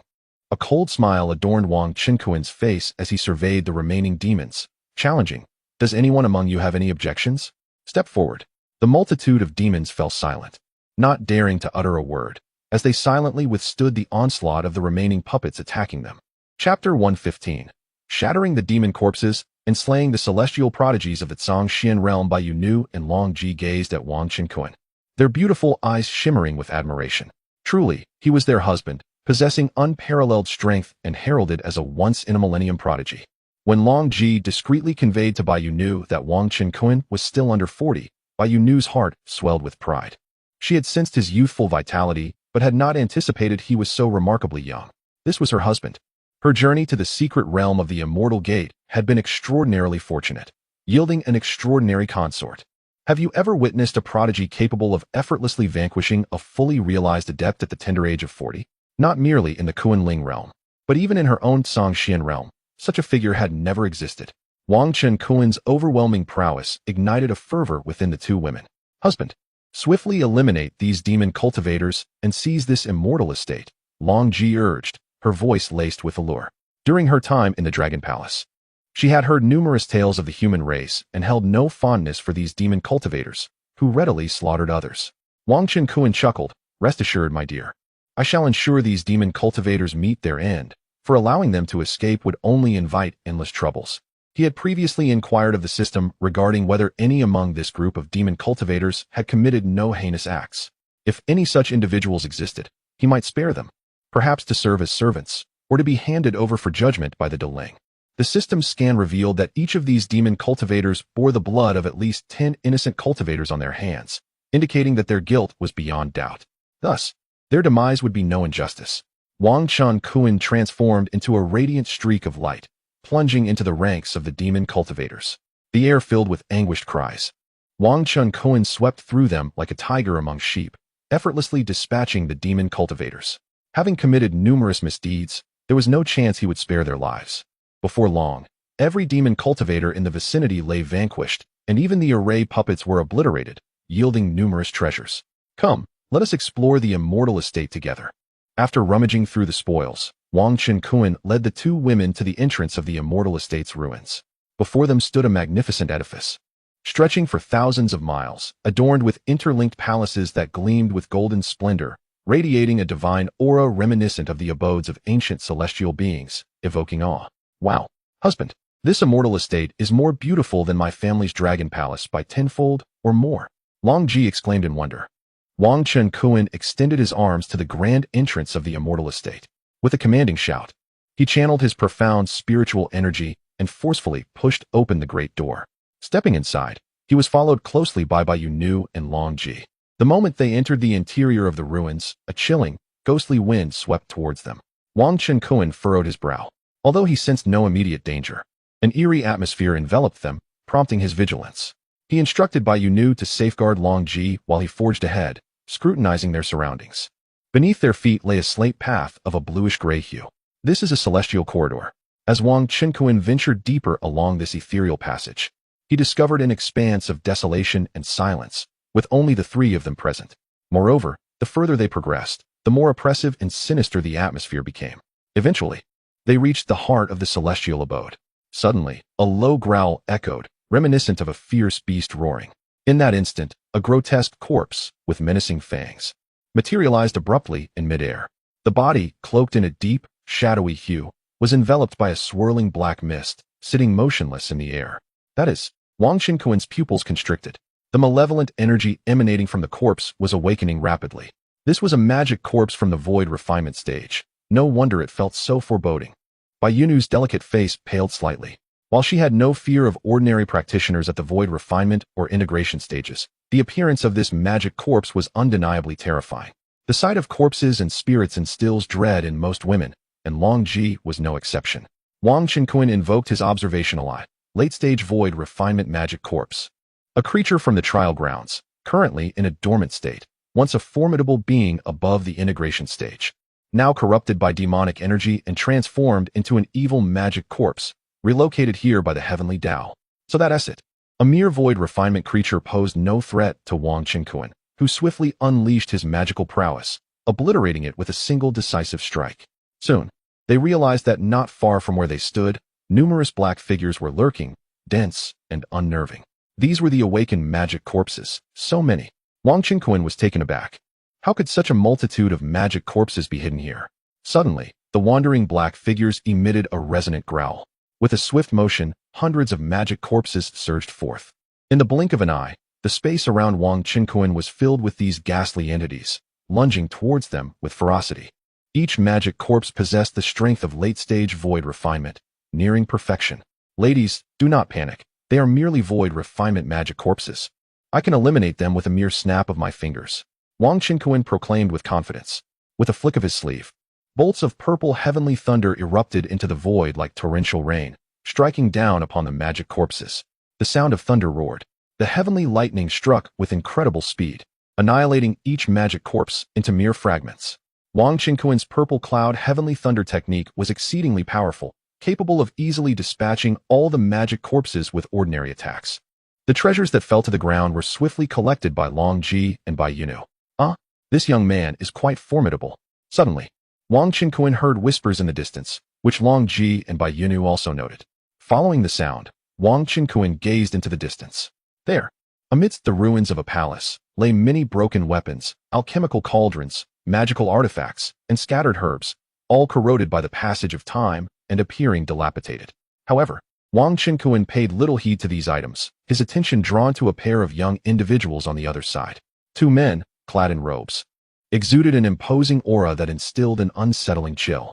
Wang Chen-kun, utilizing his observing eye, discerned that these two individuals were indeed the prodigies of the Zhangxian realm, both possessing formidable cultivation at the initial stage of the combined body.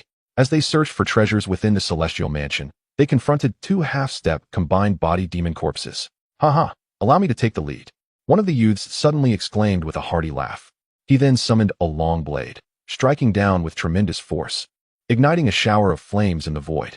With a swift motion, he severed the head of the demon corpse guarding the celestial mansion, its remains collapsing to the ground and igniting fiercely.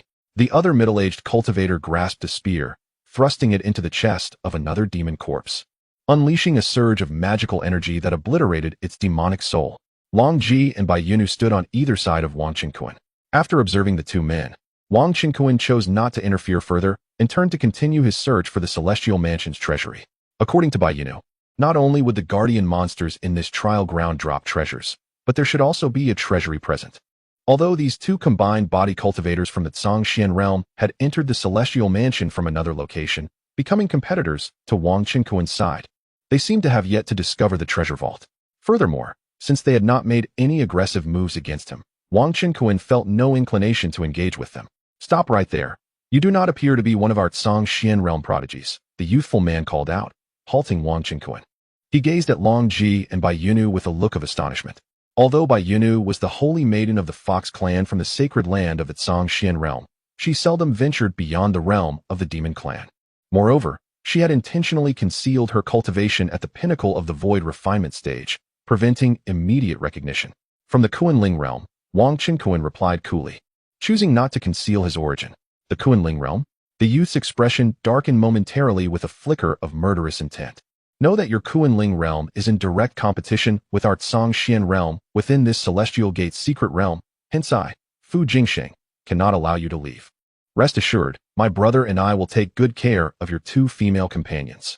In the next instant, Fu Jingsheng brandished his long blade, unleashing a terrifying pressure as he charged toward Wang Qinkuan. The other man, wielding a spear, also lunged with all his might. The two immediately launched a coordinated attack, fully intent on overpowering him. Having previously witnessed Wang Qinkuan's formidable prowess in dispatching the demon corpses, which nearly rivaled their own. Seeking death, Wang Qinkuan's countenance turned icy as he did not hesitate to summon a massive magical hand. With two successive strikes, the air trembled violently, and Fu Jingsheng along with the middle-aged man erupted into two clouds of blood mist. In that moment, the two initial stage combined body cultivators appeared as insignificant as mere flies before him. Wang Qinkuan surveyed the ruins of the palace, finding nothing of worth. Subsequently, he led Bai Yunu and Long Ji away from the site. Shortly thereafter, in the central depths of the celestial mansion, an enormous demon corpse emerged, towering over 10 zhang, standing ominously in a plaza and radiating an overwhelming and terrifying presence. Chapter 116. 20 Celestial Spirit Fruits. Guardian of the immortal mansion before them lay a formidable demonic corpse, embodying the pinnacle of the harmonization stage, its defenses surpassing even that realm's limits. In life, this creature undoubtedly transcended the great ascension stage, likely a formidable figure who had weathered the tribulations of ascension. Upon sighting Wang Qinkuan and his companions, the colossal demonic figure let out a fearsome roar and charged at them. Even Wang Qinkuan found himself embroiled in a fierce battle that lasted over half an hour, with Bai Yunu and Long Ji assisting from a distance, unleashing a barrage of long-range spells. Ultimately, they succeeded in vanquishing the beast. The trio then commenced their search in the vicinity, hoping to uncover the treasure vault of the immortal mansion. At last, in a secluded corner of the plaza, they stumbled upon a pitch-black iron door, which they surmised to be the entrance to the vault. Elated, Wang Qinkuan prepared to push open the heavy door. Suddenly, intricate runes materialized on the door's surface, weaving into a formidable barrier. In the next instant, a terrifying force surged forth, sending Wang Qinkuan tumbling backward. Regaining his composure, he stared at the door with a hint of exasperation, muttering, "This vault door has been fortified with a barrier." With renewed determination, Wang Qinkuan advanced once more, unleashing a powerful strike that reverberated through the air. He struck the door over 100 times before obliterating both it and the barrier in a cloud of dust. Before him lay the treasure vault, fully revealed. It was an expansive palace, grand and resplendent, suffused with an ancient and majestic aura. Streams of radiant energy surged forth, and Wang Qinkuan, filled with exhilaration, could scarcely contain himself as he entered the vault, followed closely by the two women. Inside, treasures abounded, heaped like mountains, shimmering with ethereal light. Artifacts, high-grade elixirs, spiritual herbs, tomes of cultivation, and piles of superior and extraordinary spirit stones filled the chamber. What a bounty! We are truly fortunate, Wang Qinkuan exclaimed, as he, Long Ji, and Bai Yunu began to collect the treasures. Among the riches, Wang Qinkuan's keen observation revealed the coveted celestial spirit fruits, encased in transparent jade boxes at the very bottom of the towering pile of treasures. There were 20 boxes in total, each containing a single celestial spirit fruit. This is truly a windfall, he thought to himself, aware that he would need to surrender half of his spoils to the Great Ling Empire upon his return. He discreetly instructed the system to store away 16 of the celestial spirit fruits, keeping this knowledge from his companions. As they continued to gather treasures, they nearly cleared the first layer of bounty when Long Ji and Bai Yunu discovered the last 4 celestial spirit fruits. "Look, my dear husband, Here are celestial spirit fruits. Long Ji exclaimed joyfully. It seems there are rather few of these fruits in this immortal mansion's vault, Bai Yunu remarked, having also spotted the 4 fruits. Bai Yunu had previously consumed 1 celestial spirit fruit herself, which accounted for her elevated cultivation level. She recalled hearing from a powerful member of the demon race that each immortal mansion's vault typically contained between 4 to 20 celestial spirit fruits, and she was surprised at the scarcity in this particular vault. The 4 fruits were entrusted to Wang Qinkuan for safekeeping, who placed them in a storage pouch at his side. In fact, in previous years, each celestial mansion's ruins were not easily breached. A formidable creature resembling a colossal magical corpse, possessing the cultivation of complete integration and the defensive prowess of the Great Ascension stage, would have posed a significant challenge to the elite of past celestial trials. It would likely require overwhelming numbers, resulting in considerable casualties, before such a creature could be vanquished. This year's trial, however, sees the prodigies of both the Zhongxian realm and the Kunling realm exhibiting even greater strength, with many possessing the cultivation of the integration stage, thereby reducing the difficulty of progression compared to previous years. Moreover, with the presence of abnormal prodigies like Wang Qinkuan and Bai Yunu, who are on the verge of the Great Ascension stage, few celestial mansion ruins could prove insurmountable for them, if it were not for the 3 of them being present. Relying solely on the earlier group of great demonic cultivators and 2 prodigies from the Zhongxian realm to assault the colossal magical corpse would have been futile. They would have had to wait for more trial participants to arrive in order to succeed. More participants imply a greater need to share the treasures among numerous individuals. The 3 collected all the treasures from this location. However, at that moment, an unexpected event occurred. A dark ray of light materialized out of thin air, striking with remarkable swiftness, landing a blow on Wang Qinkuan in an instant. What is happening? Wang Qinkuan exclaimed, startled, as he had not sensed any murderous intent and was unable to evade in time.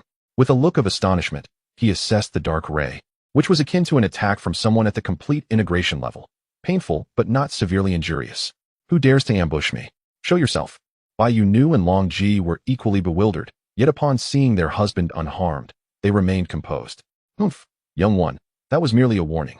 At that moment, an ancient voice resonated from the vault's void. An elderly figure, with hair as white as snow, appeared in the void, emanating a hazy halo, exuding an aura of mystery akin to that of an immortal. As the elder opened his eyes, he gazed at Wang Qinkuan with an expression of pride. Was it you who launched the ambush? Wang Qinkuan's heart stirred as he employed his observing eye.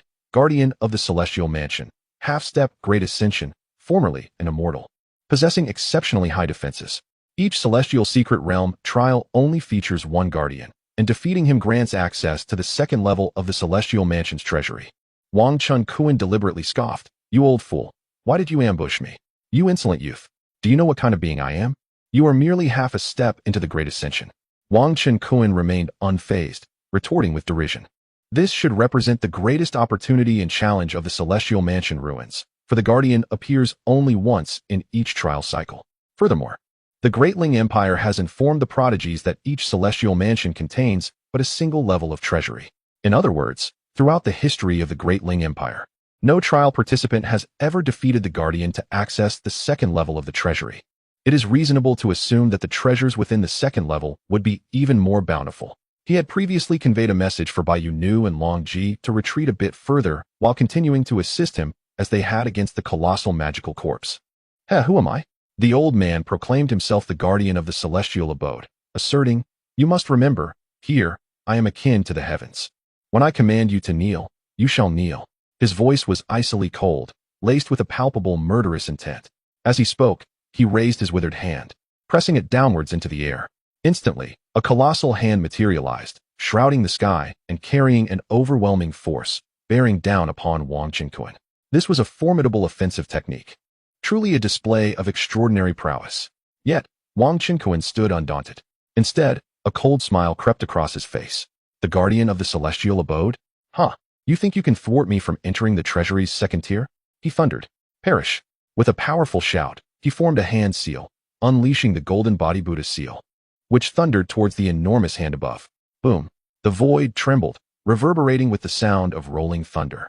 In the next moment, the 2 gigantic hands collided. A deafening explosion echoed, reminiscent of a comet's descent. The surrounding palaces shook violently, with numerous structures cracking and debris flying. Bai Yunu and Long Ji retreated to a safe distance, on guard against the Celestial Guardian's potential attack on the weakest among them, while simultaneously unleashing their own long-range divine attacks. After an intense battle lasting over 3 hours, Wang Qinkuan and his companions ultimately succeeded in slaying the Celestial Guardian. Chapter 117. Celestial Spirit Fruit. Grand Severance Technique. The Guardian of the Celestial Mansion is nothing extraordinary, Wang Qinkuan declared with an air of pride. He had yet to unleash the might of the Yellow Turban Warrior, yet he effortlessly vanquished his foe. Indeed, he believed it unnecessary, at least for the moment, to summon the Yellow Turban Warrior. Past prodigies of the Deling had likely encountered the Guardians of the Celestial Mansion, but they probably ended up fleeing in the end. Wang Qinkuan noticed that the monsters within the Celestial Mansion seemed to have restricted ranges of movement, and their speed was not particularly remarkable. For cultivators in the Void Refinement stage, entering the Celestial Mansion required only a modicum of caution to ensure their survival. The entirety of the Celestial Gate's secret realm appeared to serve as a trial ground for prodigies, rather than a genuine realm of death. In the void, a heavy iron door materialized, marking the entrance to the second level of the treasure vault. As before, Wang Qinkuan launched a fierce assault on the vault door, shattering it with a resounding explosion. Brilliant rays of treasure light emanated from the second level. Let us proceed, Wang Qinkuan said, leading by Yunu and Long Ji as they stepped into the second level of the vault, eager to plunder its riches. This level housed an array of more advanced and rare treasures, each possessing extraordinary value. There were magical artifacts, divine weapons, celestial elixirs, rare materials, formidable techniques, and even the prowess of celestial beings. The elevated elixirs, such as the Harmonization Pill, Major Ascension Pill, and Tribulation Pill, had already been deemed divine elixirs within the cultivation realm. What is this? Wang Qinkuan's eyes sparkled as he lifted a translucent elixir. The only thing more exalted than a divine elixir was a celestial elixir. Encased in a transparent jade vial, it bore the inscription Celestial Immortal Pill, with each vial containing a solitary elixir. The Celestial Immortal Pill, by Yunu and Long Ji exclaimed in unison, their faces alight with ecstatic joy. This was the legendary elixir said to be crafted solely by celestial beings.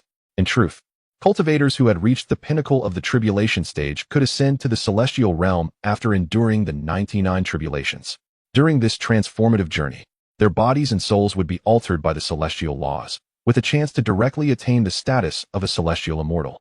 The efficacy of the Celestial Immortal Pill is such that, when consumed by a cultivator at the pinnacle of the tribulation stage, it can elevate their internal magical energy to celestial spiritual power, thus achieving celestial immortal status without necessarily ascending.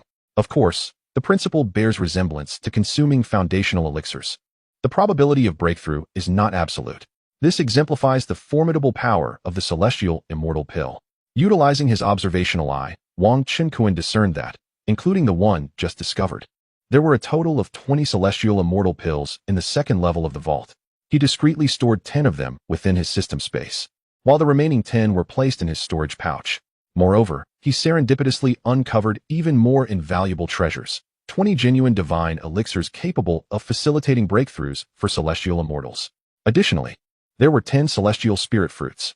The celestial spirit fruit is indeed a true marvel of the world. It possesses the ability to elevate a celestial being by an entire realm, an unparalleled treasure. Celestial spirit fruit, a rare fruit imbued with the power of the celestial laws. When consumed by cultivators below the celestial emperor level, it can elevate their cultivation by a full realm. After consuming one, 1,000 years must pass before the second one can yield any effect. My fortune this time is truly exceptional. Wang Qinkuan grinned, secretly stowing away all the true immortal pills and spirit fruits into the system space. Long Ji and Bai Yunu were completely oblivious, filled with joy as they gathered other treasures. Another mid-grade artifact, Long Ji exclaimed eagerly, lifting a mid-grade divine sword. There are truly numerous immortal techniques here. Bai Yunu picked up a radiant tome of martial arts. Excellent. If you encounter suitable techniques, feel free to learn them directly. A level 16 immortal technique, Great Cutting Technique. Upon seeing this supreme technique, Wang Qinkuan was utterly astonished. My heavens! He had initially believed that the spirit fruit was the most precious treasure here, but he had not anticipated something even more formidable. The host is indeed fortunate. A level 16 technique is already the pinnacle of immortal arts in the immortal realm. The Great Cutting Technique is reputed to be the most potent spatial killing technique. The system rarely took the initiative to explain this to Wang Qinkuan. In a moment, The two women rushed over to examine the level 16 technique in his hands, their faces aglow with delight as they discussed it animatedly.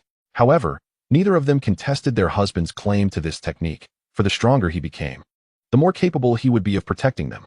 Wang Qinkuan, without hesitation, began to learn this supreme art. The immortal technique transformed into a radiant light, entering his sea of consciousness, where numerous runes appeared, intricately detailing the profound methods of cultivating and utilizing the path of spatial cutting, deeply imprinting upon his very soul. Subsequently, the trio cleared out the many precious treasures from the place. Shall we depart? Wang Qinkuan suggested. After all, there were other trial sites brimming with treasures awaiting their discovery. Long Ji and Bai Yunu nodded, their beautiful eyes shimmering with enchanting light. With a swish, the three transformed into streaks of light and darted out of the treasury. Shortly after Wang Qinkuan and the others left the gorge's immortal abode, a group of cultivators from the Zhangxian realm arrived. These cultivators were summoned by Fu Jingsheng, the two celestial prodigies previously slain by Wang Qinkuan. Upon witnessing the chaos within the immortal abode, marked by signs of battle, with the treasury already plundered and Fu Jingsheng's whereabouts unknown, their expressions darkened.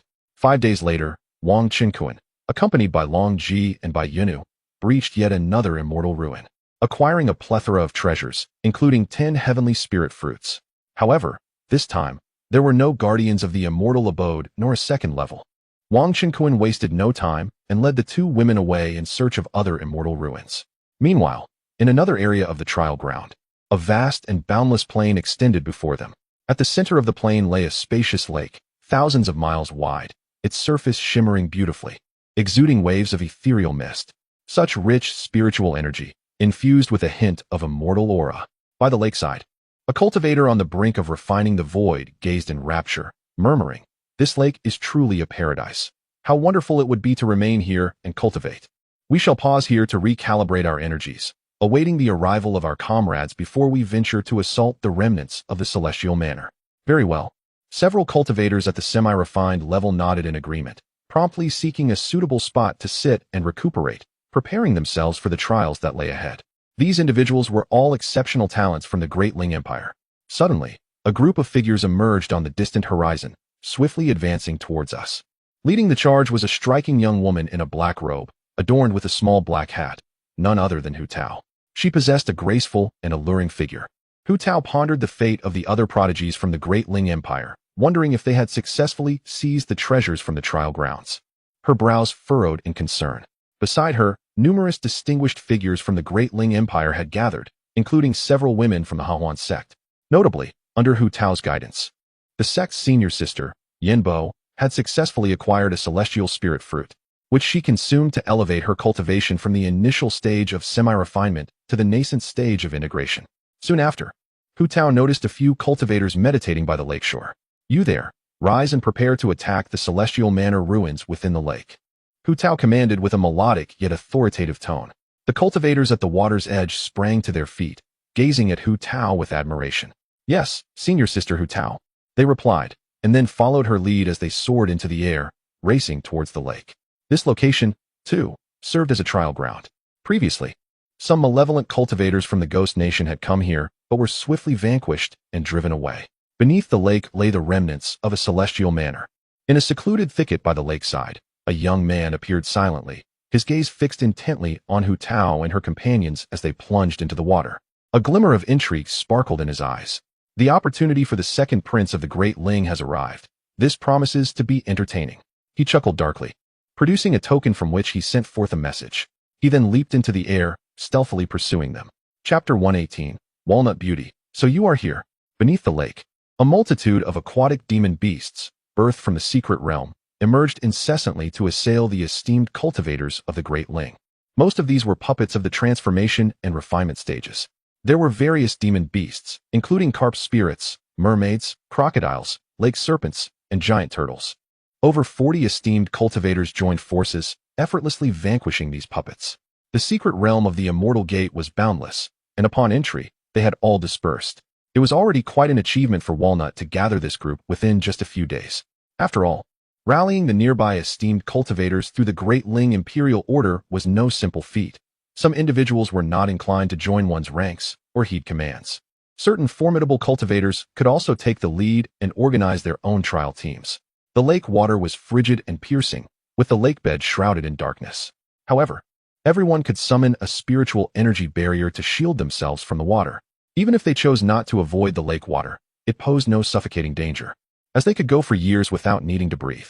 This place was peculiar, devoid of any detectable spiritual fluctuations. Regardless, the immortal mansion lay ahead, and they hastened to seek treasures, ensuring not to miss out. As they battled and collected the fallen treasures, discussions ensued. Among the group, Walnut and Yin Bo possessed the highest cultivation levels, leading the others deeper into the lake bed.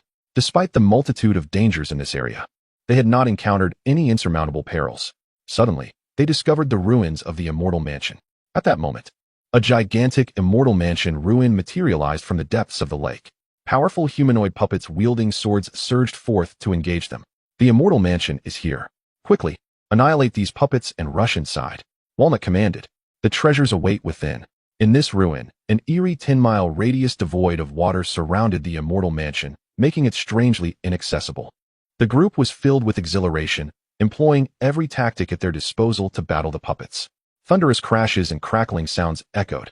Although the puppets of the immortal mansion were formidable, they could not withstand the greater strength of the Great Ling cultivators, all wielding weapons of at least magical quality. Especially with the combined might of Walnut and Yin Bo, these puppets of the refinement stage were no match. Soon, all the puppets were shattered, transforming into dispersing celestial energy.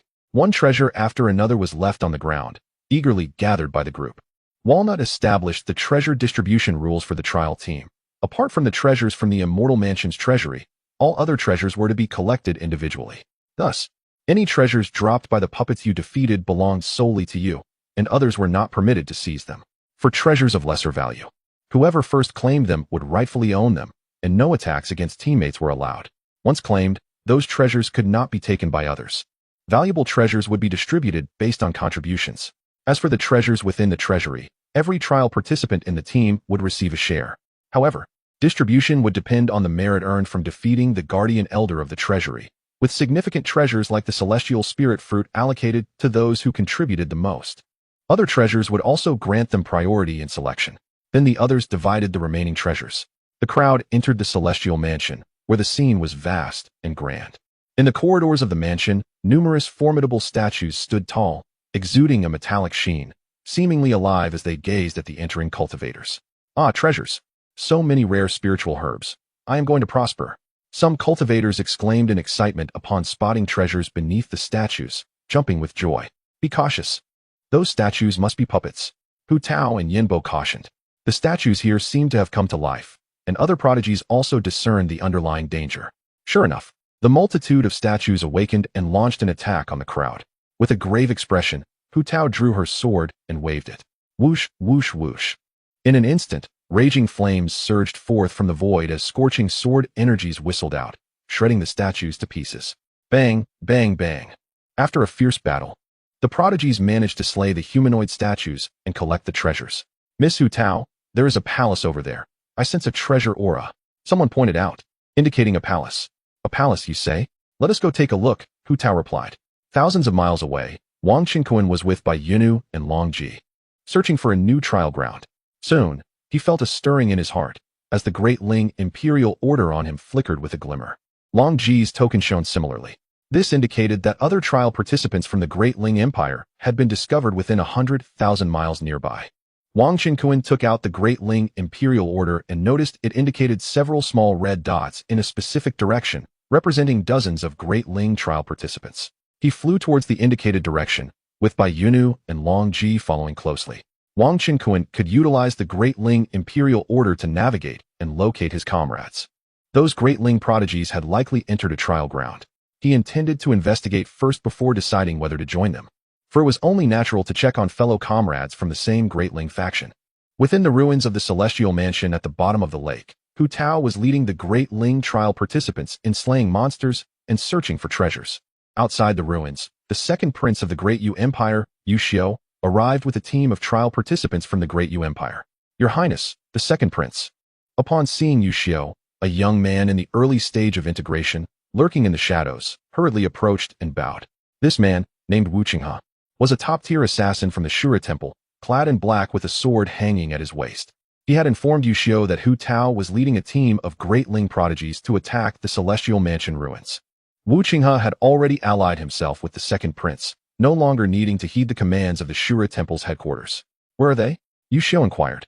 Reporting to your highness, Hu Tao has led her team into the Celestial Mansion ruins to seize treasures. Additionally, she is accompanied by Yin Bo, the senior sister of the He Huan sect, who is in the early stage of integration. Wu Qinghe respectfully replied. Hu Tao and Yin Bo? A wicked smile appeared on Yu Xiu's face as he said, excellent. I have heard that the master sister of the He Huan sect is a beauty. This prince is about to achieve a double victory. Let us proceed. Yes. Wu Qinghe quickly complied, and the other outstanding demon cultivators echoed their agreement. Yu Xiu led a multitude of experts into the remnants of the Celestial Mansion, searching for Hu Tao. Inside the celestial abode, an air of tranquility enveloped the surroundings. Hu Tao and her companions explored the depths, seeking opportunities and fortuitous encounters. Suddenly, an audacious laughter echoed from behind. The countenance of Hu Tao and the other prodigies from Deling changed as they turned to look. Before them stood a young man clad in a brocade robe, accompanied by numerous demon cultivators, steadily advancing toward Hu Tao and her companions. His figure was tall and imposing, with eyes sharp as blades, exuding an aura of terrifying malevolence that sent shivers down their spines. This brocade-clad youth was none other than Yu Xiu. Humph. So it is the second prince of the Yu Kingdom, Yu Xiu? How dare you pursue us? Hu Tao's expression soured slightly. The nearby Yin Bo also displayed a hint of anxiety. If they had merely encountered other demon cultivators from the Diyu faction, they would have felt no fear at all. However, encountering Yu Xiu now presented a troubling predicament. Yu Xiu, the second prince of the Diyu Empire, was the true disciple of the heavenly evil sect, possessing formidable strength, having already attained the pinnacle of the combined body stage. The strongest among Deling, Hu Tao, was merely at the later stage of the combined body realm. Hu Tao, my dear beauty, I have long admired you. I advise you to comply, or else you shall understand the consequences. Yu Xiu grinned, a glint of malevolence flashing in his eyes. Enraged by his words, Hu Tao retorted fiercely. You wretched demon cultivator, get away from me. With a wave of her delicate fingers, she formed a seal, unleashing a torrent of fearsome blue and white flames that surged forth like a raging river of fire, sweeping across the heavens. Chapter 119, Slaying the Ethereal Show. Sending you to the afterlife yet, the ethereal show remained unfazed. Enveloped in swirling demonic energy, he unleashed a punch, the condensed imprint of which resonated with the force of a celestial demon's fist, reverberating through the void. Boom. The celestial demon's fist collided with the fiery river unleashed by Hu Tao, and moments later, both forces disintegrated. Their attacks were evenly matched, neither able to gain the upper hand over the other. What manner of flame is this? Its power is formidable. The ethereal show's expression turned cold, astonished by Hu Tao's strength, though he had only exerted 30% of his cultivation. Hu Tao was his target. In his eyes, she was akin to the treasures hidden within this celestial abode. He sought to claim both the treasure and the person. On another front, Wu Qinghe engaged in combat with Yin Bo, who attempted to assist Hu Tao. The other righteous and demonic prodigies from both nations clashed fiercely, embroiling themselves in a battle of life and death. Swish. In an instant, the ethereal show vanished. Boom. He reappeared behind Hu Tao, his dark claws imbued with immense magical power, descending with great force. Hu Tao's expression shifted slightly. She was aware of the ethereal show's formidable cultivation but did not anticipate such overwhelming might. Though surprised, she did not falter. Radiating brilliant divine light, she conjured a large orb of blue-white flames and struck back. With a thunderous explosion, Hu Tao was propelled backward, her delicate form crashing against the celestial abode's wall, spitting out a mouthful of blood. Ha! Beautiful Hu Tao, you have lost. The ethereal show declared triumphantly, stepping forward, poised to strike again. However, at that moment, a fierce wind swept through, and a figure appeared before him, shielding Hu Tao. The newcomer was tall and strikingly handsome, exuding a strong aura of confidence. This individual was none other than Wang Qingkuan, who had just arrived. Long Ji and Bai Yinu also joined the fray. Long Ji supported Hu Tao's fragile form. Sister Hu Tao, are you all right? She inquired with concern. Hu Tao wiped the blood from the corner of her mouth and shook her head. I am fine. There is no need to worry. Then, turning to Wang Qingkuan, she expressed her gratitude. Young Master Wang, thank you for arriving just in time to thwart this demon. At that moment, Wang Qingkuan emanated an aura of immense strength, leaving even Hu Tao uncertain of his true capabilities. Yet, Since he dared to stand before the fully unleashed ethereal show, he must possess formidable prowess. Miss Hu Tao, there is no need for thanks. It was merely a trifling effort, Wang Qinkuan replied. Ah, so you are the first on this year's Great Ling Tian Prodigy ranking, Wang Qinkuan? Quite bold of you. The ethereal show's gaze flickered. Aware that the information regarding the top 100 prodigies on the Great Ling list was well known to the Great Yu Demon Path. He had reviewed the information of the leading prodigies, dismissing the rest as unworthy of his attention. Wang Qinkuan had demonstrated strength comparable to that of a late-stage refinement void during the Great Ling sword meeting. Even if he had consumed the heavenly spirit fruit to break through to the mid-stage of the integration phase, he was not to be feared. With Wang Qinkuan and others arriving, the intensity of the battle momentarily eased. So, you are the Wang Qinkuan who was assassinated by my Azura Hall? It is evident that you are not without strength. However, your desire for a hero to rescue you in the face of our second prince is as ludicrous as a firefly competing with the brilliance of the moon. The esteemed assassin from the Shura Hall, Wu Chenghe, cast a derisive glance at Wang Qinkuan, not forgetting to flatter him with a subtle jest. Indeed, the so-called champion of the Great Ling, Wang Qinkuan, is hardly worthy of a single hair from the illustrious Yoshio. Numerous demonic cultivators present echoed similar sentiments. Wang Qinkuan cast a fleeting glance at the Shura assassin Wu Chenghe and the other demonic cultivators, a glimmer of murderous intent flickering in his eyes. What nonsense are you foul creatures spouting?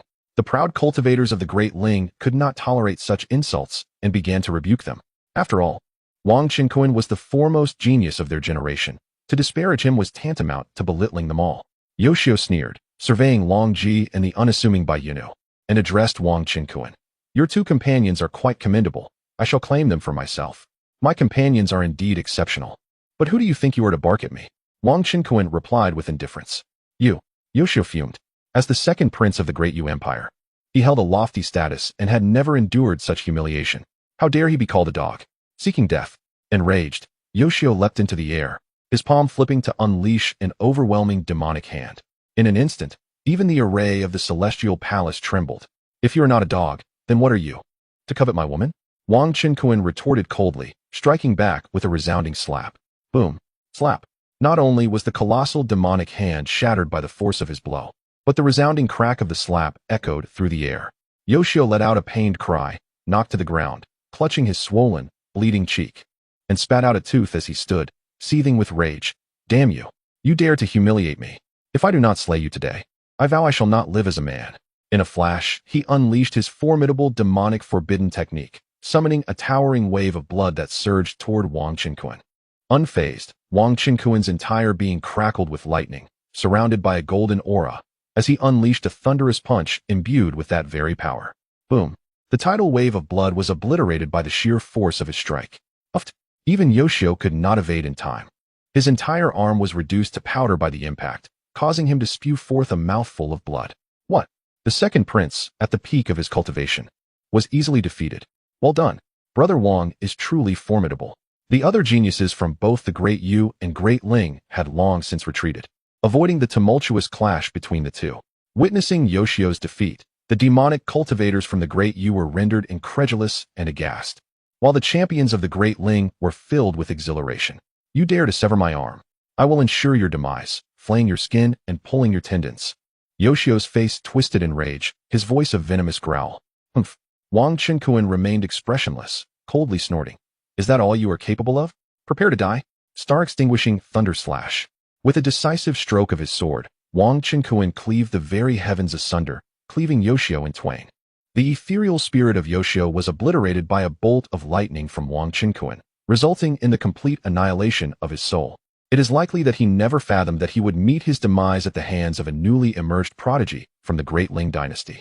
Upon witnessing this, Hu Tao let out a sigh of relief, her lovely face illuminated with joy. Wang Qinkuan's prowess was undeniably formidable. Although Yoshio was a consummate expert at the peak of the integration stage, he remained utterly incapable of withstanding a single blow. Indeed, the strength of young Master Wang was astonishing, particularly given that Yoshio was one of the most distinguished princes of the Great Yu Empire. Hu Tao's beautiful visage radiated delight. Meanwhile, the remaining demonic cultivators from the Great Yu Empire, including Wu Chenghe and the rest, trembled in fear. They had previously mocked Wang Qinkuan with unwavering confidence, only to witness in a heartbeat their invincible second prince being effortlessly slain by him. The disparity was unfathomably vast. Furthermore, they were left with only Wu Qinghe, a mere initial-stage integration expert, who was no match for the forces of the Great Ling dynasty, leaving them with no chance of escape. Huh, are you frightened now? Weren't you just so arrogant? Longji scoffed.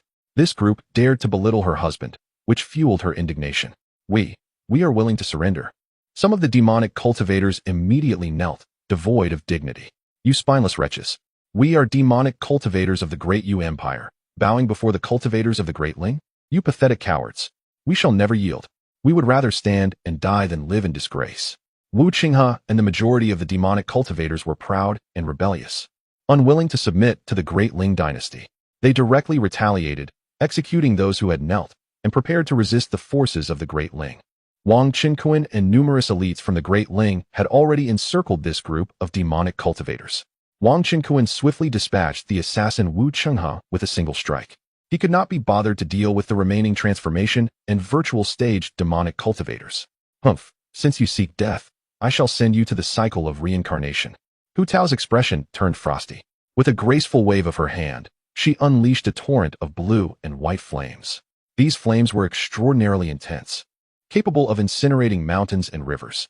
In an instant, the bodies of numerous great Yu demonic cultivators ignited in a blazing inferno, writhing in agony.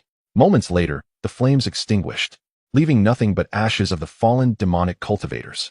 Chapter 120. Hu Tao's affection, vanquishing the bronze ancient corpse after resolving matters concerning the demonic cultivators. Hu Tao gazed at Wang Qinquan's handsome visage, an unusual sensation welling up within her. This exceptionally attractive young man had, in this instance, saved her and the other prodigies of the Great Ling from imminent peril. Had it not been for him, under the overwhelming demonic might of Yuxiu and the onslaught of other demonic cultivators, the prodigies of the Great Ling would likely have met their demise. As for herself, she might have been captured by Yuxiu, or, in a desperate attempt to preserve her purity, forced to take her own life before capture, an outcome too dreadful to contemplate. In the perilous adventure within the immortal sect's secret realm, one's luck is paramount, and absolute safety can never be guaranteed. She had long prepared herself for the possibility of death during this expedition. It was a predicament she could not avoid, as she was the strongest among the prodigies of the Great Ling Empire. If she did not lead the team into the secret realm, who would? Moreover, the treasures and resources within the immortal sect's secret realm were not to be relinquished lightly. Encountering the team led by the demonic cultivator Yuxiu had simply been a stroke of ill fortune. They were likely summoned by a Shura Hall assassin adept in concealment. However, being rescued by the significantly empowered Wang Qinquan was indeed her great fortune. This signified that the prodigies of the Great Ling now had an invincible expert on the cusp of transcending to a higher realm within the immortal sect's secret realm. A boon that could allow them to navigate this world with unparalleled confidence. For she had been informed by Empress Ling that the most formidable creatures within this immortal sect's secret realm were limited to the threshold of half-step transcendence. With her thoughts swirling, Hu Tao approached Wang Qinquan, embracing him briefly and planting a swift kiss on his cheek. Shyly, she expressed her gratitude. Thank you once again, young Master Wang, for your rescue. Throughout her life, she had always been the protector, rarely having received such protection from others, save for her father and the Empress. Furthermore, this man was not only strikingly handsome, but also possessed remarkable prowess, stirring her heart. Should I heed what my sister Long Ji suggested and marry him as my partner? Hu Tao's cheeks flushed, her heart racing as she pondered. She could not fathom why such peculiar thoughts had suddenly surfaced, but she sensed that this was not the appropriate moment. Nonetheless, her fondness for Wang Qinquan had evidently soared to great heights. Presently, or in the future, should he express a desire to marry her, she would undoubtedly acquiesce. Wang Qinquan gently patted Hu Tao's fragrant shoulder, smiling as he replied, "No need for thanks.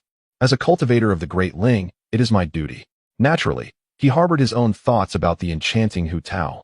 But given the presence of others and the fact that they had yet to conquer this immortal estate, it was not the time for declarations of affection. Hu Tao's curiosity was piqued by the presence of Bai Yunu, who stood behind Wang Qinquan. Bai Yunu sported a pair of fox ears atop her head, her foxtail tucked away, yet it was evident she was a fox demon. Hu Tao inquired, "This sister fox demon lacks the aura of our Kunling realm. Could she be?" She sensed that the cultivation aura emanating from Bai Yunu was exceedingly formidable, even more so than that of Yuxiu, comparable to Wang Qinquan's. Wang Qinquan smiled as he introduced her to the others, saying, "This is Bai Yunu, a prodigy of the Fox clan from the Zhongxian realm. And she is now my partner. On one side, the dragon lady quietly conveyed to Hu Tao that the Fox Maiden, by Yu Nu, possessed an astonishing cultivation level at the half-step Great Ascension. This revelation left Hu Tao profoundly astonished. Wang Qinquan instructed Hu Tao to present a Great Ling imperial order to Bai Yu Nu, as he intended to bring her home directly after the conclusion of the immortal sect's secret trial. Meanwhile, Bai Yu Nu had no desire to return to the Fox clan in the Zhongxian realm for the time being. Originally, there were no surplus Great Ling imperial orders. However, a few of the Great Ling prodigies from their group had been inadvertently slain by monsters from the immortal mansion, and their orders had been collected by Hu Tao. Thus, she possessed extra tokens. With a smile, Hu Tao personally handed one of the Great Ling imperial orders to Bai Yu Nu, who expressed her gratitude. Upon hearing from the dragon lady that their husband harbored feelings for Hu Tao, Bai Yu Nu could not help but display a knowing smile. At that moment, Yin Bo, Chang Xiao Shuang, and several senior sisters from the He Huan sect approached, greeting Wang Qinquan and the dragon lady. It must be said, a group of women creates quite the spectacle. They engaged in warm conversation with Bai Yu Nu, quickly becoming familiar with one another. The other male prodigies of Great Ling, feeling it inappropriate to intrude, sat aside to rest. The surrounding monsters had long been vanquished, leaving the area tranquil. Bai Yu Nu, no longer concealing her cultivation aura, surprised everyone with her half-step Great Ascension strength, leaving them in awe. They secretly marveled at the immense fortune of their senior brother, Wang. After a brief respite, the group resumed their assault on the ruins of the immortal mansion, which presumably housed numerous treasures. They pressed on, keenly observing their surroundings and dispatching the scattered monsters that emerged. Suddenly, they spotted an ancient, colossal stone coffin within a distant palace, ensnared by thick chains. The coffin appeared to meld seamlessly with its environment. Ah, there is indeed a stone coffin here. The group was momentarily taken aback, then approached the coffin with curiosity. A hum resonated as ripples emanated from the coffin, creating a barrier that obstructed their advance. It seemed capable of shielding against divine sense probing. I attempted to investigate with my own divine sense, but it yielded no response. Could it be an extraordinary artifact? Wang Qinquan also reached out to touch the coffin, only to be similarly rebuffed. Inside, there likely lay the remains of a deceased immortal. We should join forces to break it open. Hu Tao appeared to discern something crucial. The other Great Ling prodigies nodded in agreement, recognizing it as the guardian creature of the treasure vault. Unless it was vanquished, the vault's entrance would not manifest. Subsequently, the group unleashed their attacks on the stone coffin. Boom, boom, boom. The entire space trembled violently, as if the end of the world were upon them. Everyone exerted their full strength in a frenzied assault on the coffin. Suddenly, a furious roar erupted from within the coffin, followed by a terrifying, pitch-black claw emerging from the seams, reaching out towards them. Bang! Wang Qinquan struck the claw back with a powerful blow. What is this strange entity? The numerous prodigies were momentarily startled and quickly retreated behind Wang Qinquan. Conversely, Bai Yu Nu, Hu Tao, Long Ji, Yin Bo, and a group of women stood resolutely by his side. It is hardly surprising, as several of these female prodigies surpassed them in prowess. With the late-stage void refinement Long Ji being shielded by both Wang Qinquan and Bai Yu Nu. Wang Qinquan, maintaining a calm demeanor, remarked, "This half-step Great Ascension corpse is about to revive." What? A half-step Great Ascension corpse? Upon hearing this, the many prodigies from Daling displayed expressions of apprehension. Prepare for battle. Hu Tao commanded, unperturbed by the presence of zombies or specters. A roar emanated from the coffin, and the corpse energy surged as a towering bronze giant emerged, forcefully lifting the heavy coffin lid. With blood-red eyes and a gaping maw, the bronze giant let out a fierce roar. Its body was covered in scales, each the size of a palm, glinting with a chilling sheen. Notably, 2 rows of sharp bone spines adorned its back, each resembling a short spear, radiating a menacing brilliance. With a whoosh, the bronze giant lunged towards Wang Qinquan, who stood unflinching. "Come at me." Wang Qinquan fearlessly stepped forward to meet the charge of the ancient corpse. Boom. He delivered a punch to the chest of the bronze giant, sending it staggering backwards. Haha, this ancient corpse is far too weak. Wang Qinquan laughed heartily. The bronze giant howled in fury, its claws swiping at Wang Qinquan. With swift movements, he deftly evaded its attacks, his form elusive and agile. Young Master Wang is truly formidable, Hu Tao murmured, captivated by Wang Qinquan's gallant figure. Indeed, Wang Qinquan is exceptionally strong. Yin Bo could not help but exclaim. Hu Tao, Bai Yu Nu, Yin Bo, Long Ji, and the other prodigies joined forces to unleash a barrage of attacks upon the bronze giant. Those below the integration stage could only engage from a distance, avoiding direct conflict. Meanwhile, Wang Qinkuan continually struck, drawing the creature's attention. Although the bronze giant possessed formidable strength, it was ultimately outnumbered and soon lay in tatters. Finally, Wang Qinkuan cleaved it in two with a single sword stroke, rendering it entirely powerless. The corpse's soul was shattered by his lightning strikes. The prodigies discovered a door to the treasure vault in a corner of the palace. Blasting open the iron gate and rushing inside, what lay within was a mountain of treasures, leaving them in awe. Chapter 121, Distribution of Treasures. Wall slammed, Hu Tao. The sight of treasures piled high astonished everyone. Their excitement reached a fever pitch as they beheld shimmering divine artifacts, celestial elixirs, advanced cultivation techniques, and vast heaps of exquisite spirit stones. The allure of these treasures was overwhelming, yet restraint prevailed. None dared to act recklessly. After all, the distribution of spoils was to be determined by merit. Furthermore, they were merely nascent soul cultivators, dwarfed by the presence of several formidable beings in the integration phase, rendering any thoughts of greed utterly futile. Not to mention Wang Qinkuan, Bai Yunu, and Hu Tao. Just the single presence of Yen Bo was sufficient to instill a sense of awe. Moreover, despite the potential to act, they were bound by familial and sect obligations, under the watchful gaze of the great Ling Empire's authority, with the necessity of returning home looming over them. Any misstep in the secret realm of the Immortal Gate would leave them with nowhere to hide in this vast world. Thus, even in the face of the boundless temptation within the treasure vault, these prodigies exhibited remarkable decorum, their eyes fixated on Hu Tao and the strongest among them, Wang Qinkuan. Awaiting the distribution of the treasures, Hu Tao stole a glance at Wang Qinkuan, noting his clear gaze devoid of any hint of greed, which eased her anxiety. Although she led this expedition into the Immortal Gate, should a more formidable prodigy from the Great Ling side appear and disregard the rules to seize the treasures, she would have to yield temporarily, for the Empire could not afford internal strife. However, Wang Qinkuan clearly was not that type of individual. With a sweet smile, Hu Tao proposed, "Young Master Wang, let us first take stock of these treasures, appraise their approximate value, and then proceed with the distribution." Wang Qinkuan replied with a smile. Agreed.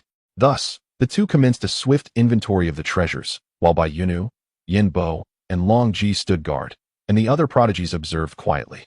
The treasures within this immortal estate's vault surpassed those of previous caches, presumably due to the formidable guardianship of the Lakebed estate. The guardian here was a behemoth at the brink of ascension, whereas those in earlier vaults were merely at the peak of the integration stage. Nevertheless, Wang Qinkuan discerned that the power of the ancient bronze corpse guarding this Lakebed estate was still considerably inferior to that of the guardian encountered at the Canyon estate, who had overseen the opening of the second tier of its vault. Despite both being half a step from ascension, the speed of the bronze corpse was notably slower, and it lacked the ability to cast ranged spells. Its inability to engage at a distance meant it could be gradually worn down by a group of lower-tier challengers. In contrast, the Elder Guardian of the Canyon estate excelled in ranged spell casting, exhibited greater mobility, and possessed the ability to heal its wounds, rendering it a truly terrifying force that was beyond the reach of ordinary prodigies. This immortal estate's treasure vault contained 30 heavenly spirit fruits, several volumes of celestial cultivation techniques, and a handful of celestial elixirs. Additionally, there were numerous divine artifacts, magical treasures, techniques, and elixirs. Upon concluding their inventory, Hu Tao gasped in disbelief, her rosy lips parting slightly. The sheer volume of treasures within this vault was astonishing, their value clearly surpassing that of other immortal estates by a significant margin. Wang Qinkuan discerned her thoughts and, feeling relieved, gazed at her charming expression, remarking, "This is surely due to the fact that the bronze ancient corpses here are mightier than the creatures found in other celestial realms. Indeed, the challenge presented by this celestial abode is notably greater." Hu Tao also recognized this truth. Amidst the eager gazes of over 40 outstanding prodigies, Wang Qinkuan, Hu Tao, Bai Yunu, and Yen Bo, the foremost cultivators of the composite realm, distributed the Tianling fruits, Tianxian pills, and celestial techniques among themselves. Subsequently, they each claimed a single top-tier artifact, refraining from further participation in the division of treasures, as their collective haul already encompassed more than 80% of the entire treasury's worth. Wang Qinkuan personally acquired 9 Tianling fruits, 2 Tianxian pills, and a supreme divine sword. The remaining multitude of artifacts, divine pills, advanced techniques, superior spirit stones, and precious spirit stones were divided into over 40 portions, with the late refinement void cultivator, Long Ji, granted the privilege of first choice. Even at her late refinement void cultivation level, she surpassed many other prodigies. Numerous competitors were veterans from 60 years prior, and thus included several early and mid-refinement void experts. This celestial sect's secret realm opens once every 120 years, allowing participants under 400 years of age from the previous generation to partake in this trial. With the collaboration of 2 generations of prodigies in this celestial trial, Long Ji emerged as the most formidable among them, claiming a top-tier artifact, alongside various other artifacts, numerous refinement pills, composite pills, ascension pills, and transcendence pills, as well as an abundance of rare materials and a substantial amount of premium spirit stones. While these treasures paled in comparison to what she and Wang Qinquan, along with Bai Yunu, had acquired through their joint assault on the celestial abode, where Wang Qinquan equally shared the spoils with the 3 of them, with certain significant treasures discreetly stored in his system space. She remained exceedingly content, her jade-like visage radiating joy. Her maternal lineage, the dragon clan of the ocean, was indeed in dire need of such esteemed treasures. The other prodigies present also received artifacts and a plethora of treasures, their faces aglow with elation. They felt thoroughly satisfied and did not perceive Wang Qinquan and Hu Tao's substantial share of the spoils as excessive. It is noteworthy that, even without this group of prodigies, Wang Qinquan and Hu Tao would have easily conquered the celestial creatures guarding the abode. Conversely, had this group of prodigies been left to their own devices, they would have found it impossible to breach the treasure vault beneath the lake. Even a single bronze ancient corpse would have brought them to their knees. At this moment, Chang Xiaoshuang, the second sister of the Hahuan sect, was equally exuberant, having acquired a mid-tier artifact and other treasures. Her elder sister, Yanbo, had secured 6 Tianling fruits, signifying that, even after surrendering half to the Daling Empire, the Hahuan sect would still possess 3. More may follow. Given her close relationship with the sect leader, Pan Manhwa, and the saintess, Pan Yinlian, it is likely she could be rewarded another in due course. Yet, even if this does not occur, it would bear no consequence. She intended to seek out Pan Yinlian at the appropriate time, hoping to exchange a precious item with her brother-in-law, Wang Qinquan, for a Tianling fruit. Given her brother-in-law's ample supply of Tianling fruits, it was unlikely he would refuse her request. However, at present, Chang Xiaoshuang had only reached the threshold of half-step refinement void and was not yet suited to consume the Tianling fruit. It would be prudent to wait until she had achieved a breakthrough into the initial stage of refinement void to maximize the fruit's potential benefits. After distributing the treasures, the crowd exited with lively chatter and laughter. Wang Qinquan, Bai Yunu, and Long Ji lingered at the back of the group, with Wang Qinquan specifically inviting Hu Tao to accompany them, ensuring they remained behind the others. He was reluctant to join the numerous prodigies of the Daling Empire in the assault on the celestial ruins, as dividing the spoils in such company could prove cumbersome. He preferred to act independently with his companions, based on the earlier intelligence provided by Daling regarding the great talents of the Dao Empire. It seemed that no demon cultivator there could rival Hu Tao's prowess. Nevertheless, Wang Qinquan had inquired with Bai Yunu about the Tsangshuan Empire, where, aside from the one he had previously slain, there was another formidable expert at the peak of the combined body stage. Wang Qinquan feared that should they part ways with the Daling group, Hu Tao and her companions might encounter that formidable expert, leading to significant losses for Daling. Even Hu Tao herself could be at risk.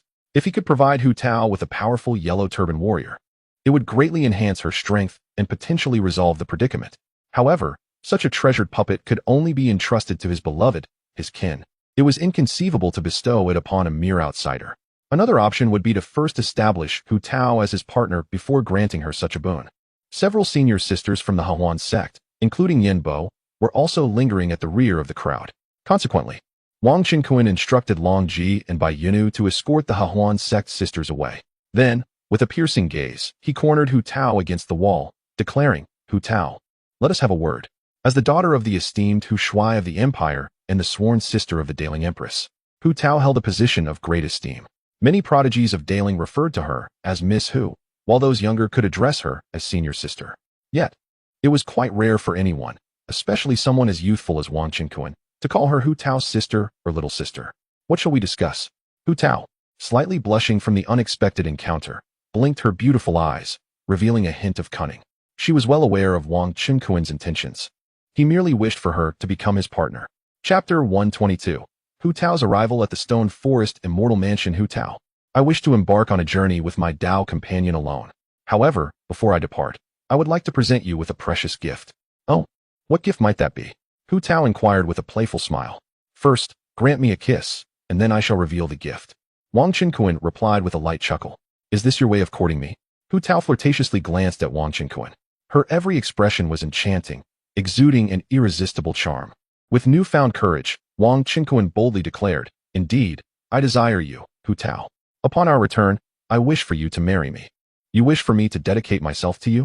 However, since you have saved me and possess such striking looks, I, Hu Tao, shall reluctantly accept your proposal.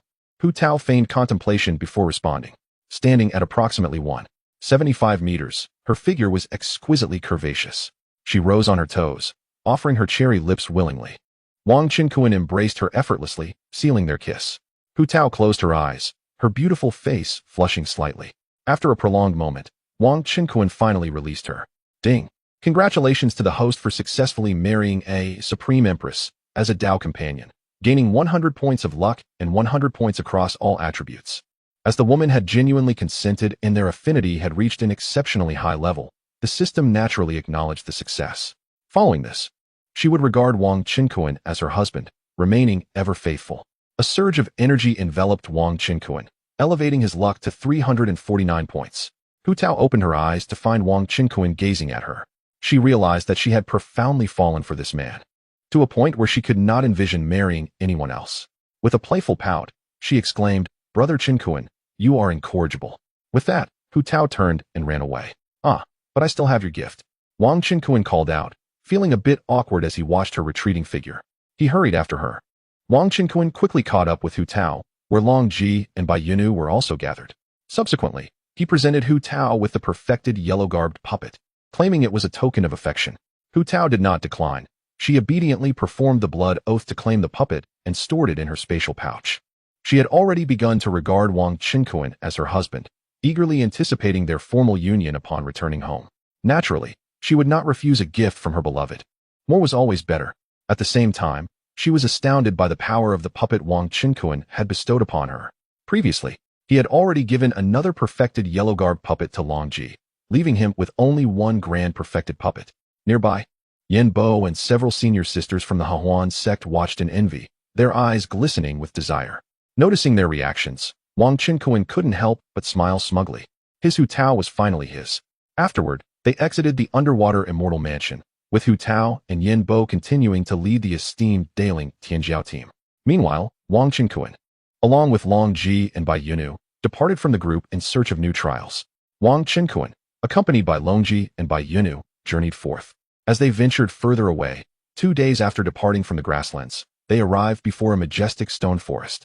This stone forest, sprawling across an entire mountain range, was dominated by towering boulders that obscured the sunlight, and it possessed a formidable barrier against aerial travel. Perhaps this is the trial ground, Bai Yunu suggested, noting the dark and damp interior, which seemed to harbor numerous advanced demon beasts. Indeed, we should exercise caution to avoid any dangers, Longji replied, nodding. Being in the late stage of the void refinement realm, she felt the need to tread carefully. Fear not. My spiritual awareness can cover a radius of approximately 2,000 miles, and within this celestial realm, the highest rank of beasts or monsters is merely at the integration stage. Wang Qinkuan stated calmly. As they pressed on, it became evident that this was indeed a trial ground.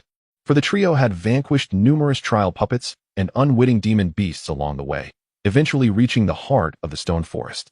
Suddenly, a sound akin to the tearing of air reached their ears, suggesting that someone was soaring through the skies. Distinct voices could be faintly heard from afar. Who could that be? Wang Qinkuan mused, extending his spiritual perception to investigate.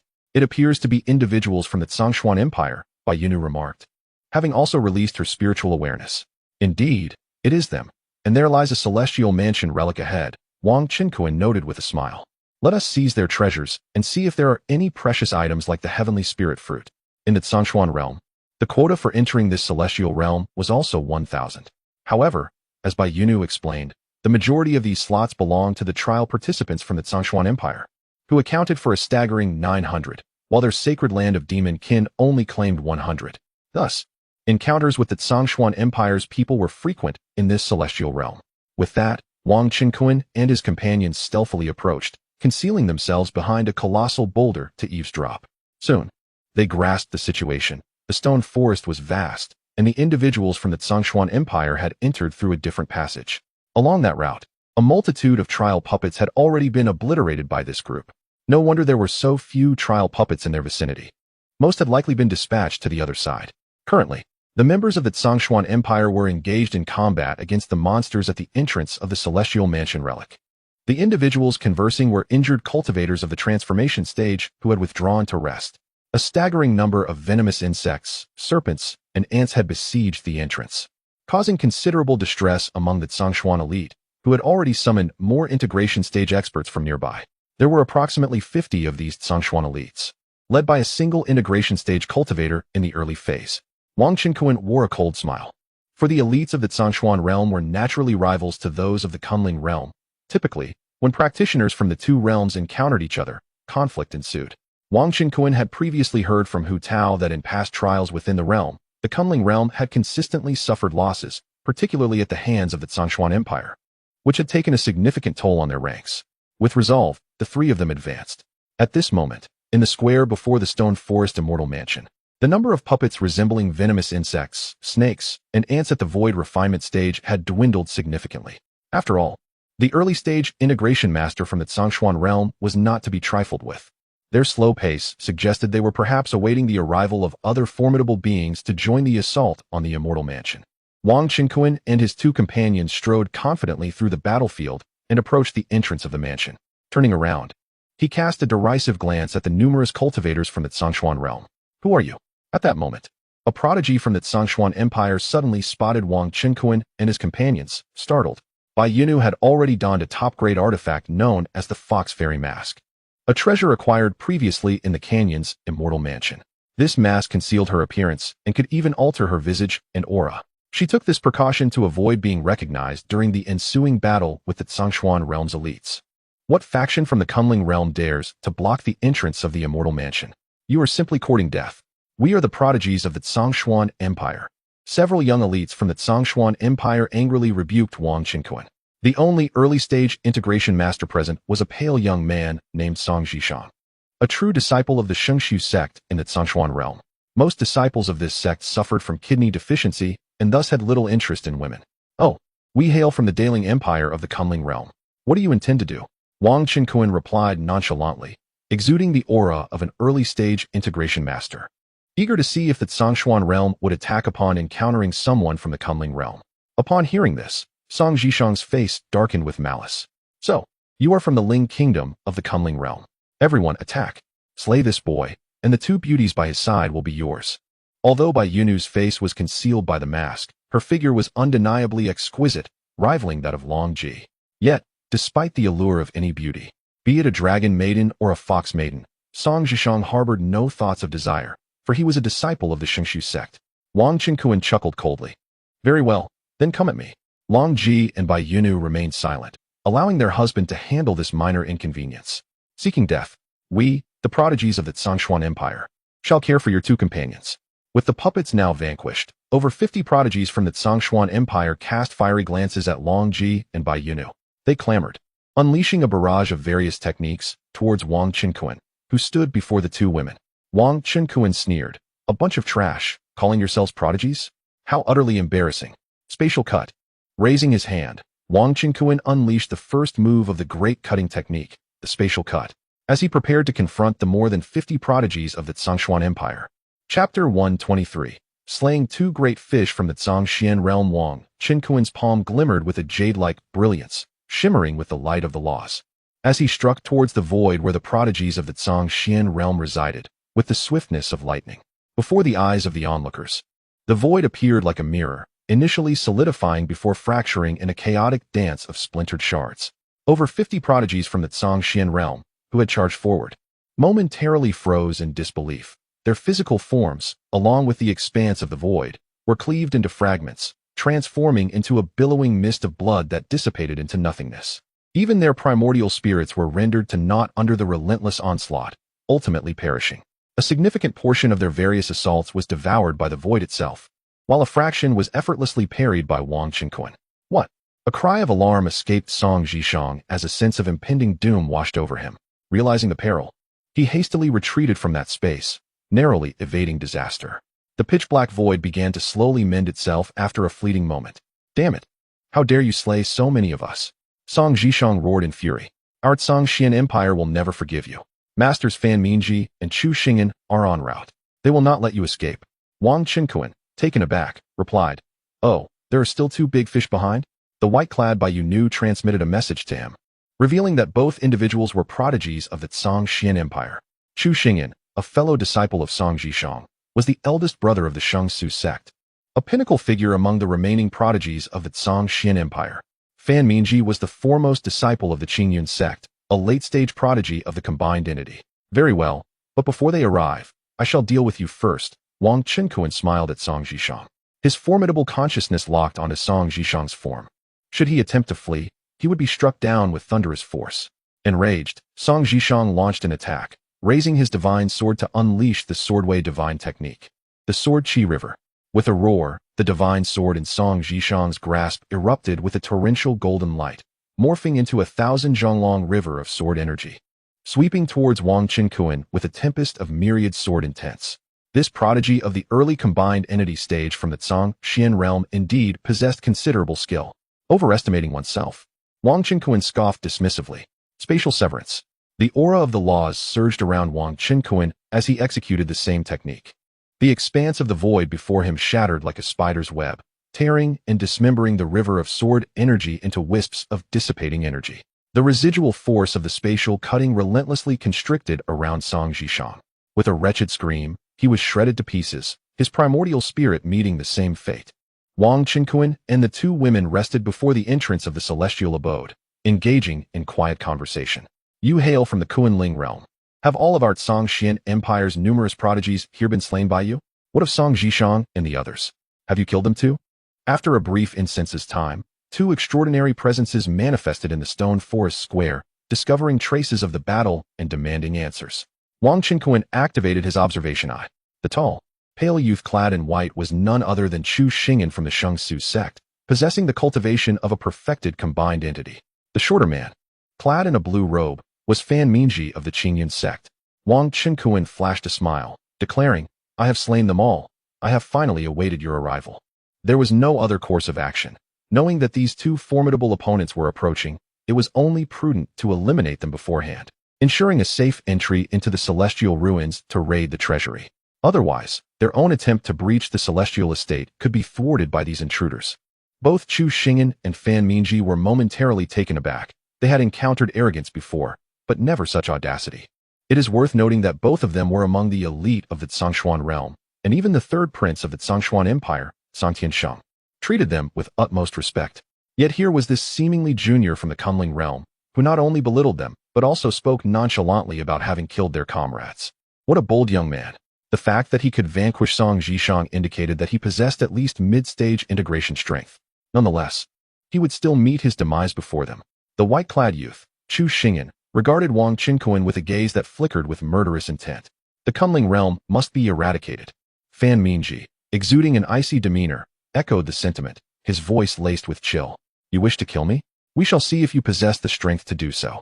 Without further ado, Wang Qinkuan sprang into action, executing the space-cutting technique once more. Alarmed, Chu Xingyan and Fan Minji exclaimed, this formidable spatial divine ability. We must strike together. The very void around them seemed to solidify, fracturing ominously, as if intent on shredding their bodies and souls into mere fragments. The sword river roared.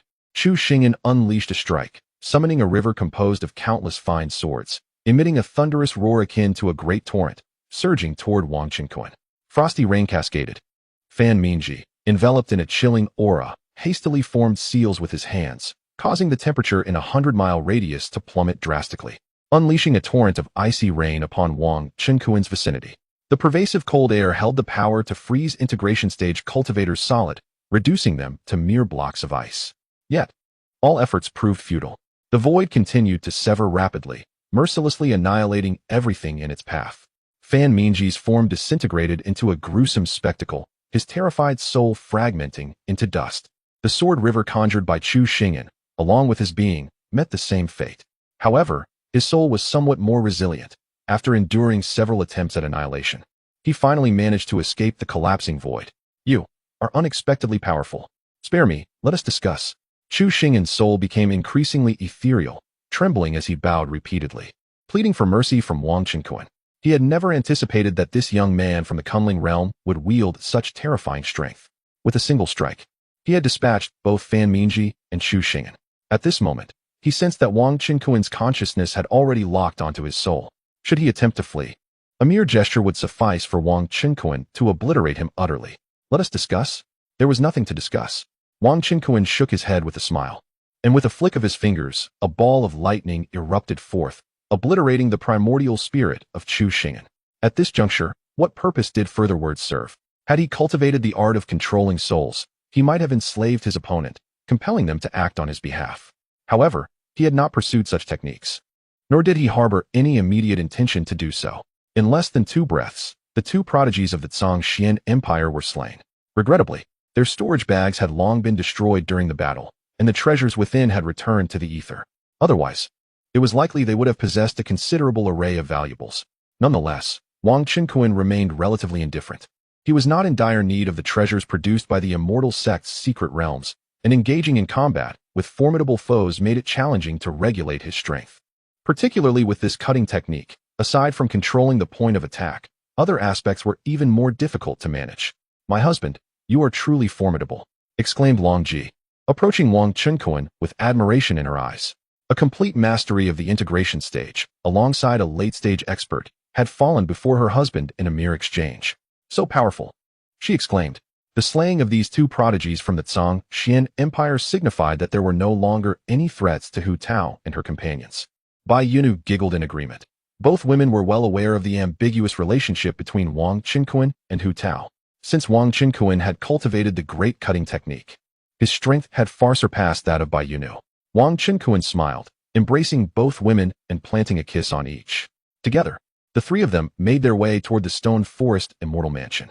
This immortal mansion was an awe-inspiring edifice, grand and majestic, exuding an ancient and weathered charm, suffused with an intense aura of time.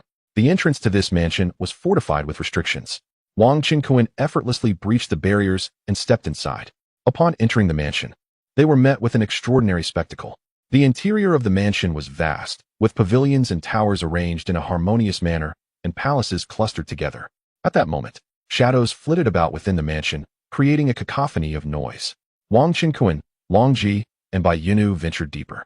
As Wang Qinkuan surveyed the surroundings, his brow furrowed slightly.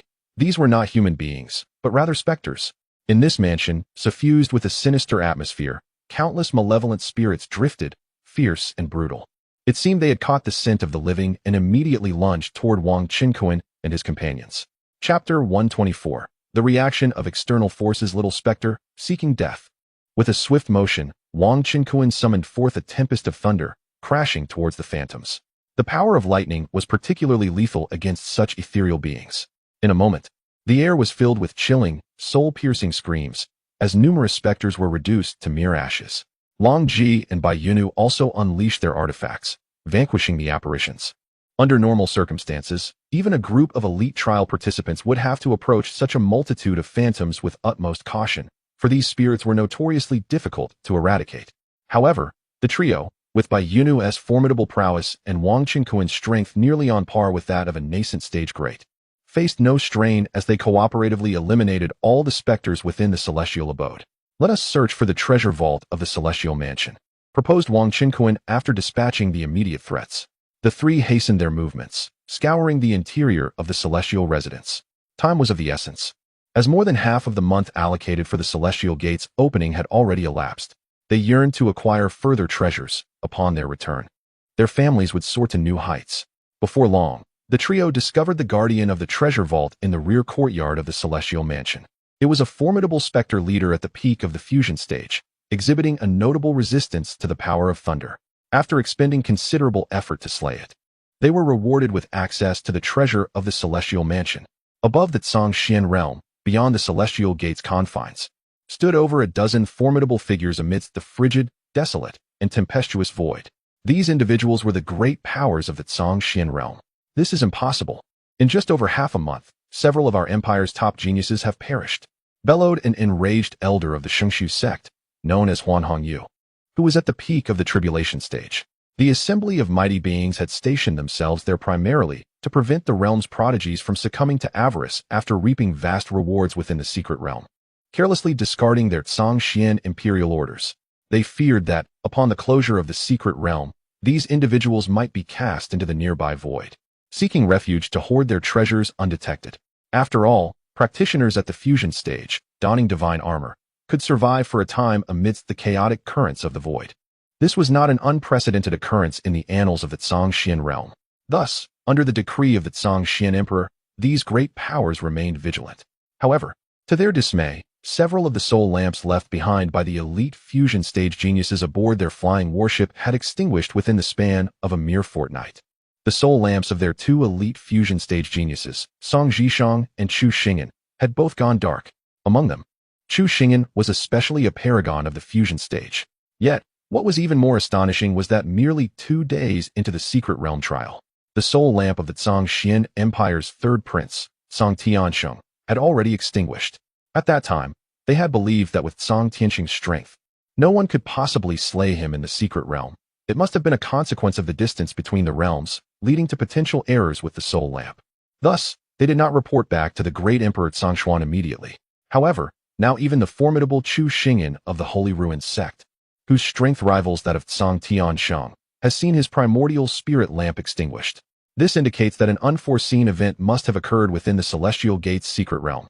The guardian monsters of the Trial Celestial Palace have surpassed the strength of the composite body stage. Or perhaps an extraordinary master capable of slaying the top talents of the composite body great perfection from the adjacent Kunling realm has emerged, leading to the demise of numerous elite figures from our Zhongshuan realm. Those from Zhongshuan realm have entered the Celestial Gate's secret realm multiple times and are well aware that the neighboring Kunling realm can also access the same secret realm. Huan Hongyu continued. In our Zhongshuan Empire, so many top talents have perished before this session of the Celestial Gate trial has even concluded. It seems this trial has already failed. How shall we report this to the emperor?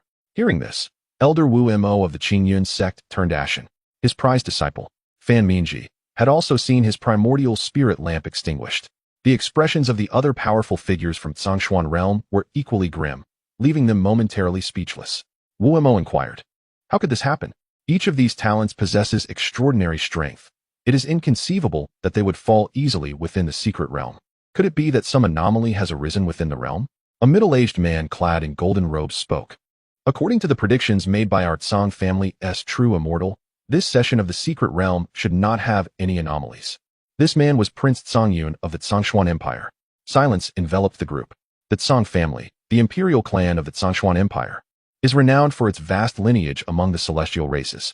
Strictly speaking, the Tsang family in the lower realms is merely a branch of the celestial Tsang family. It is said that the celestial Tsang family wields immense power in the celestial realm, boasting countless immortals among their ranks, including adept true immortals skilled in divination.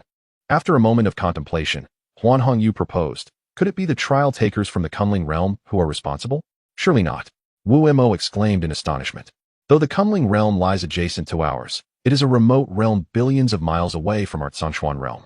Furthermore, the Kunling realm is notoriously barren and resource poor. How could it possibly nurture such formidable talents? Prince Zhongyun shook his head, asserting, that remains uncertain. However, we must await the closure of the secret realm and the return of our realm's talents to clarify their circumstances before reporting to the emperor. Taking a deep breath, Prince Zhongyun felt a sense of unease. Those elite talents had been meticulously selected from the Zhongshuan Empire and were destined for greatness. If they had indeed been slain by individuals from the Kunling realm, the Zhongshuan Empire would undoubtedly seek retribution. Such an incident could potentially ignite a war between the two realms. Should that occur, the Zhongshuan Empire would lead the entire Zhongshuan realm in an assault on the Kunling realm. However, instigating a war between the realms is no trivial matter, requiring extensive preparations. We must wait for the trial takers to return to uncover the truth before deciding whether to declare war on the Kunling realm. In the Kunling realm, the powerful figures guarding the secret realm from the Great Yu Empire also bore expressions of extreme distress. They also discovered the tragic demise of several prodigies from the Great Yu Empire during this expedition. The participants in the trial represented the pinnacle of talent within the Great Yu Empire, each one of them holding immense significance. Particularly, the second prince, Yu Xiao, hailed as the foremost genius of the Great Yu Empire, destined to become a pillar of strength for the nation. Yet, his soul lamp has extinguished? The second Prince Yuxiu of the Great Yu Empire has perished. Who could have done such a thing? An elderly woman, her expression darkened, spoke. This matron was Yu Ling, a venerable figure of the Great Yu Empire, possessing extraordinary strength and having attained the pinnacle of tribulation. She was a formidable force within the royal family. The second prince's aunt, wielding great power and holding a prestigious position. According to the information from previous trials, the monsters within the Immortal Gate's secret realm typically do not exceed the integration stage, and the individuals from the Zhongxian realm, especially those from the Deling Empire, may have the motive to strike against Yuxiu and our other prodigies. A middle-aged man in a black robe murmured from the side. Surely, they cannot be from the Deling Empire? It is said that their strongest prodigy, Hu Tao, has only reached the late integration stage, and even their top contender, Wang Qinkuan, who consumed the heavenly spirit fruit, could at most reach the same stage. Another woman in a purple robe interjected, identifying herself as a senior elder of the Demon Rune sect. The fall of the second Prince Yuxiu, along with the integration prodigy Shi Tianchun from the soul-severing valley, and the elite assassin Wu Cheng, he from our palace, cannot go unpunished. An elder clad in green from the Shura Hall snorted coldly. However, we must await the conclusion of the trial to ascertain the truth before taking action. The elderly matron Yu Ling nodded in agreement. What you say is indeed true. After all, the demise of the great Yu prodigies within the Immortal Gate's secret realm is likely attributable to the prodigies of the Zhongxian realm. Even Yu Ling, the second prince's aunt, found it hard to believe that the prodigies of the Dailing cultivation world could slay Yuxiu. The Zhongxian Empire, the dominant force within the Zhongxian realm, is a remarkably powerful entity, rumored to possess a terrifyingly strong clan even in the immortal realm. The Great Yu Empire has no desire to provoke them. Chapter 125. The Return of the Prodigy, the Emergence of the Empress in the Secret Realm of the Immortal Gates. Within a celestial manor, a multitude of remarkable individuals from the Great Ling stood, encircling a magma giant, perfectly fused at the pinnacle of its power. The leader among them was Nangong Song, the second-ranked prodigy of this year's list, who had reached the mid-stage of fusion. Among the others were several renowned prodigies, including Xiao Yi, Liang, Husi, and Lu Yi. Notably, Xiao Yi, Liang, and Husi had previously acquired a celestial spirit fruit, which they ingested, elevating them to the early stage of fusion. Thus, the group engaged in an assault on the somewhat lethargic magma giant without significant peril. However, they still suffered the loss of several life forces from the god transformation stage. After a relentless battle lasting a day and a night, they finally vanquished the magma giant, renowned for its formidable defenses. Upon breaching the gates of the treasure vault, a chorus of exclamations erupted. Wow, so many treasures. Haha, we are destined for greatness. The dazzling brilliance of the endless treasures within the vault left the prodigies momentarily blinded. Meanwhile, on the other side, hundreds of thousands of miles away, within a pitch-black forest, another celestial manor ruin lay concealed. A formidable group of prodigies, led by a seasoned mid-stage fusion prodigy named Zhongzhu, was engaged in combat with the fully fused Moon Demon Spider King. Zhongzhu, the first-ranked prodigy from the previous year's list, was a force to be reckoned with, rivaling the current second-ranked Nangong Song, albeit only due to Hu Tao's absence from the competition. Among his companions were other illustrious prodigies, including Zhu Kaishan from the Wuzhizong and Wu Hongzhua from the Loose Cultivators Alliance, both having ascended to the early stage of fusion. At nearly 400 years old, Zhongzhu was a true disciple of the 2.5-star sect, the Wind and Thunder sect, adept in thunderous spells that often rendered the colossal Moon Demon Spider King incapacitated. This significantly enhanced the survival capacity of his allies at the God Transformation and Void Refinement stages. After a day of fierce combat, they too dispatched the Moon Demon Spider King. With great elation, Zhongzhu and his companions ventured into the resplendent treasure vault. Days later, the trials within the secret realm of the Immortal Gates finally concluded. A thunderous rumble resounded as the entire realm began to quake. Suddenly, the vast and formidable world barrier manifested numerous spatial rifts. Figures, enveloped in radiant light, surged forth from these fissures, racing towards the Great Ling Royal City. The Great Yu Royal City, as well as the Zhongxian Royal City and the Monster Clan's sacred grounds. It's over. Haraha. I have returned. The prodigies erupted in jubilant cheers. Within the secret realm, Wang Qinkuan, Bai Yunu, and Long Ji felt themselves forcibly expelled from the confines of the Immortal Gates world barrier by a terrifying force. They were subsequently enveloped in a burst of white light emanating from the Great Ling Imperial Edict, traversing through the chaotic void. Moments later, the scenery before them shifted dramatically, and as tranquility resumed, they realized they stood within a vast plaza. Indeed, this was the central square of the Great Ling royal city. At last, they had returned to the Great Ling. Wang Qinkuan gazed at the densely packed crowd surrounding the square and the vigilant imperial guard, forming a tentative conjecture. He felt a surge of excitement. Having acquired numerous treasures in the mystic realm, he had finally returned. Long Ji and Bai Yunu also appeared quite exhilarated. In the midst of the square, beams of white light descended from the heavens, heralding the emergence of various trial heroes. After the passage of an incense stick's worth of time, no more heroes had returned. The area was already populated by many exceptional individuals who had ventured into the mystic realm for trials. However, with 500 trial participants, a loss of approximately 20 to 30% indicated that some had perished within the realm. Only a little over 300 trialists remained. Yet most of the more formidable talents were present. Hu Tao, Yin Bo, Chang Xiaoshuang, Nangong Tsong, Xiao Yi, Liang, Zhu Kaishan, and other luminaries had all returned. Wang Qinkuan's gaze swept across the scene. At the forefront of the square, the magnificent and imposing Empress of Daling sat upon her imperial throne, surrounded by a cadre of civil and military officials from the Daling Empire. Hu Tao had already approached the Empress to engage in conversation, seemingly quite animated. Name: Ling Wan, Empress of Daling, Kunling Realm. Age: 1, 300 years. Realm: Celestial Immortal Perfection. Spiritual Root: Celestial Great. Fortune: 92. Overall: 97. Legendary Empress, suggested for marriage. What a revelation. Wang Qinkuan couldn't help but exclaim internally. The Empress of Daling was breathtakingly beautiful, tall, and stately. Her presence more imposing and elegant than even his revered mentor, Murong Yuyan. Every gesture she made exuded a sense of majesty and grace. Though her innate talent was slightly inferior to Hu Tao's, in terms of allure and charm, she undoubtedly surpassed her. Moreover, she had already reached the pinnacle of celestial immortal status. A true immortal, a sight Wang Qinkuan had never beheld before. The stunning brilliance was beyond compare. Furthermore, the Empress had retracted her celestial aura. Is this truly the Empress of Daling? Her grandeur is indeed impressive. Beside him, Bai Yunu murmured, feeling somewhat inferior. Long Ji felt similarly. However, their own extraordinary beauty and talent were not in the Empress's shadow. They merely envied her commanding presence.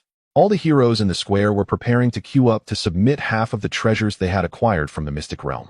The head of the Imperial Guard, Ling Jiangxue, alongside the Left Chancellor, Hu Shuai, presided over the proceedings. The Empress of Daling spoke. You are all outstanding representatives of the younger generation of my Daling Empire. I hope you will continue to strive diligently and serve our empire well. This time, 70% of the trial heroes have returned, and you have all performed admirably. To be honest, in previous Mystic Realm trials, even half of the heroes returning was considered commendable. This time, the return of 70% was a pleasant surprise for the Empress. Her voice, rich and resonant, was as melodious as celestial music. After her words, the heroes began to submit their treasures. The artifacts produced in the Mystic Realm would carry the essence of that world for a decade, making them easily recognizable. As for the treasures that the trialists had originally brought with them, there was no need for submission. After returning to the Imperial Square, the trial heroes were under the vigilant watch of the Imperial Guard, preventing any transfer of their possessions. All the treasures from the storage bags of the prodigies must be surrendered. One by one, these precious items were poured out and placed upon the immense stone table, where they were meticulously examined and recorded by Ling Jiangxue, Zhui Xiang, and Hu Shuai, who then divided them into two roughly equal portions, allowing the trial participants to select any one half to take back. This year's Celestial Gate trial has yielded an exceptionally bountiful harvest from many prodigies, comprising magical artifacts, advanced elixirs, martial arts techniques, spiritual talismans, rare materials, and a substantial amount of high-quality and top-grade spirit stones, as well as divine artifacts, divine elixirs, celestial fruits, and other extraordinary treasures. One prodigy after another stepped forward to present their treasures, with reactions ranging from joy to despair. Empress Ling Wan observed with a smile. After some time, the prodigy Liang took the stage. He is the true heir and senior brother of the Tiangong sect, who, during the exploration of the secret realm, collaborated with numerous prodigies to procure celestial fruits, and has now reached the initial stage of integration. His gains from this trial were impressive, having acquired over a dozen 9th and 10th grade spiritual herbs, more than 10 divine artifacts, for celestial fruits, excluding the one he consumed, a collection of divine elixirs, martial arts techniques, and a considerable quantity of high-quality and top-grade spirit stones. He laid all these treasures before Ling Jiangxue and the other esteemed figures. Li Yang of the Tiangong sect had astonishingly obtained 4 celestial fruits and over 10 divine artifacts, along with a cache of divine elixirs, top-tier techniques, tens of millions of high-quality spirit stones, and hundreds of thousands of top-grade spirit stones. It is noteworthy that even a single inferior divine artifact is valued at no less than 40,000 top-grade spirit stones, equating to 4 billion inferior spirit stones. The celestial fruit is a priceless treasure. Other items are also exceedingly valuable. The worth of this trove is beyond our comprehension. What an astonishing fortune! Outside the square, countless cultivators from the Great Ling Empire who had come to witness this grand event erupted into a cacophony of astonished discussions. Almost everyone was brimming with excitement. During the trial return of the prodigies, only cultivators of the transformation stage and above from the realm had the privilege to attend this momentous occasion, which occurs only once every 120 years. Meanwhile, the elders and disciples of the Tiangong sect displayed flushed faces, overwhelmed with joy. Zhuo Xiang was diligently recording, while Hu Shuai unleashed his divine sense to check if Li Yang had any hidden treasures. You have done remarkably well, Li Yang. You may now withdraw with this half of the treasures. Moments later, Ling Jiangxue allocated half of the treasures to Li Yang, saying, "Congratulations, young master Li Yang." Zhuo Xiang and Hu Shuai echoed her sentiments with smiles. Li Yang humbly expressed his gratitude before excitedly collecting his share of the treasures and returning to the ranks of the Tiangong sect. At that moment, Xiao Yi from the Full Moon Sword sect stepped forward. Chapter 126. Pan-Elian's family. Nangong Song presents treasures at this moment. Xiao Yi from the Full Moon Sword sect took the stage. His treasures surpassed those of Li Yang, boasting an astonishing 8 heavenly spirit fruits and over 20 divine artifacts. Additionally, he possessed a greater variety of miraculous pills, such as the Harmonization Pill, Ascension Pill, and Transcendence Pill, far exceeding Li Yang's collection. He even had 4 tomes of level 10 immortal techniques. It is noteworthy that Xiao Yi secured 3rd place in the current sword discussion conference. Prior to entering the Immortal Gate secret realm, he had already consumed a heavenly spirit fruit, elevating his cultivation to the early stage of harmonization, thus beginning with strength far superior to that of Li Yang. From the outset, both Xiao Yi and Li Yang fought alongside Nangong Song's team to assault the Immortal Mansion, and with his initial prowess, Xiao Yi naturally garnered more treasures. Xiao Yi of the Full Moon Sword sect truly impressed all, possessing 8 heavenly spirit fruits and leading his sect to a remarkable victory this time. Among his more than 20 divine artifacts, several were of superior quality. It is worth mentioning that a single superior artifact is valued at no less than 200,000 premium spirit stones, equivalent to 2 billion inferior spirit stones. Indeed, alongside other precious treasures and a substantial amount of superior and premium spirit stones, the overall value of Xiao Yi's collection exceeded that of Li Yang by at least double. The arena buzzed with discussion as numerous high-level cultivators from the Great Ling sect gazed at Xiao Yi and his treasures with astonishment and envy. Amidst the appreciative gazes of the formidable figures such as Ling Jiangxue, Xiao Yi retrieved his designated share of treasures and walked into the crowd of senior members of the Full Moon Sword sect, where he was warmly welcomed. Thanks to Xiao Yi, the sect had obtained 4 heavenly spirit fruits, over 10 divine artifacts, and 2 tomes of immortal techniques, along with a plethora of other treasures. Altogether, this constituted an astonishingly vast array of resources for cultivation, resources that the entire sect would take a decade or even a century of hard work to accumulate. What a tremendous gain! Of course, even though Xiao Yi was nurtured by the Full Moon Sword sect, the eventual distribution of these treasures would certainly require the respect of the elder members towards his opinions. Within the crowd of the Heavenly Transformation sect, Lu Yi gazed at Xiao Yi with profound regret. This Xiao Yi was her first love, who had once been completely devoted to her. Regrettably, she failed to cherish him properly. Now, Xiao Yi had risen and thrived, surpassing even her senior brother, Li Yang. If only she had remained steadfast in her affection for Xiao Yi, then she too would have shared in his fortunes. Lu Yi had already submitted half of the treasures she acquired from the secret realm. However, her cultivation was not particularly strong, and during the trials in the Immortal Gate secret realm, both Xiao Yi and Li Yang had ignored her, leaving her without care when she was injured. Consequently, her spoils were meager and of low value. Fortunately, she managed to emerge alive. Upon the imperial throne, the Empress Ling Wan subtly nodded, her eyes glimmering with anticipation as she observed Xiao Yi of the Full Moon Sword sect. According to the information relayed by Hu Tao, Xiao Yi's gains were merely a fraction of what could be acquired. Among the prodigies in this Immortal Gate trial, he hardly ranked. This realization stirred a significant tumult within her heart. It is noteworthy that in the previous trials of the Celestial Gate, The most remarkable harvest among the prodigies of the Daling Empire amounted to no more than 10 celestial spirit fruits and over 20 divine artifacts, with an overall value comparable to that of Xiao Yi. This is primarily due to the relatively weaker overall strength of the past Daling prodigies, who also had to remain vigilant against the assaults of formidable foes from the Zhongxian realm and the Great Yu Empire. Consequently, these prodigies adopted a strategy of concentrated forces, requiring nearly half of them to besiege a single celestial estate, often taking several days to breach its defenses. The larger the group, the fewer treasures each would obtain. Even with a congregation of 100 or 200 Daling prodigies, any opposing forces consisting of perfected integration experts would be compelled to retreat in fear. After all, individuals like Wang Qinquan, who possess the ability to annihilate large swathes of enemies without fear of overwhelming numbers, are exceedingly rare. To illustrate, a coalition of dozens of virtual refinement prodigies alongside more than 100 transformation god practitioners, including some perfected integration cultivators, could easily overwhelm any adversary.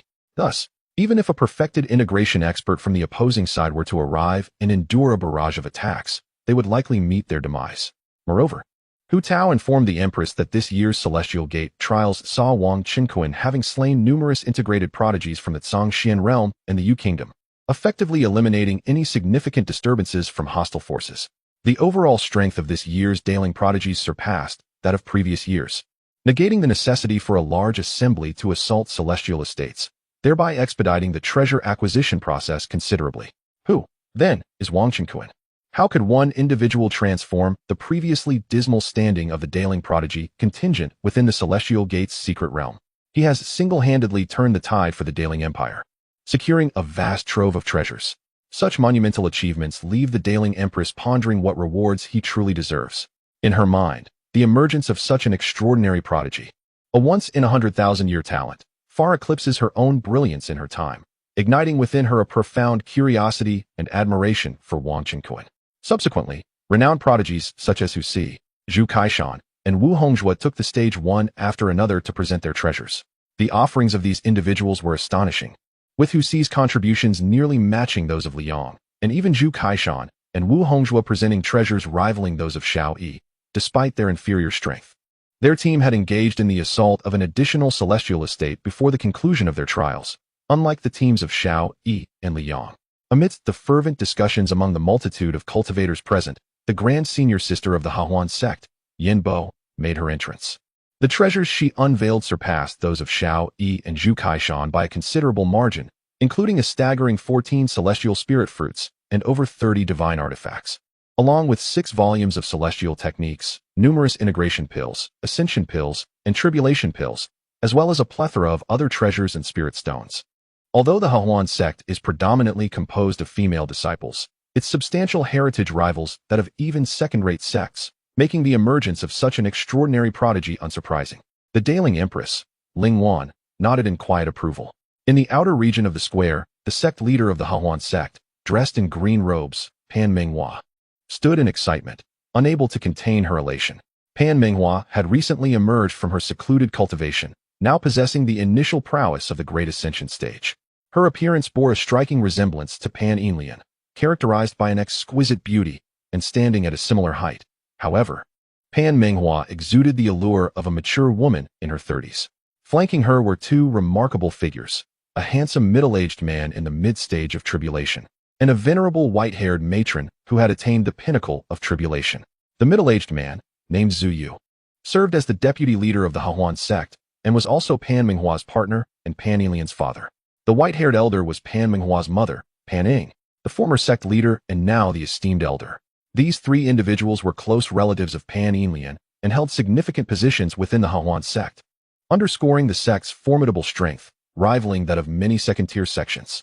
Brother Pig Oil, dear mother, our esteemed disciple, Yin Bo has amassed such a vast trove of treasures. One can hardly fathom how much our son-in-law Wang Qinquan will acquire, exclaimed Pan Manhwa, grasping her husband Zhu Yu's hand in excitement. Zhu Yu chuckled, my dear. You tease me with that name again. Wang Qinquan is truly a remarkable individual, and I must say, our little Liener has chosen an admirable husband. Pan Ing chimed in with a smile. If our grandson-in-law were to procure some celestial elixirs, we could indeed negotiate for one in return. Despite her formidable cultivation at the peak of tribulation, Pan Ying was somewhat hesitant about ascending to the celestial realm. She understood the wisdom of preferring to be a leading figure in the mortal world rather than a lesser one among the celestial beings.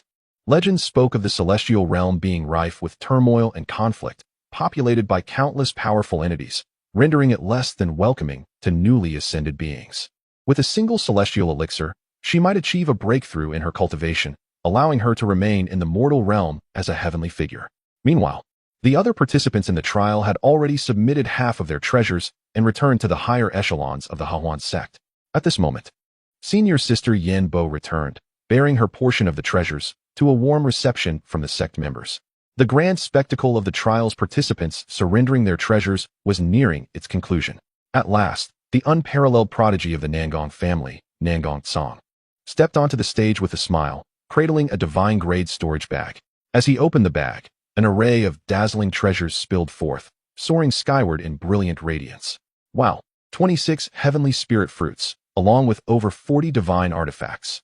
The quantity of heavenly spirit fruits nearly doubled that of the Hahuan sect's senior sister, accompanied by a significant collection of high-grade and supreme-grade spirit stones. It was no surprise that Nangong Song, an exceptional talent of the Nangong family, had also returned with 4 celestial elixirs and 8 celestial cultivation manuals.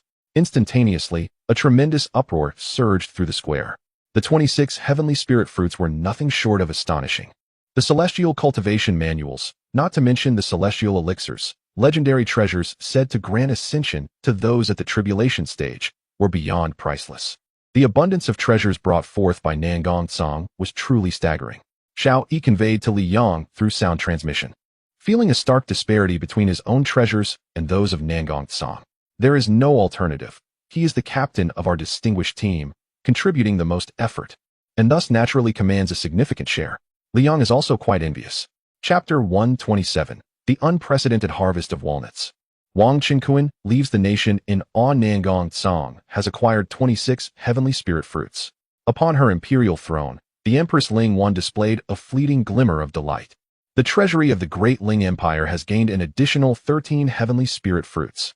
These fruits are invaluable, whether for nurturing prodigies or assisting advanced practitioners in transcending their tribulations.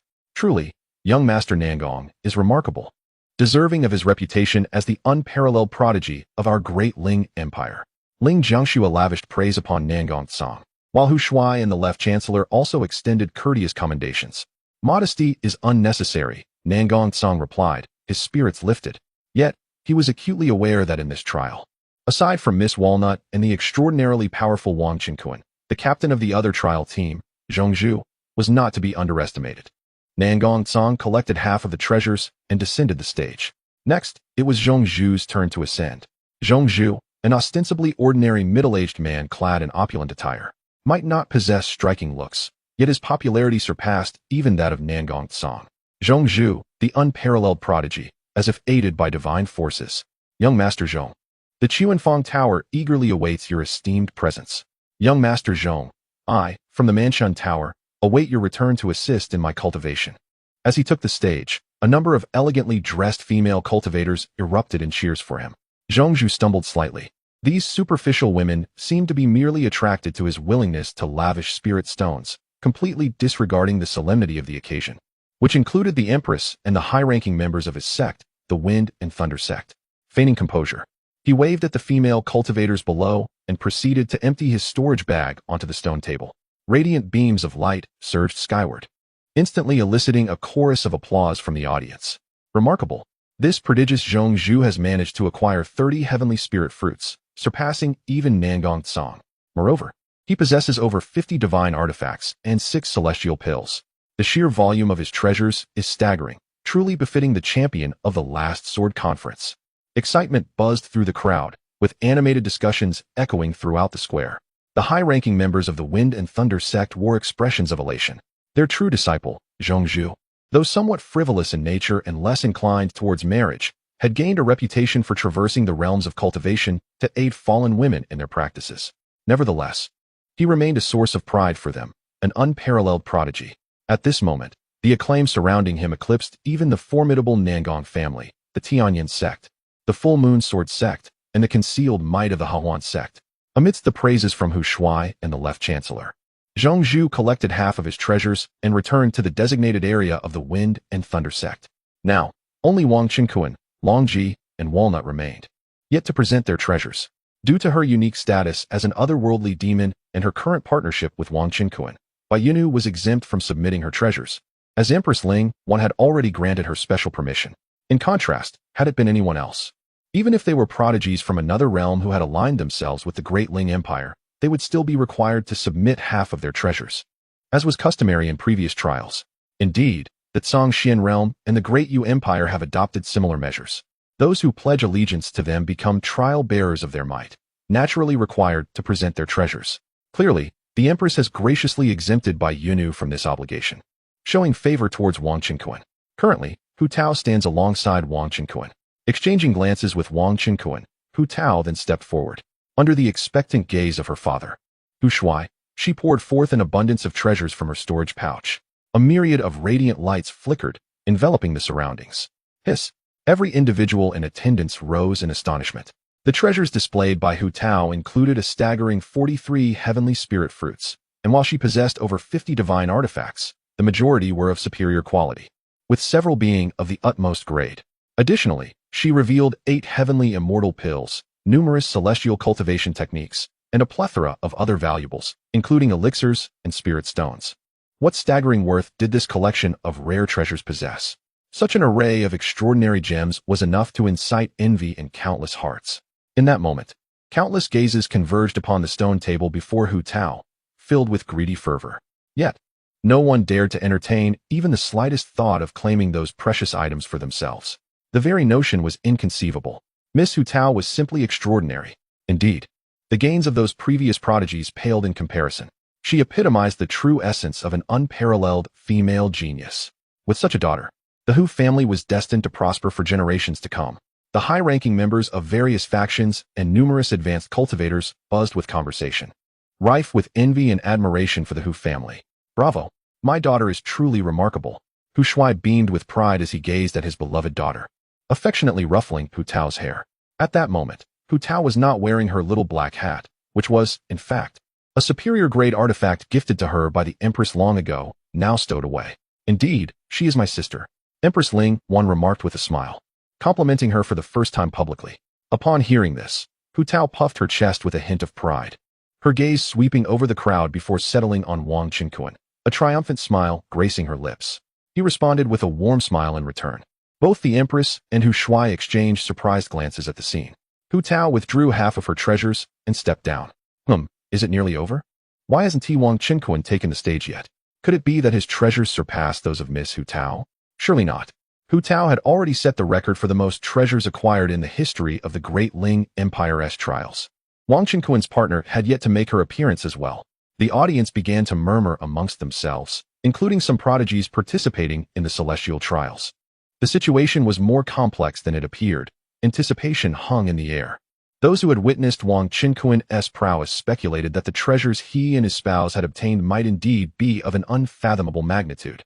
Amidst the collective gaze of hundreds of thousands, Wang Qinkuan took the stage alongside Longji. Meanwhile, Bai Yunu engaged in whispered conversation with the descending Hu Tao.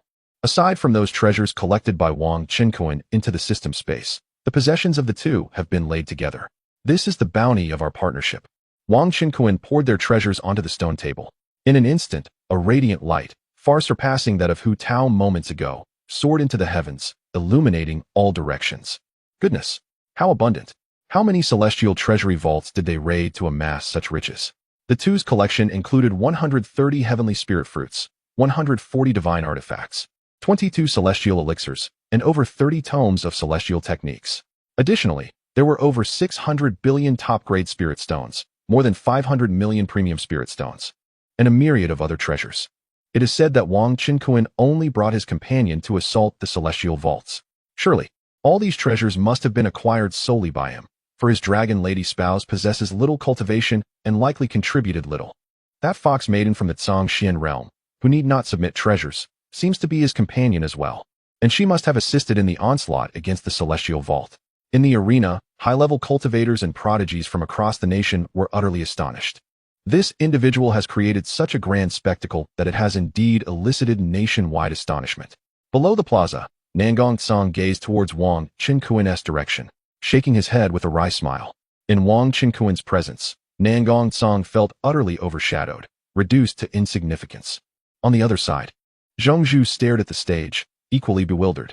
He had not anticipated the emergence of a prodigious figure akin to a solar star from the Great Ling Empire. In comparison, he appeared rather ordinary. This is our son-in-law, a rare gem of a son-in-law, Wang Qinkuan.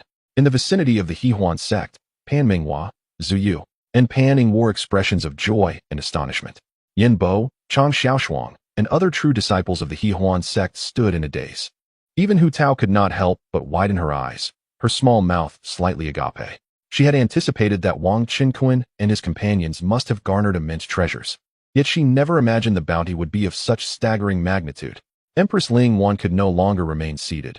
She abruptly rose, her jade-like visage flushed with excitement. A trace of celestial aura emanated from her, swirling around her form, rendering her akin to a celestial being descended from the heavens. With so many treasures at stake, even if her great Ling Empire were to obtain half, it would be enough to leave the world in awe. What an astonishing number of powerful beings could be birthed from this trove. How many earthly celestial beings could arise? It is no exaggeration to assert that the treasures acquired by Wang Qinkuan alone could rival the combined wealth of all the trial prodigies in this session, including Hu Tao. Moreover, it would equate to the total gains of several past generations of prodigies combined. Naturally, Empress Ling Wan believed that the Dragon Lady in the late refining void stage would not be of significant assistance in the secret realm, and that the Fox Maiden from the Zhangxian realm would not require Wang Qinkuan to submit her share of treasures. Just moments ago, Empress Ling Wan had discreetly released her divine sense to examine Bai Yunu, unbeknownst to her, and indeed found that she possessed treasures amounting to approximately half of what Wang Qinkuan and the Dragon Lady had collected together. Thus, it could be concluded that all the treasures currently on display truly belonged to Wang Qinkuan. Wang Qinkuan truly lives up to the legacy of extraordinary talents that have graced several generations. The Daling Empire has soared to new heights thanks to Wang Qinkuan's remarkable prowess.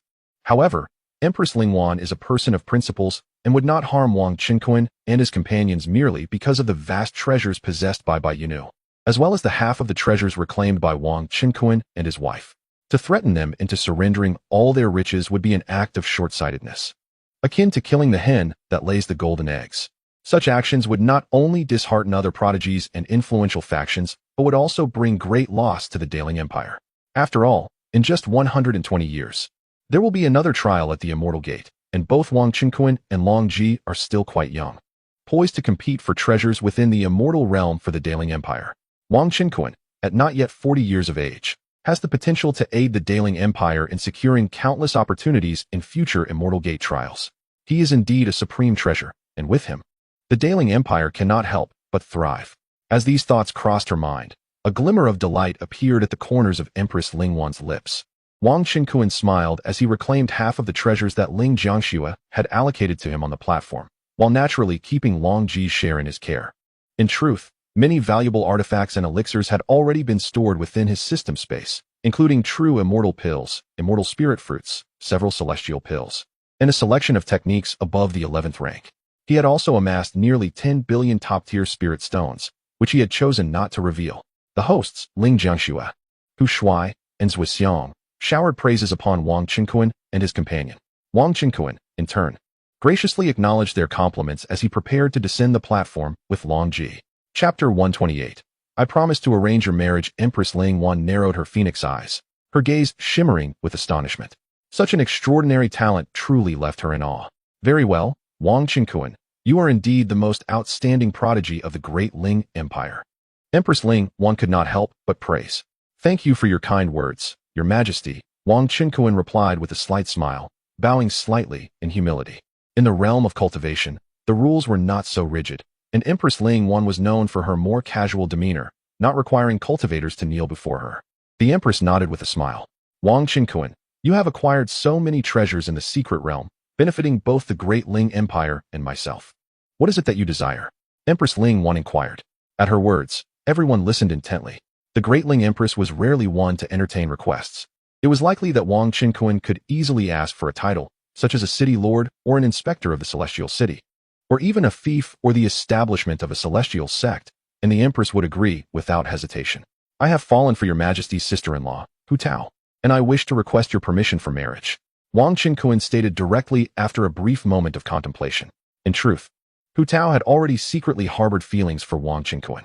Once he returned and prepared himself, he intended to propose to the Hu family, confident that both the empress and the Hu family would consider Hu Tao's wishes and not oppose her desires.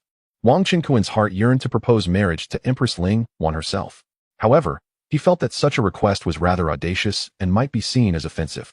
Given his current strength and status, he was still a mere novice in the presence of the empress, and he doubted she would entertain such a notion. It could lead her to perceive him as overly ambitious and presumptuous, fostering an unfavorable impression. Thus, he decided to postpone such thoughts until his strength grew and the gap between them diminished. After all, Empress Ling Wan was still single, indicating that there were no suitable candidates in her eyes. Upon hearing Wang Qinkuan's declaration, the hall fell silent. Nan Gongcong, Zhongzhu, Xiao Yi, Liang, and others all turned their gazes towards Wang Qinkuan, their hearts lamenting the prospect of yet another unparalleled goddess being claimed by this individual. It was truly disheartening. Had they been in his position, they would never have dared to make such a request to the empress. They felt unworthy of Hu Tao. Yet Wang Qinkuan not only had numerous exceptional companions at home, but also the audacity to propose to the empress for Hu Tao's hand. Hu Shuai and the other senior members of the Hu family were momentarily taken aback. However, they believed this young man had immense potential, and they would have no objections to him becoming their son-in-law, provided Hu Tao agreed. Hu Tao's cheeks flushed with embarrassment as she lowered her head, feeling an overwhelming shyness. Empress Ling Wan regarded Wang Qinkuan with a smile that held a hint of mischief before turning to Hu Tao. "Sister Hu Tao, what are your thoughts?" "Your Majesty, Hu Tao has feelings for brother Qinkuan and is willing to marry him." Hu Tao lifted her gaze to Wang Qinkuan, her beautiful eyes sparkling, and resolutely addressed the empress. Upon hearing these words, Wang Qinkuan's face lit up with excitement. Empress Ling Wan smiled faintly, having already discerned that Wang Qinkuan and her sister, Hu Tao, shared an extraordinary bond, hinting at a romantic involvement. Thus, she deliberately prompted Wang Qinkuan to make a request. As anticipated, her suspicions were confirmed. Little did the empress know that Wang Qinkuan initially intended to propose an outrageous request to marry her. However, had he truly made such a proposal, the empress would have insisted he first match her pace before considering it. Ling Wan declared, "Very well, since my sister Hu Tao is willing, I hereby promise to arrange your betrothal." A wave of excitement surged through the crowd, countless eyes brimming with envy and admiration. "Thank you, Your Majesty." Wang Qinkuan bowed in gratitude, his expression tinged with exhilaration. He then turned to Hu Tao, speaking earnestly, "From this day forth, you shall be my wife." Hu Tao replied, blushing profusely. Laughter erupted around them. "Congratulations, Wang brother. How splendid." With the celestial trial officially concluded, many of the talented individuals present stepped forward to extend their congratulations. Some female prodigies approached Hu Tao to engage her in conversation. The numerous elites who had ventured into the celestial realm were aware that their successful treasure hunt was largely due to Wang Qinkuan's elimination of several formidable adversaries. Otherwise, the young talents from the Great Ling Empire would have faced dire losses in their competition against those from the Zhongxian realm and the Great Yu Empire. Ling Jiangxue and others had gathered the treasures acquired during the celestial trial and presented them to the empress for her further arrangements. Empress Ling Wan nodded slightly before departing with her entourage. Days later, the entire Great Ling Empire erupted in fervor. The news of the union between Wang Qinkuan, the scion of the Wang family from Yunjiang City, and Miss Hu Tao spread like wildfire across the various celestial sects and cities within the empire, causing a tremendous stir. The seemingly insignificant Yunjiang City had birthed such an unparalleled prodigy as Wang Qinkuan. Hu Tao, the cherished daughter of the Hu family and the sole beloved of the empire's General Hu, the empress's sister-in-law, was renowned for her extraordinary beauty. Hailed as the most exquisite maiden among the younger generation of the Great Ling Empire. Furthermore, her remarkable cultivation talent earned her the title of a once-in-a-millennium prodigy. The impending marriage of such a legendary figure naturally attracted immense attention, sending waves of excitement through the ranks of young elites. Not only did this news resonate within the Great Ling Empire, but it also reverberated throughout the endless seas and into the Great Yu Empire. Wang Qinkuan's name echoed within the Great Yu Empire, having previously slain the second prince, Yu Xiao, and other formidable foes during the trial, drawing widespread notice. The crown prince of the Great Yu Empire, Umo, boldly declared that should Wang Qinkuan dare to marry Hu Tao, whom he coveted, he would ensure that Wang Qinkuan would find no refuge upon setting foot in the Great Yu Empire. Furthermore, He vowed to dispatch top assassins from the Shura Palace to exact vengeance for his younger brother. Strangely, despite the setbacks faced by the Great Yu talents in the trial and the fall of the second prince, the Great Yu Empire refrained from waging war against the Great Ling Empire. Perhaps they believed the time was not yet ripe. Meanwhile, the Great Ling Empire remained abuzz with anticipation. After all, the influence of the Hu family and Hu Tao herself within the Great Ling Empire is undeniably substantial. Meanwhile, Wang Qinkuan, recognized as the most formidable prodigy in this year's Immortal Gate trials, possesses immense potential and a promising future ahead. Consequently, their union has prompted various factions within the Great Ling Empire to prepare representatives to attend the Wang family's wedding celebrations. A few days prior, Wang Qinkuan, accompanied by Long Ji and by Yunu, had already embarked on a magnificent flying vessel of extraordinary craftsmanship, returning to the Wang family estate in Yunjiang, Immortal City. Wang Qinkuan is set to marry Hu Tao and Bai Yunu in a few days. Although he has already completed the ceremonial rites with Bai Yunu, the wedding has yet to be held.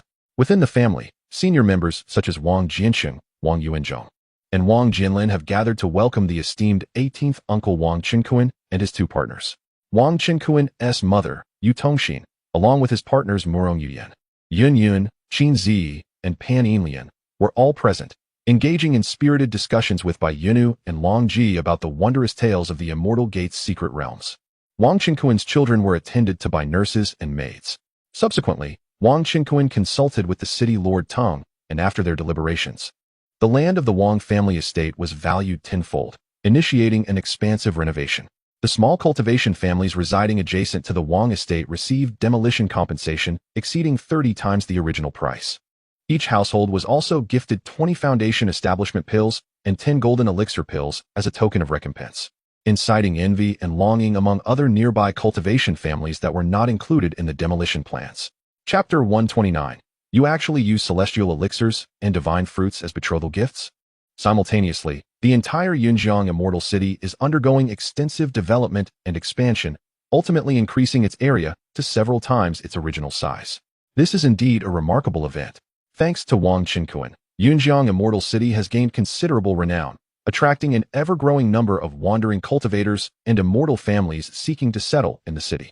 The influx of people has multiplied several times over. Even some major powers are preparing to establish businesses and open shops here. The streets and alleys within the city are bustling and crowded, where every inch of land is immensely valuable. Naturally, the expansion of the Immortal City will alleviate this situation. However, the price of land will undoubtedly rise rather than fall.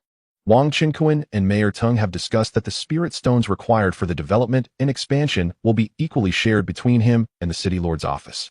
Subsequently, they will provide a piece of clan land each to the families of Wang Qinkuan's several companions, the Qin, Zhua, Yun, and Zhao families, who have established themselves in Yun City. Additionally, the Murong family from Dan Immortal City, which also has some business interests in Yun City, will be gifted 10 shops. Furthermore, Yun City can apply to the Daling Empire to be upgraded to a 1.5-star Immortal City.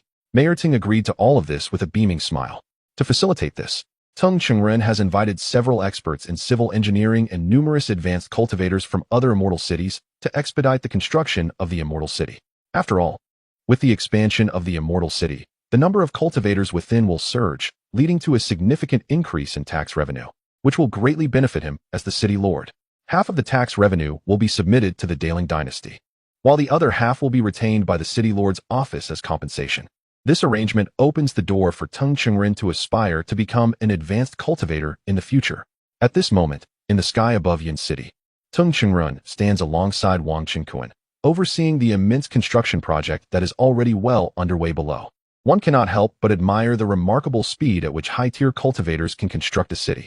Wang Qinkuan, having never learned such construction spells and being somewhat lazy, refrains from direct involvement. Observing the bustling figures of cultivators below, he reveals a satisfied smile and produces a translucent celestial elixir, offering it to Mayor Teng. Mayor Teng, diligently cultivate. This celestial elixir is a gift for you, wishing you success in your ascension. The celestial elixir. Thank you, Chief Wang. Teng Chengren receives the elixir with immense gratitude. He is merely at the initial stage of the transformation god realm, yet his aptitude is decent enough. With sufficient resources, he should be able to reach the pinnacle of the transformation god realm within a century and subsequently break through to the void refinement stage. However, The elixir necessary for such a breakthrough is not easily obtainable.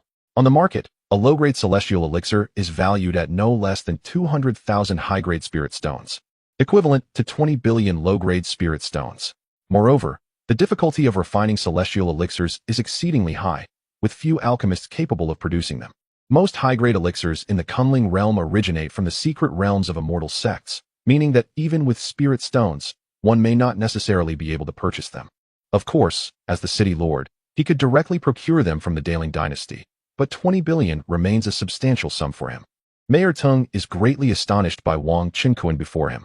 He could hardly fathom that this young cultivator, barely in his 40s, possessed the formidable strength of a peak harmonization realm practitioner, wreaking havoc in the secret realms of the immortal sect and emerging as the unexpected champion of this year's trial.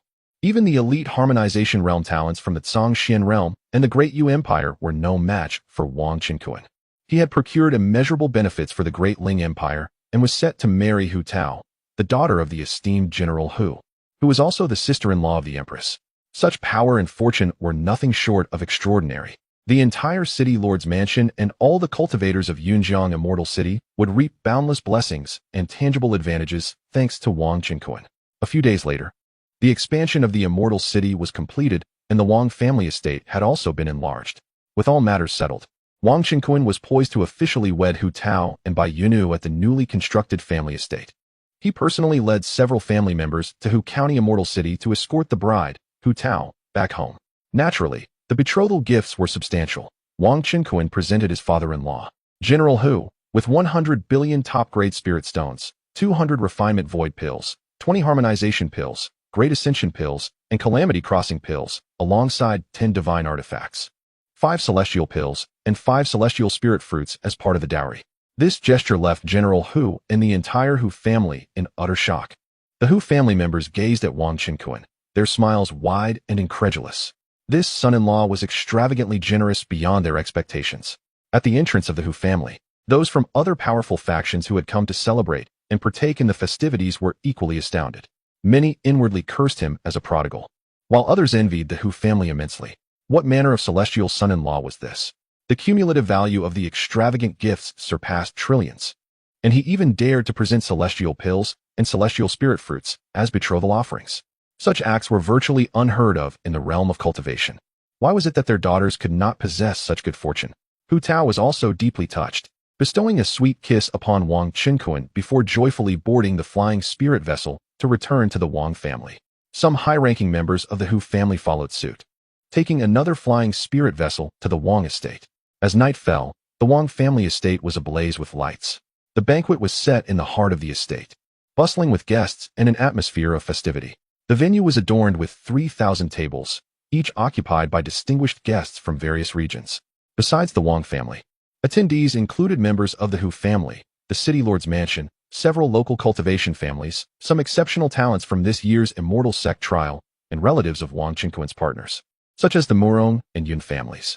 Delegates from nearby immortal cities, including the city lord's mansions and the sects of Fei Xia and Xiangui, had also sent representatives, with both sect leaders personally attending. The Great Ling royalty had dispatched members of the royal family to partake in the wedding festivities, led by Ling Jiangxue, predominantly accompanied by women. The Ling family was also considered a prominent cultivation family, although the women had traditionally held sway over its affairs. Wang Qinquan was warmly welcoming his guests, adorned with a charming smile and an undeniable charisma that captivated all. "Esteemed guests, please indulge in the feast," he announced, raising his wine cup in a gesture of hospitality. As the banquet commenced, guests exchanged toasts and clinked their cups, creating a lively atmosphere. Young Master Wang truly exemplifies a hero emerging from youth. Having lived for over 1,000 years, it is my first time witnessing such an unparalleled prodigy. To wed the daughter of the illustrious commander Hu, Brother Wang, is indeed fortunate. Amidst the chorus of praises, Wang Qinquan remained composed and unruffled, his demeanor radiating politeness and humility. When the leader of the Xiangui sect raised a toast, he discreetly communicated to Wang Qinquan that the demise of the esteemed Zhan family members, who had supported the Shiman clan, was a consequence of their own actions and had nothing to do with the Xiangui sect. The sect was willing to offer compensation for the incident. Wang Qinquan replied that the Xiangui sect could absolve the matter by granting some benefits to the Fei Xia immortal sect. Consequently, The leader of the Xiangui sect promptly sought out the sect master, Zhou Qinghong of Feixiao Immortal Sect, to discuss the matter. After the banquet concluded, within the confines of his residence, Wang Qinkuan stood by the window alongside his wives, Hu Tao, Bai Yunu, Long Ji, Murong Yuyan, and Yun Yun, gazing into the distance. Despite the great distance, they could still sense the jubilant celebration taking place within the Wang family estate, the exuberance palpable. Since it was Hu Tao's first experience, Long Ji and the other ladies accompanied by Yunu, Wang Qinkuan took Hu Tao by the hand and led her to her bridal chamber. Brother Qinkuan, I feel so nervous, Hu Tao confessed. Her cheeks flushed as she stood beside him. Do not worry, Hu Tao. Your husband will treat you very well, Wang Qinkuan reassured her, gently clasping her delicate hand. Hu Tao shot him a playful glance, a surge of sweetness swelling within her heart. Marrying the one she loved felt like this. At the very least, Wang Qinkuan was the most outstanding person in the world, and apart from her father and the empress sister, he treated her with the utmost care. Brother Qinkuan, let us cultivate together, Hu Tao proposed, turning to embrace Wang Qinkuan, leaning up to plant a gentle kiss on his cheek. In response, Wang Qinkuan smiled and lifted Hu Tao into his arms. Chapter 130. Wang Juquan presents gifts. Joy abounds among families early the next morning. Hu Tao lingered in bed. Wang Qinkuan rose and proceeded towards the reception hall within the clan grounds, as there were still matters to attend to. By now, a significant portion of the guests who had come for the banquet had already departed. Upon entering the reception hall, he found only a few relatives of his companions and members of the Feixiao Immortal Sect remaining.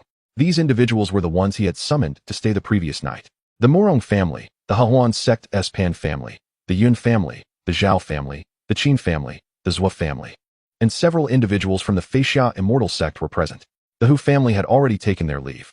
The Dragon clan from the Longyuan Sea had not attended due to the great distance and lack of news. Of course, the family of Long Ji had yet to visit the Wang family, and Wang Qinkuan planned to take Long Ji there in due time for a visit to the sea. Master Zhou, who is currently managing the affairs of Danyu Peak, Wang Qinkuan inquired with a smile, directing his gaze towards Zhou Qinghong, the master of the Feixiao sect. Given that Murong Yuyan had been residing at the Wang family for an extended period, someone was needed to oversee Danyu Peak. It is your senior sister, Shui Wenlan, who is temporarily assuming the position of Peak Master, Zhou Qinghong responded. Rising from her seat, a woman clad in red, Shui Wenlan, smiled and addressed Wang Qinkuan, rest assured. Junior brother Wang, I shall develop Danyu Peak diligently. We currently have over 100 new disciples of the third generation, most of whom are young female practitioners. Shui Wenlan, Wang Qinkuan's senior sister, appeared to have a management style distinct from Murong Yuyan's, favoring the recruitment of disciples. Having joined the Feixiao sect at a young age, she was known for her integrity, always prioritizing the sect and Danyu Peak, displaying both astuteness and capability. Unlike Hou Yushi, whose improper conduct led to her tragic end before their master. At that time, Shui Wenlan had been away participating in the defense against the beast tide from the sea, hence her absence from Danyu Peak. Wang Qinkuan chuckled. With senior sister Wenlan at the helm, I have complete confidence. Consider these items as a contribution from me and our master to the foundation of Danyu Peak for future cultivation. With that, a bulging, treasure-grade storage bag materialized in Wang Qinkuan's hand and flew towards Shui Wenlan. Her face lit up with joy as she opened the storage bag, revealing 300 foundation establishment pills, 100 golden core pills, a plethora of nascent soul pills, transformation pills, numerous precious artifacts, several magical treasures, over a dozen protective formation plates, and 10 billion low-grade spirit stones.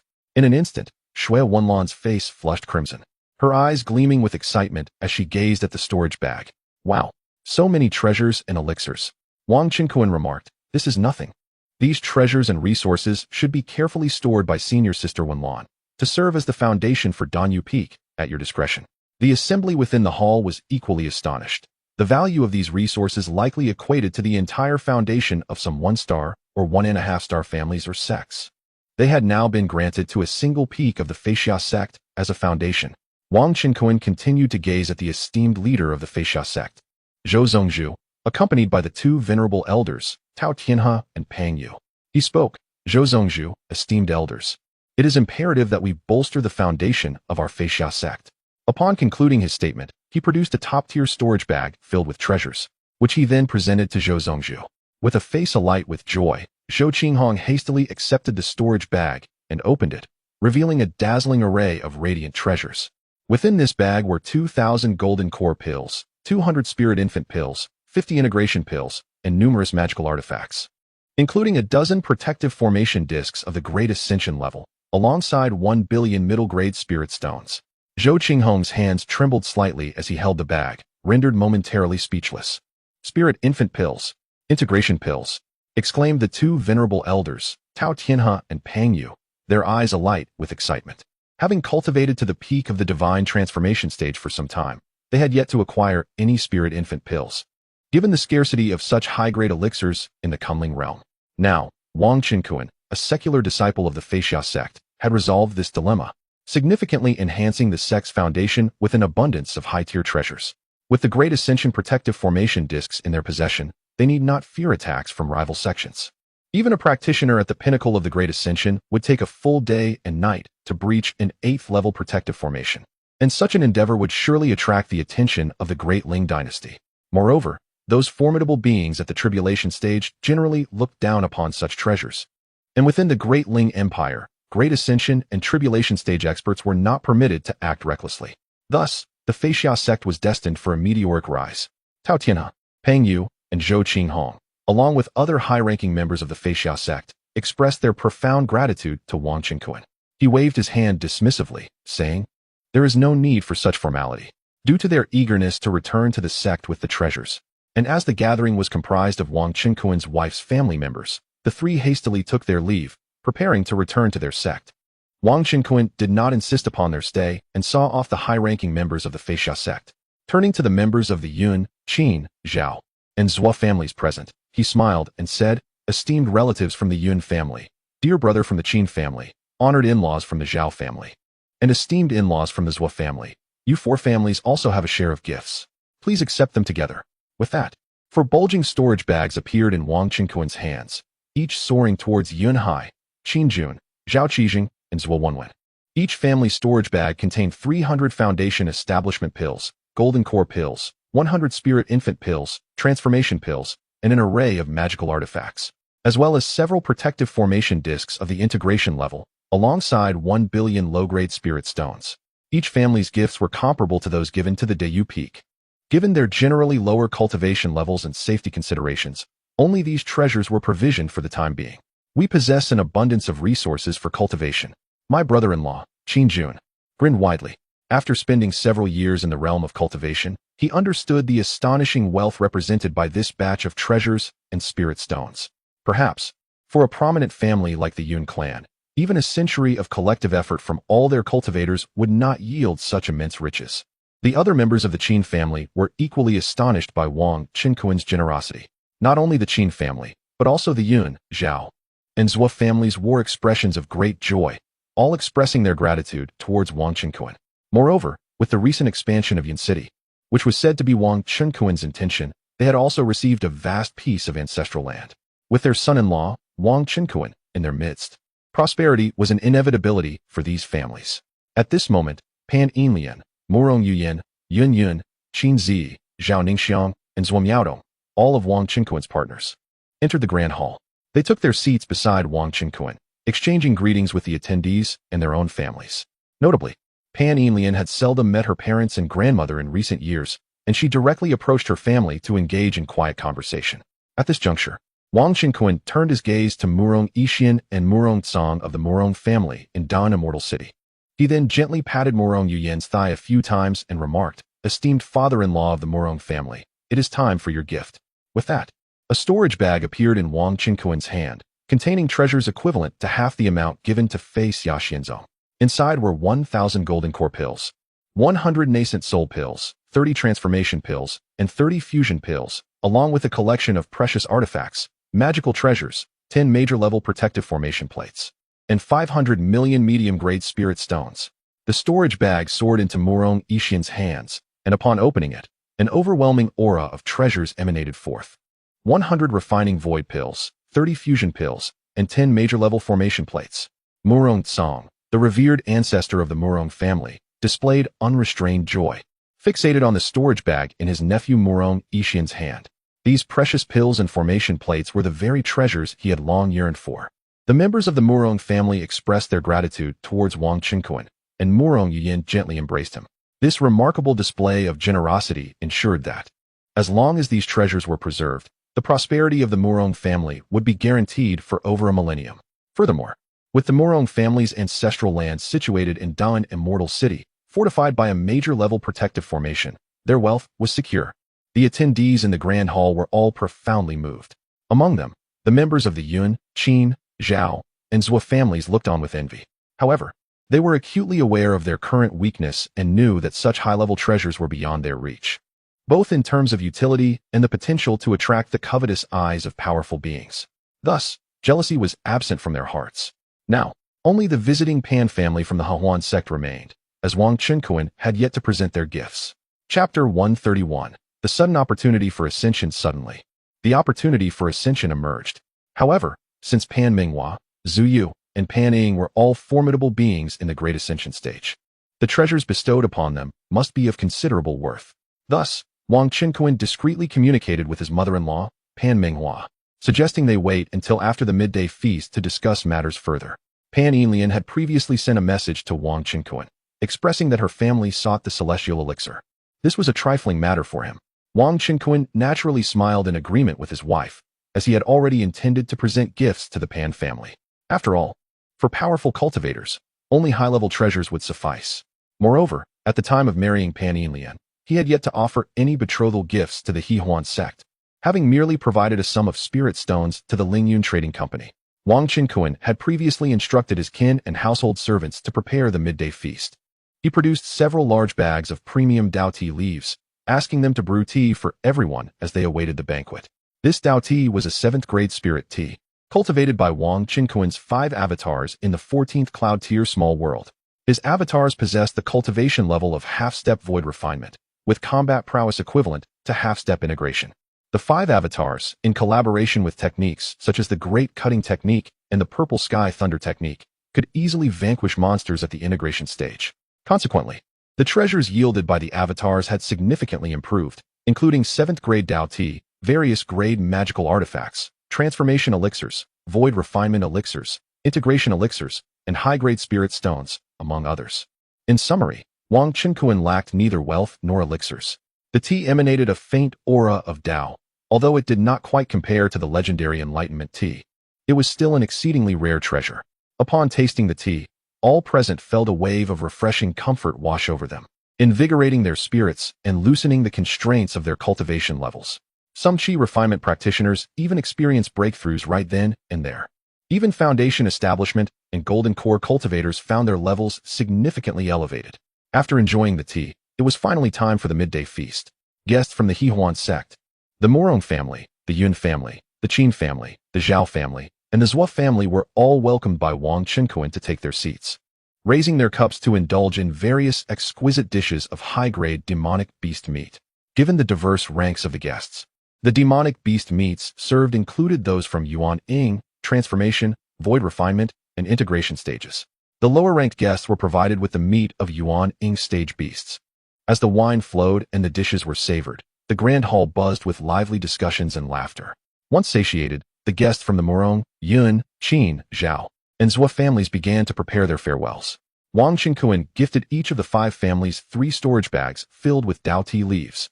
This gesture filled the families with immense joy and gratitude, especially since they had just experienced the delightful aroma and effects of the tea. This tea, infused with the essence of Dao, could significantly enhance the speed of cultivation if consumed regularly. If one were to drink it consistently, it could allow even a high-grade spirit root cultivator to achieve the cultivation speed of a heavenly spirit root. Would one not covet such a treasure? The territories of the Yun, Qin, Zhao, and Zhou families are all situated within this city.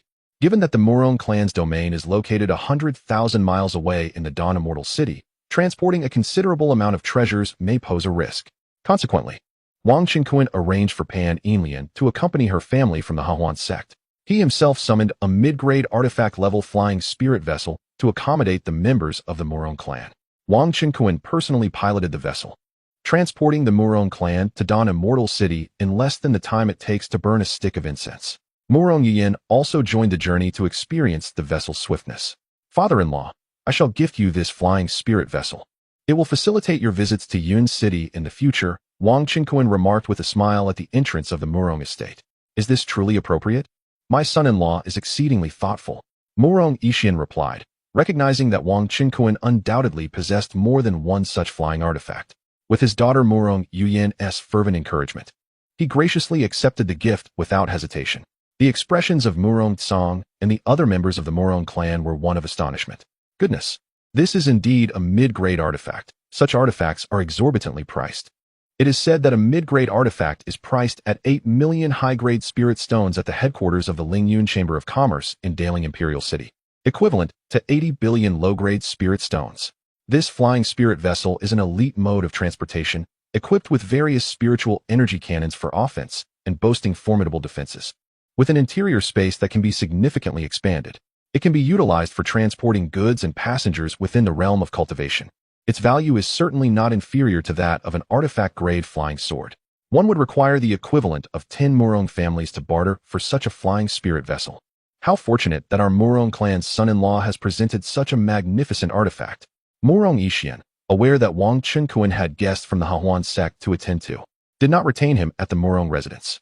Wang Qinkuan then produced another mid-grade artifact-level flying spirit vessel to escort Murong Yuyan back to the Wang family estate. In the reception hall, Wang Qinkuan entertained the guests from the Hahuan sect over tea, with Pan Yinlian seated on his left. Murong Yuyan, Qin Zi, and Zhao Ningxiang returned to their own residences, as they had children to attend to and their families had already departed. Yun Yun had completely awakened the memories of her past life as an immortal emperor and was curious about the treasures her husband would present to the Hahuan sect, thus remaining by his side. Among those visiting the Hahuan sect for the joyous occasion were Pan Manhwa and his wife, Pan Ying, along with senior disciples Yin Bo and Chang Xiaoshuang. Pan Yinlian had just exchanged a few whispers with Chang Xiaoshuang. Senior sister Chang Xiaoshuang, allow me to gift you a heavenly spirit fruit, no exchange necessary. Furthermore, each senior sister of the Hahuan sect shall receive a present. Wang Qinkuan smiled at them. Upon hearing this, Chang Xiaoshuang and Yin Bo expressed their gratitude, as did the other senior sisters of the Hahuan sect, their faces alight with anticipation. The guests from the Hahuan sect comprised only 3 high-ranking members, along with 8 true disciples. Wang Qinkuan directly produced 8 storage bags, each filled with treasures, which then soared toward the 8 true disciples of the Hahuan sect. The 3 senior members of the Hahuan sect naturally sent their regards together. Chang Xiaoshuang opened her storage bag, and a look of delight illuminated her face. Within her storage bag lay a Tianling fruit, 10 rejuvenation pills, 10 Yuaning pills, 10 Huashin pills, 5 Liansu pills, 5 He pills, a low-grade divine artifact, and an impressive sum of 500 million low-grade spirit stones. With the Tianling fruit finally in her possession, her desires had been fulfilled. The other items, including the Liansu pills, He pills, and the low-grade divine artifact, were equally beneficial to her. Furthermore, any surplus elixirs could be returned to her family or exchanged within the sect for additional cultivation resources. Yin Bo and the other true disciples of the Hahuan sect received similar gifts, including Liansu pills, He pills, and a low-grade divine artifact, albeit without the Tianling fruit. After all, Chang Xiaoshuang shared the closest bond with Pan Yinlian. Yin Bo had already consumed a Tianling fruit and had no need for another, having acquired several during her own ventures in the immortal realm. The other senior sisters would have to rely on their own efforts should they desire such a treasure. They were already quite satisfied and grateful for the substantial resources they received without any effort on their part, considering their relationship with Wang Qinkuan was not particularly close. It was unrealistic to expect everyone to receive a Tianling fruit. One must not underestimate the value of Liansu pills, He pills, and low-grade divine artifacts within the immortal realm, as they held significance primarily for the strong. Even those at the peak of the Huashin stage, who risked their lives alongside the main force to assault the ruins of the immortal estate, often returned with only a handful of treasures, as the better items were claimed by the formidable experts of the He and Liansu stages. The 8 senior sisters of the Hahuan sect were all exhilarated, expressing their gratitude to Wang Qinkuan, and Chang Xiaoshuang was particularly animated as she embraced both Wang Qinkuan and Pan Yinlian. Pan Manhwa, Zuyu, and Pan Ying looked toward Wang Qinkuan, all wearing smiles and nodding appreciatively. From the perspective of the Hahuan sect's leadership, the gifts Wang Qinkuan bestowed upon the sisters were indeed quite generous. After all, such a plethora of Liansu pills, He pills, and divine artifacts constituted valuable high-grade treasures, not to mention the Tianling fruit itself. Subsequently, Wang Qinkuan retrieved a low-grade divine artifact storage bag, discreetly filled it with items, and presented it to Pan Manhwa, smiling as he addressed the three of them.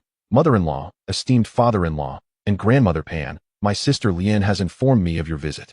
Since this is your first time at my home, and due to the distance from your esteemed sect, I was unable to present the betrothal gifts when I wed Lien. Thus, I assure you that I will not disappoint you this time. The graceful Pan Manhwa regarded her son-in-law with a nod. In the Hawan sect, the authority lay with Pan Manhwa, not her partner Zuyu. To be frank, Wang Qinkuan's generous gift of a Tianling fruit to her disciple Chang Xiaoshuang, along with numerous treasures for the other female disciples, was quite unexpected. The other items aside, one must recognize that the Tianling fruit is an invaluable treasure in the realm of cultivation, one that cannot be purchased with countless spirit stones. Its effect is extraordinarily profound for any cultivator, with its efficacy lasting a century before it can be consumed again, as long as there are sufficient heavenly spirit fruits. It signifies that even a cultivator with a mere pseudo-spiritual root can ascend to the tribulation stage simply by consuming these fruits. Numerous beings on the brink of death, including those in the integration and great ascension stages, would willingly expend their entire fortunes for a single heavenly spirit fruit. Yet her son-in-law had the audacity to give one away. At this moment, Pan Manhwa scrutinized Wang Qinkuan. He appeared dashing and poised, a smile gracing his lips, which only deepened her satisfaction. Indeed, he was truly deserving of being chosen by Liener. She smiled and nodded, then graciously opened her storage bag. With a flash, a dazzling array of treasures emerged. Within this storage bag lay 10 billion top-grade spirit stones, 200 void refining pills, 50 integration pills, 20 great ascension pills, tribulation pills, 10 divine artifacts, 8 celestial immortal pills, and over a dozen 9th-level protective sect array discs, equivalent to the peak of the tribulation stage. Such a vast wealth of treasures would be deemed extravagant even by the standards of the formidable Hawan sect. Upon witnessing the contents of the storage bag, Pan Manhwa, Zuyu, Granny Pan Ying, and the others gasped in astonishment. This was simply ostentatious beyond measure. 8 celestial immortal pills. Granny Pan Ying's gaze fixated on her daughter's storage bag, her heart racing with excitement. This was her chance to ascend to immortality, suddenly manifesting right before her eyes. Chapter 132. The temporal array beside Wang Qinkuan. Yun Yun was visibly moved upon witnessing this scene. In her previous life as a supreme celestial emperor in the realm of immortals, she was acutely aware of the value of the celestial elixir. Although in the celestial realm, the celestial elixir's worth was significantly overshadowed by that of the celestial fruit. In the mortal world, the celestial elixir's value was likely on par with, if not exceeding, that of the celestial fruit. The celestial fruit was deemed more precious in the celestial realm because the vast majority, over 99%, of beings born there were not born as immortals. They still had to cultivate step by step to attain immortality, albeit at a pace tenfold that of mortal cultivators. Moreover, there existed certain cultivation sites or secret realms within the celestial realm that could accelerate the flow of time. The celestial fruit was highly sought after by the descendants of powerful factions in the celestial realm, making it a treasured asset and a hard currency. In contrast, the celestial elixir could be concocted by numerous alchemists and alchemical emperors in the celestial realm, thus diminishing its rarity.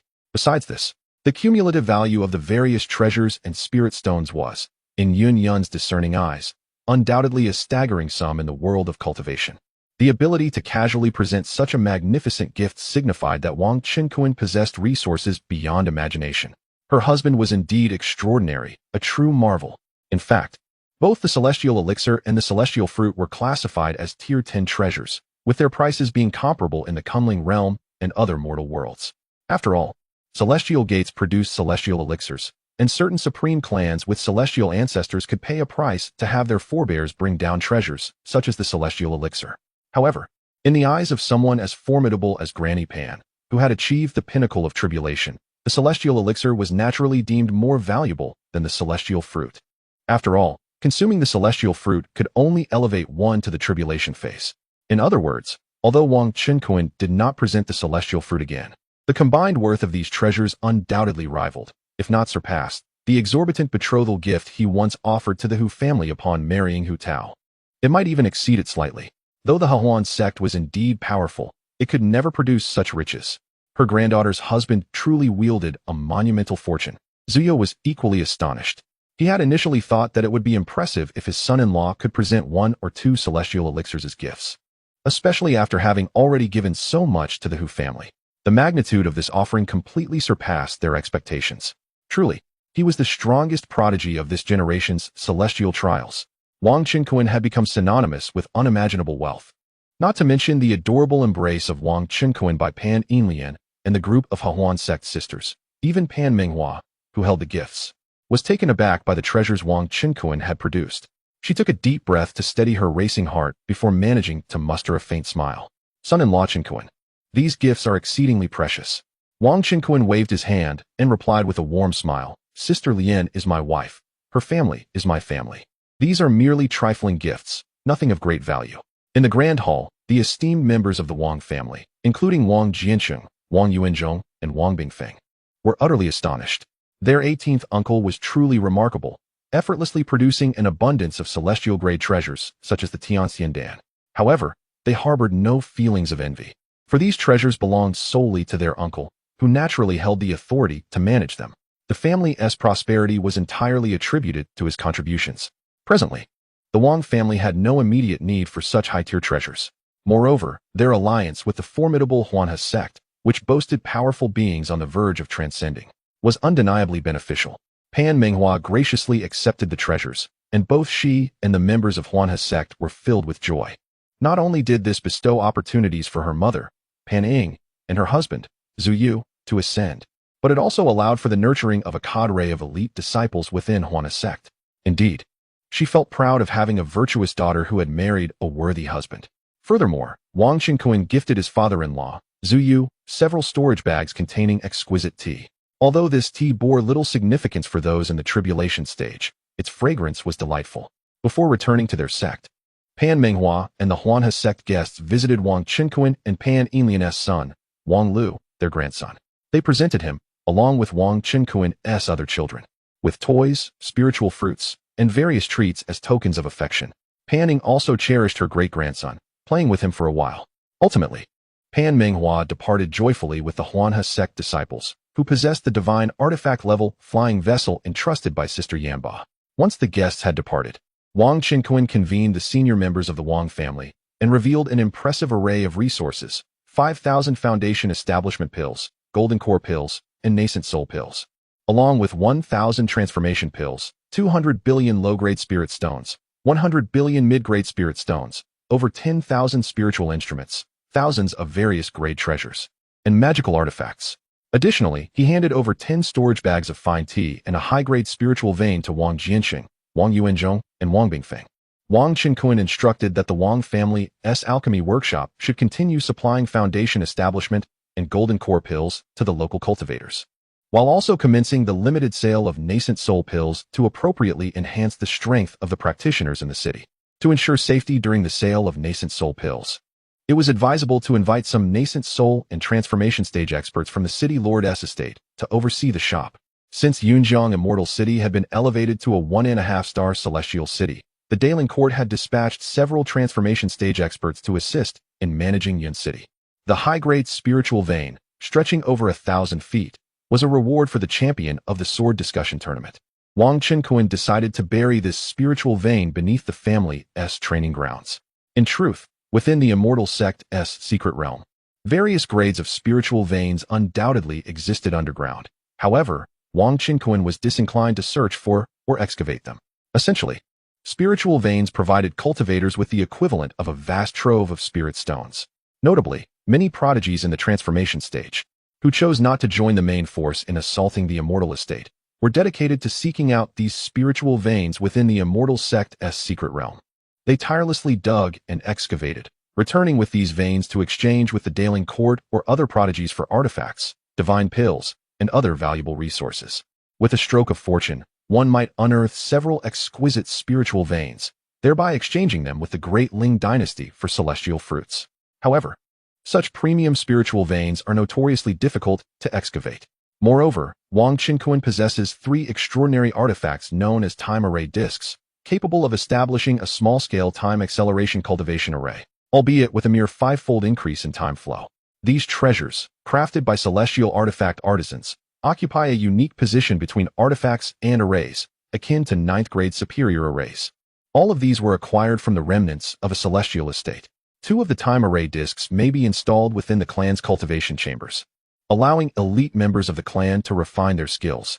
Each disc's coverage is limited, accommodating only a few individuals at a time, thus necessitating that only those with significant contributions to the clan are granted access for cultivation. The remaining time array disc is naturally reserved for Wang Qinkuan and his partner, who can utilize it within the comfort of their own home.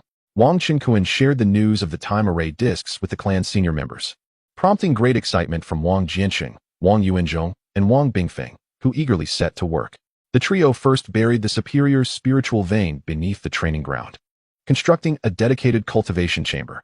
Subsequently, they invited Wang Qinkuan to proceed, who then placed the 2 time array discs within the designated chambers, safeguarding them with 8th-level protective prohibitions to prevent theft.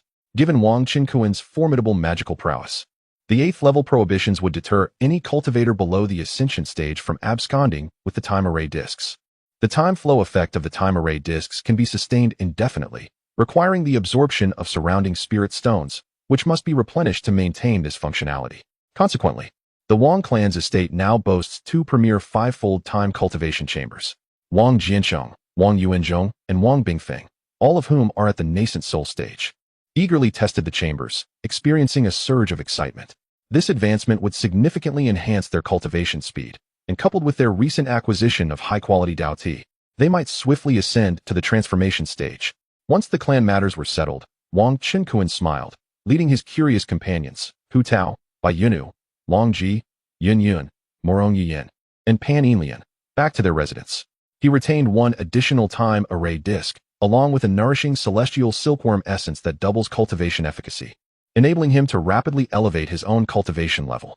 Chapter 133, Rebirth of 9 Offspring. Acquiring 300 years of cultivation. Wang Qinkuan's children, now several years old, each possessed their own chambers, attended to by nannies and maids.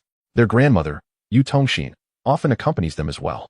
The eldest, Wang Changsheng, is already 8 or 9 years old, and together with his brothers Wang Meng, Wang Tong, and Wang Chong, they have commenced their education in culture and cultivation under the guidance of the family's private tutor. Upon returning home, Wang Qinkuan arranged a time array disc in one of the rooms, energizing it with premium spirit stones.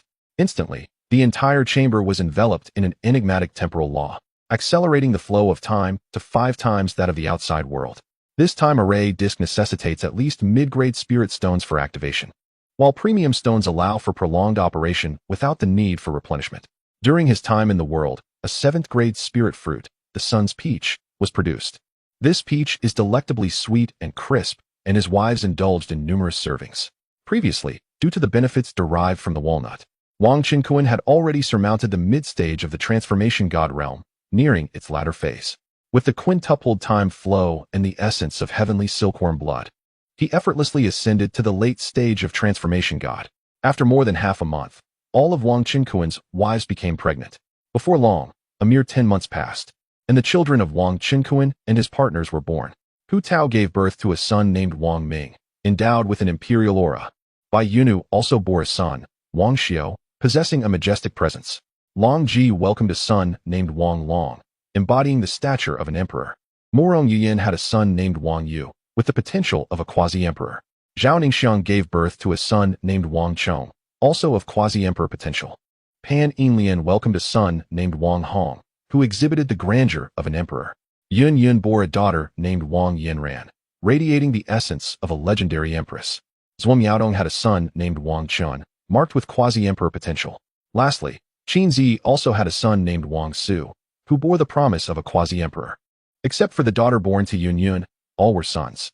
Wang Qinkuan was overjoyed, as were his children. With such a bountiful progeny, he also reaped a significant increase in physical attributes and fortune value. With 8 sons and 1 daughter, he gained 9 draws and acquired 200 fortune points. Wang Qinkuan's fortune value now stands at 549 points. It is known that, according to the system's spring brother, the fortune of an ordinary mortal is merely around 10 points, while that of an average cultivator is about 20 points, with the extraordinary rising even higher. With such a remarkable fortune, it is anticipated that his draws would yield exceptional rewards. Thus, as midwives and nannies tended to the children, numerous maids attended to the ladies. In the tranquility of the courtyard's pavilion, Wang Qinkuan quietly proceeded with his draws. Ding, draw once. Congratulations on obtaining the transcendent stage, Yellow Turban Warrior.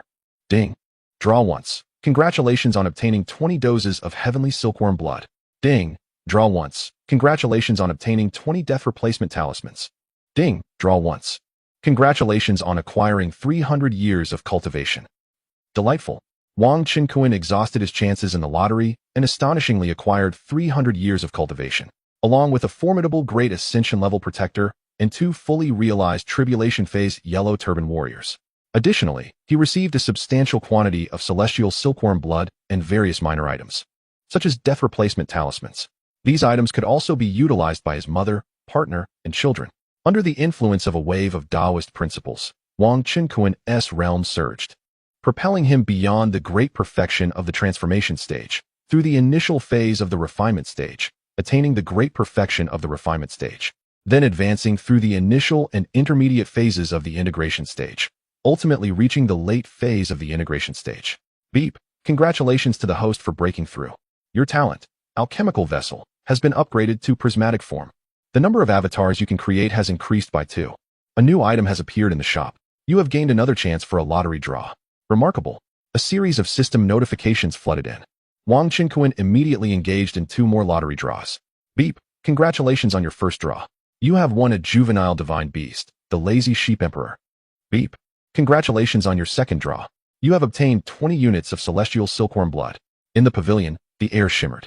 Before Wang Qinkuan appeared a diminutive yet plump lamb, possessing the same late phase of integration cultivation level as himself. Observational insight revealed. Lazy sheep emperor, late phase of integration, a divine beast of the sheep clan. Gluttonous and slothful, obedient to the commands of the host and their closest kin. Wang Qinkuan's face lit up with joy, coupled with the recently ascended void mouse, which had just reached the nascent soul stage. The Wang family now boasted another divine beast, one with even higher cultivation, capable of safeguarding the children. The lazy sheep emperor, upon its appearance, scurried to Wang Qinkuan's side, nudging his legs gently, preparing to lie down for a nap. Wang Qinkuan hastily produced an abundance of high-grade spiritual fruits and herbs. Indeed, upon seeing this, the lazy sheep emperor perked up, joyfully consuming the offerings at a leisurely pace. It must be noted that the lazy sheep emperor displayed an elegant demeanor even while eating. Disregarding it for the moment, Wang Qinkuan instructed the system to create 2 avatars, named Kunkan 6 and Kunkan 7, and directly transported them to the idling realm to unite with his other avatars. Now, all of Wang Qinkuan's avatars were at the late phase of integration, comparable to the late phase of great ascension in strength. With the aid of celestial techniques, the cooperation of 7 avatars could now venture into the 15th and 16th cloud tier realms, vanquishing half-step tribulation beasts. They started to yield powerful artifacts, premium spirit stones, integration pills, great ascension pills, tribulation pills, and 1,000 longevity pills among other heavyweight treasures. The 1,000 longevity pill, a 9th tier elixir, as the name implies, could extend one's lifespan by 1,000 years at the very least. This elixir only yielded its full effect upon first consumption. Subsequent intakes would diminish in efficacy. In the realm of cultivation, it is regarded as a legendary divine pill, its value undoubtedly rivaling that of the tribulation pill. After all, the tribulation pill is specifically designed for practitioners at the Great Ascension's pinnacle, while the 1,000 longevity pill is accessible to all. Elated, Wang Qinkuan then opened the system shop, discovering new items available. Celestial Protective Shield requires 100 points of fortune, releases a permanent family protective barrier, automatically forbidding entry to those harboring ill intent, impenetrable by beings below the Celestial Emperor level. Chapter 134, The Battle in the Dragon Taming Sea, an impenetrable protective formation of the Celestial Clan.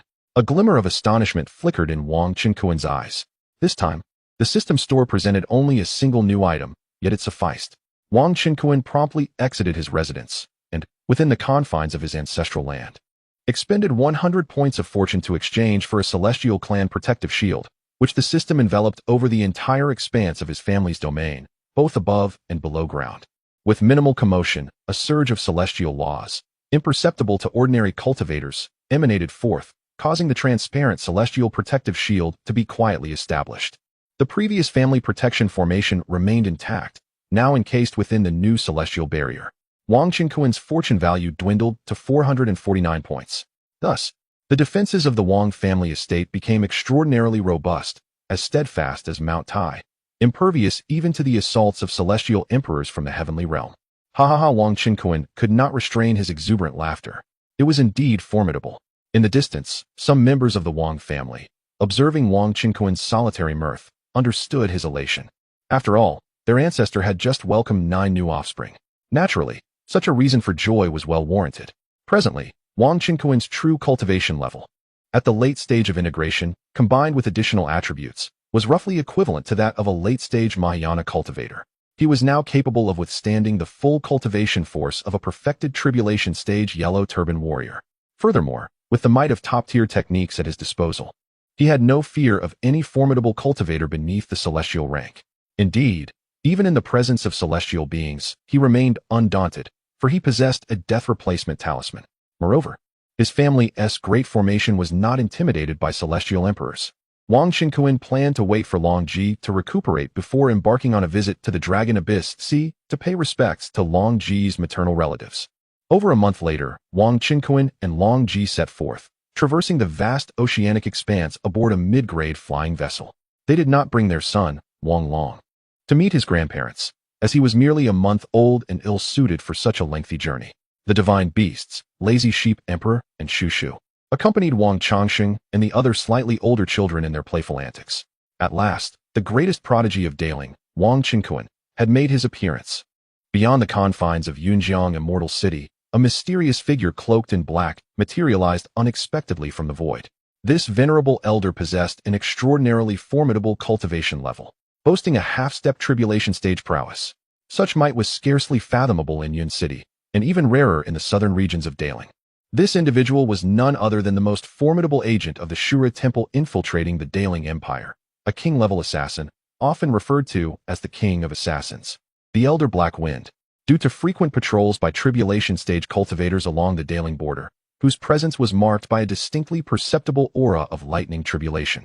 It was exceedingly challenging for tribulation stage practitioners from the Dio Empire to infiltrate. Only those skilled in stealth and beneath the tribulation stage could manage to slip into Daling to wreak havoc. I have waited patiently for over a year, intending to seize an opportune moment to eliminate you. Alas, you have remained sequestered within the Wang family estate, preoccupied with progeny. Now that you have emerged, do not expect to return unscathed. The ancient figure known as the Black Wind Elder sneered repeatedly, stealthily trailing Wang Qinquan's spirit vessel while producing a token to send out some messages. The Black Wind Elder was the most formidable assassin tasked with eliminating Wang Qinquan on behalf of the Great Yu Empire and Prince Yumo. Furthermore, several king-level assassins from the Shura Temple were lurking in the Jiaotong Sea region. Previously, Empress Ling Wan had dispatched General Hu to lead a significant force in a thorough purge within the Ling Kingdom. A multitude of high-ranking demonic cultivators and Shura Temple assassins had been eradicated by the Great Ling authorities. Even the branch of the Shura Temple hidden within the Luoyun mountain range was uprooted by General Hu's martial army. Additionally, the Empress had dispatched 2 elite guards, each on the verge of transcending tribulation, to secretly oversee Yun City, vigilantly monitoring for any assassins that might pose a threat to Wang Qinquan and Hu Tao. After all, both Wang Qinquan and Hu Tao were treasured assets of the Great Ling Empire, and their safety was paramount. However, the 2 powerful figures soon realized that their divine senses could not penetrate the Wang family's ancestral grounds, leading them to conclude that the Wang family had indeed established a protective array surpassing the tribulation level. They reported back to the Empress, who instructed them to remain vigilant in Yun City for a while longer. Thus, the Black Wind Elder and his cohorts were entirely unable to breach the city to attack the Wang family. They suspected that the Wang family's ancestral grounds might be fortified with a 9th-tier array crafted from the secret realms of celestial gates. Consequently, they lingered in the Jiaotong Sea and the outskirts of Yun City, waiting for the opportune moment when Wang Qinquan would emerge. Now that Wang Qinquan had taken the initiative to leave, they were finally presented with their chance. The flying spirit vessel of moderate quality traveled at a speed comparable to that of a cultivator in the Great Ascension stage, differing only in its comfort and the absence of exertion required for navigation. The Black Wind Elder effortlessly pursued from behind. Surely, this young man, Wang Qinquan, possessed a plethora of treasures. By eliminating him, they would acquire an abundance of supreme artifacts, a truly splendid prospect. As Wang Qinquan's vessel soared into the sea, a cold smile graced the Black Wind Elder's aged visage. Although he pondered why the 2 elite guards stationed in Yun City had not ventured out to escort Wang Qinquan, he was undeterred, as he had several accomplices en route. Even if those 2 guards arrived, they would meet their demise. The King of Assassins from the Shura Temple? A slight smirk appeared at the corner of Wang Chenkuan's mouth, for he had already infused himself with the perfected cultivation of the Yellow Turban Hercules, and had detected the presence of the Black Wind Elder. In fact, during the flight of the spirit vessel out of Yun City, he had cloaked himself from the prying eyes of others, only removing the concealment upon exiting the city. Thus, the two elite guards stationed within the city remained unaware of his departure. The flying spirit vessel came to a halt in the sky, several thousand miles within the Jiaoteng Sea. Wang Chenkuan stowed the vessel and stood with Long Ji above the sea, gazing at the approaching Black Wind Elder. Are you the infamous Black Wind Elder of the Shura Temple? What drives your eagerness to seek your own demise? The Black Wind Elder was momentarily taken aback, a swirl of uncertainty flooding his mind. Did Wang Chenkuan already know of his intent to assassinate him and had secretly summoned those two elite guards? However, as the Black Wind Elder swept his divine sense behind him, he found no trace of the Ling Kingdom's elite guards. While the Shura Temple's great ascension experts were rapidly approaching, the wretched little brat dares to mock him even in the face of death. The Elder of the Black Wind chuckled, young scion of the Wang family. It seems you are eager to meet your demise. In that case, I shall slay you and capture this dragon maiden, using her to coerce the dragon clan into an alliance with the great Yu Empire. With that, he rolled his palms, gathering demonic power, and unleashed a mighty force. Instantly, a towering black wave, hundreds of feet high, manifested in the heavens. Within this monstrous wave, a terrifying tornado formed, sweeping toward Wang Chenkuan. This was the formidable technique of the Elder of the Black Wind, the Black Wind Whirlwind, a water surge imbued with deadly poison. Should it engulf its target, it would drown and corrode, ultimately shredding the flesh. Humph, a trifling skill, and you presume to challenge me? Wang Chenkuan scoffed, extending his right hand and pointing a finger at the Elder of the Black Wind. Void passage. A thunderous roar echoed through the void. In an instant, a rift in the fabric of space emerged. A pitch-black passage materialized, filled with infinite cutting power, stretching hundreds of miles and heading straight for the Elder of the Black Wind. This was the second grand technique of the great cutting art, originally a supreme spatial method. Mastering it naturally meant grasping the laws of space. The void passage utilized cutting force to create a strangling corridor in the void. Sizzling sounds filled the air. Before the void passage, the black tornado and the surrounding ocean, along with everything else, were devoured, drawn into the passage and shredded, their fate unknown. The void passage continued its relentless consumption toward the Elder of the Black Wind. Spatial divine ability. How can this be? The Elder of the Black Wind was utterly horrified, his complexion pale, as he immediately attempted to flee with all his might. Yet the devouring power of the passage was too overwhelming. In the blink of an eye, it dragged him deep into its depths. Bang! The Elder of the Black Wind's body ruptured and exploded, transforming into a cloud of blood mist that scattered throughout the sky. His very soul was annihilated. The void passage gradually dissipated, restored by this realm. Hiss! The newly arrived elite assassins from the Shura Hall, along with the awakened ancient monsters from the Jiaoteng Sea, gasped in astonishment, their eyes flickering with fear. Such a technique was simply unfathomable. Wang Chenkuan possessed such power. Even the king of assassins, on the verge of transcending, could not withstand a single strike. This Wang Chenkuan was terrifying to such an extent. If he continued to grow, could he not even eradicate those in the transcendent stage? They must unite to eliminate him. Otherwise, during the next trial of the Immortal Gate, the prodigies of the Great Yu Empire would likely face annihilation. A group of elite assassins murmured anxiously. Wang Chenkuan's cultivation and strength had surpassed everyone's comprehension. Everyone, let us join forces and slay him. Indeed, he must not be allowed to continue living. At merely around 40 years of age, he still had significant potential for growth. Should he reach maturity, the implications would be unimaginable. Several powerful assassins from the Shura Hall struck fiercely. Rumble, a thunderous roar, akin to the collapse of the heavens and the earth, resounded throughout the Jiaoteng Sea region as a violent energy swept in all directions. The ocean surged and writhed, as if poised to unleash towering waves. Chapter 135. Annihilating the king-level assassins, eradicating the unmatched Jiaozi skin confronted by the overwhelming onslaught of magical spells. Wang Chenkuan remained undaunted. With a slight snort, he waved his sleeve, and a colossal rift in space manifested before him, banishing all enemy attacks into the void, as if they were striking nothingness. Gently patting the startled Long Ji beside him, he unleashed a thunderous divine spell with his other hand. Azure Dragon Lightning. With a loud crack, the void tore apart, and 6 arcs of golden-purple lightning streaked through the air, resembling 6 vividly animated azure dragons, rushing towards the 6 assassins from the Shura Palace. In their horrified gazes, the 6 azure dragon lightning bolts pierced through their bodies, causing them to explode. Boom, boom, boom, boom. In an instant, the 6 major stage assassins disintegrated into a crimson mist, their essence obliterated. Thus, the elite king-level assassins of the Shura Palace were nearly wiped out by Wang Qinkuan in one fell swoop.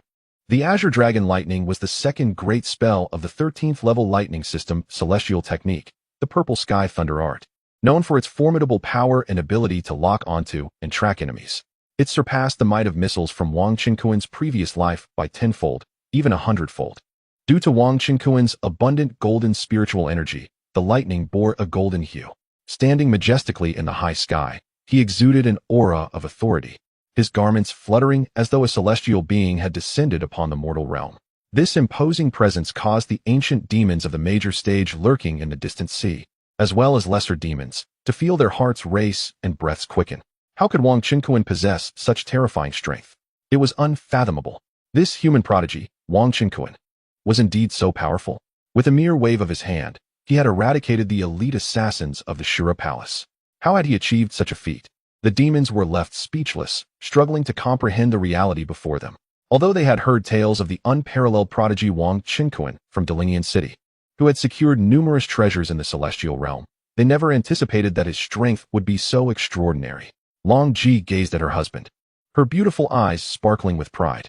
You demons of the Jiao Tengxi dare to lay a hand on me? You harbor the major stage assassins of the great Shura Palace within your ranks. Are you aware of the consequences? Wang Qinkuan surveyed the gathered demons of the Jiao Tengxi, his disdain palpable. The demons were struck with fear, their hearts halting. Among them, the foremost elder of the Jiao clan, Jiao Wupi, the domain lord of Jiao Tong, stammered in terror, misunderstanding, young Master Wang. How could we, the lesser demons of Jiao Tong, dare to offend you? Then, how shall we explain the presence of the king-level assassins from the Shura Palace within your domain?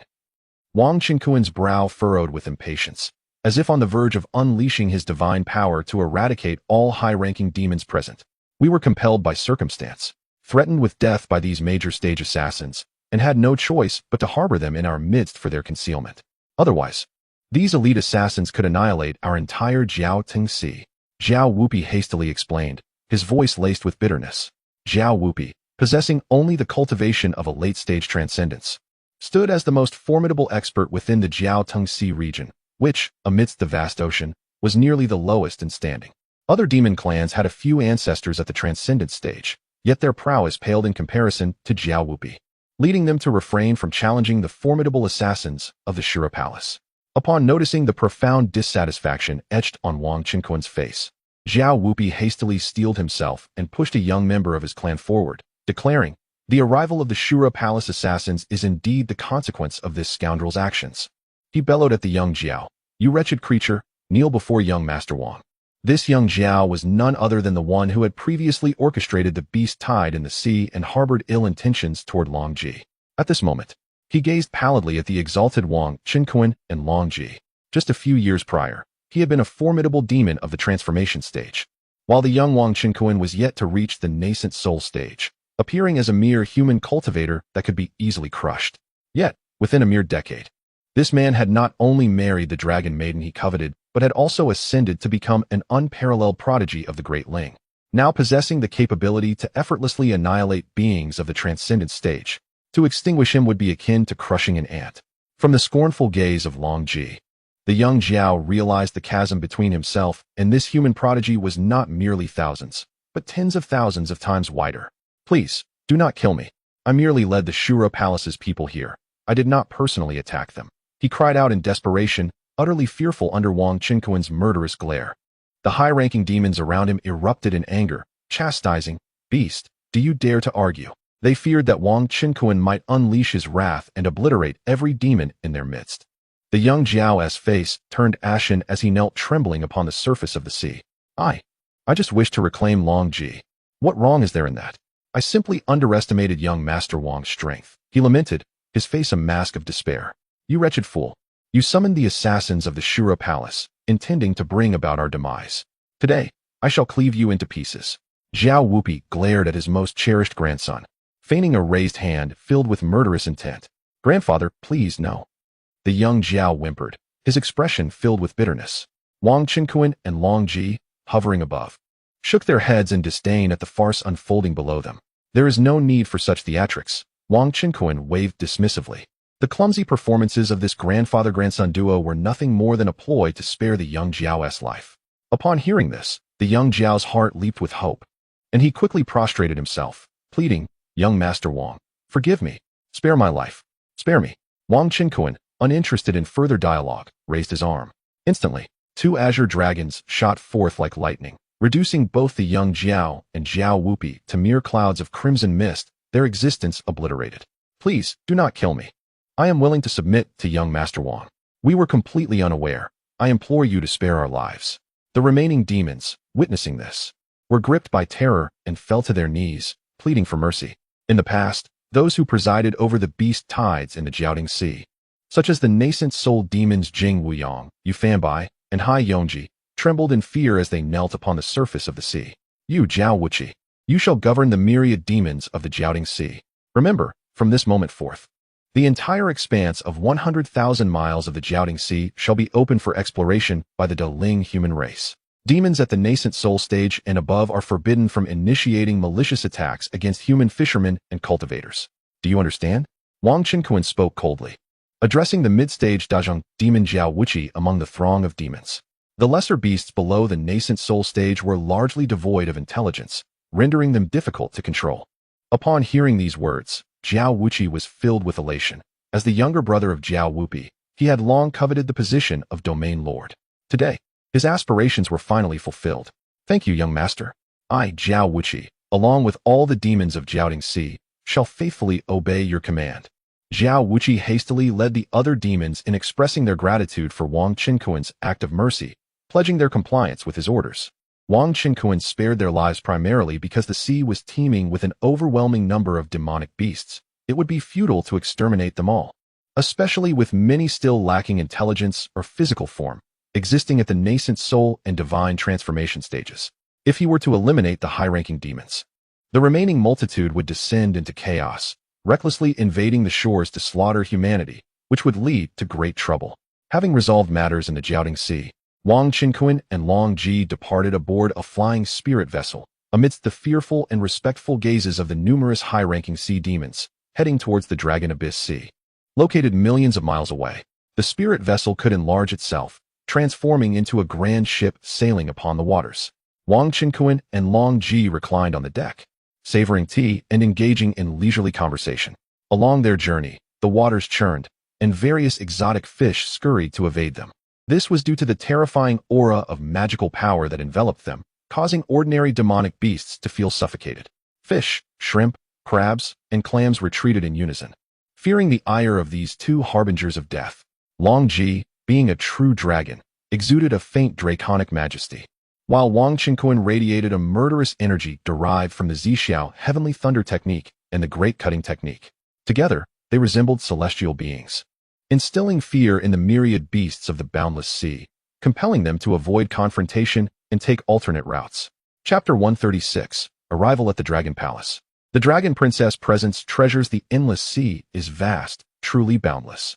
Wang Qinquan and the Dragon Princess traversed numerous maritime territories aboard their spiritual vessel. They passed through the Golden Serpent Sea, the Shark Kingdom, the Azure Scale Sea, the Divine Turtle Sea, and the Myriad Demon Sea, among others. As they navigated swiftly through these domains inhabited by various sea creatures, many high-ranking beings were stirred, emerging to the surface to observe them. Yet, despite their surprise, they refrained from acting rashly. Simultaneously, the renowned Wang Qinquan of the Great Ling Kingdom, having slain a group of Shura Palace-s king-level assassins and the formidable Jiao Wupi of the Jiao Tung domain, brought tidings of the Dragon Princess back to her kin, which spread throughout the endless sea. Within this boundless expanse, colossal islands dotted the landscape, rich in spiritual energy, akin to paradisiacal realms. Some spiritual islands were vast, rivaling entire continents. Numerous overseas celestial sects of both demon and human origins claimed dominion over these islands, with some pirate factions also laying claim to certain territories.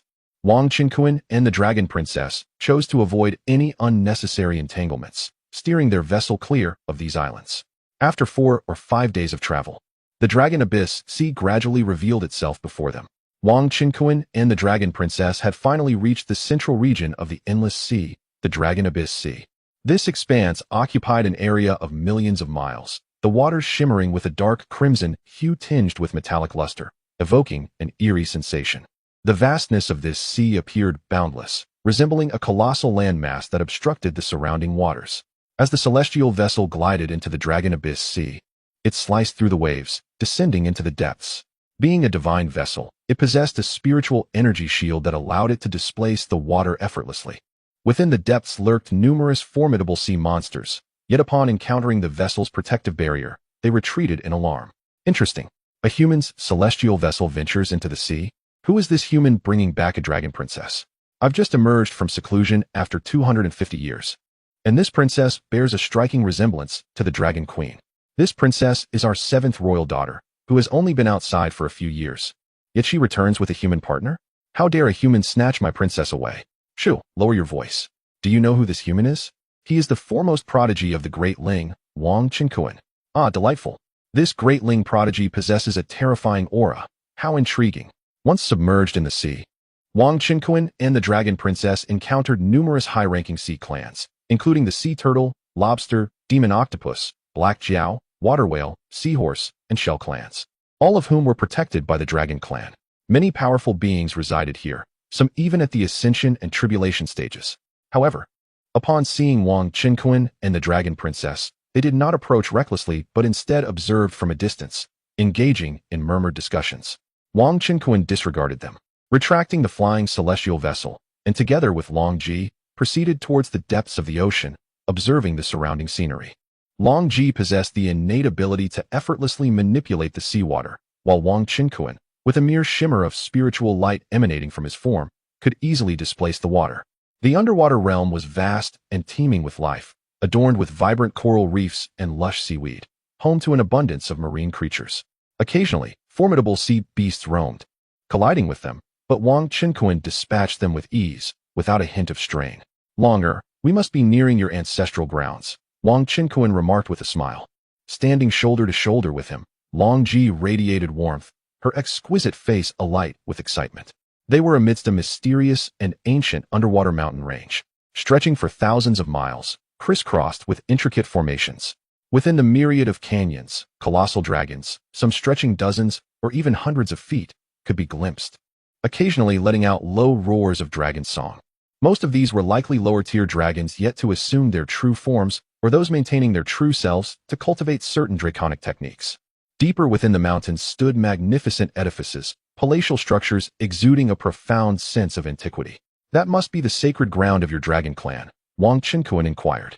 Long Ji nodded affirmatively. Indeed, that is the Dragon Palace, also known as Dragon City. Various demon clans from the surrounding seas come here to trade treasures, and even those from the entire Longyuan Sea are under our clan's protection, forbidden from engaging in conflict. The legendary Dragon Palace. Wang Qinquan marveled. He took Long Ji's hand and continued forward. Suddenly, dozens of formidable figures emerged from within the palace. Each radiated a rich aura of dragon essence, clearly indicating they were high-level true dragons, albeit in human form. Is my precious daughter Long Ji back? And my son-in-law Wang Qinquan has come as well?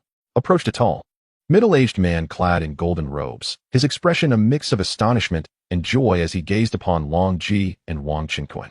Young Master Wang, welcome to our Dragon Clan's sacred ground. I am Long Yuan, the Dragon King of the true Dragon Clan. Contrary to the external legends, the Dragon King's appearance was not that of a dragon-headed man, but rather, like Long Ji, a complete human form, save for a pair of majestic dragon horns. Princess 7 has returned, exclaimed the leader of the Green Dragon Clan, bowing to Wang Qinquan. Ha ha ha, I am the Grand Elder of the Yellow Dragon Clan. Young Master Wang's presence graces our Dragon City. Other dragons followed suit, warmly greeting them. The Dragon Palace, or Dragon City, held sacred significance for the Dragon Clan. Typically, not only humans, but even beings of the Demon Emperor caliber might not receive the honor of a personal welcome from the Dragon King. Long Yuan, the Dragon King, was the most formidable presence within the palace, a celestial being of unparalleled mastery. His personal welcome for his daughter and son-in-law underscored the immense value he placed on Long Ji. You are too gracious, esteemed father-in-law. Wang Qinquan quickly responded with a respectful bow. The most formidable member of the Dragon Clan, who holds a high rank and is the father-in-law of Wang Qinkuan, naturally would not be treated with indifference. Ha ha ha, what are we being polite for? Please come in. The Dragon King, Long Yuan, welcomed the two with great enthusiasm, personally leading them into the Dragon Palace. Deep within the palace, Long Yuan and the Dragon Queen warmly received their guests, offering them lavish hospitality. Several other high-ranking members of the Dragon clan were also present. The Dragon Queen, Wang Qinkuan's mother-in-law, was notably shorter than her daughter, Long Ji, yet equally stunning, exuding a mature elegance and grandeur. Before the banquet commenced, Long Ji addressed her parents. This journey to the Immortal Gate's secret realm was entirely reliant on my husband's prowess, and we reaped substantial rewards, discovering numerous treasures. She presented an array of spiritual herbs, elixirs, and artifacts she had brought back, eagerly handing her storage pouch to the Dragon Queen and Long Yuan. Among the treasures were 32 celestial spirit fruits, 35 artifacts, 6 heavenly immortal pills, 200 billion top-grade spirit stones, 200 million supreme-grade spirit stones, along with an abundance of other valuables. These items were, in fact, Long Ji's share. Wang Qinkuan, Long Ji, and Bai Yunu had jointly attacked the Immortal Mansion, and aside from secretly collecting some rare treasures into their system space, the rest were evenly divided among the three. Wang Qinkuan and Long Ji offered half of their share to the Great Ling dynasty, with the remaining portion split between them. Bai Yunu retained her entire share intact. Now, the nine-tailed fox Demonis had become quite wealthy. Goodness, so many treasures and spirit stones. Long Yuan exclaimed as he opened the storage pouch, a dazzling light radiating forth, causing both him and the Dragon Queen to squint. The other dragon dignitaries gasped in astonishment. Despite the Dragon clan's formidable strength in the endless sea, their numbers paled in comparison to other demon clans and human races, rendering them at a disadvantage. The Dragon clan primarily developed within the Long Yuan Sea region without expanding their influence, leading other powerful demon factions to remain unafraid of them, merely avoiding direct confrontation. As for the two great human empires, they hardly regarded the Dragon clan, having divided all the quotas for opportunities within the Immortal Gate's secret realm among themselves, leaving the Dragon clan to envy from the sidelines. Now, with their seventh princess, Long Ji, having gained entry into this secret realm as Wang Qinkuan's partner, and with his assistance, she returned with an immense fortune of treasures for the Dragon clan.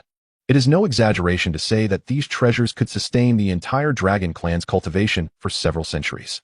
While the Long Yuan Sea region boasted numerous spiritual veins for the Dragon clan's cultivation, most were of inferior, medium, or superior quality. Although spiritual veins can be utilized for extended periods, the richness of the spiritual energy they emit is far less than that derived from a significant quantity of spirit stones. After all, a spiritual vein is essentially a spiritual mine, and its efficiency in cultivation cannot compare to the rapidity of burning a vast amount of spirit stones. Yet, Long Ji had brought back hundreds of billions of high-grade spirit stones, along with many coveted celestial spirit fruits, artifacts, and 6 heavenly immortal pills. Within the Dragon clan, there exist no masters of refinement. Their most advanced weaponry consists solely of magical artifacts. Such divine instruments significantly augment the prowess of their kin. As for the celestial spirit fruit and the celestial immortal elixir, they are treasures that the dragon lineage has never even contemplated. My dear child, you have endured much during this time, haven't you? The Dragon Queen said, gazing affectionately at the Dragon Princess while tenderly stroking her silken hair and delicate horns, her heart aching for her. Fear not, for with Wang Qinkuan by your side, no one shall harm my little girl. The Dragon Princess playfully stuck out her tongue. Indeed, my son-in-law Qinkuan is truly a prodigious talent. Such a rarity is scarcely found in this realm, let alone in the celestial domain, the Dragon Queen remarked, casting a satisfied glance at Wang Qinkuan, her face aglow with joy. Chapter 137. Is this truly the celestial elixir you intend to gift us? Long Yuan felt an overwhelming sense of satisfaction and pride for his daughter and son-in-law. After all, the celestial sect's secret realm had emerged numerous times, and he was acutely aware of the fierce competition posed by countless formidable talents from various powerful factions during the trials. It would have been exceedingly difficult for his daughter, who had attained the consummate stage of the void refinement realm, to acquire any treasures without her husband by her side. Long Yuan was astonished to discover that Long Ji had indeed reached the pinnacle of the void refinement realm. Even though she had consumed a heavenly spirit fruit to elevate her cultivation by a significant tier, such a rapid advancement was nothing short of extraordinary. However, when compared to her husband, Wang Qinkuan, the disparity became glaringly apparent. Just days prior, He had effortlessly dispatched a half-step tribulation stage assassin from the Shura Hall with a single strike. This indicated that he possessed at least the strength of the tribulation stage. Such a feat was nothing less than miraculous. Wang Qinkuan quietly observed the scene, a smile gracing his countenance. Once they had properly stored the treasures, he discreetly retrieved a substantial collection of items from his system space, placing them all into a divine-grade storage bag. These treasures included a plethora of high-tier elixirs, transformation elixirs, integration elixirs, ascension elixirs, tribulation elixirs, and shape-shifting elixirs, along with more than 200 divine artifacts. Among them were also 400 billion superior spirit stones and 4 billion premium spirit stones. Furthermore, there were 8 heavenly celestial elixirs and 4 true celestial elixirs. After the 7 avatars mastered the formidable abilities of Tsanglong Lightning and Void Passage and leveled up to the half-step Great Ascension stage, enhanced by an all-attribute amplification, comparable to half-step tribulation, their combat prowess surged to an extraordinary level. Together, they could effortlessly annihilate tribulation stage beasts. The drop rate of spirit stones from these beasts had increased over 100-fold compared to before, yielding mountains of loot. They amassed vast quantities of superior and premium spirit stones. The shape-shifting elixir, an 8th-tier concoction, enabled certain beast clans to transform early. However, some creatures were inherently unable to morph or found it exceedingly difficult, rendering the elixir ineffective for them. Wang Qinkuan presented the storage bag brimming with treasures to Long Yuan, stating, "Esteemed father-in-law, I have a formal gift for you, which I hope will serve as a token of betrothal." "Oh," Long Yuan exclaimed in surprise. "Qinkuan, my son-in-law, you have a formal gift as well. Allow me to see it." Impatiently, Long Yuan opened the divine-grade storage bag. Whoosh! Radiant treasures burst forth. Gasp! 400 billion superior spirit stones, 4 billion premium spirit stones, over 200 divine artifacts, and an array of other high-tier elixirs. Within lay the priceless heavenly celestial elixirs and true celestial elixirs. Long Yuan's excitement surged, his face flushed, and he gazed in disbelief at the storage bag in his hands. The upper echelons of the Dragon Clan, including the leader of the Green Dragon Tribe and the elder of the Yellow Dragon Tribe, were compelled to rise in astonishment. Their eyes widened, nearly popping from their sockets. Even the Dragon Queen could no longer maintain her composure, repeatedly asking, "Qinkuan, are these 4 elixirs truly the true celestial elixirs? Are you serious? My good son-in-law, are you certain you wish to bestow them upon our Dragon Clan?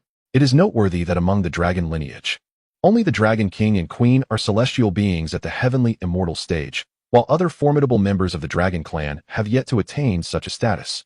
The celestial elixirs brought by Wang Qinkuan and his wife, including the heavenly immortal pills and various tribulation-transcending pills, will undoubtedly elevate the Dragon Clan's power to a terrifying level. Moreover, the 4 true immortal pills gifted by Wang Qinkuan could propel the Dragon King and Queen to the realm of true immortals, a truly formidable existence.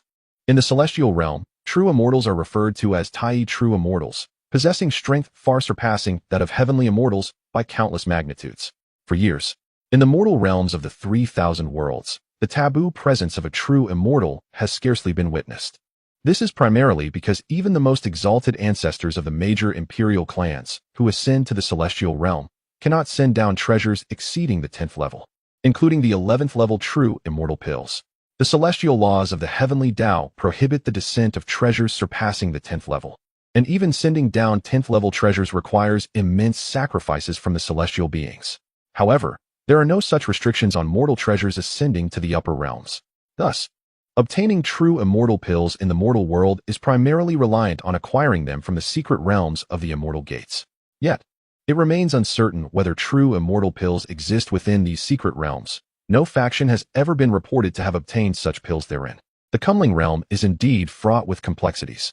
The Dragon King and Queen are well aware that the human race, particularly the Great Ling Empire and the Great Yu Empire, boasts numerous heavenly immortals, likely surpassing the Dragon Clan in number.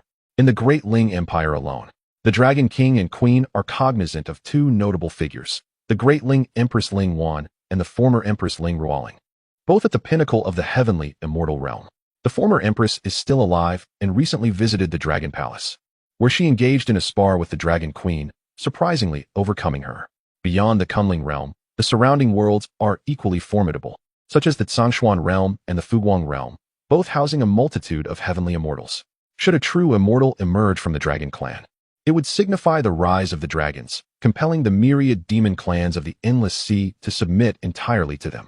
At that juncture, even if the Dragon Clan refrains from actively attacking other major powers or worlds, they would at the very least possess the means for self-preservation and become a presence that other great powers and worlds would hesitate to provoke. Wang Qinquan smiled and remarked, "These treasures, including the true immortal pills, are indeed gifts from my son-in-law to my esteemed in-laws. Although both the heavenly immortal pills and true immortal pills are precious elixirs." Wang Qinquan has consulted the system. In the miniature world where his avatar is stationed, it is anticipated that the subsequent continents will yield immortal resources, including heavenly immortal pills, true immortal pills, and even superior elixirs. In essence, as long as the avatar's strength is sufficient, even the rarest of elixirs can be obtained. Thus, Wang Qinquan does not place excessive significance on the true immortal pills, for he currently has no pressing need for them. By the time he is able to utilize these elixirs, they will have likely been harvested by his avatar. Wang Qinquan has even contemplated the prospect of presenting some true immortal pills to Empress Ling Wan at an opportune moment to bolster the strength of the great Ling royal family. However, the time is not yet ripe, and their relationship has not reached the level of casually exchanging celestial elixirs.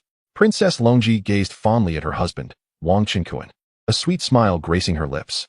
Indeed, Qinquan, her son-in-law, exuded a remarkable grandeur, a true rarity in this world. Abundant treasures and celestial elixirs were presented as gifts. Even the legendary true celestial elixirs. Long Yuan laughed heartily, proclaiming that having such a son-in-law was indeed a stroke of fortune for the Long clan. Wang Qinquan humbly replied that these were mere trifles, hardly worthy of mention.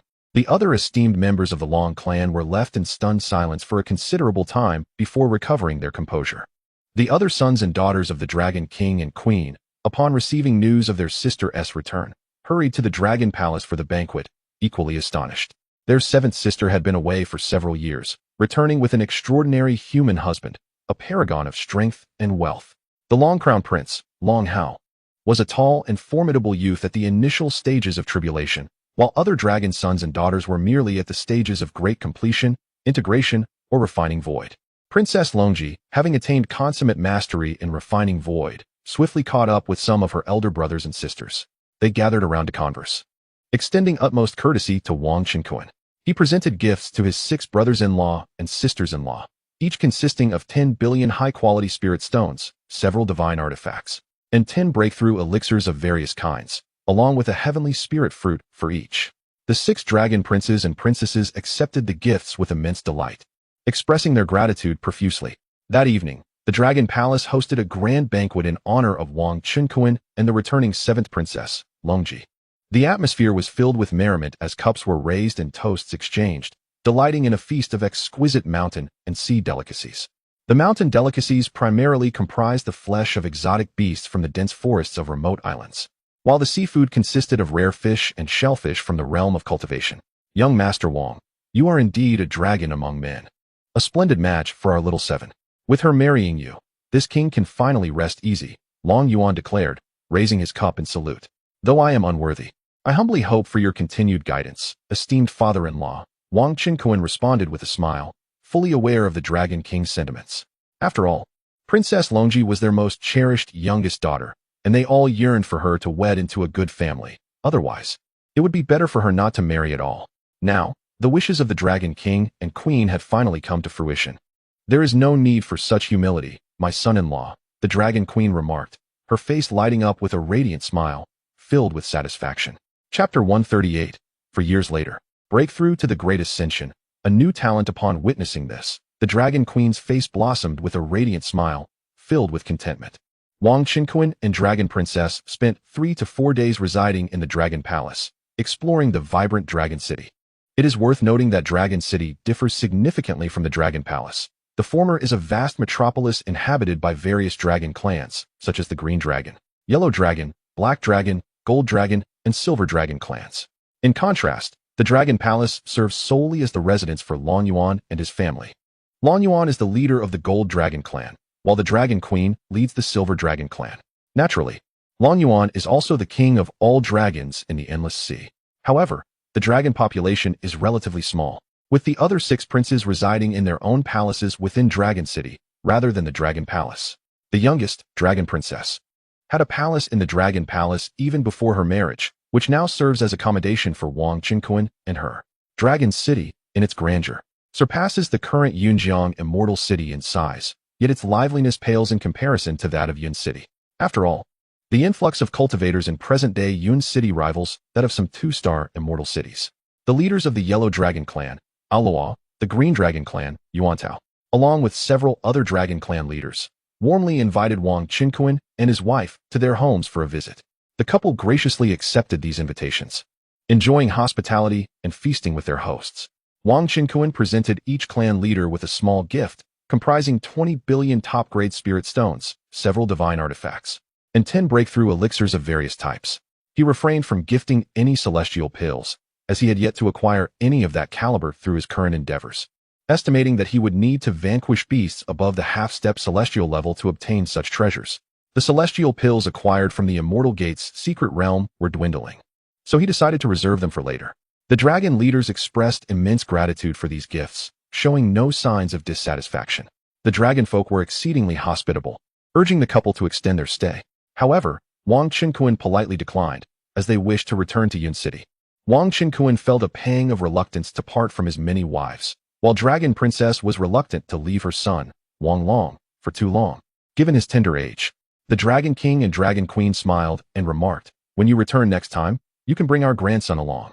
They were already aware that Dragon Princess had given birth to Wang Long just over a month prior. Wang Qinquan and his wife quickly assured them that they would indeed return. On the 5th day of their stay, Wang Qinquan, accompanied by his wife Dragon Princess, departed from Dragon City, embarking on their journey home, with the dragon folk seeing them off. As they watched the couple leave, Dragon King Long Yuan turned to Dragon Queen Aoru and sighed. "Ah, little Seven has married, and is not as attached to us as she once was." Although Dragon Princess had not changed much in temperament since her marriage to the Wang family, she had grown quite dependent on her husband, Wang Qinquan, which stirred a bittersweet sensation in the Dragon King's heart. Moreover, within the Wang household, Dragon Princess found camaraderie with Bai Yunu, Hu Tao, Pan Yinlian, and Murong Yuyan, as they shared common interests and topics of conversation.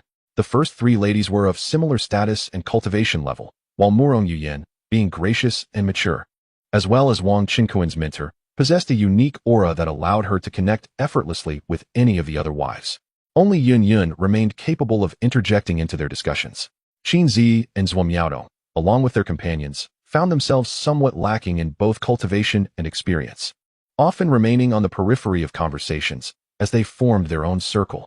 Yet, this did not in the least diminish the sisterly bond they shared. After all, Wang Qinquan treated them all with equal kindness and respect. The Dragon Queen chuckled, remarking, "Having married, it is only natural to grow close to her husband. The celestial pills and resources sent by our daughters and sons-in-law are invaluable to our dragon clan. Indeed, aside from the vast amounts of spirit stones and treasures, these celestial pills, particularly the true celestial pills, possess the potential to elevate our entire dragon clan, rendering us impervious to any opposing forces." The high-ranking members of the dragon clan engaged in fervent discussions, all agreeing on the immeasurable worth of these celestial pills. Long Yuan paused contemplatively before stating, "During this period, you brothers shall oversee the peace of Dragon City and the internal affairs of the Dragon Clan.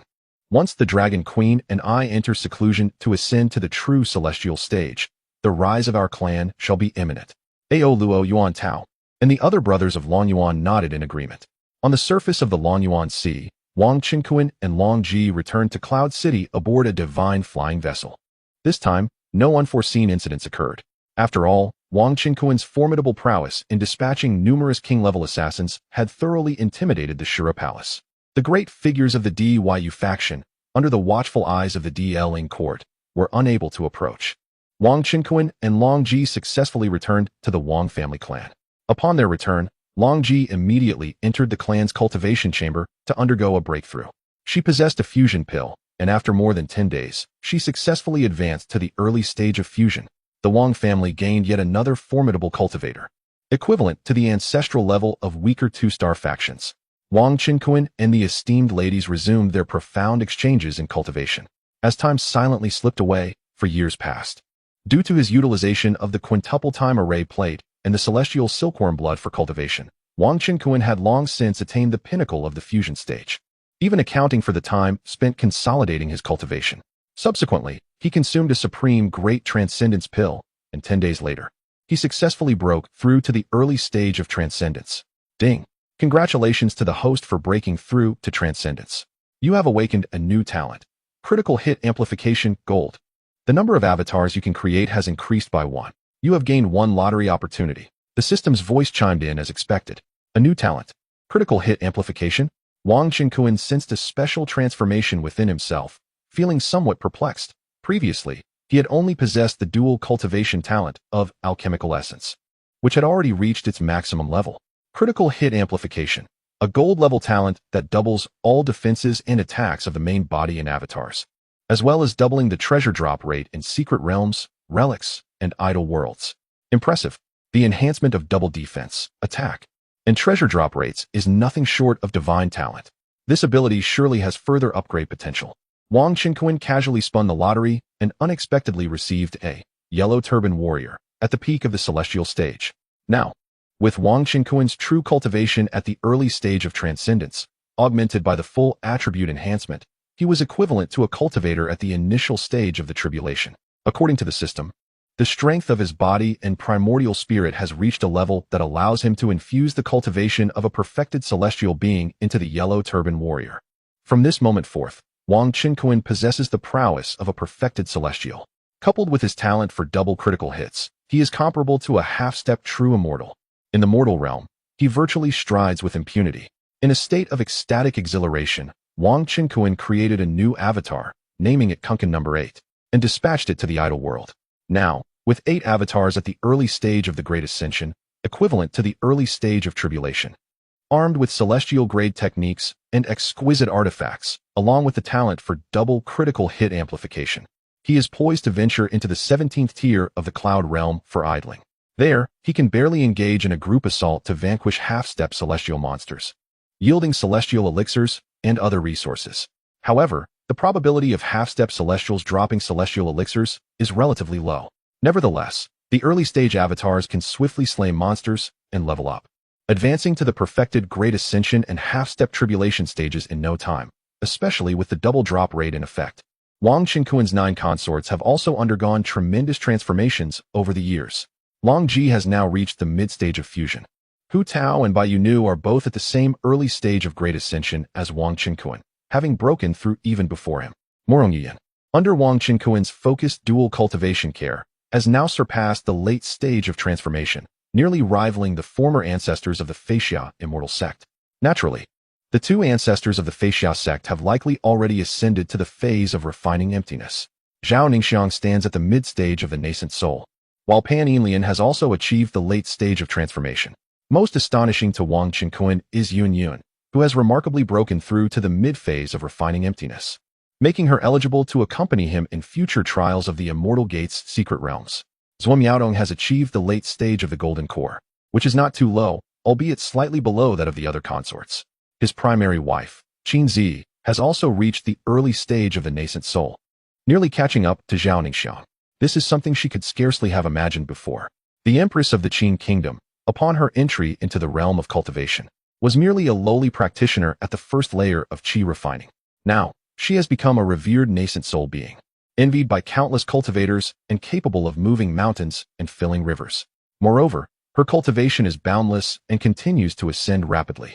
In addition to his consorts, Wang Qinkuan's mother, Yu Tongxin, has also ascended to the early stage of the Golden Core, thanks to her ample supply of fine tea and occasional access to the 5-fold time cultivation chamber in her clan's territory. Furthermore, all of Wang Qinkuan's children possess cultivation levels above the qi refining stage. The older ones, Wang Changsheng, Wang Meng, Wang Teng, and Wang Chong, have even become foundation establishment cultivators. These achievements are the result of Wang Qinkuan's substantial investment in their cultivation. Wang Qinkuan's household boasts such a splendid array of talents that it has elicited envy from various cultivation families in Cloud City and even some sects within the Great Ling realm. Chapter 139. The emergence of the true immortal, the previous empress in shock on this day, in the former imperial palace of the Great Ling dynasty. The previous empress Ling Ruoling had just emerged from her seclusion, feeling a bit restless and eager to seek out the Dragon Queen Ao Ring for a friendly sparring match. This unique pastime often involved her playfully tormenting the Dragon Queen, which proved beneficial for her mental and physical well-being, alleviating the tedium of her prolonged meditation. After all, her husband had not been capable for quite some time. The alluring Ling Ruoling approached the icy jade bed in the adjacent chamber. Casting a glance at her husband, Li Lisheng. Li Lisheng was the biological father of the current Empress Ling Wan, and during Ling Ruoling's reign, he was granted the title of Prince of Joy. Thus, the Great Ling Court commonly referred to him as Prince Liu.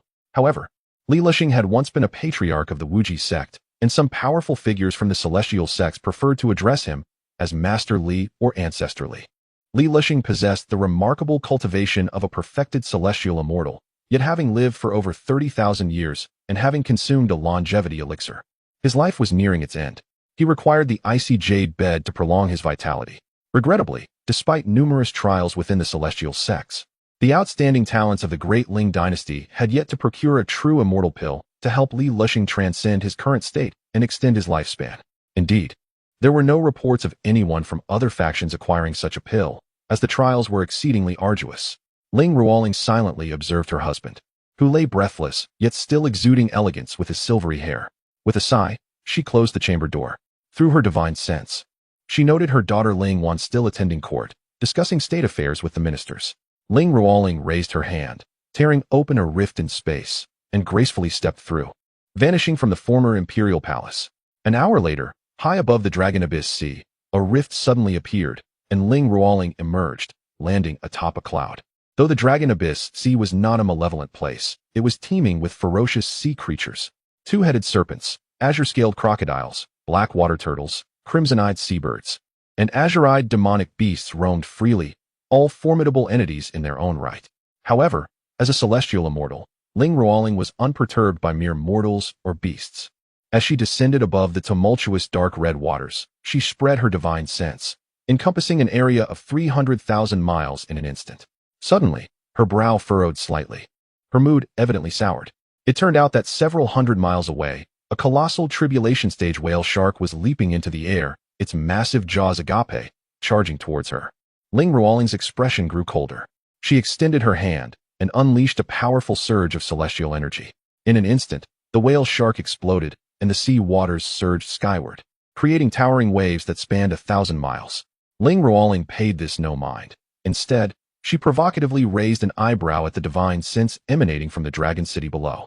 "What madness are you up to, Ling Ruoling?" came the indignant voice of the Dragon Queen from the depths of the Dragon Palace. Subsequently, a terrifying and unyielding will of divine consciousness, imbued with the laws of the true immortal, surged towards Ling Ruoling. "What?" Ling Ruoling was utterly horrified. "Dragon Queen, your cultivation has actually reached the true immortal stage." Boom. Ling Ruoling was sent flying, as if struck by lightning, her body violently trembling. Fortunately, her assailant did not resort to lethal force. They merely used the power of the true immortal to injure her physically. They did not target her soul, for a wounded soul is difficult to restore. Ling Ruoling hurriedly tore through the void once more and fled. "Humph! How dare you rampage before me, Ao Rujing? Without considering my current strength." The Dragon Queen in the Dragon Palace was immensely pleased. However, she did not pursue Ling Ruoling. Firstly, the Dragon clan had no significant enmity with the Great Ling, and she herself bore no deep grudge against Ling Ruoling. Secondly, her son-in-law, Wang Qingquan, was indeed a practitioner of the Great Ling, and thus she must take his face into account. The Dragon clan was currently experiencing rapid development, with both the Dragon Queen and the Dragon King successfully advancing to the true immortal stage, all thanks to Wang Qingquan.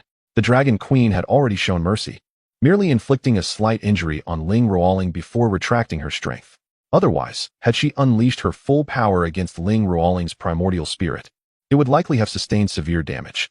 Meanwhile, in a certain expanse above the sea, Ling Ruoling's figure emerged, her crystalline lips stained with blood. Utterly astonished, the divine consciousness and cultivation of the true immortal stage.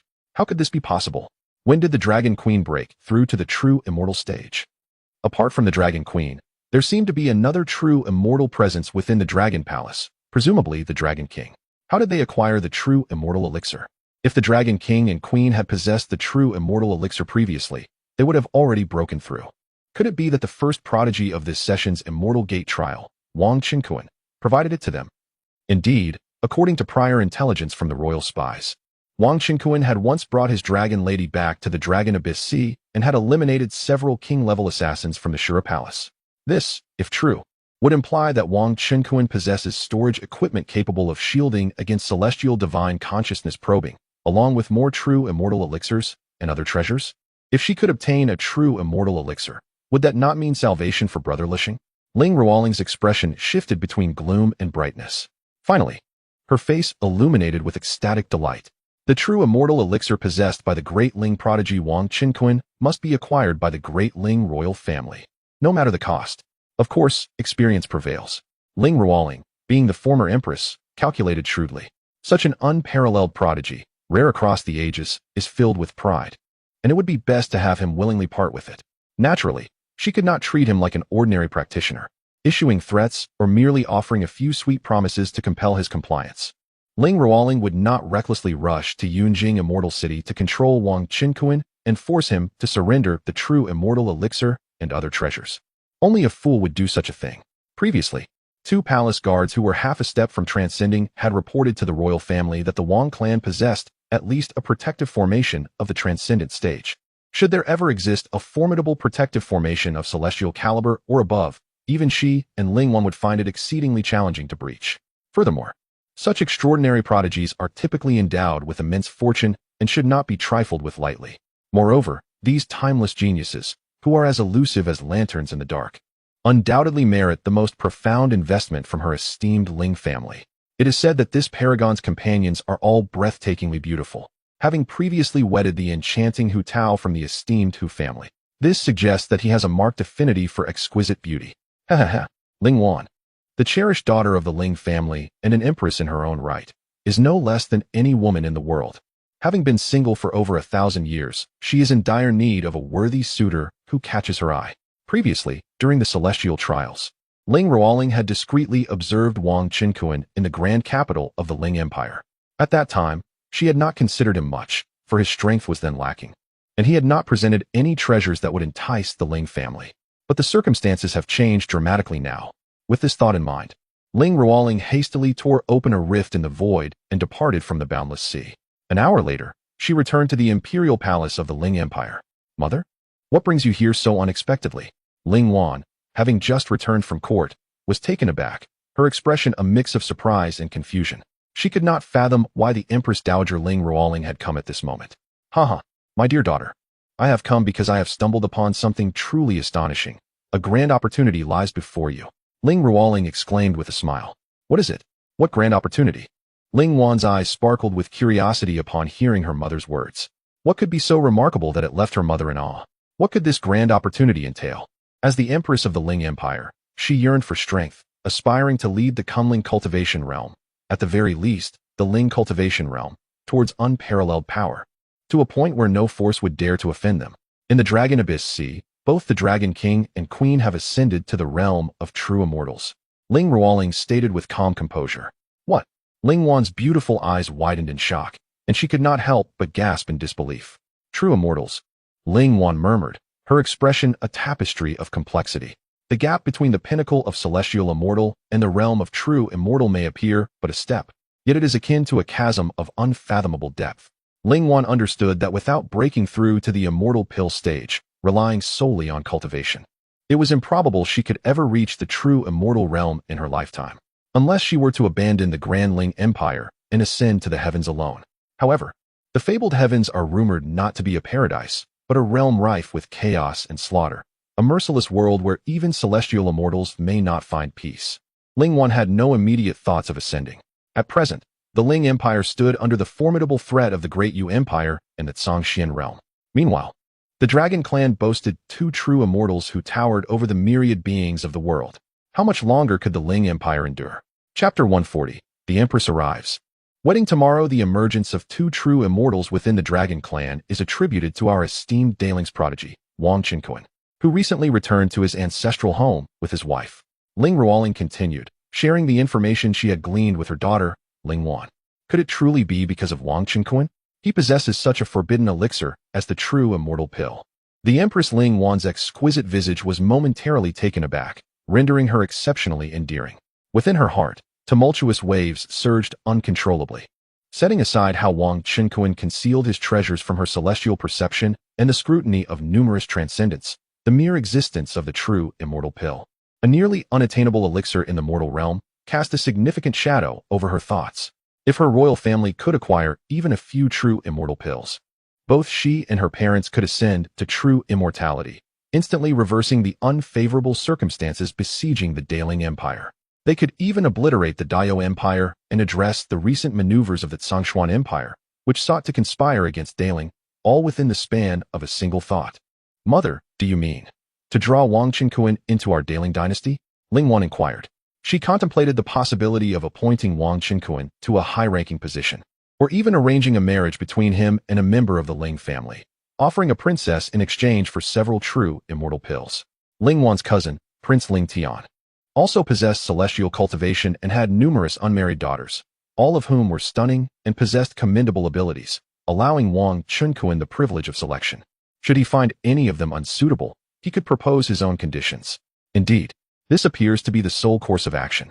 Ling Ruoling nodded, pausing in contemplation before shaking her head, remarking, "No, such unparalleled prodigies possess exceedingly high standards. Perhaps they would not even consider such offers."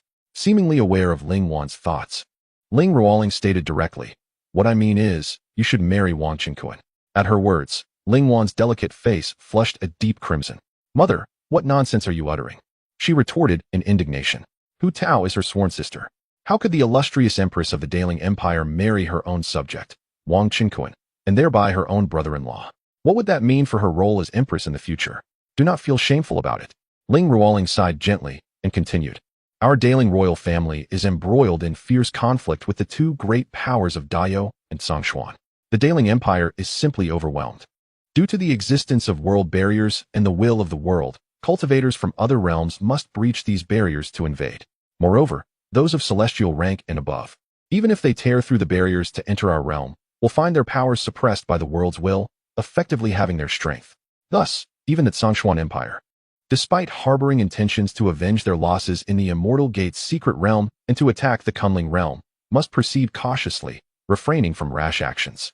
The Daling royal family has received intelligence that cultivators from the Tsangshuan Empire have already breached a section of the world barrier, dispatching experts into the Dayo Empire to conspire with them.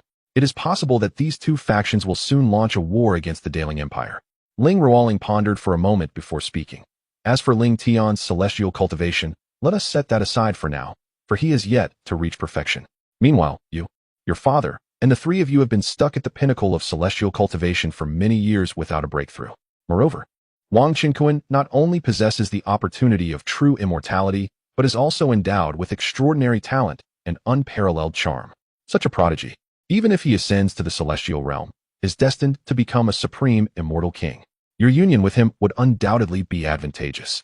With a smile, Ling Ruoling sought to enlighten her daughter, knowing well that her daughter harbored a penchant for the strong and possessed the confidence to persuade her to marry. Ling Wan fell into silence upon hearing this. Indeed, such an extraordinary talent, merely in his 40s, could easily crush those on the brink of tribulation. His rapid ascent is likely rare, even in the immortal realm, perhaps even unprecedented. Surely, he is worthy of her. Only such a timeless genius could be deemed worthy of her. However, Ling Wan hesitated, feeling a twinge of embarrassment at the thought of meeting Hu Tao. You must act swiftly, urged Ling Ruoling. Setting aside the opportunity for true immortal pills, missing out on such a remarkable spouse would be a daunting endeavor. Ling Wan gazed at her mother, understanding that her mother was concerned not only for the opportunity of true immortal pills, but also for her lifelong happiness. After all, Ling Wan had never found any man to her liking until now. Very well, I shall agree, she declared, biting her lip and resolutely nodding. Once she acquiesced to her mother, she quickly resumed her usual dignified and proud demeanor as an empress. She harbored no fear that Wang Qinkuan would refuse her. Even if he did, she would take matters into her own hands and bind him to wed her. For this was the first time she wished to marry a man. Seeing Ling Wan's spirited demeanor, Ling Ruoling patted her daughter's shoulder and said, "Rest assured, my daughter is unparalleled in the world. No man shall refuse you." In the Cloud River Immortal City, within the Wang family estate, Wang Qinkuan had just finished attending to the various ladies the previous day and now sat alone in the courtyard, sipping tea and cultivating. His children were grown, of course, and no longer resided with him. With his eyes closed, he was enveloped by an aura of rich magical energy. Suddenly, he opened his eyes, a beam of light bursting forth. In the skies above the Wang family estate, the Empress Ling Wan arrived alone, gazing hesitantly at the family's protective barrier. This grand formation felt mysterious even to her, as if entering it would present a danger. Wang Qinquan's voice suddenly echoed, "Your Majesty the Empress, please enter." Ling Wan exhaled in relief and strode into the great formation with her long legs. The formation remained utterly still. Wang Qinquan observed the descending Empress Ling Wan and, cupping his hands in a gesture of respect, inquired, "I humbly welcome your Majesty to my humble abode. May I ask the purpose of your visit?" Wang Qinquan. Ling Wan first cast a barrier around them, silencing the surroundings, and then spoke plainly, "I have come with a request." "Oh." Wang Qinquan cast a glance at the barrier, suffused with the ethereal laws of the celestial realm, and chuckled lightly, inquiring, "Might I ask what Her Imperial Majesty requires of me?" Indeed, Wang Qinquan had anticipated that his gift of the true immortal pills to the dragon clan would eventually reach the ears of the Daling royal family. However, he was taken aback by the unexpected arrival of the Empress herself. A faint blush graced Ling Wan's delicate visage as she shyly confessed, "I wish to propose a union with you." Although Ling Wan, as Empress, had weathered numerous storms, the prospect of personally broaching such a matter with a youth she deeply admired filled her with a touch of bashfulness. Yet, given her assertive nature, it was only natural for her to approach the subject directly, eschewing the need for intermediaries like some timid maidens. Wang Qinquan was momentarily stunned by her words, rendered momentarily speechless. He had not anticipated Ling Wan would propose such a union. However, should it merely involve other women from the royal Ling family, he would prefer to decline. The recent turmoil in the Kuan-Ling realm had reached his ears, especially regarding the rumors brought by Hu Tao concerning the Du Empire's influx of formidable beings from the Zhangxian realm, seemingly with ulterior motives. Even without the prospect of marriage, Wang Qinquan had intended to present a few true immortal pills to Empress Ling Wan, aiding the Daling Empire in withstanding the pressures of hostile forces, thereby enabling the Wang family to develop in peace. As for an actual union, having the Empress herself take the initiative was a different matter altogether. Was it not the case that her words implied a union with him, rather than another member of the royal lineage? He wondered if he had misheard, disbelief washing over him. Wang Qinquan could not help but gaze at the Empress's enchanting countenance, tentatively asking, "Your Imperial Majesty, are you truly proposing a union with me? You wish to marry me?" "Humph." Ling Wan huffed, "Are you unwilling?" A jolt of realization surged through Wang Qinquan's heart. This was indeed genuine. The Empress herself was proposing a union with him. What was there to hesitate about? No, of course not. This humble Wang Qinquan would be utterly delighted to form a bond with Her Imperial Majesty. He hurriedly affirmed. Steadying himself, he boldly surveyed Ling Wan's exquisite form. Her figure was nothing short of extraordinary, surpassing even that of his revered master, Morong Yuyan. Observing his gaze, Ling Wan mused that no matter how exceptional a talent might be, they would ultimately succumb to her allure, though she playfully chastised, "You bold Wang Qinquan. How dare you disrespect me?" Wang Qinquan licked his lips, unable to resist teasing, "Your Imperial Majesty, with your unparalleled beauty, arriving here alone. Are you not wary of my intentions?" Giggling, "You are quite audacious," Ling Wan retorted, her celestial aura swirling about her as she provocatively pinched his ear, declaring, "Your Empress sister possesses the cultivation of a perfected celestial being. Do you dare to act upon your desires?" Wang Qinquan awkwardly touched the tip of his nose. In truth, he would dare, for he too boasted peak celestial prowess. Yet, Ling Wan's demeanor hinted at playful banter, requiring no serious consideration. After all, the Empress was soon to become his bride, and there was no need to rush. Ahem. Wang Qinquan cleared his throat and said, "Since Her Majesty the Empress is willing to marry me, it is indeed something I could not desire more." However, Wang Qinquan gazed earnestly at Ling Wan and inquired, "Your Majesty, do you intend to marry me immediately, or shall we choose a later date?" With a soft chuckle, Ling Wan could not help but laugh. It turned out that this young man was apprehensive about her potentially changing her mind and was hastily inquiring about the wedding date. "Rest assured," Ling Wan replied, fixing him with a stern look, "I am a woman of my word. Having promised you, I shall not go back on it." "That is reassuring." Wang Qinquan sighed with relief, then asked, "Might I inquire which date the Empress has chosen for our nuptials?" Ling Wan furrowed her brow and replied, "Which day do you consider most auspicious?" "Tomorrow would be a fortuitous choice," Wang Qinquan suggested, though he merely spoke off the cuff, having not consulted a calendar. Nevertheless, the sooner, the better. Yet, considering the Empress's wedding, there would likely be preparations and a banquet to host distinguished guests from across the realm, making it impractical to arrange everything today. "Very well, let us proceed with the wedding tomorrow." Ling Wan nodded, showing indifference towards the timing. as long as both parties agreed. She had already begun to regard Wang Qingquan as her husband. Ling Wan continued, I came here in haste. Upon my return, I shall have arrangements made. Let us keep it simple. Wang Qingquan smiled. As long as it is not overly complicated, that will suffice. Agreed, Ling Wan affirmed. Then I shall take my leave. She did not go to see Hu Tao, perhaps feeling a touch of shyness. Chapter 141. Am I not as beautiful as a celestial being today? After Ling Wanfei departed, Wang Qingquan summoned the members of the Wang clan. The patriarch, along with the esteemed elders and ancestors, was met with eager anticipation from the gathered kin. Those of the younger generation, being 3 generations below him, could address him as ancestor.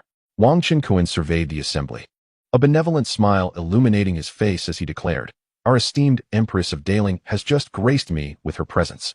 I am prepared to unite in matrimony with Her Majesty the Empress, and the wedding ceremony will be held tomorrow to welcome her. Ling Wan. What? The patriarch intends to marry the Empress of Daling? At this proclamation, the hall erupted in astonishment. The clan members, while taken aback, were equally filled with exhilaration. The prospect of their patriarch marrying the Empress of Yunqing Wang clan was a tremendous honor that would bring glory to their lineage. The upper echelons of the Wang family, including Wang Jiansheng, Wang Yuanzhong, and Wang Bingfeng, gazed at Wang Qingquan in awe. However, they did not harbor any doubts about their patriarch being worthy of the Empress. Rather, they believed that the Empress possessed remarkable discernment. After all, their patriarch was notably youthful and was said to have already attained the legendary strength of a transcendent being. Given time, who could rival him? Indeed, Wang Qingquan affirmed. Congratulations, patriarch. Best wishes to you, patriarch. The crowd hastily conveyed their blessings. Among them were Wang Qingquan's partners, Hu Tao, Mu Rongyuyan, and Qin Zi. Mu Rongyuyan beamed with pride, feeling honored by the announcement. Qin Zi looked at her husband with immense